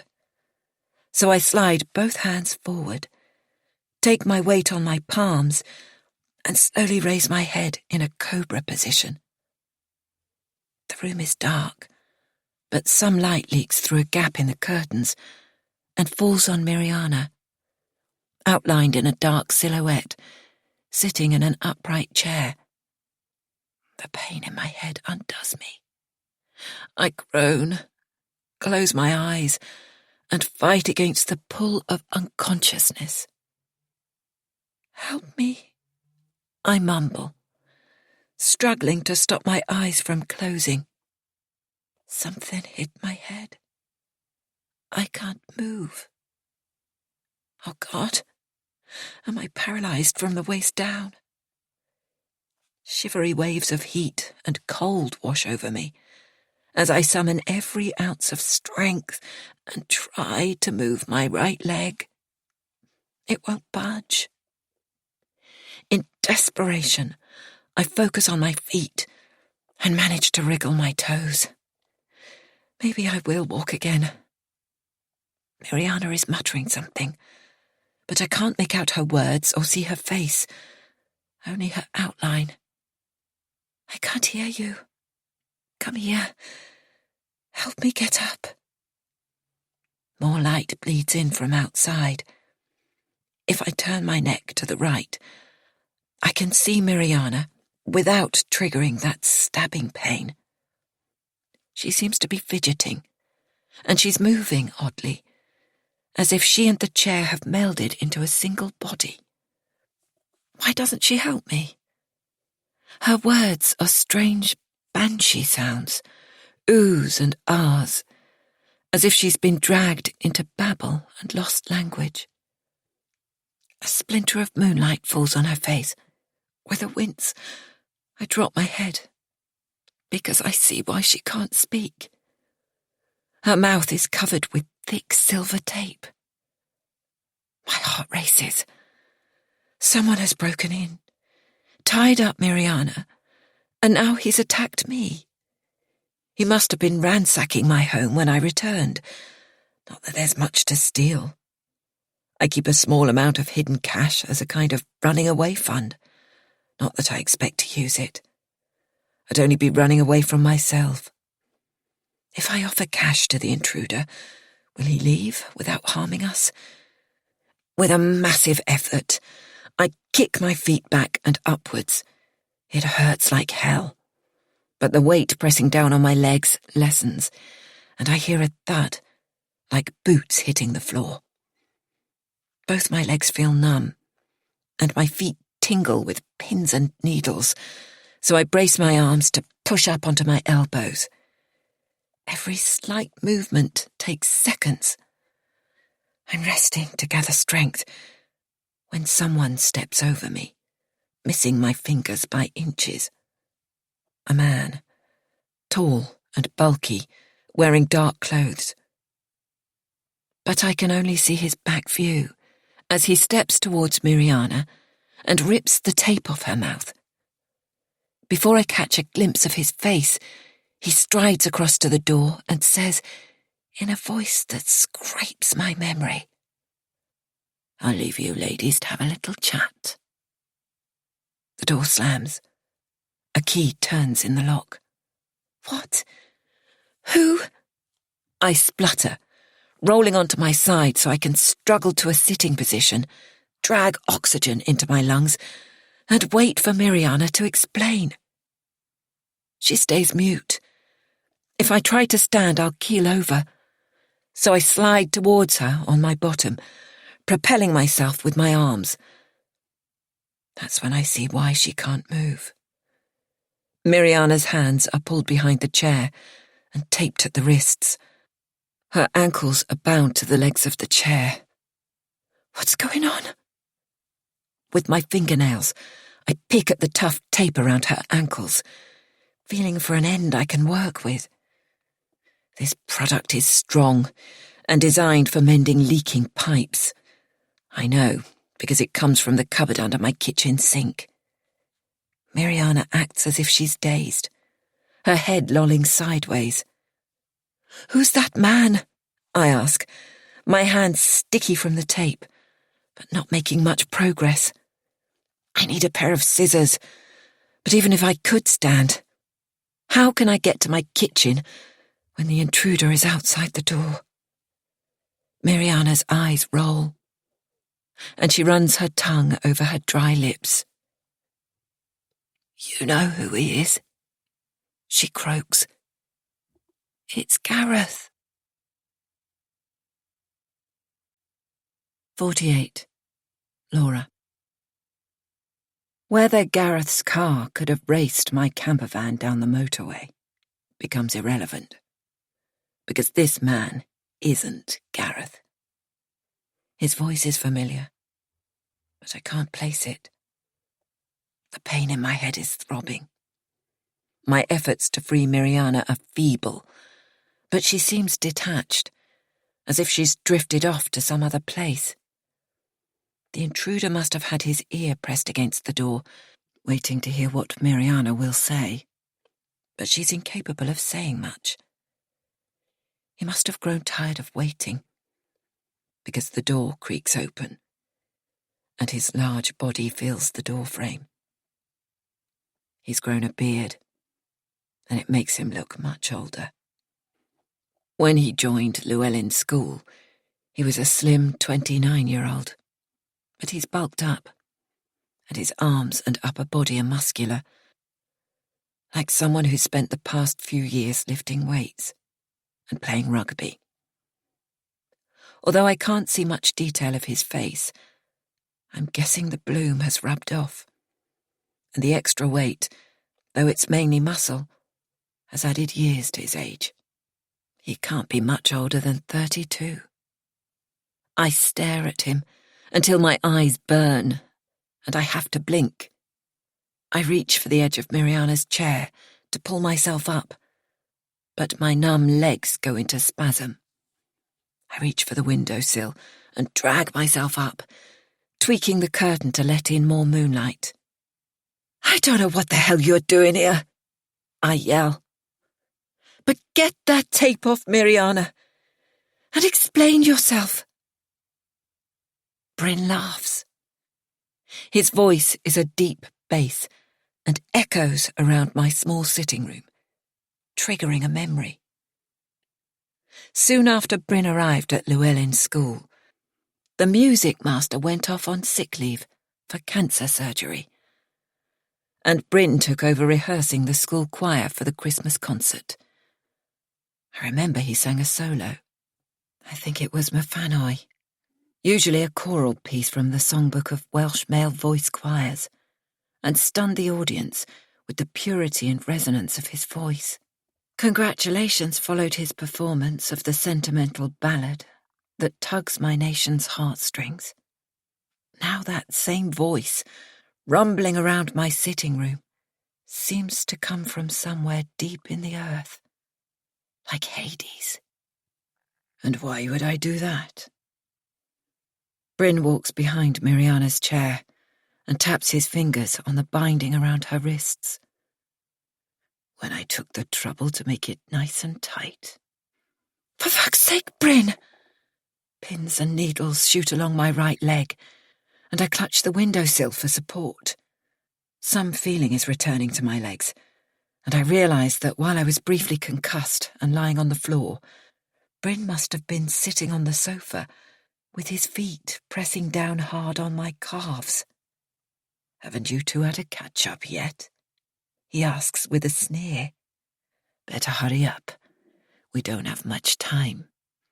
What the hell's that supposed to mean? He flumps down into an armchair and examines us, as if we're laboratory specimens. He's enjoying watching us sweat. He's flipped. He's not going to tell me anything. Is this the man you were lodging with, in Wales? I ask Miriana. She nods and mumbles, yes. He told you his name was Gareth. It's not. It's Bryn. Wrong. He cuts in before she can speak. Bryn Mawr Gareth Jones. That's me. What Welshman of my age doesn't have Gareth in his name somewhere? Miriana clears her throat and coughs. What have I done wrong, Gareth? She asks in a wheedling tone. Don't call him Gareth, I want to shout. I did what you asked. Find Laura, you said. I went to the campsite, met some teenagers, blended in, and I found her. You wanted her London address. As soon as I knew it, I gave it to you. I remember that call now. Miriana's voice mechanically reciting my address, and me thinking she was ringing her drug dealer associates. I should have forced her out of my camper van and left her behind in that picnic lay-by. She knew exactly how to manipulate my vulnerability. Was it Bryn who trained her in that? And why is Bryn masquerading as Gareth? Where does he even fit into all of this? You weren't very clever, were you? Bryn says, with a sneer. Is he talking to me? But no, his target is Miriana. You had one job. He laughs briefly. To gain Laura's confidence. Be subtle, I told you. What did you do? Opened your fucking mouth and told her all about me. Who did you think you were? Her reincarnated daughter?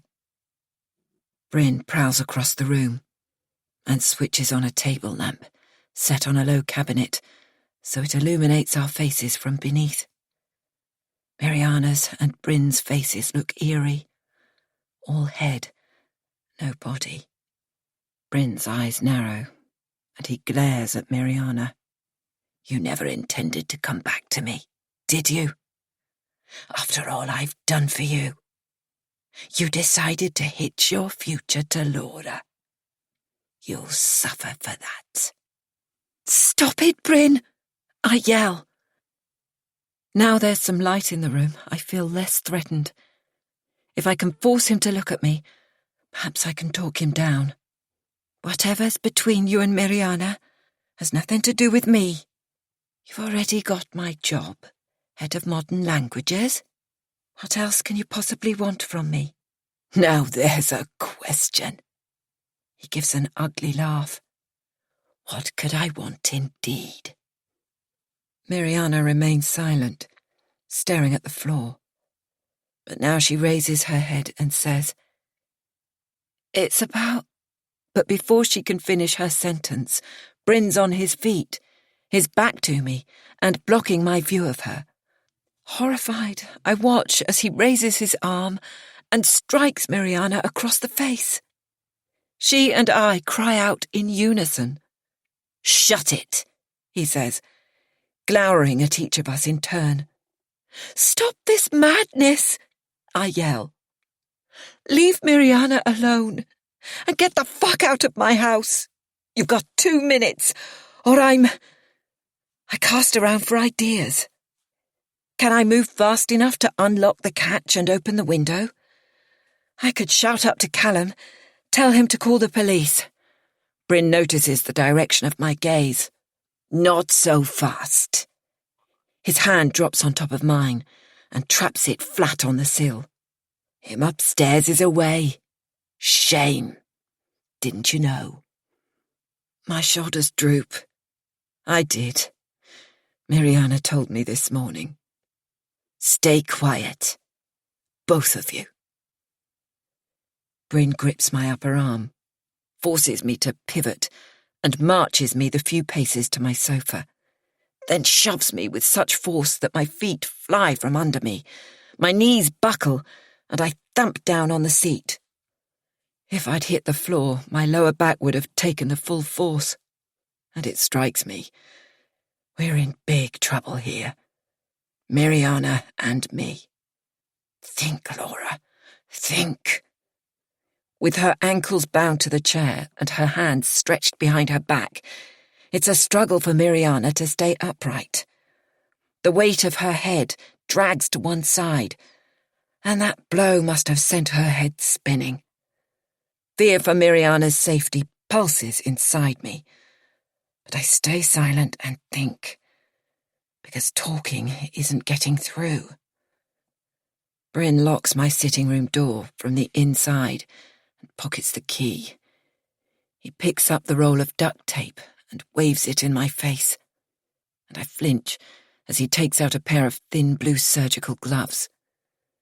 Surely he's already left forensic traces all around the flat, from his clothing and his shoes. So why is he going to such lengths? There's only one answer to that, and fear creeps up my spine. "Help!" I yell, followed by the loudest scream I can muster. But my windows are double-glazed units, designed to block traffic noise. No one will hear. Bryn grabs a cushion and presses it over my face. The velvet fabric's inside my mouth, suffocating. "I warned you, Laura. You should have kept your mouth shut." He holds the cushion in place with an elbow, leaning his full weight on it while he cuts a long strip of tape. He moves the cushion and presses tape over my mouth. I can't speak, and it's hard to breathe. It pulls my skin like elastoplast. I try moistening it with my tongue, but my mouth is so dry. Bryn cuts another length from the roll, longer than the first, grabs my hands, and winds the tape, once, twice, 3 times, around my wrists. The future flashes in front of me, and it's terrifyingly brief. Bryn's not worrying about DNA, because there's nothing that links me to him. And the reason he isn't hiding his identity from us is clear. We'll never be able to turn him in. For Mariana and me, it ends here. 49. Laura. "Now we're all sitting comfortably," says Bryn, settling himself in the junk shop armchair I reupholstered in red and black tartan. His face looks sallow in the dim light from the table lamp. I slide along my leather sofa so I can see past him to Mariana. "I think you'll like this story, Laura. Once upon a time, there was a beautiful young girl called Ellie." At the mention of my daughter's name, I leap to my feet, raise my bound hands, and shake them helplessly in front of me. I splutter inaudible sounds from behind my gag.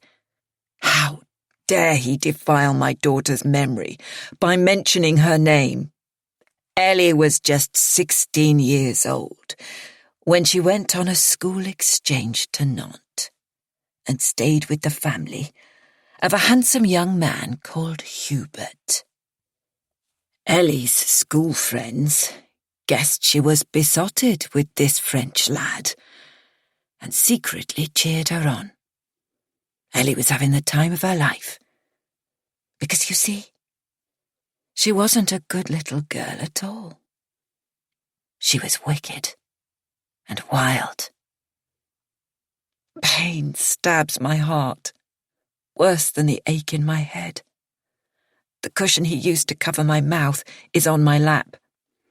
What if I rushed at him, pressed it over his nose and mouth? But my bound hands are useless. The imbalance between our physiques is vast, and I wouldn't even have the strength to knock him to the floor. I can't lift my hands to cover my ears. In France, Ellie distanced herself from her friends, but they covered for her. She stopped attending morning lessons at the lycée. In the afternoons, the British students were taken out on trips, and sometimes she turned up for those, though Hubert rarely did. The lycée staff weren't surprised. Hubert was 17 and had been kept down a year for fighting and truancy. They were glad not to have his disruptive influence. Hubert's parents didn't care either. His father worked in Paris and often stayed away. His mother was a nurse who worked nights and slept all day. So, Hubert and Ellie were free to do pretty much as they pleased. I'm fuming. Hubert and his irresponsible parents should have been looking after Ellie. My daughter came back from that trip a different person. But she was at that stage, like any teenager, where she wanted to keep her life private. Throughout the winter and spring, she was trying on new groups of friends, looking for the best fit. Something happened to Ellie while she was on that school exchange. Bryn says. She fell in love. A vision of Ellie and Hubert making out in his teenage bedroom while his mother slept off the rigours of a night shift makes me feel a bit sick and let down. But I remind myself she was over 16. It's normal for teenagers to experiment. It's not what you think, Bryn says. I can't see his face properly, but there's a hint of gloating in his tone. It wasn't the handsome Hubert who won Ellie's heart, though he was willing to participate in her subterfuge. Ellie was already in love. A sensation of dread lodges in my chest. What's he talking about? I scan my memory for the Llewellyn High boys who went on the exchange trip. There weren't many, because fewer boys than girls took French. Adam was one of them. I'd always thought he had a thing for Ellie, but she never seemed interested in him. Can't you guess? Bryn is practically bouncing on the seat of my armchair. How much more humiliation does he plan to inflict on me? Mariana's eyes are closed, and I hope she's drifted off to sleep. She doesn't need to hear this. Bryn turns his head, and a shaft of moonlight illuminates a gleam in his eyes. He forces me to look at him, and the truth hits me with a sickening realization. At some visceral level, I must have known all along. 50. Laura. You were all so naive, Bryn says. Ellie was already in love with her French teacher. Why do you think she didn't want you on the trip, spying on her? She wanted to be with me. I bow my head as a single tear rolls down my cheek. This teacher, he continues, leaning forward in the armchair and man-spreading, was a young man too, just a decade or so older than her. He was leading the trip, but had politely declined the lycée's invitation to host him at the home of one of their teachers. He'd spent his university year abroad in Nantes and planned to stay with a friend at his flat in the city centre, except that his university friend was away teaching in Morocco. Bryn watches me flinch.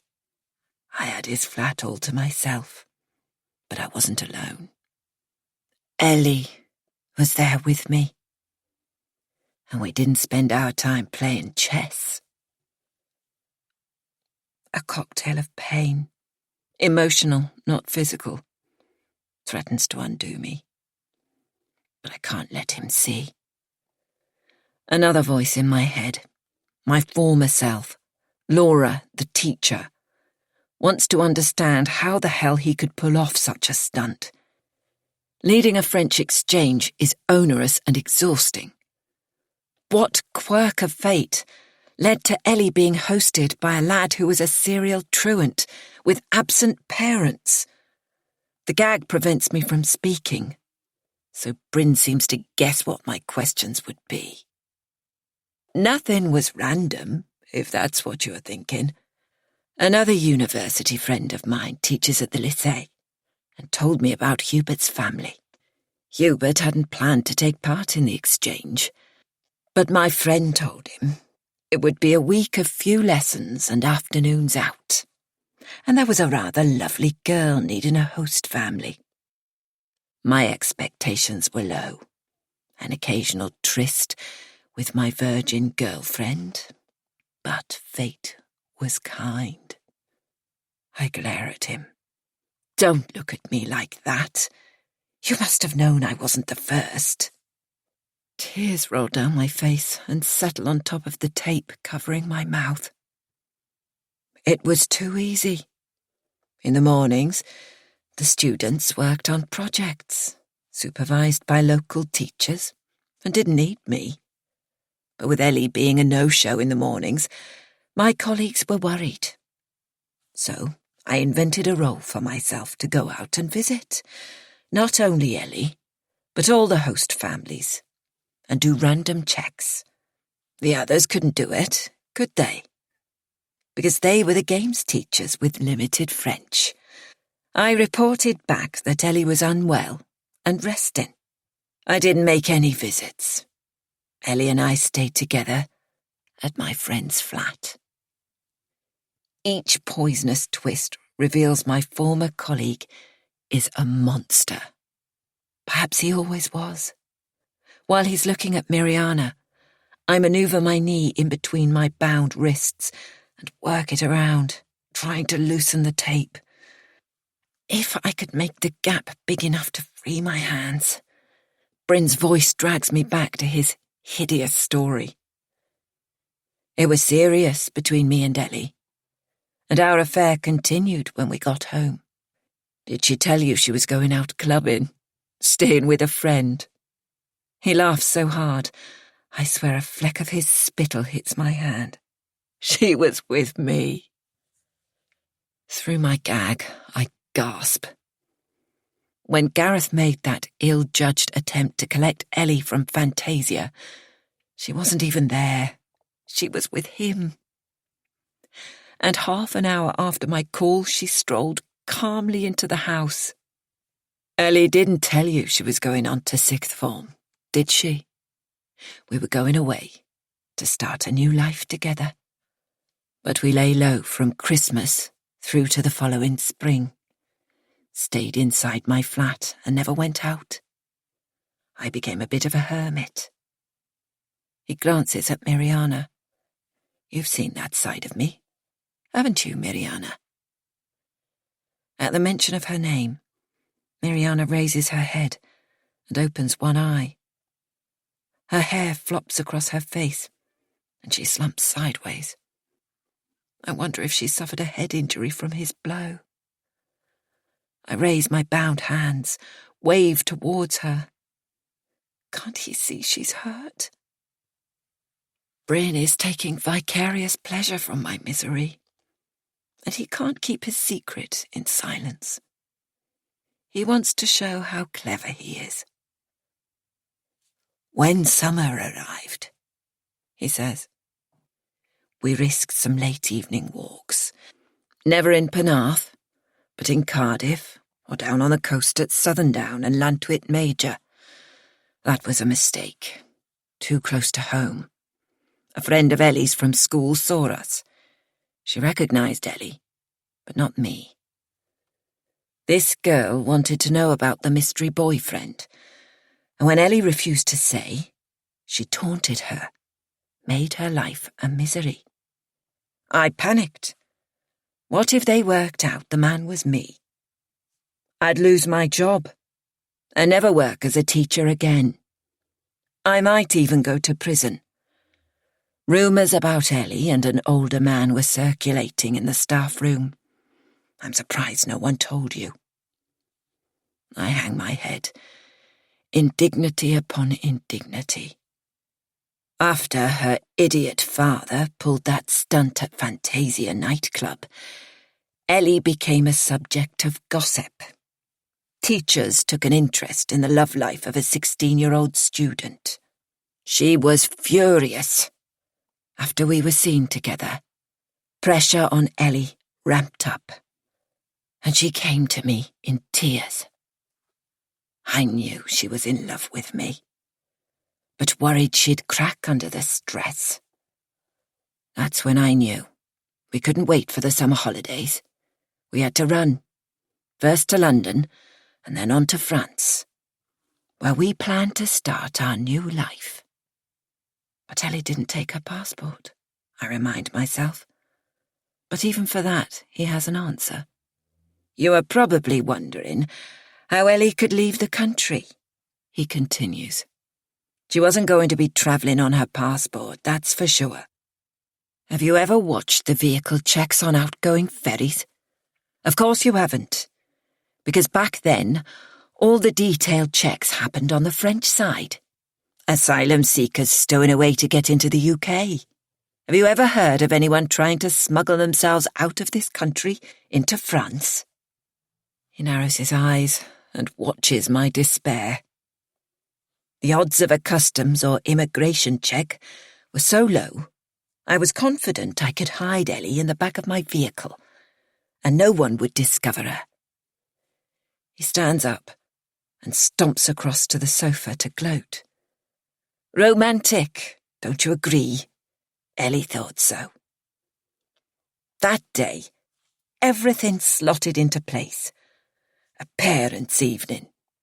Ellie planned to visit her grandma, and Hubert's arrival in London. The perfect smokescreen. You and the police were supposed to be searching for a French student. He grabs me by the shoulders and shakes me roughly. Except you and that dozy Gareth were slow telling the police about Hubert. That was most unhelpful of you.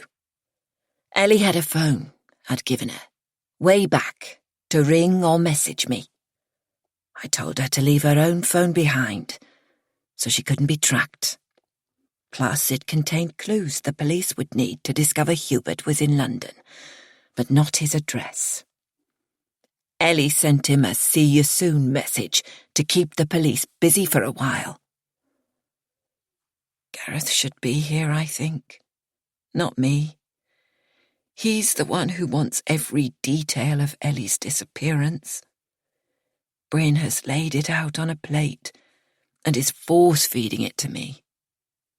And I can't bear it. I'd rented a bedsit in Stockwell and told Ellie she'd have to stay there for a week until summer term ended. But I'd join her at the weekend. It was vital.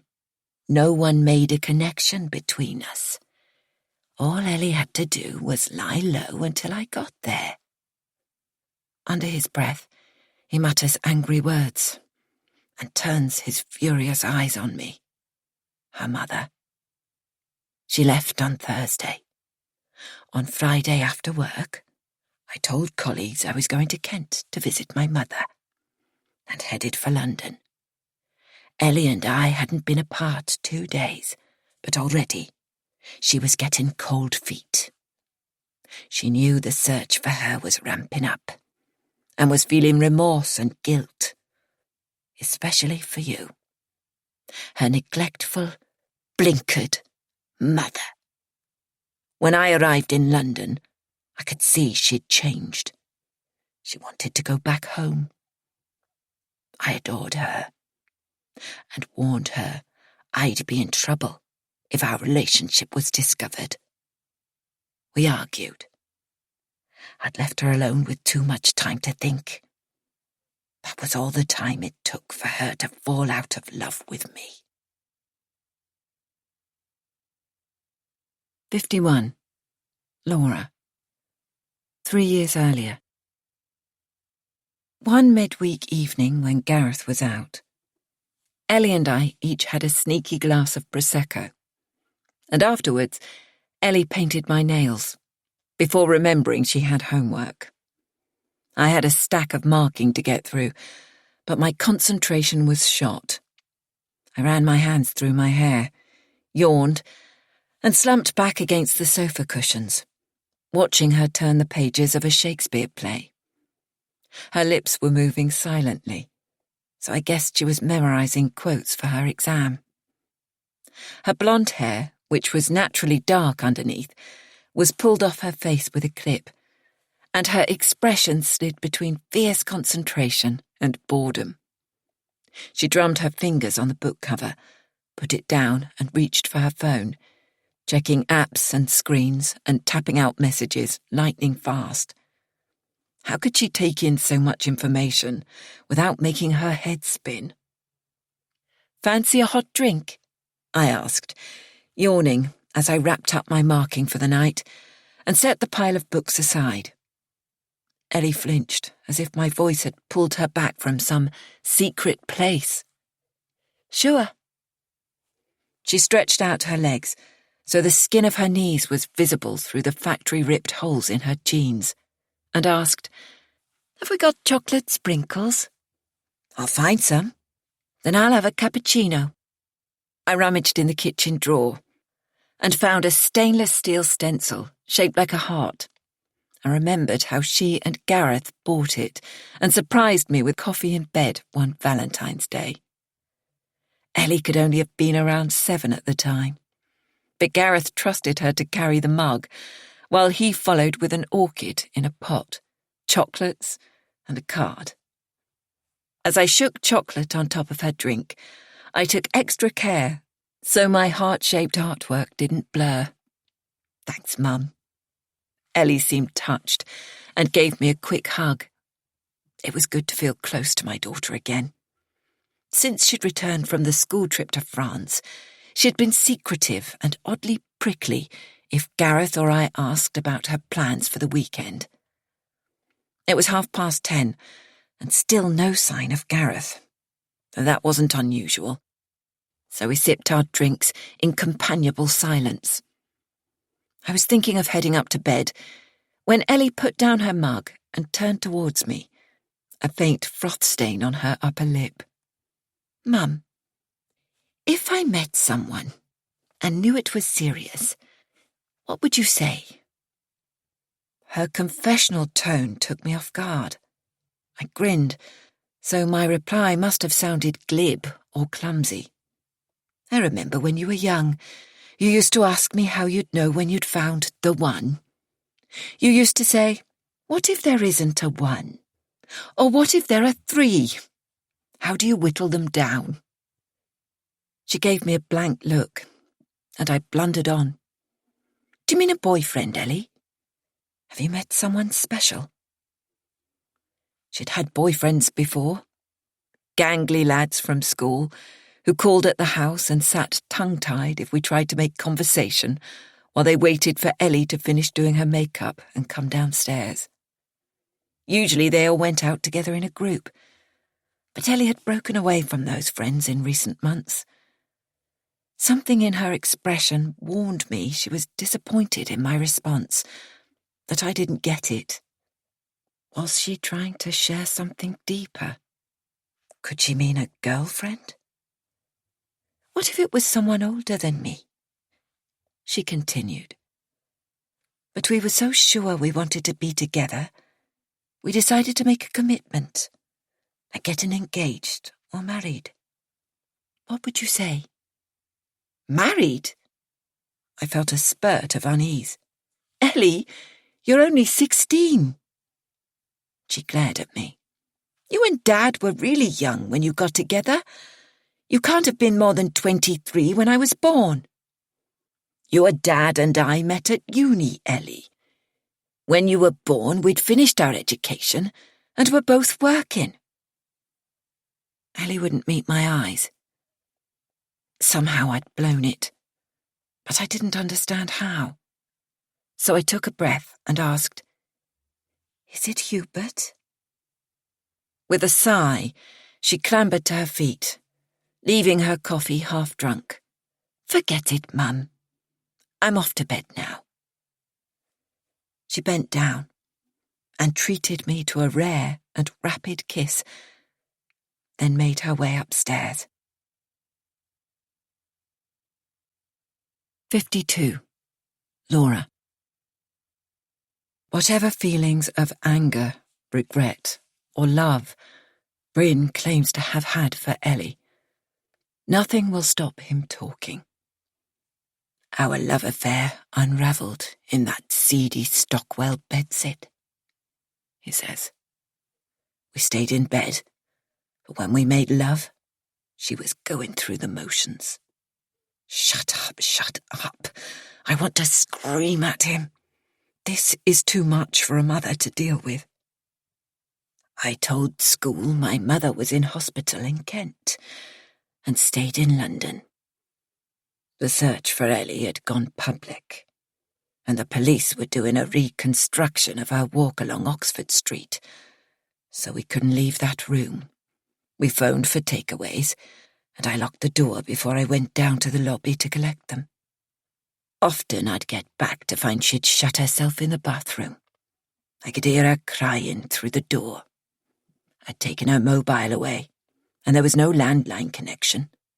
But what if she found a way to contact the outside world?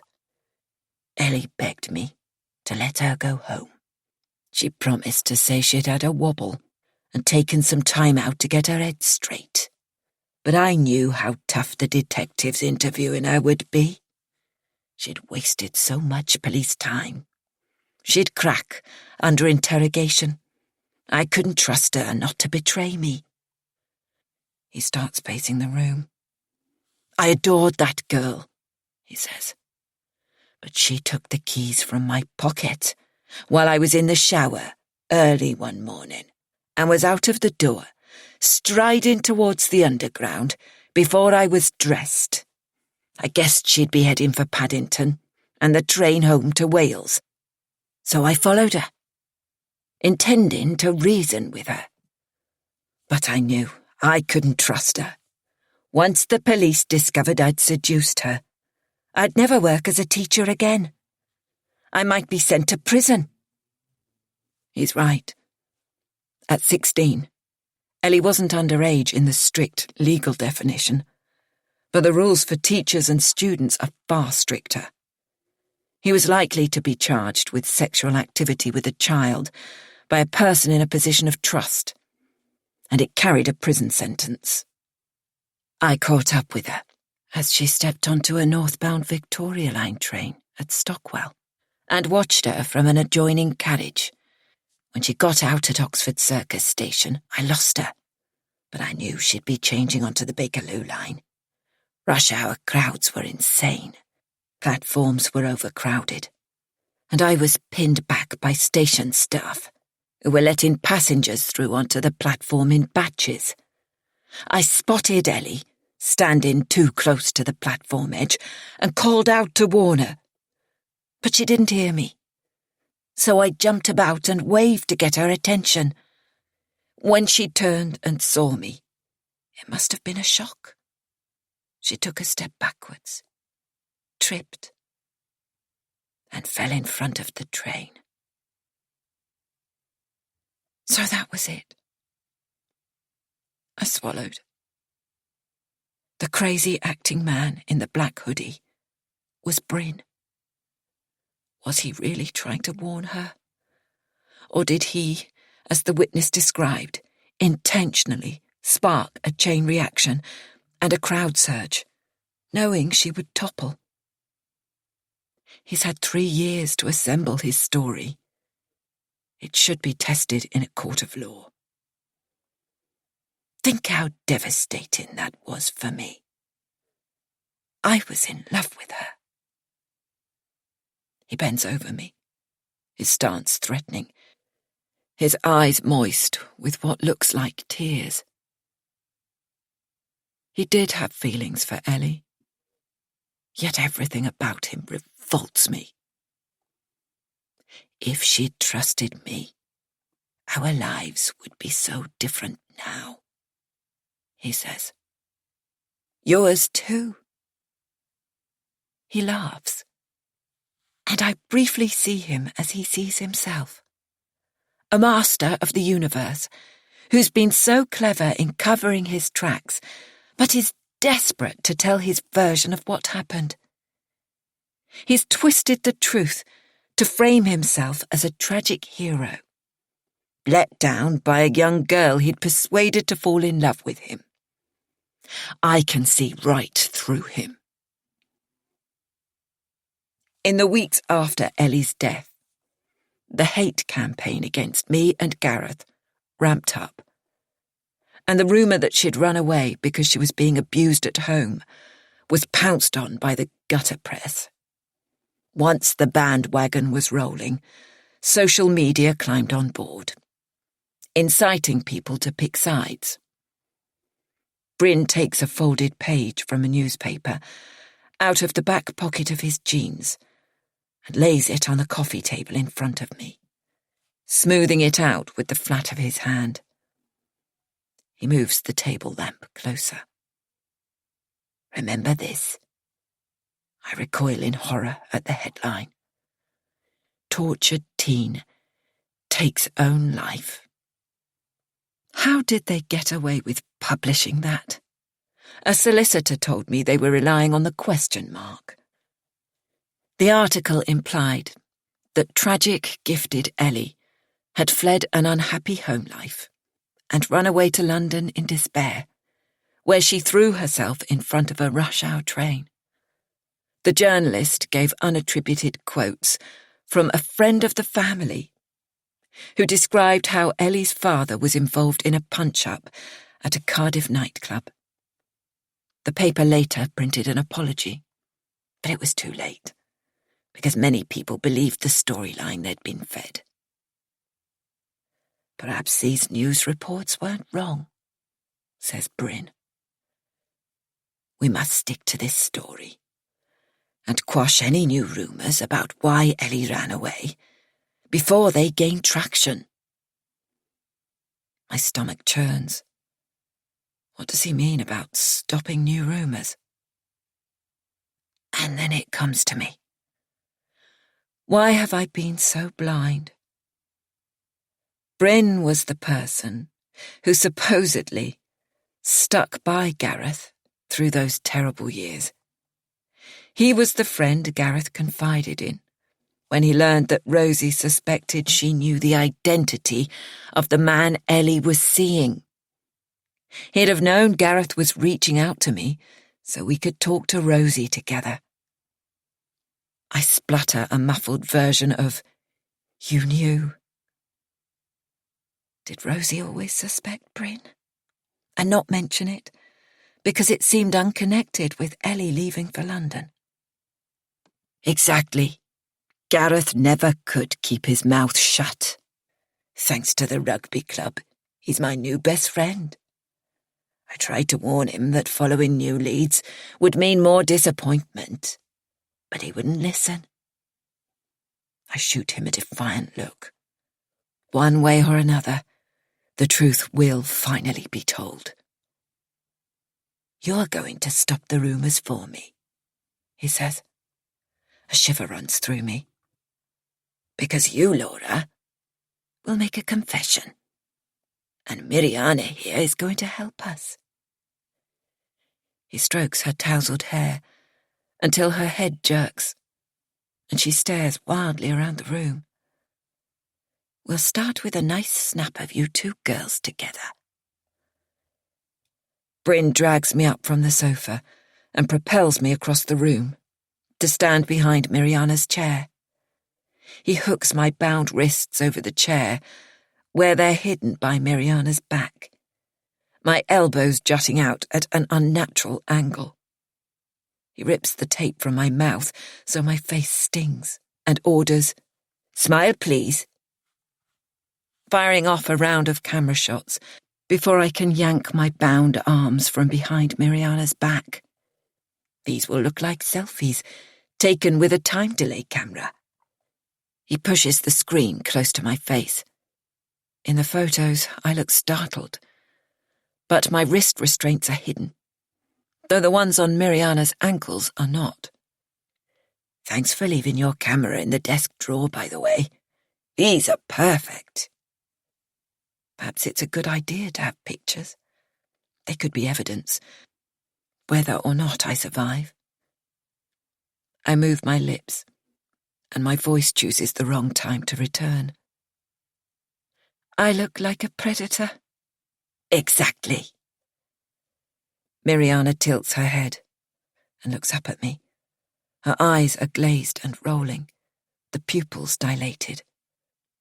I'm sure she's concussed. Now I have my voice. I must use it. I speak calmly, pretending this sick scenario is normal. Miriana's not okay. She needs medical attention. Please, let me call an ambulance. You're joking. He steers me back to the sofa. Sit. I summon my breath and shout, "Help! Fire!" and wait for repercussions. But it's Miriana who gets them, not me. Bryn pushes her chair. I watch her topple backwards and wait for the sickening crack of her head on the floor. But inches before it hits the floor, he catches it and lowers it to the ground. Miriana groans. Her legs flop outwards at the knees, but her arms and hands are trapped under the chair and crushed by her body weight. Silently, I pray she's unconscious and can't feel pain. I thought you cared about her. Why are you treating her like this? Bryn's eyes are hard as granite. Miriana's useful. She's been keeping a blog, but she doesn't know it. He reaches into a bag, propped beside the armchair, takes out a tablet computer and waves it at me. That blog's already been published, but she has no followers, so no one's read it yet. Not even Miriana. He laughs out loud. The blog account is set up in her email address, and I've been tapping away for her, telling her story. And here's the best bit. It's a story about you.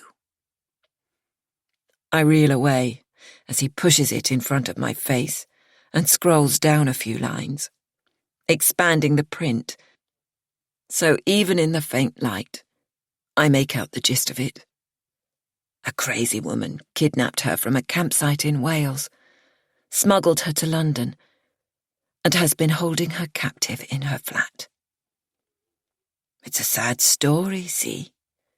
People will love it, because it's about a desperate, grief-stricken mother approaching the 3rd anniversary of her daughter's death, who snatches a vulnerable young woman. Why would she do that? To replace her daughter? For comfort? For company? As a do-gooder? Stop it! Stop it! I shoved the tablet away. His face is menacing as he bends close and hisses into my ear. Or is it because she's a sick abuser, like her former partner, Gareth? He settles back into the armchair with the tablet on his lap. I'll add some more text from Miriana at the top. If you are reading this, I'm dead. I'm sick and faint and scared, but I almost laugh. This is beyond ridiculous. A schoolboy could make up a better story. Who's going to believe that? Everyone. Because you are going to corroborate it. My chest constricts. My heart hammers. You think I'm going to write a diary? No, not a diary. Bryn strokes his beard. A suicide note. 53. Laura. Miriana is lying on the floor, bound to the chair, and not making a sound. I've nothing to lose, so I sprint across to crouch beside her. Her eyes are closed. With my wrists still tied, I can't cradle her head, and I'm scared to move her.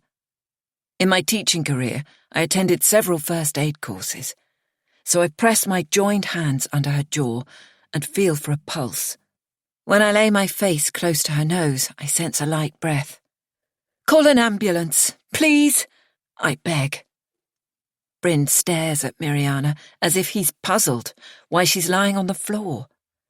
He's above me, bending over, and the urge to unbalance him is overwhelming. I get up from my crouched position, headbutt him in the stomach and kick his legs. He staggers, but doesn't fall. I brace myself for a blow that doesn't come because he's reached into his pocket and produced a knife. I suppress an urge to whimper and shout, "Shit!" Bryn laughs. Yell as much as you like. No one will hear. But Miriana, I stutter. There's nothing wrong with her. Not yet. Forget her. It's time for you to write your confession. I shake my head.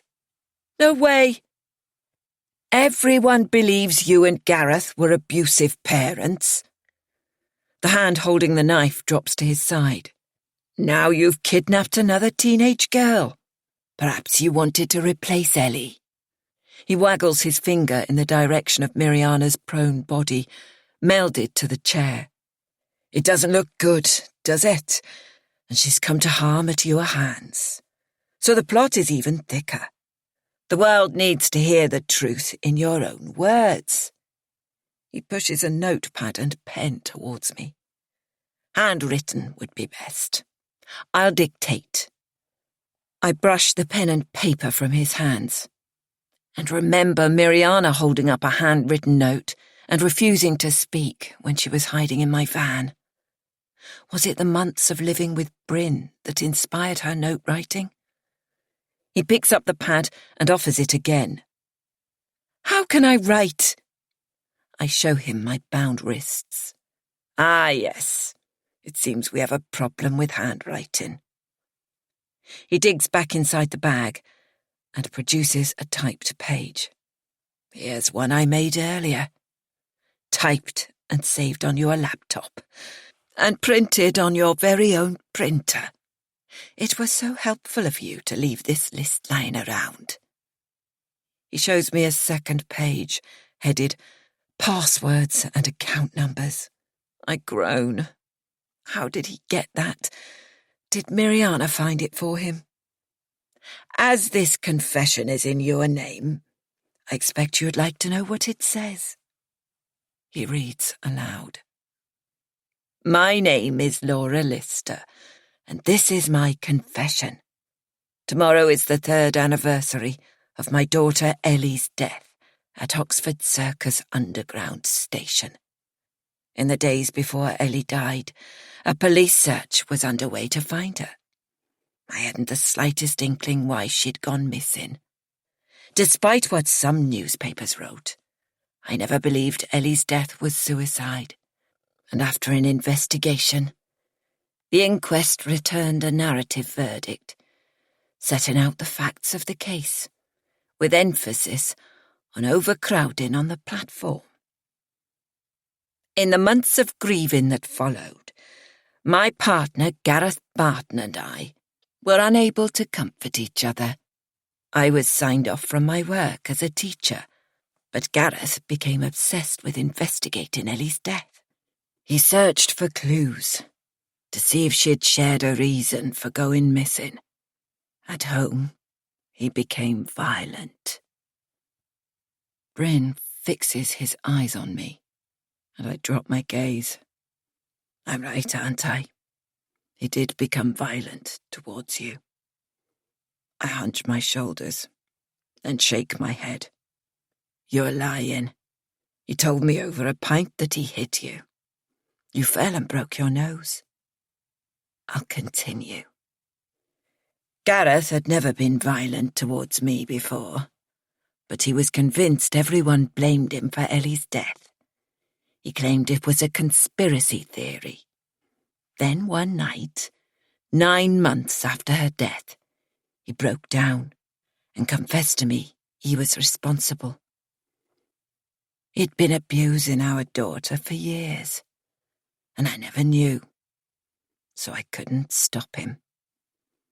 I will never, ever forgive myself for failing to protect my daughter. Why didn't I tell the police at the time? Probably the grief and shame was too overwhelming. I had to get away. I sold our house. It was in my sole name. Nice touch, that, isn't it? Says Bryn.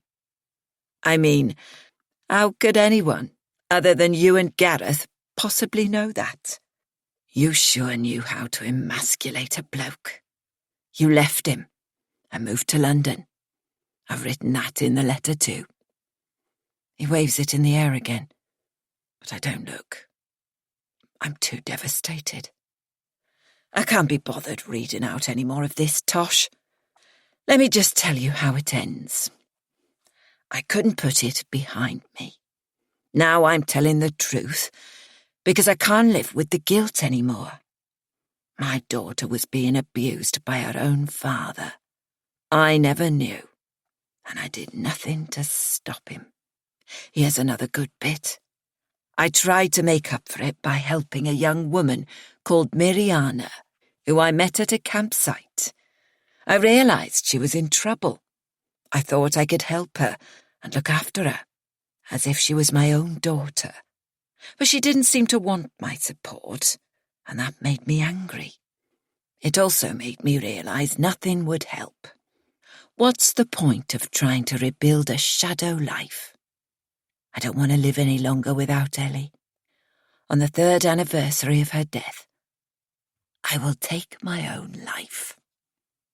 I gasp, but he reads on in a toneless voice.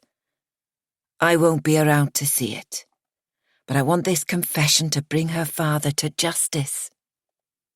My jaw drops open. Did I hear that right? You think anyone will believe that cesspit of lies? A sinking feeling in my stomach tells me they probably will. If I'm no longer around to tell them otherwise.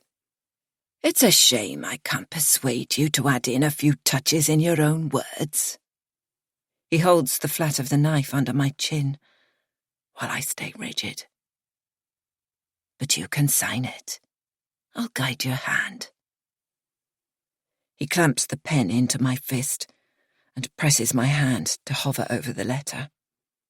Stuff that. I'm not going to make it easy for him. With an effort, I stab down at the paper and punch a hole in it with the pen. Desperately, I move the pen across the paper, scribbling and making crossings out in black ink. Didn't I just hear the pronouncement of my own death? I hurl the pen at him and bolt for the door. It's locked, and the key is in his pocket. Bryn slings both arms around my waist and drags me back to the sofa. You will sign it. I won't. I lean back against the cushion, trembling. He flips open my laptop, consults my list of passwords, and shrugs. I don't need your signature. I found your electronic one, and it's just fine. With a swift tap on a few keys, he prints out another copy of the letter, with my signature affixed, and shows it to me. I close my eyes as all hope fades. "I was thinking," he says, "about a little accident on the tube station. So many parents kill themselves when their child dies by suicide. They can't live with the guilt. It would have a nice symmetry." "You bastard! Ellie didn't take her own life. It was an accident. Or did you murder her?" Bryn bangs the laptop shut and leaves my confession letter on top of it. He crumples the extra copy into a ball in his fist and drops it strategically on the floor, letting it roll under the coffee table. Another indication of my state of mind for the police to find. "An underground station isn't practical," he says. "Perhaps pills." He holds up his left hand to show me what looks like a pack of prescription medicine. The knife is in his other hand. "I think pills, but this isn't the place. Perhaps a small dose to get us started." I watch him crush some white tablets between 2 spoons and drop them into a glass of water. He grabs my hair and tips back my head, so I feel like I'm being scalped. He pushes the cup to my mouth. It clinks against my teeth, but I won't let him dominate me. Ignoring the pain, I writhe from his grasp and roll my head from side to side, regurgitating and spitting, until the liquid leaks from my mouth and dribbles onto my clothes, the floor, anywhere but down my throat. He cuts more lengths of duct tape, then binds my ankles and my mouth.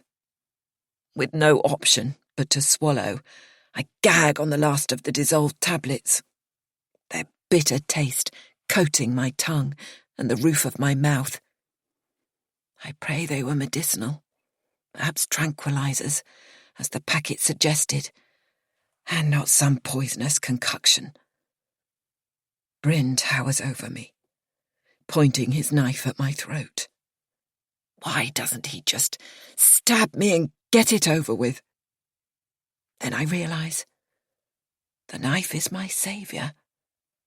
He can't just stick a knife in me, because it wouldn't fit in with his carefully crafted suicide scenario. Whatever he's planning, he'll want it to look like I've taken my own life. And that will buy me time. For the first time, I feel a glimmer of hope. 54. Laura. Bryn leaves the sitting room door open and walks to the kitchen. I'm too dazed and weak to get out of the room. He's only gone a few seconds and returns jingling the keys to my camper van. Time for a little road trip. I snatch a glance at Miriana. No reaction. My sense of foreboding deepens. Her eyes are closed, and her face has a sickly pallor. But that could be due to the dim lamplight. What time is it, anyway? It feels like it should be tomorrow. The anniversary of Ellie's death. Using my chin, I edge back my left sleeve to see my watch. It's hard to believe it's still only midnight. Miriana is mumbling in her sleep. She's alive, but she needs medical treatment, urgently. What's Bryn planning to do with her? It's not hard to figure out his intentions for me, now he has my keys. A road accident with a convenient tree, perhaps. I'm not sure how many tablets I swallowed, but my brain feels fuzzy. I need to stay focused and alive, if I'm to get help for Miriana. Bryn manhandles me towards the door. I make my body go limp, so he has to stick his hands under my armpits and pull me. I resist, so he positions my feet on a rug that glides over my polished floorboards and drags me the length of my hallway. Dumping me by the front door, he opens it and looks out. Your camper van. Where the fuck is it? I can't speak, and it's hard to point with joined hands. I make a sort of gesture along the street to the left and curve my hands to indicate it's round the corner. Why didn't you park outside? There's a space right there. There wasn't a space when I arrived back, but I'm in no position to debate. I mumble from behind the tape, but it comes out quieter than a mouse squeak. Inside my head, I'm screaming. Damn. I guess he'd planned to bundle me a couple of yards into the van after checking for no passers-by. But he can hardly drag me along the street. I lie still, pretending to be more dozy than I feel. Bryn's played his last card, and the clock is ticking. With Miriana lying semi-conscious, does he think she's so badly hurt that she'll slip away? My mission is to stay alive until I can get help to her. Make a single sound, and I'll kill you here, he says. As if it made any odds to me whether I die in my own hallway or dumped in dense woodland. No one would ever make a connection between me and Bryn, so he'll get off scot-free. I picture him back in Wales, offering condolences to Gareth when my body is discovered. Soon after that, I'm guessing the police will go to my flat and discover Miriana's body, along with my supposed suicide note accusing Gareth. Gareth will turn back into a social pariah and face investigation. Adam and Rosie will suppress their suspicions about the mystery boyfriend. I'll be dead and buried. And my mother. But I can't bear to think of her. Bryn strides back down the hall. I drag myself closer to the front door, praying someone will walk past. I'm practically on the threshold when his footsteps return. I look up. He's holding my kitchen scissors. What now? He snips through the duct tape. He's only just wrapped around my ankles and frees my legs. You're going to have to walk, he says, but no messing about. He screws up the used tape in his hand. It sticks to the blue surgical gloves, and he needs 2 hands to pick it off. The scissors are lying next to me on the floor. While he's distracted, I shuffle my bound hands, inch by inch, grab the scissors, and tuck them into my sleeve. I stand up and lean against the wall to steady myself. From his pocket, Bryn takes a scarf, one of mine from my bedroom drawer. He's obviously ransacked every room in my home. He winds the scarf around my neck, covering my mouth to conceal the gagging tape, pulls it tight, and ties it behind my head. As we step outside, he props me against the porch like a department store mannequin and pulls the door closed behind us, then drapes his arm around my shoulders and inserts his hand underneath the folds of the scarf, so I feel the sharp point of a blade pressing into my throat. We walk. He leans into me, propelling me like a puppet. If a passerby saw us, they'd think we were a loved-up, drunken couple staggering home.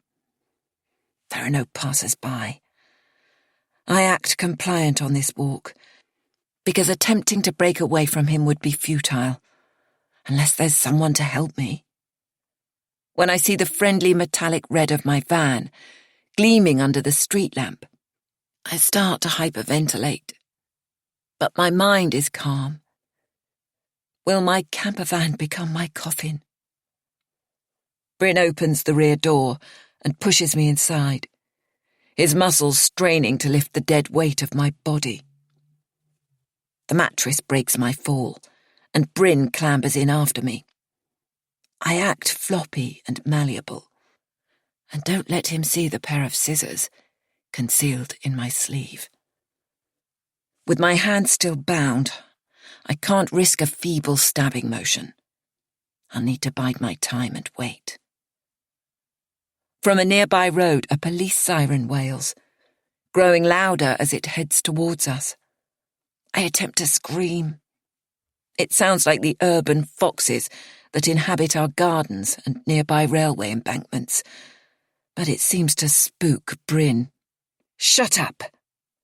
He checks the rear doors are secured, scrambles through to the driver's seat and starts the engine. He's forgotten to bind my legs. Soon we're pelting along, at a speed higher than I'd ever attempt on an urban street. And I'm bouncing on the mattress, battling with drowsiness to stay alert and conscious. I can't see out, but pulses of streetlights flicker around the edges of the drawn curtains of the van. I must have dozed.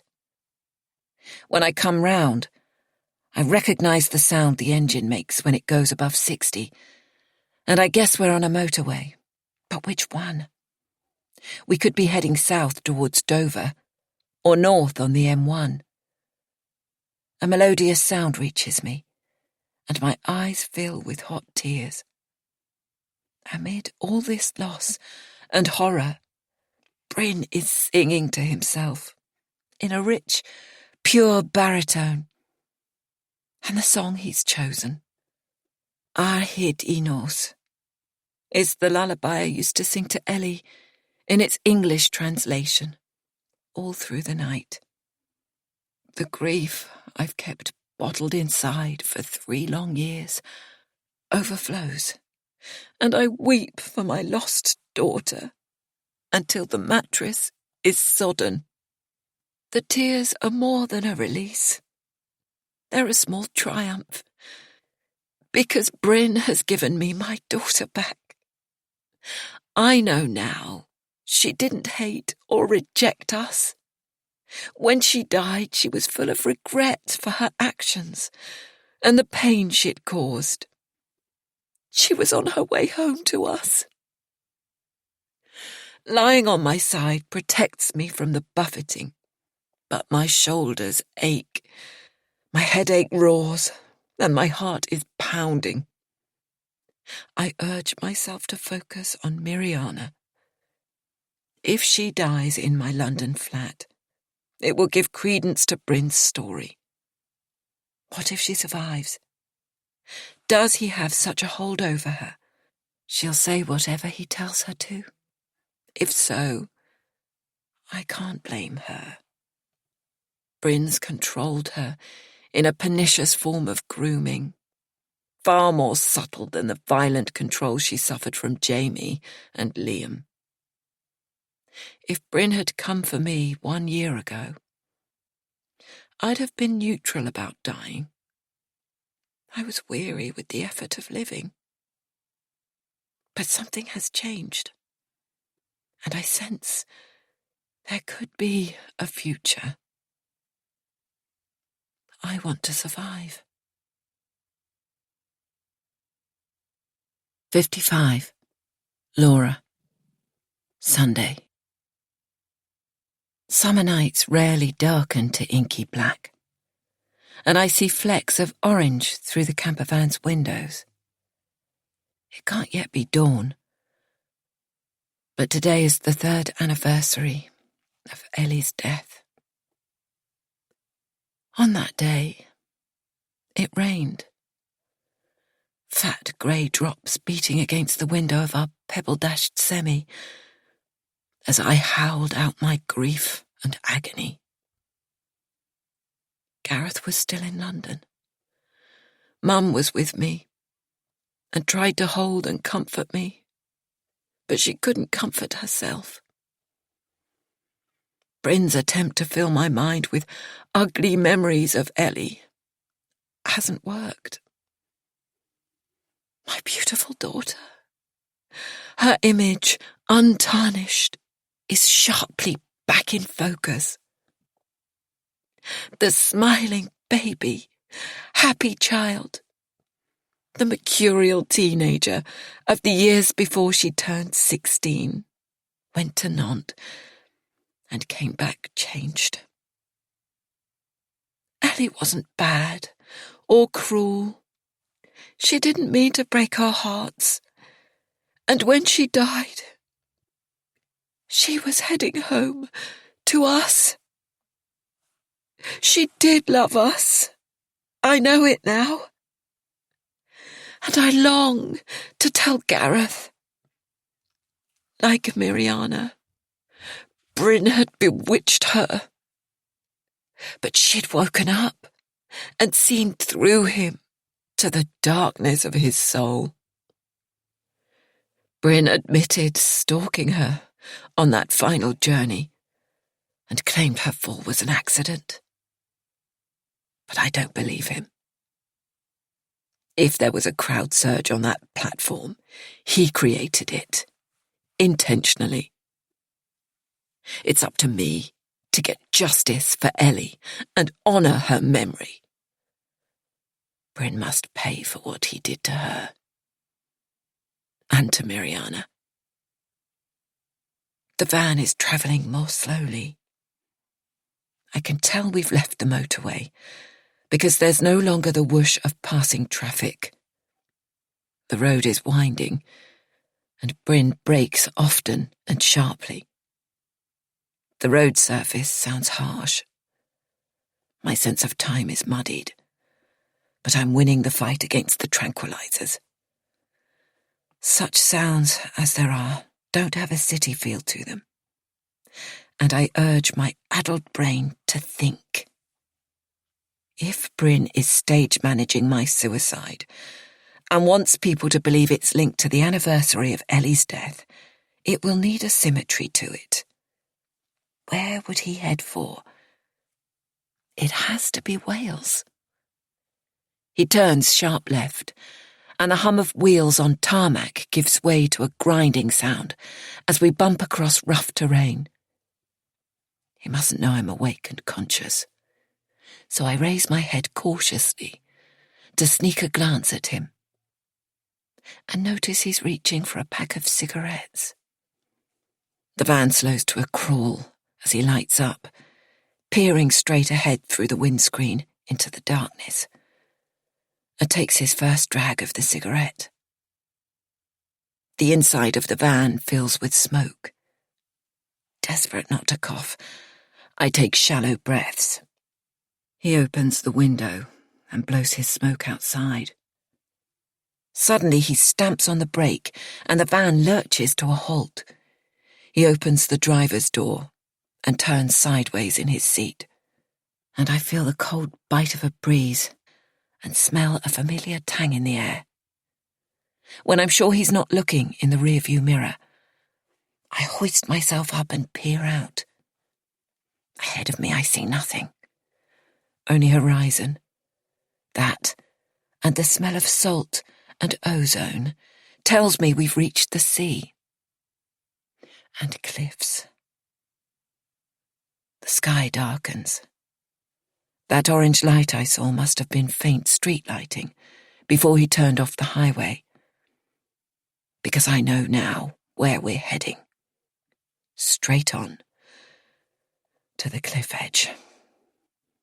My chest tightens as I understand his plan for staging my suicide. Bryn's going to drug me some more, put me into the driver's seat, and take the handbrake off. I'm going over the cliff. 56. Laura. All those hours dozing and being flung around in the back of the van, I had a pair of scissors stuffed in my sleeve. Why didn't I try cutting the tape from my wrists? Frantically, I nudge the blades apart, but the blasted gag stops me from sticking the handle in my mouth and clamping it between my teeth. How I hate this tape. So efficient for mending leaking pipes. So lethal for me.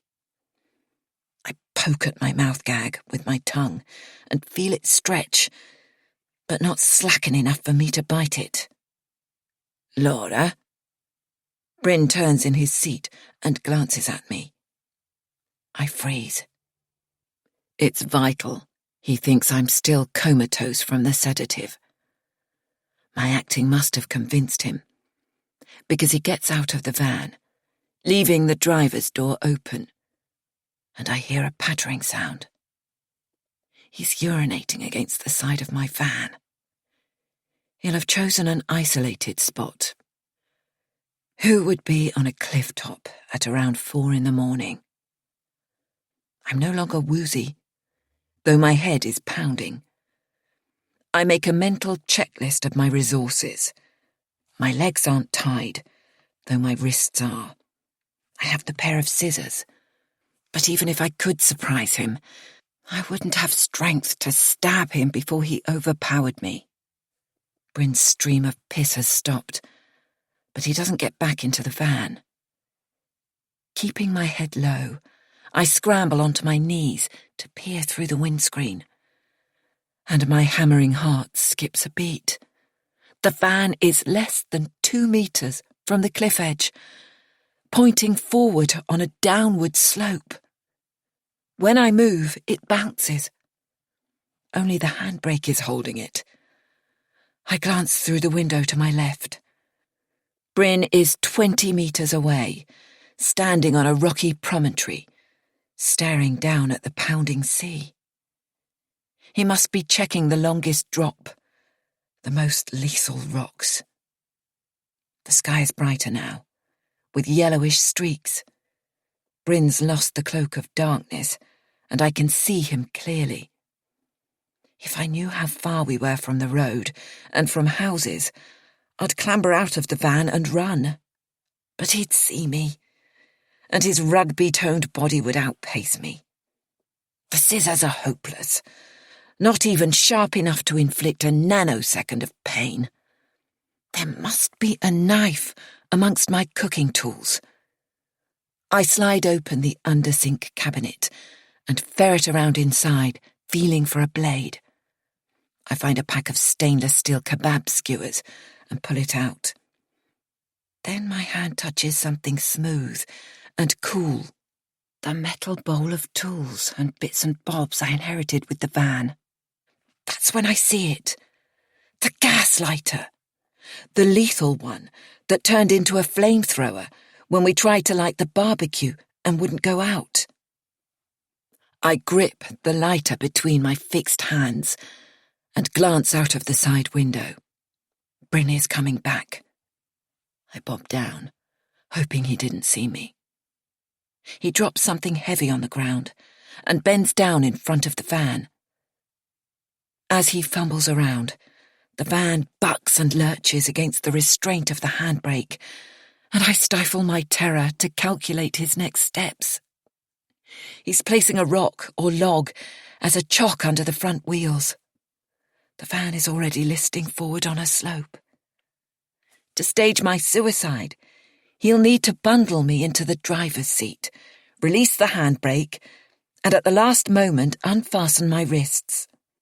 Then all he has to do is roll the stone away from under the front wheels, perhaps give it a push from the rear, and the van will plunge over the cliff. Bryn will want me sitting behind the wheel to make it look like suicide. Whatever happens, I mustn't sit there. He thinks I'm still woozy, and probably plans to top up the dose of sedative. He'll have to drag me through the gap between the seats. It won't be easy if I resist. He might try opening the rear doors and dragging me round the outside of the van, though that's a high-risk strategy if someone comes by. But who would? It's too early for dog walkers. Keeping his back to the van, and to me, Bryn reaches in his pocket and lights another cigarette. I can smell the smoke, but not see him, because he's at the rear of the van on the driver's side. Is he smoking for courage? Are his hands shaking? Perhaps even a murderer has to steel his nerves. Ellie's death was stage-managed from a distance.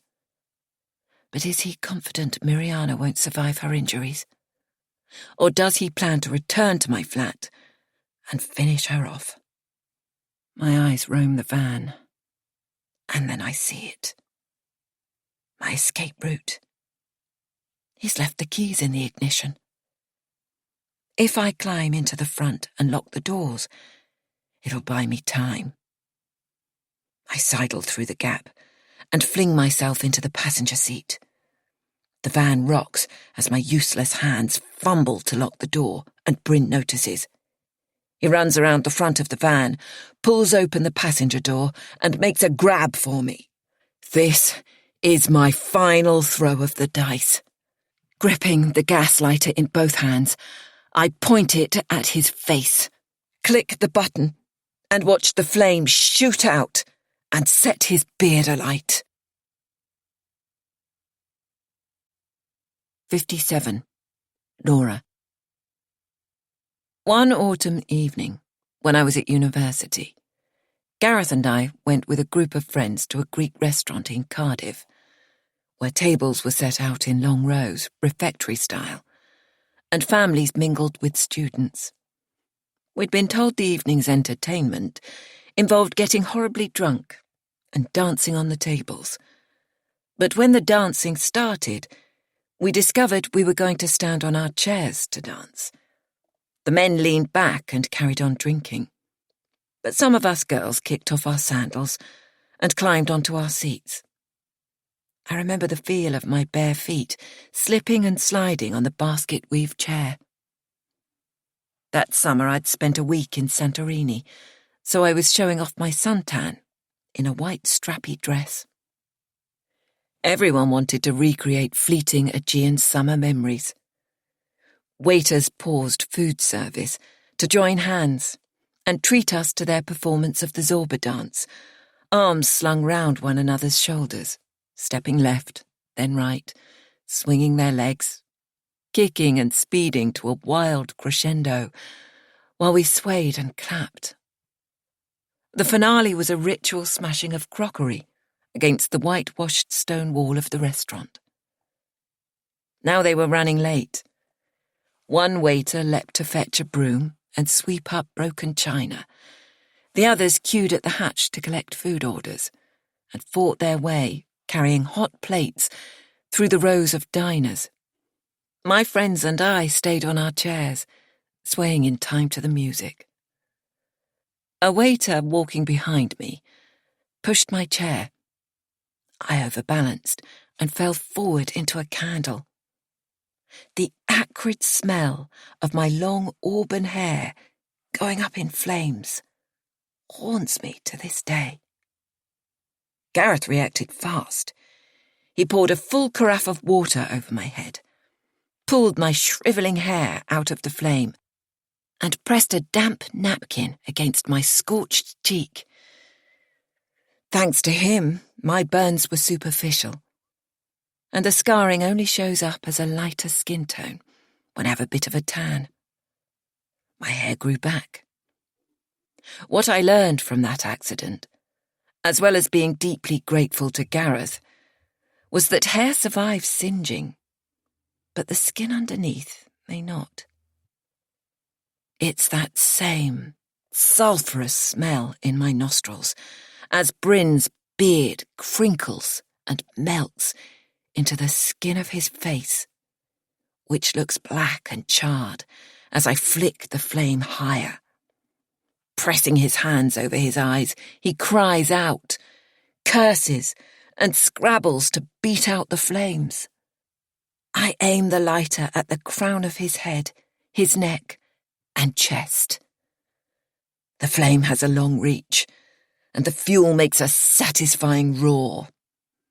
I'm surprised he doesn't run away out of range, but I guess he's in shock. He flings himself down beside the van and rolls his face in the grit, sand, and grass, while flames dance along his right sleeve. I notice he's still gripping his cigarette lighter, and its fuel is feeding the fire. I mustn't weaken, and it's easy to fan the flames with my rage, because Bryn stole my daughter from me. He showed me no mercy. So I lean down and point the still raging flame at the place on his back where his sweatshirt has rolled up to expose bare flesh. I run the flame across his naked skin as if searing a steak. His screams pierce my ears. I flinch. That's enough. I lean out of the van door and grind the gas lighter into the sand and earth until the flame goes out. Slamming the door, I slide across into the driver's seat, fumbling to start the ignition with trembling fingers. Bryn's lying prone on the path, groaning, his arms covering his face. The flames that lapped his hair and beard have gone out, but his sweatshirt is charred and glowing. His body twitches, so he's alive. I'm not sure how much damage I've done, but I secretly hope those good looks that enticed young girls to fall for him won't serve him so well in future. 58. Laura. Driving with hands tied is close to impossible, but my instinct to survive is stronger. Sick with terror, I reverse the heavy camper van away from the cliff edge. Bryn's preparations have worked in my favour, because he's already taken the handbrake off, and that would have been impossible for me to do with my bound wrists. I press my foot on the clutch, but need both hands on the gear stick to ram it into reverse, while I hold the steering wheel in position with my right elbow. One false move, stalling the engine or pressing too hard on the accelerator, the van could shoot forward and plunge over the edge. Somehow I manage to reverse 5 meters. I turn the wheel until the van is pointing away from the cliff, drag air into my lungs, and weave across grass, through a car park, and onto a gravelled track. As I pull off onto the road and turn right, my feeble grip on the steering wheel falters. The tyres spin. I swerve, and the van shoots across the carriageway. Luckily, the road's deserted. Has Bryn recovered? Is he chasing me? But soon I gather speed and leave him far behind. The coast road is narrow with a series of bends. I limp along in second gear, not daring to take my hands off the wheel. My mouth gag is still tight, and my nose is running, but I can't wipe it. I've no phone, no money, no voice, and I'm unfit to drive. With only the vaguest idea of where I am, I crane my neck to look out for road signs, and then I see one. Cowbridge, 6 miles. I must be 20 miles west of Cardiff. A milk lorry rattles past, then a workman's van. I'd noticed him in my rearview mirror, tucked in behind for over a mile. As he finally overtakes at speed, he makes a V sign and shouts abuse. It's too dangerous to take my hand off the wheel, to flag him down, and anyway, he doesn't seem the kind who'd help me. So I press on, as dawn erupts in yellow splashes across the sky. I head east, blinking into the sunrise, until a sign tells me I'm entering Cowbridge. The street is deserted. Then I see the illuminated sign of a convenience store. The owner is hauling bundles of newspapers from the curbside into his shop. I pull over and stamp on the brakes. The man looks startled when I shuffle across to the passenger seat and open the door. From behind the tape that seals my mouth, I whisper, "Help me." The man's soft brown eyes grow rounder, but he doesn't recoil, and holds out his hand to help me step down. He gasps at my bound wrists, takes my arm, and guides me inside the shop, where he pulls out a stool and invites me to sit. "May I?" he asks, reaching his hand towards the tape across my mouth. I nod, and although he's gentle, I wince as he eases it off. When he sees my red, raw skin, he tut-tuts and calls out, "Mira, we have a lady visitor. Come now." I hear a rustling from behind a curtain at the back of a shop, and a woman's voice says, "One moment." "What has happened to you?" he asks, in the gentlest voice I've ever heard. I shake my head and sniff, as the tears I've been holding back roll down my cheeks. A dark-haired woman of around 40 appears, shrugging on a felted dressing gown over a gold-trimmed outfit that would be smart enough for a Buckingham Palace garden party. "Your face looks so sore," she exclaims, stroking my hand, as if that will make it better. Now my gag is off and I can speak. I don't know what to say. "Thank you," I mutter. Her husband has been examining my bound wrists and picks up the pair of scissors he was using to snip off the bands around his newspaper bundles. "May I?" He points the scissors at my wrists, and I obediently raise my throbbing arms. Then I change my mind and snatch them away. "No, stop." He stares at me, as if his instinct that I'm a crazy person has been confirmed. He reaches for the mobile phone lying on the shop counter. "I will call the police." "Thank you." I don't feel strong enough to keep explaining what happened, and that these wrists are my alibi, because less than an hour ago, I torched a man and kept on pointing a gas flame at him, as if trying to burn his face off. Maybe I am deranged. I need my tied wrists as proof this crazy woman wasn't simply seeking revenge on a former colleague. The store owner finishes his call to the police, saying, "She will not let me untie." He shakes his head sadly, edging away from me so his wife can take charge. Mira smiles. "I will make tea." I watch through the looped red and orange curtain that separates their family accommodation from the shop as she pours cold water into a giant metal teapot, sets it on a 2-ring burner and lights it. A few minutes later, she adds tea bags and some scoops of sweetened evaporated milk and brings everything up to the boil. When she brings me a cup, I wonder how I'll stomach so much sweetness, but it's drinkable and lubricates my parched throat. I take a few sips and find words to apologize for landing on their doorstep. "I'm sorry if it seemed rude. I was attacked. I need to show the police my wrists." Mira's face registers shock, but she covers it with a smile and a nod.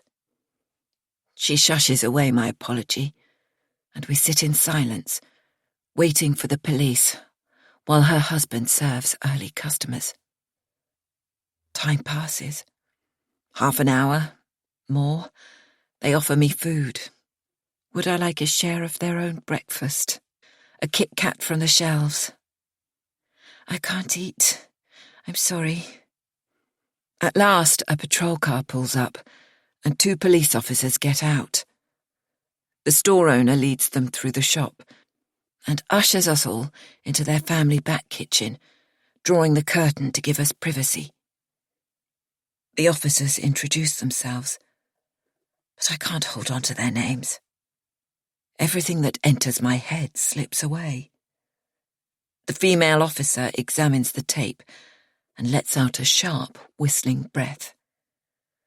"Who did this to you?" I battle exhaustion and stay alert, because there's something I need to tell them.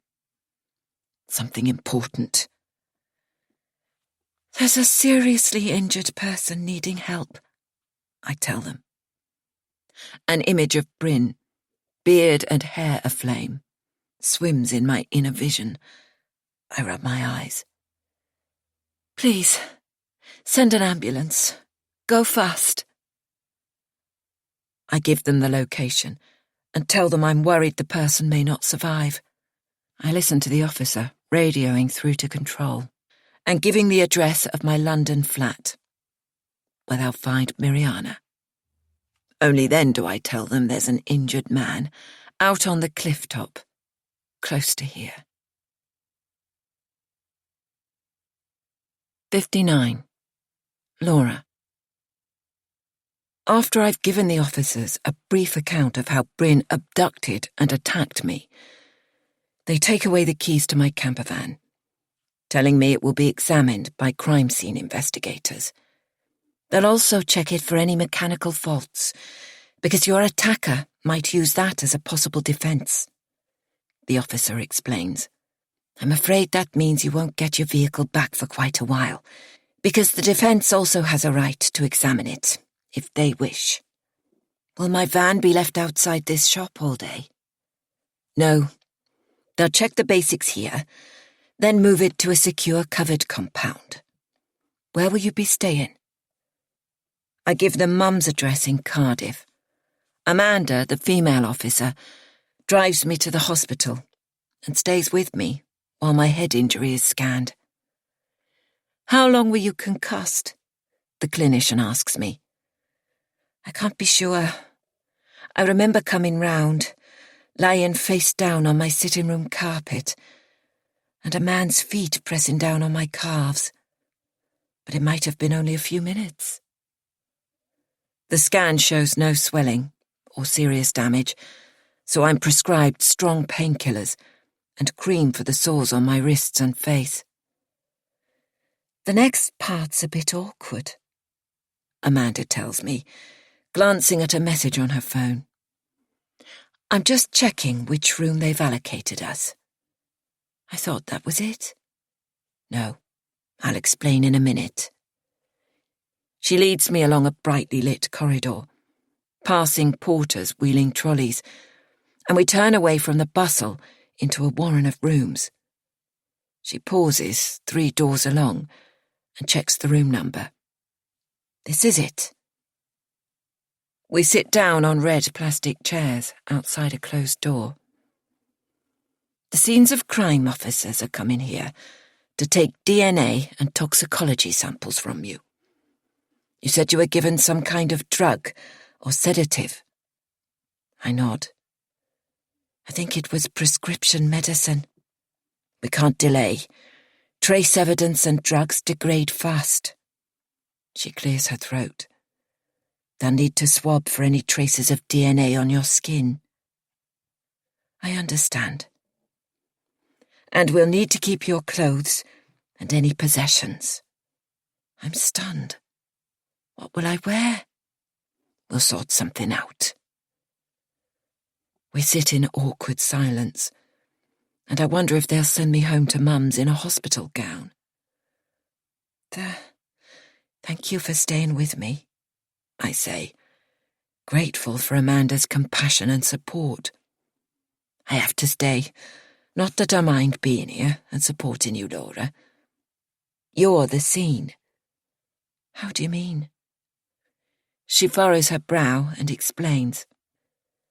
The scene of a crime can be a fixed place, but not always, and there can be more than one. If there are multiple victims and someone is hospitalized, we accompany them to hospital and stay with them until they can be interviewed. I'm the victim, I remind her. I need to press this point home before they discover the state Bryn's in. He tied me up, kidnapped me, and drove me to a place where he planned to murder me and make it look like suicide. Stop, please. Amanda holds up her hand, but I press on, desperate for reassurance and professional advice on my predicament. You could say I'm an aggressor because I fought back, but it was in self-defense, and there wasn't much I could do with my wrists tied. I don't know how severely injured Bryn was after I fought him off with the gaslighter, but he didn't look a pretty sight. Do you think I'll be prosecuted? You mustn't say any more, Laura. I don't know. You need to speak to the investigators and maybe get a solicitor. Please. The brief euphoria I felt at escaping from Bryn to this safe place drains away. I was expecting tough love, but not this. In my childhood bedroom, one wall is painted a shade of blue that mimics a thunderstorm. Mum insisted on blue walls in every room, so I declared my teenaged rebellion by pushing the palette to its bruised extremities. It reflects my mood perfectly as I lie on my bed, trying to recover from a night when I was convinced I was going to die. The morning of hospital checks and toxicology tests, followed by hours of police interviews, tested my resilience and recall to the limit. Mum makes me vegetable soup and insists I go to bed, but she won't let me sleep. Instead, she sits in a chair beside me, asking more questions. Not wanting to upset her, I give her a heavily redacted version of events, but she probes my fabricated story and finds the holes. I have to tell her Bryn drove me to Wales, aiming to stage my death. He kidnapped me, Mum. Her face freezes, as if she's been caught unawares by a flash photo. I've told her a bit about Miriana, but haven't mentioned the connection between Bryn and Ellie. Because, well, I just can't. Not yet. I described the clifftop showdown and how I torched Bryn with the faulty gas lighter and engineered my escape. Good. She doesn't even flinch. In fact, she nods her approval. Laura, what happened to you? Gareth hands me a bunch of freesias and stares at my inflamed face and the red raw lesions on my wrists. Mum must have rung him last night while I was asleep, because when I stumbled downstairs at midday, he's sitting with her in the kitchen. She must have told him, in outline, about Bryn's attack, and I'm touched by his concern. It turns out the police have already interviewed him, and given he knew nothing of events in the hours following our meeting at the museum cafe, he must have been bemused. The investigators had warned me not to contact him until after his police interview. Once he'd convinced his interviewer he knew nothing of my kidnapping, the officer had shared brief details of my ordeal on Saturday night. How different things would have been for him today if I'd gone over that cliff. I imagine the police going to my flat and finding the fake suicide note. Instead of giving a witness statement, Gareth would have been interrogated as a suspect. I don't look that bad, do I? The sores around my mouth have turned an angry red because my skin reacted to the medicated cream meant to soothe it. The doctor who checked me out was worried about the length of time the blood supply to my hands had been interrupted, but I convinced him I still had feeling in my fingers. The emergency services found Miriana unconscious on the floor in my flat. I tell Gareth, she must have been tied to that chair for at least 10 hours. Now she's in hospital, and I'm waiting for news. Gareth and I go outside to sit in Mum's garden, on a bench, next to a blush pink rosebush she planted in Ellie's memory. It's hard to talk about Bryn and Ellie's sordid affair, but Gareth has a right to know. I start at the end, with their plan to elope. It sounds quaint and old-fashioned, and work my way backwards to the French exchange trip and explain how he preyed on her. Over the past couple of days, I've remembered several girls at school were infatuated with the young French teacher when he first arrived. They used to mooch around outside whatever classroom he was teaching in, and blush and giggle. How lucky those girls and their parents were that his gaze settled elsewhere. You are telling me Bryn was Ellie's lover, that she ran away to London to be with him? Gareth's eyes widen until his eyelids seem to disappear inside their sockets. I'll fucking kill him. Bryn wasn't your friend, Gareth. He stayed close to you to make sure you didn't uncover his grubby secret. I guess you could say he was grooming you, just as he groomed Ellie and Miriana. It's clear to me now that seemingly chance events came about because Bryn cultivated a friendship with Gareth. When Gareth confided that Rosie might know the identity of the mystery man seen with Ellie, it spurred Bryn to act. It was Bryn, playing for time, who persuaded Gareth to talk to me before approaching Rosie. Mum must have told Gareth which campsite I was heading for. But why did he tell Bryn? I picture the scene in the rugby club bar, probably on that same evening when I'd called in on Mum. Gareth mentioning my plans, Bryn feigning interest because he and I were former colleagues. She's going to Tenby, is she? I've stayed at a few campsites there. Which one? And she has a camper van. What make? Even if Bryn didn't get my registration number from Gareth, a metallic red Volkswagen couldn't have been too hard for Miriana to find. Mum brings us a tray of tea and a plate of scones. She's desperate to fatten me up, I say, and Mum laughs. Well, you do look a bit skinny, if you don't mind me saying. Gareth knows that will please Mum. I don't mind. I'm happy there's a rapport between them. I'm glad they were able to support each other in the years I was hiding away from life. Mum goes back indoors so we can talk freely. 1:30 is an odd time for a cream tea. I'm not sure I can eat this, I say, but I do fancy a drink. Could you fetch me a beer? While he's gone, my thoughts turn to Miriana. Though I'm not religious, I offer up a silent prayer of thanks that she's now recovering in hospital.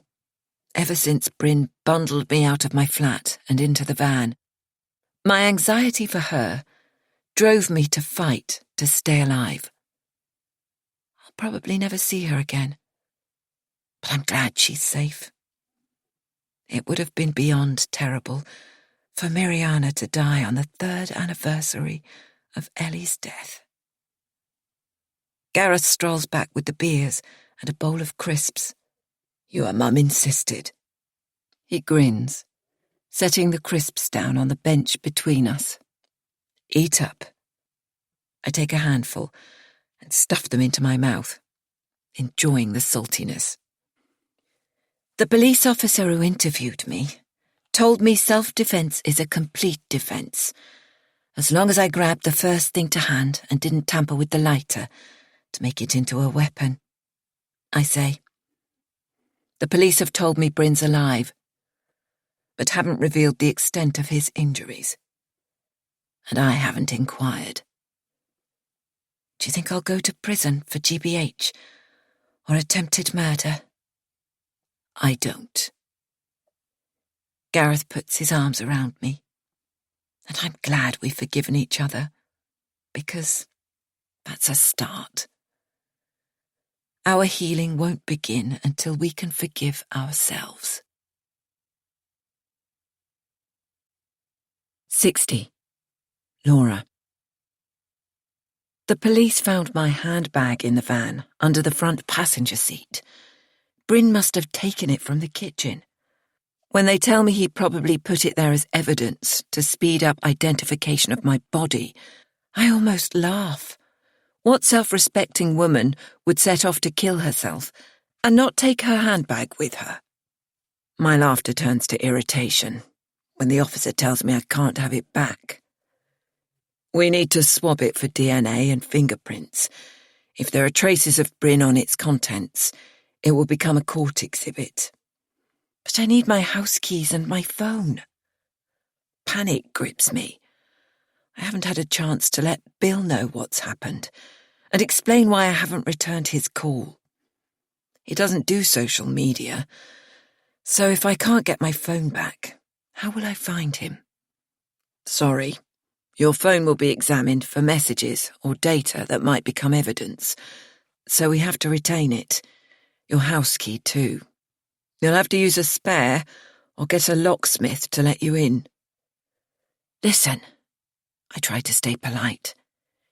If you won't give me back my phone, there are 2 numbers from my contacts I urgently need. Can you get them for me? I suppose so, he says reluctantly. The first number is for Callum, upstairs, because he has a spare set of keys to my flat. When I ring him, he seems happy to hear from me. How are you, Laura? I've been so worried. His tone belies his words, because it sounds to me as if he's buzzing with voyeuristic excitement. Your flat was a crime scene. An officer was posted outside your front door for 2 days. When I got back from Brighton on Sunday afternoon, he pounced and whipped me into a patrol car for a chat. I was shitting myself. They were asking questions like, when had I last seen you? Did I know Miriana? And had I heard any disturbance? That sort of thing. It's irrational of me to feel annoyed, but Callum rarely goes away. So how come he chose that weekend to go to Brighton?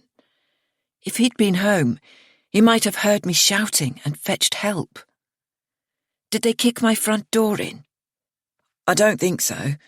There's incident tape stuck on it, but they broke in the back way.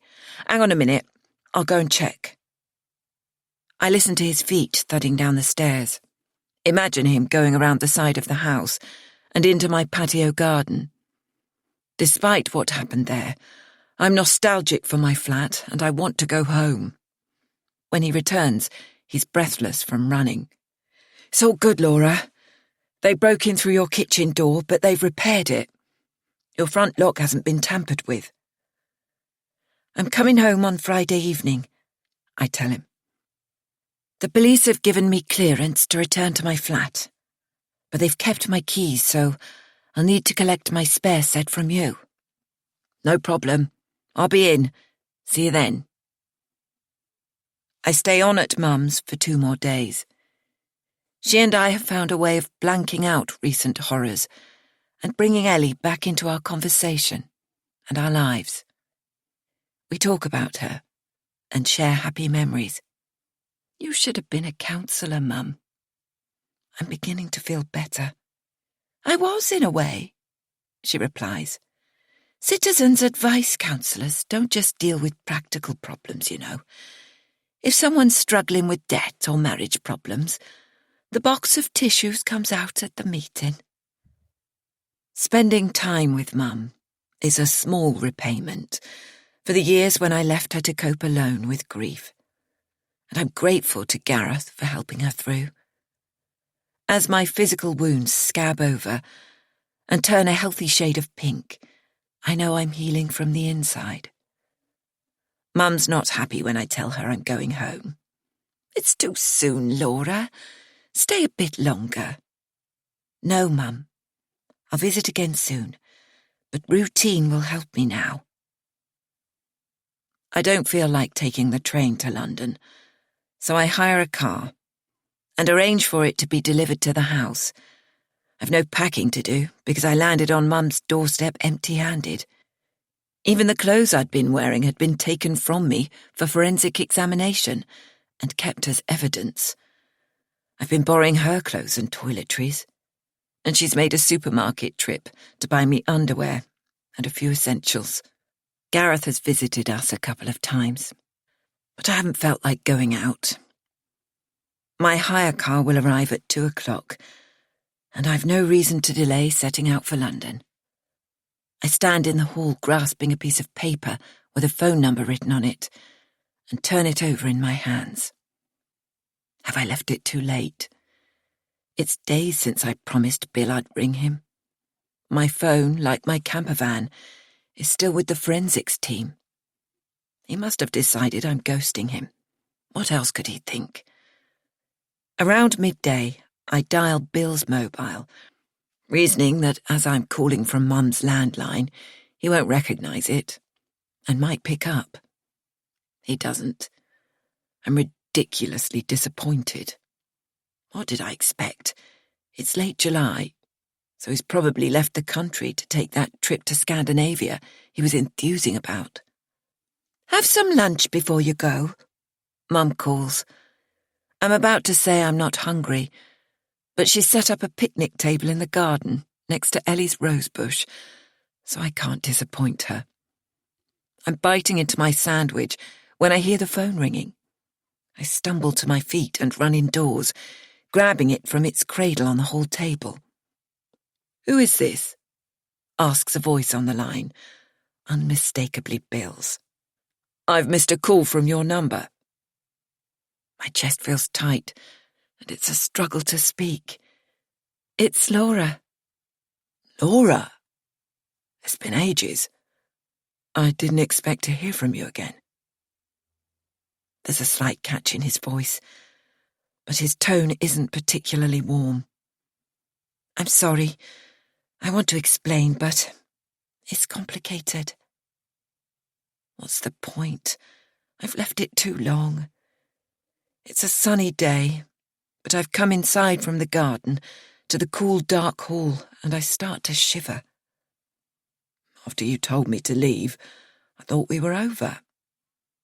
But I couldn't stop thinking of you. I got your messages saying you'd call, but then you didn't. There's a reason.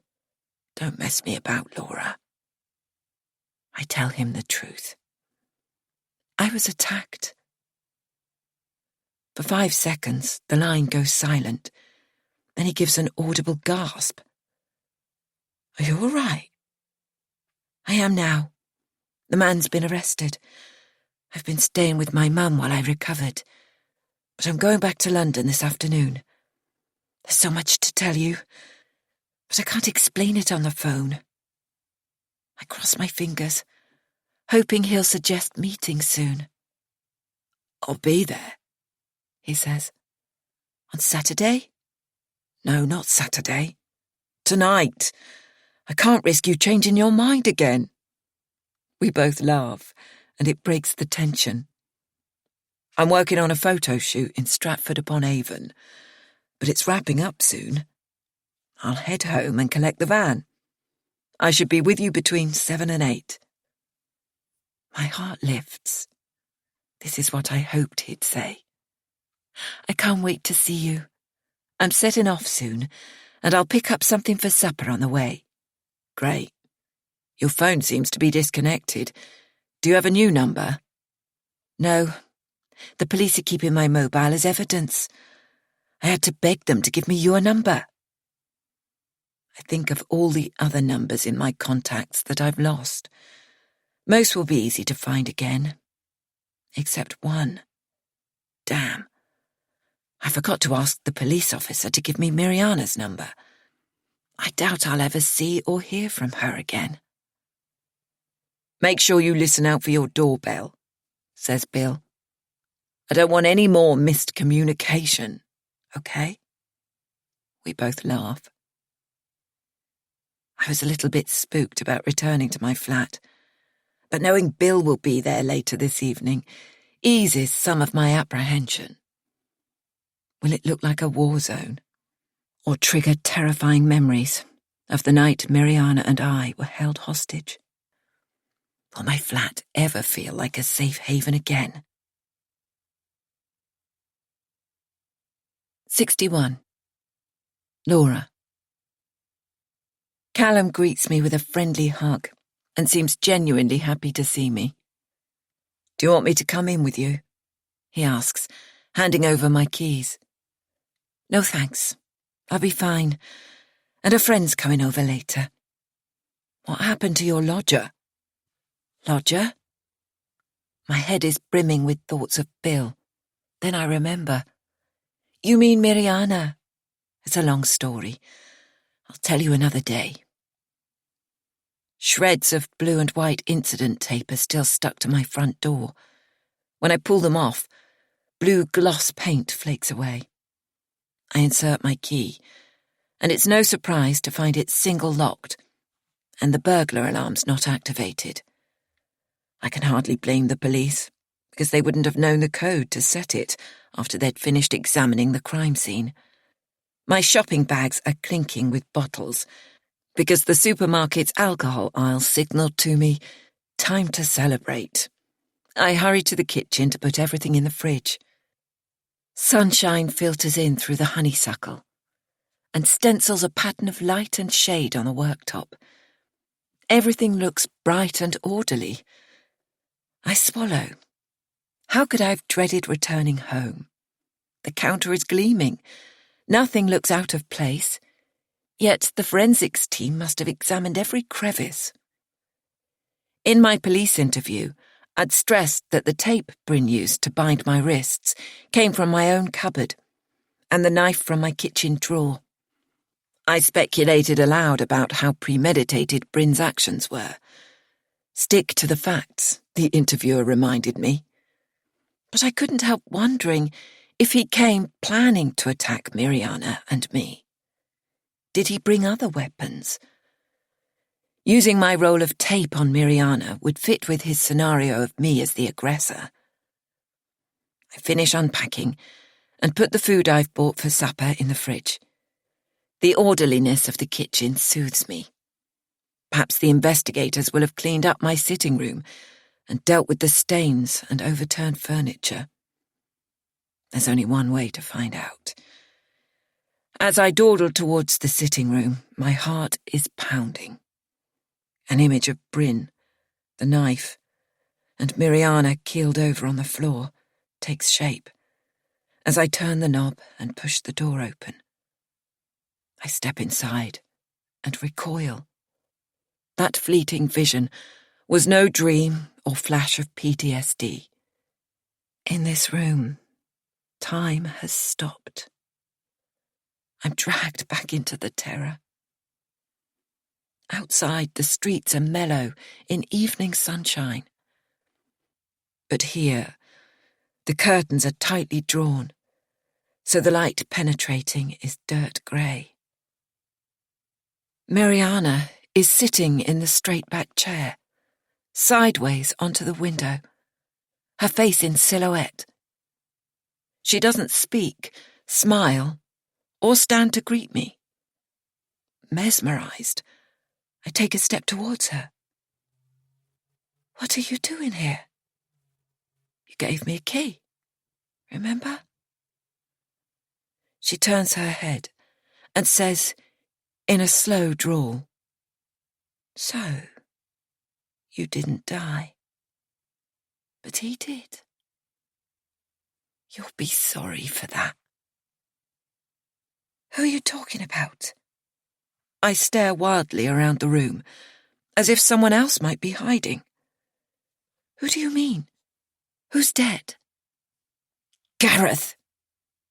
She spits the name at me, and I see a single tear gleam on her cheek. You mean Bryn, don't you? I keep my voice calm and even. He's not dead, Miriana. What makes you think that? I reach for her hand, but she snatches it away.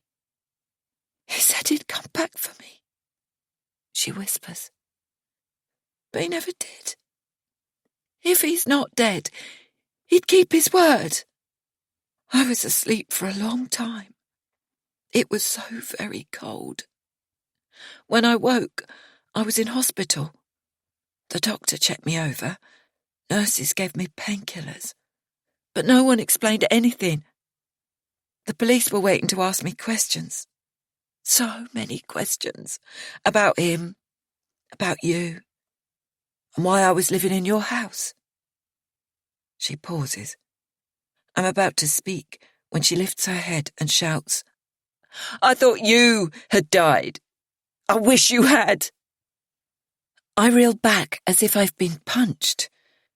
Mariana flicks her hand dismissively, as if I'm nothing. My life of no consequence. Gareth, the man you call Bryn, warned me about your fragile mental health. Why do you think he sent me to find you at that campsite? It was because the 3rd anniversary of Ellie's death was coming up, and he wanted to protect you. I hang my head and stay silent. He knew you didn't want to go on living.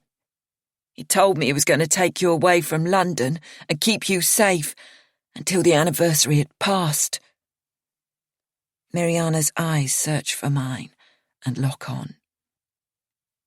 He said he couldn't be sure he'd be able to stop you if you were, determined to kill yourself. My jaw drops. Is that what you told the police? Sure. He was your man. Ellie's father. I didn't believe you when you said he was called Bryn. And I told that to the police officers who interviewed me. Mariana shrugs. When I asked about him, they said there'd been an accident. Then they clammed up. I begged and begged, but no one would say anything, and his phone was disconnected. Her tears flow freely now, and she doesn't try to stem them. I thought you must be dead. What else could I think? It dawns on me with a sickening realization. Mariana was part of this charade from the outset. Bryn was a monster of manipulation. If he could groom Ellie, who had a strong family, confidence, and self-worth, how much easier must it have been to coerce Mariana, who had no one in her corner. But Mariana, he hurt you. Don't you remember? He tied you to this chair and struck you so hard you lost consciousness. I dredge through memories of our ordeal in this room. Throughout it, Mariana didn't seem lucid. I assumed she was woozy because he'd hit her, but perhaps he'd given her a sedative too. Perhaps she was never aware of what was going on, or of the things he said. She shrugs. That was nothing. He didn't hurt me. I was acting. He explained everything. Gave me pills so I wouldn't feel pain. He told me you and he might argue, and he didn't want me remembering any quarrel. I bet he didn't, I think grimly. But Mariana's reframing of truth is making me desperate. What about the fake suicide note? I ask. The blog diary he wrote in your name, saying I was abusing you. Honestly, Laura, I've no idea what you're on about. You didn't care what might happen to me if he took me away. Her voice has a harshness I've not heard before. Why would I? Who has ever cared about me? My parents left me. My boyfriend pimped me over to his brother to run drugs. Only Bryn ever cared for me. I'd do anything for him.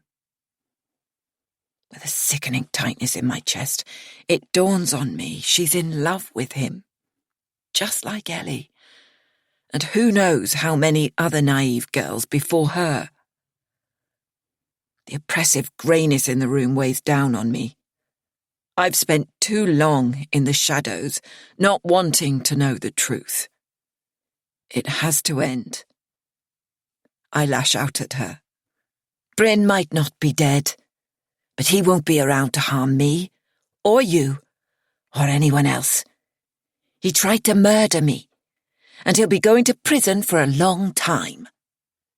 Striding past her, I pull open the curtains and let evening sunshine pour in. My patio garden is a riot of colour. The scarlet geraniums, with a few drooping blossoms in biscuit brown, continue their cycle of birth, death, and renewal. I hear Miriana rising from her chair and walking to the door. She's leaving. Good. But when I turn around, she's still there. Now she's sitting cross-legged on the floor, leaning against the door and nursing a cushion on her lap. My doorbell rings. I jolt, and Miriana flinches. Who's that? It must be Bill. I take 2 paces towards the door, expecting her to move aside. Get back, she orders. Don't be ridiculous. It's my friend. The bell rings again. I'm serious. She slides her right hand beneath the cushion and produces a knife. I gasp. This is no ordinary kitchen knife. It has a red handle and a long, pointed stiletto blade. The kind designed to reduce friction on contact and cause serious harm or death. Miriana, where the hell did you get that? Bile rises in my throat. She turns the knife over so sunlight glitters on the blade. Cool, yeah? It's the real deal. Liam gave it to me before my mission to Wales. I call on my years of teaching experience and try to sound calm. I've had practice at removing knives from students. Put the knife down on the floor and slide it towards me. Now, I'm going to walk towards you, and you are going to move out of the way so I can let my friend in. The bell has stopped, and now there's a continuous staccato knocking. What must Bill be thinking? That I've enticed him to drive all the way from Birmingham to London, and now I'm ghosting him. He won't even know I'm at home, because my camper van isn't outside, and he won't recognise the Peugeot I hired to drive back from Cardiff. I hold up my hands in a gesture of surrender and inch forward. Listen, Miriana. I'm coming through to answer the door, okay? Miriana adjusts her grip on the knife and slashes a figure of 8 in thin air, like a child brandishing a sparkler. I move back, but I won't stay silent. Bill! I yell, in my loudest voice. I'm here! Help! Shut up! Miriana tilts her head on one side and appears to be listening. He's gone. She's right. The knocking has stopped. I take a breath. He'll wait, won't he? Or use his initiative to find a way to get inside. Perhaps he'll knock on Callum's door. But Callum no longer has my spare keys because I've just taken them. I play for time. Put the knife down, Miriana. Listen to me. You've done nothing wrong. So far. I don't believe you want to hurt me. But an accident would be easy with that knife. Give it to me. I flatten my palm and hold my hand out. She gives me a blank stare. There are services who can help you and find you a place to live. You can study or work and make a fresh start. You said you wanted to work with animals. I step towards her. Could I use my greater strength to shunt her sideways, away from the door? But the slightest nick of that knife, and I could bleed to death. I don't care, she retorts. If he's going to prison, it's your fault. And if he's not here, I don't want to live. Her voice quivers, but her hand is steady. With a deft wrist movement, she turns the knife away from me and points it at her own throat. It's your fault. If I kill myself, they'll know what you said about him is a massive lie. How will you get out of that one? With a sick, sinking feeling, I retreat towards the window, not taking my eyes off her. I'm not going to hurt you. Mariana, I want to help you. I run my hand along the sill, feeling for the key to the window lock. She can't guard the door and window at the same time. If she runs at me with the knife, can I pick up a chair and fend her off while I open the window and climb into the garden? I hear snuffling like a distressed animal. Mariana is weeping. What brought that on? Her hand, holding the blade, is shaking. Her knees are bent up. Her head is bowed. She isn't watching me. As my fingers make contact with the key, I glance out into my garden and gasp. Dangling over the flat roof of my kitchen are a pair of suntanned legs in khaki shorts. Bill. He kicks the air, his feet scrambling around for the window ledge, then grips the drain pipe and lowers himself onto my patio. 62. Laura. From her seated position by the door, Mariana can't see the drama unfolding in my garden. I don't believe she wants to die. She's overwrought with emotion. Even if she still has murderous intent towards me, I don't want her plunged into the lottery of the youth justice system. I used to be so persuasive and rational, but with all that's happened, I've turned inwards. For this to end well, I need to find my voice. Mariana, I know you hate me, and I'm sorry, I say. But I've only ever wanted to help you. I didn't understand your feelings for Bryn. But there are other people who care about you. Think of your mum. She loved you so much. She left you behind, though it broke her heart. She wanted you to have a chance of a better life, where you wouldn't have to obey your father or answer to any man. Her expression's sullen, but she seems to be listening. You can reach out to your mum without going to Albania. You can stay here and make a fresh start. Mariana sobs harder. Her nose is running, and she wipes it on her sleeve. She puts the knife down on the floor in front of her. I take a half pace towards her, then another, keeping my eyes locked onto her face. I was a mother too, Mariana. I always will be, even though Ellie's no longer here. There's nothing worse on this earth than losing a child. I promise you, your mum will be thinking about you every day. I make the final step and cover the knife with my foot. I bend down to pick it up and carry it across to my desk where I lock it in a drawer. Now I'm going to open the window. My friend's arrived and I need to let him in. But I'm here for you. Think of your mum and imagine it's her standing beside you in my place. My mum. Mariana takes hold of the door handle and pulls herself up to standing. I'd love to see her. Outside the window, Bill crosses the garden, followed by Callum. Who's that? It's Bill, the friend I told you about. She narrows her eyes and glares, but as they approach the window, she notices Callum, behind Bill's right shoulder.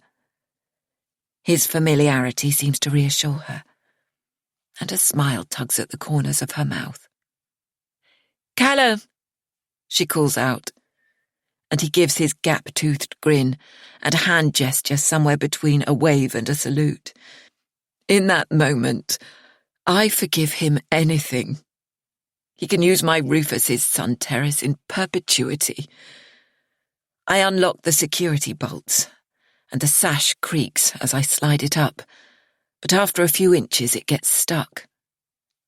"Laura, what's going on?"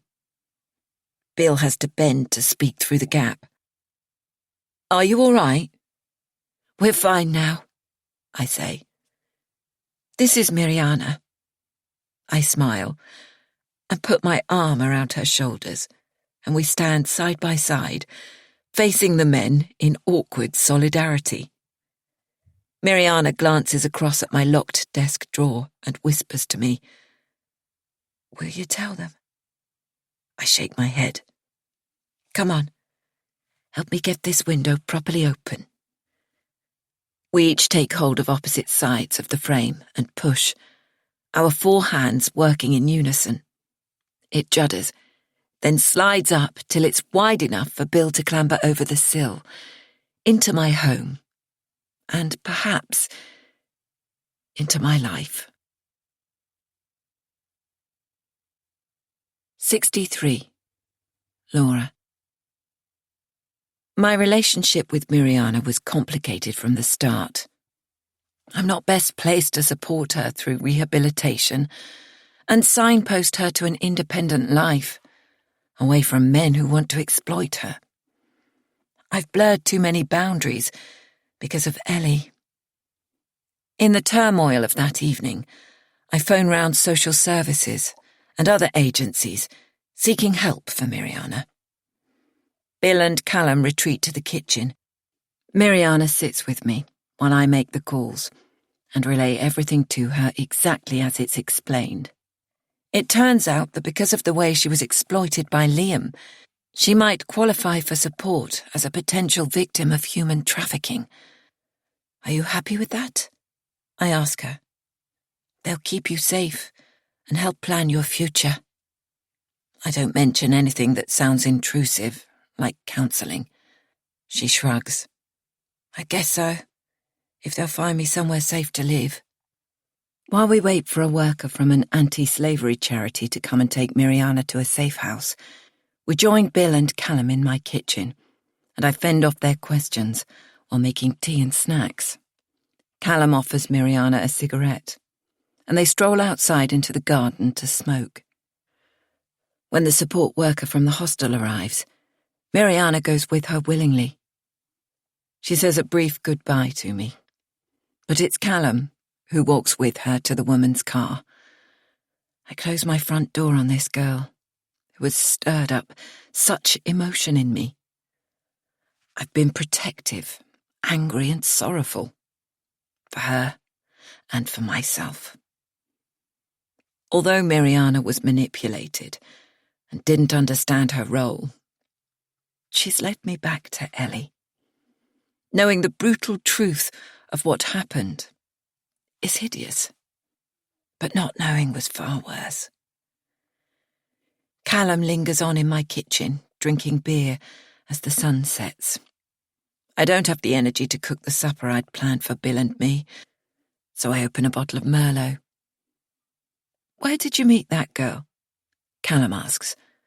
"Sorry, I can't deal with any more questions today." "Fair enough. She's given me her number. I'll ask her myself." By the time Callum stands up to leave, the bottle is half empty. I switch to water, but Bill carries on drinking, sipping his wine slowly. "Now he's gone, are you going to tell me?" he asks. I nod and explain about the relationship between Ellie and Bryn, and how that led him to attack me. Bill's eyes fill with anger as I describe what happened on the cliff top. "That bastard. I'll kill him." He reaches for my hand. "No need. He won't be hurting me or anyone for a long time. Do you mind if I don't talk about that? It's lodged inside my head and won't go away." "Tell me about Miriana." Her boyfriend's brother, Liam, sent her from London to South Wales to deliver drugs. Is that like county lines, where criminal drug dealers exploit young people? Yes. Often they use children even younger than Miriana. It was already happening when I was still in teaching. Criminals use children because it's easier for them to stay under the radar. Miriana was ordered to move into Tinker's home, and that's called cuckooing, where dealers take over the property of a vulnerable person as a base in a new area. You can guess what happens next. Bill grimaces. Some kind of violent takeover of territory. But it sounds like Liam underestimated Miriana. You told me she walked away. She did, but straight into the clutches of Bryn, whose expertise in grooming teenage girls was right off the scale. When I'm too exhausted to talk anymore, we go to my bedroom, and Bill holds me until I fall asleep. He dozes while I drift in and out of consciousness, and wakes screaming from a nightmare, where I'm bound and helpless in my camper van, minutes from plunging over the cliff. Over the next few weeks, I succumb to the grief that's been building inside me for 3 years, like a debt earning interest that needs to be paid back. I keep reminding myself that Bryn's hold over Ellie had snapped, that she was leaving him to come home to us, and was sorry for the pain she'd caused. I need to believe this. My boss signs me off on sick leave. Some days I can't get out of bed. I curl up into a tight ball, staring at the wall. Anguish comes in waves, but mostly I'm silent.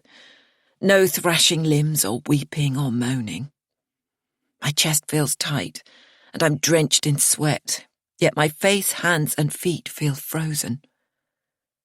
I feel as if I'm lost in a mist, searching for Ellie, while Bill stays on in my flat, taking care of me.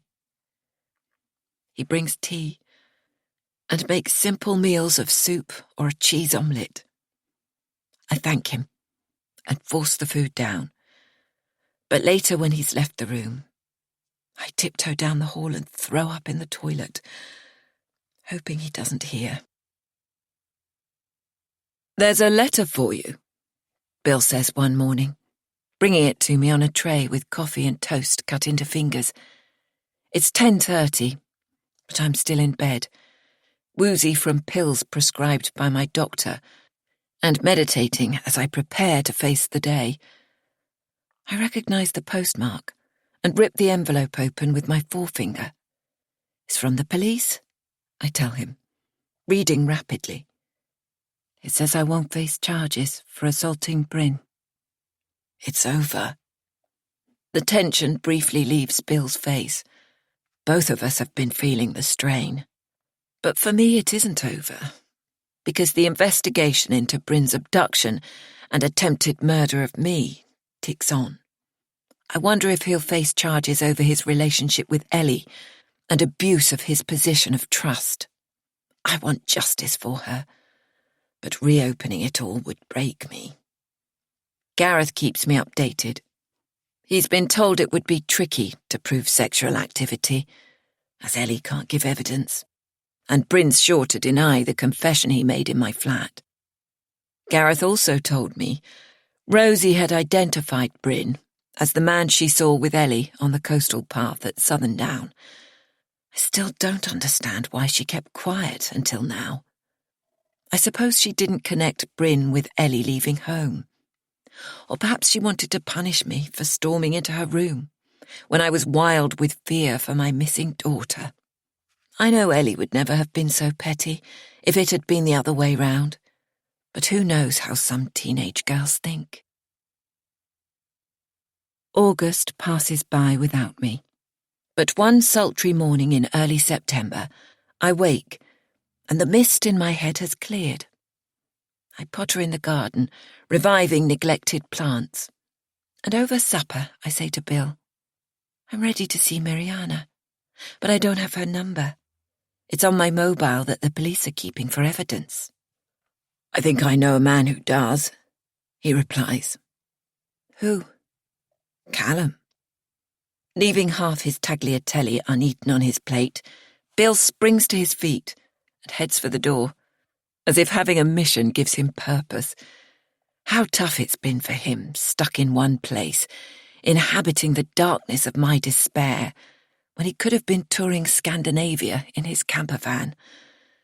When I ring Miriana, she sounds surprised to hear from me, but agrees to meet and says she'll bring her support worker.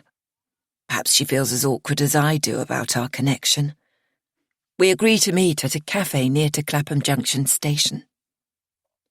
I'm not allowed to tell you the address of the safe house, she explains, but I'm still in London. They've told me some slavery survivors are sent hundreds of miles away for their own protection. 64. Laura. The air is chilly with a faint aroma of autumn when I set off to meet Miriana. Bill wanted to drive me. His camper van's been parked outside my flat for weeks, going nowhere more exciting than the supermarket. But this is something I need to do on my own. I catch the bus, but it hits a traffic jam alongside Tootingbeck Common, and I arrive hot, bothered, and 20 minutes late. The cafe windows are steamed up, so I can't peek inside. But when I push open the door and glance around, I don't recognise anyone. How old is Miriana's support worker? There are mother and daughter combinations, but none of the girls looks like her.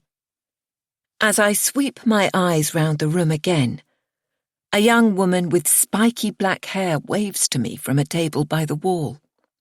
I was looking for a girl with fair hair, but of course, Miriana's natural hair colour is dark. She's no longer bleaching it and has returned to her original self. The key worker, a woman in her 30s, introduces herself as Agnes. She offers her hand, but before I can take it, Miriana barges between us and hugs me. Laura saved my life, she tells Agnes. I blush, but the compliment sets a positive tone. The counselling she's had must have helped her sort out her feelings. At least she no longer hates me. They've finished their drinks, so I ask the waiter to bring a fresh pot of tea and coffee for Miriana. You started college. I'm so pleased, I say as we wait for our drinks. Yes, I'm studying animal care. A smile breaks through her usual guarded expression, and I see a young woman with a passion for life. I'll have to resit maths and English, but I'm sure I'll get the grades now I have less to worry about. Thanks, Laura. If you hadn't driven me to London that day, I'd still be in that flat in Penarth with Gareth. Sorry, I mean Bryn. My pulse slows. Some young people in her situation don't even realise they're being exploited. But she gets it now and refuses to be a victim. With no place of safety, she was ricocheting from one inappropriate relationship to the next. Even the way she behaved around Callum suggested she still has some learning to do about relationships with men. Will Miriana be allowed to stay to complete her course? I ask Agnes. What's her UK residence status? We're working on it. Agnes puts down her mug with a firm clunk. Miriana stares at the sunflower pattern on the tablecloth. Her parents entered the country illegally, but she was born here. Show Laura the photo of your birth certificate. Miriana taps her mobile and shows me the screen. I remember her telling me she took this photo while her father was sorting through family documents. It shows her place of birth as Croydon. It also solves the question of her age, which bothered me when she was staying at my flat. So you've just turned 18. She meets my eyes with a steady gaze. You see, Laura, I told you the truth. Our immigration lawyer thinks she'll qualify because her parents' status when she was born Gave them indefinite right to remain, says Agnes. We'll get a certified copy of her birth certificate, and she can apply for a passport. But if there's a query, it might be hard to get other documents. And if that doesn't work? She lived in the UK for the first 10 years of her life, so she can register for citizenship if she didn't leave the country for more than 90 days. I've never been abroad, Miriana cuts in, her eyes flitting from Agnes to me. There you go then. It'll work out. Miriana rests her head on her forearms on the cafe table, and her narrow shoulders shake. I lay an arm across her back to comfort her until her crying stops. She's not as skinny as she was. The spiky black hairstyle suits her. She no longer bears even a passing resemblance to Ellie, and I'm glad. Miriana now looks like the girl she was meant to be. She takes a paper napkin from the holder on the table and dries her eyes. I rang my mum, she tells me, like you suggested. She was so happy to hear from me. She said she loves me and we'll meet again soon. It's hard to take in so much good news. After everything she's been through in her short life, Miriana can look forward to a safe future. Once you have citizenship and a passport, you can go to Albania and see your mum, and it'll be up to you whether to stay or leave. I'd like that. Miriana props her chin on one hand. To see Mum and meet my grandma, knowing I can still come back for my studies. Who knows? Maybe Dad will forgive me. My eyes well with tears, and as I return her smile, a feeling of calm washes over me. For the first time in 3 years, my shoulders relax, knowing that sometime in the not-too-distant future, another mother will have her lost daughter restored to her. The end. This recording of The Girl in the Van, a totally gripping psychological thriller that will keep you hooked,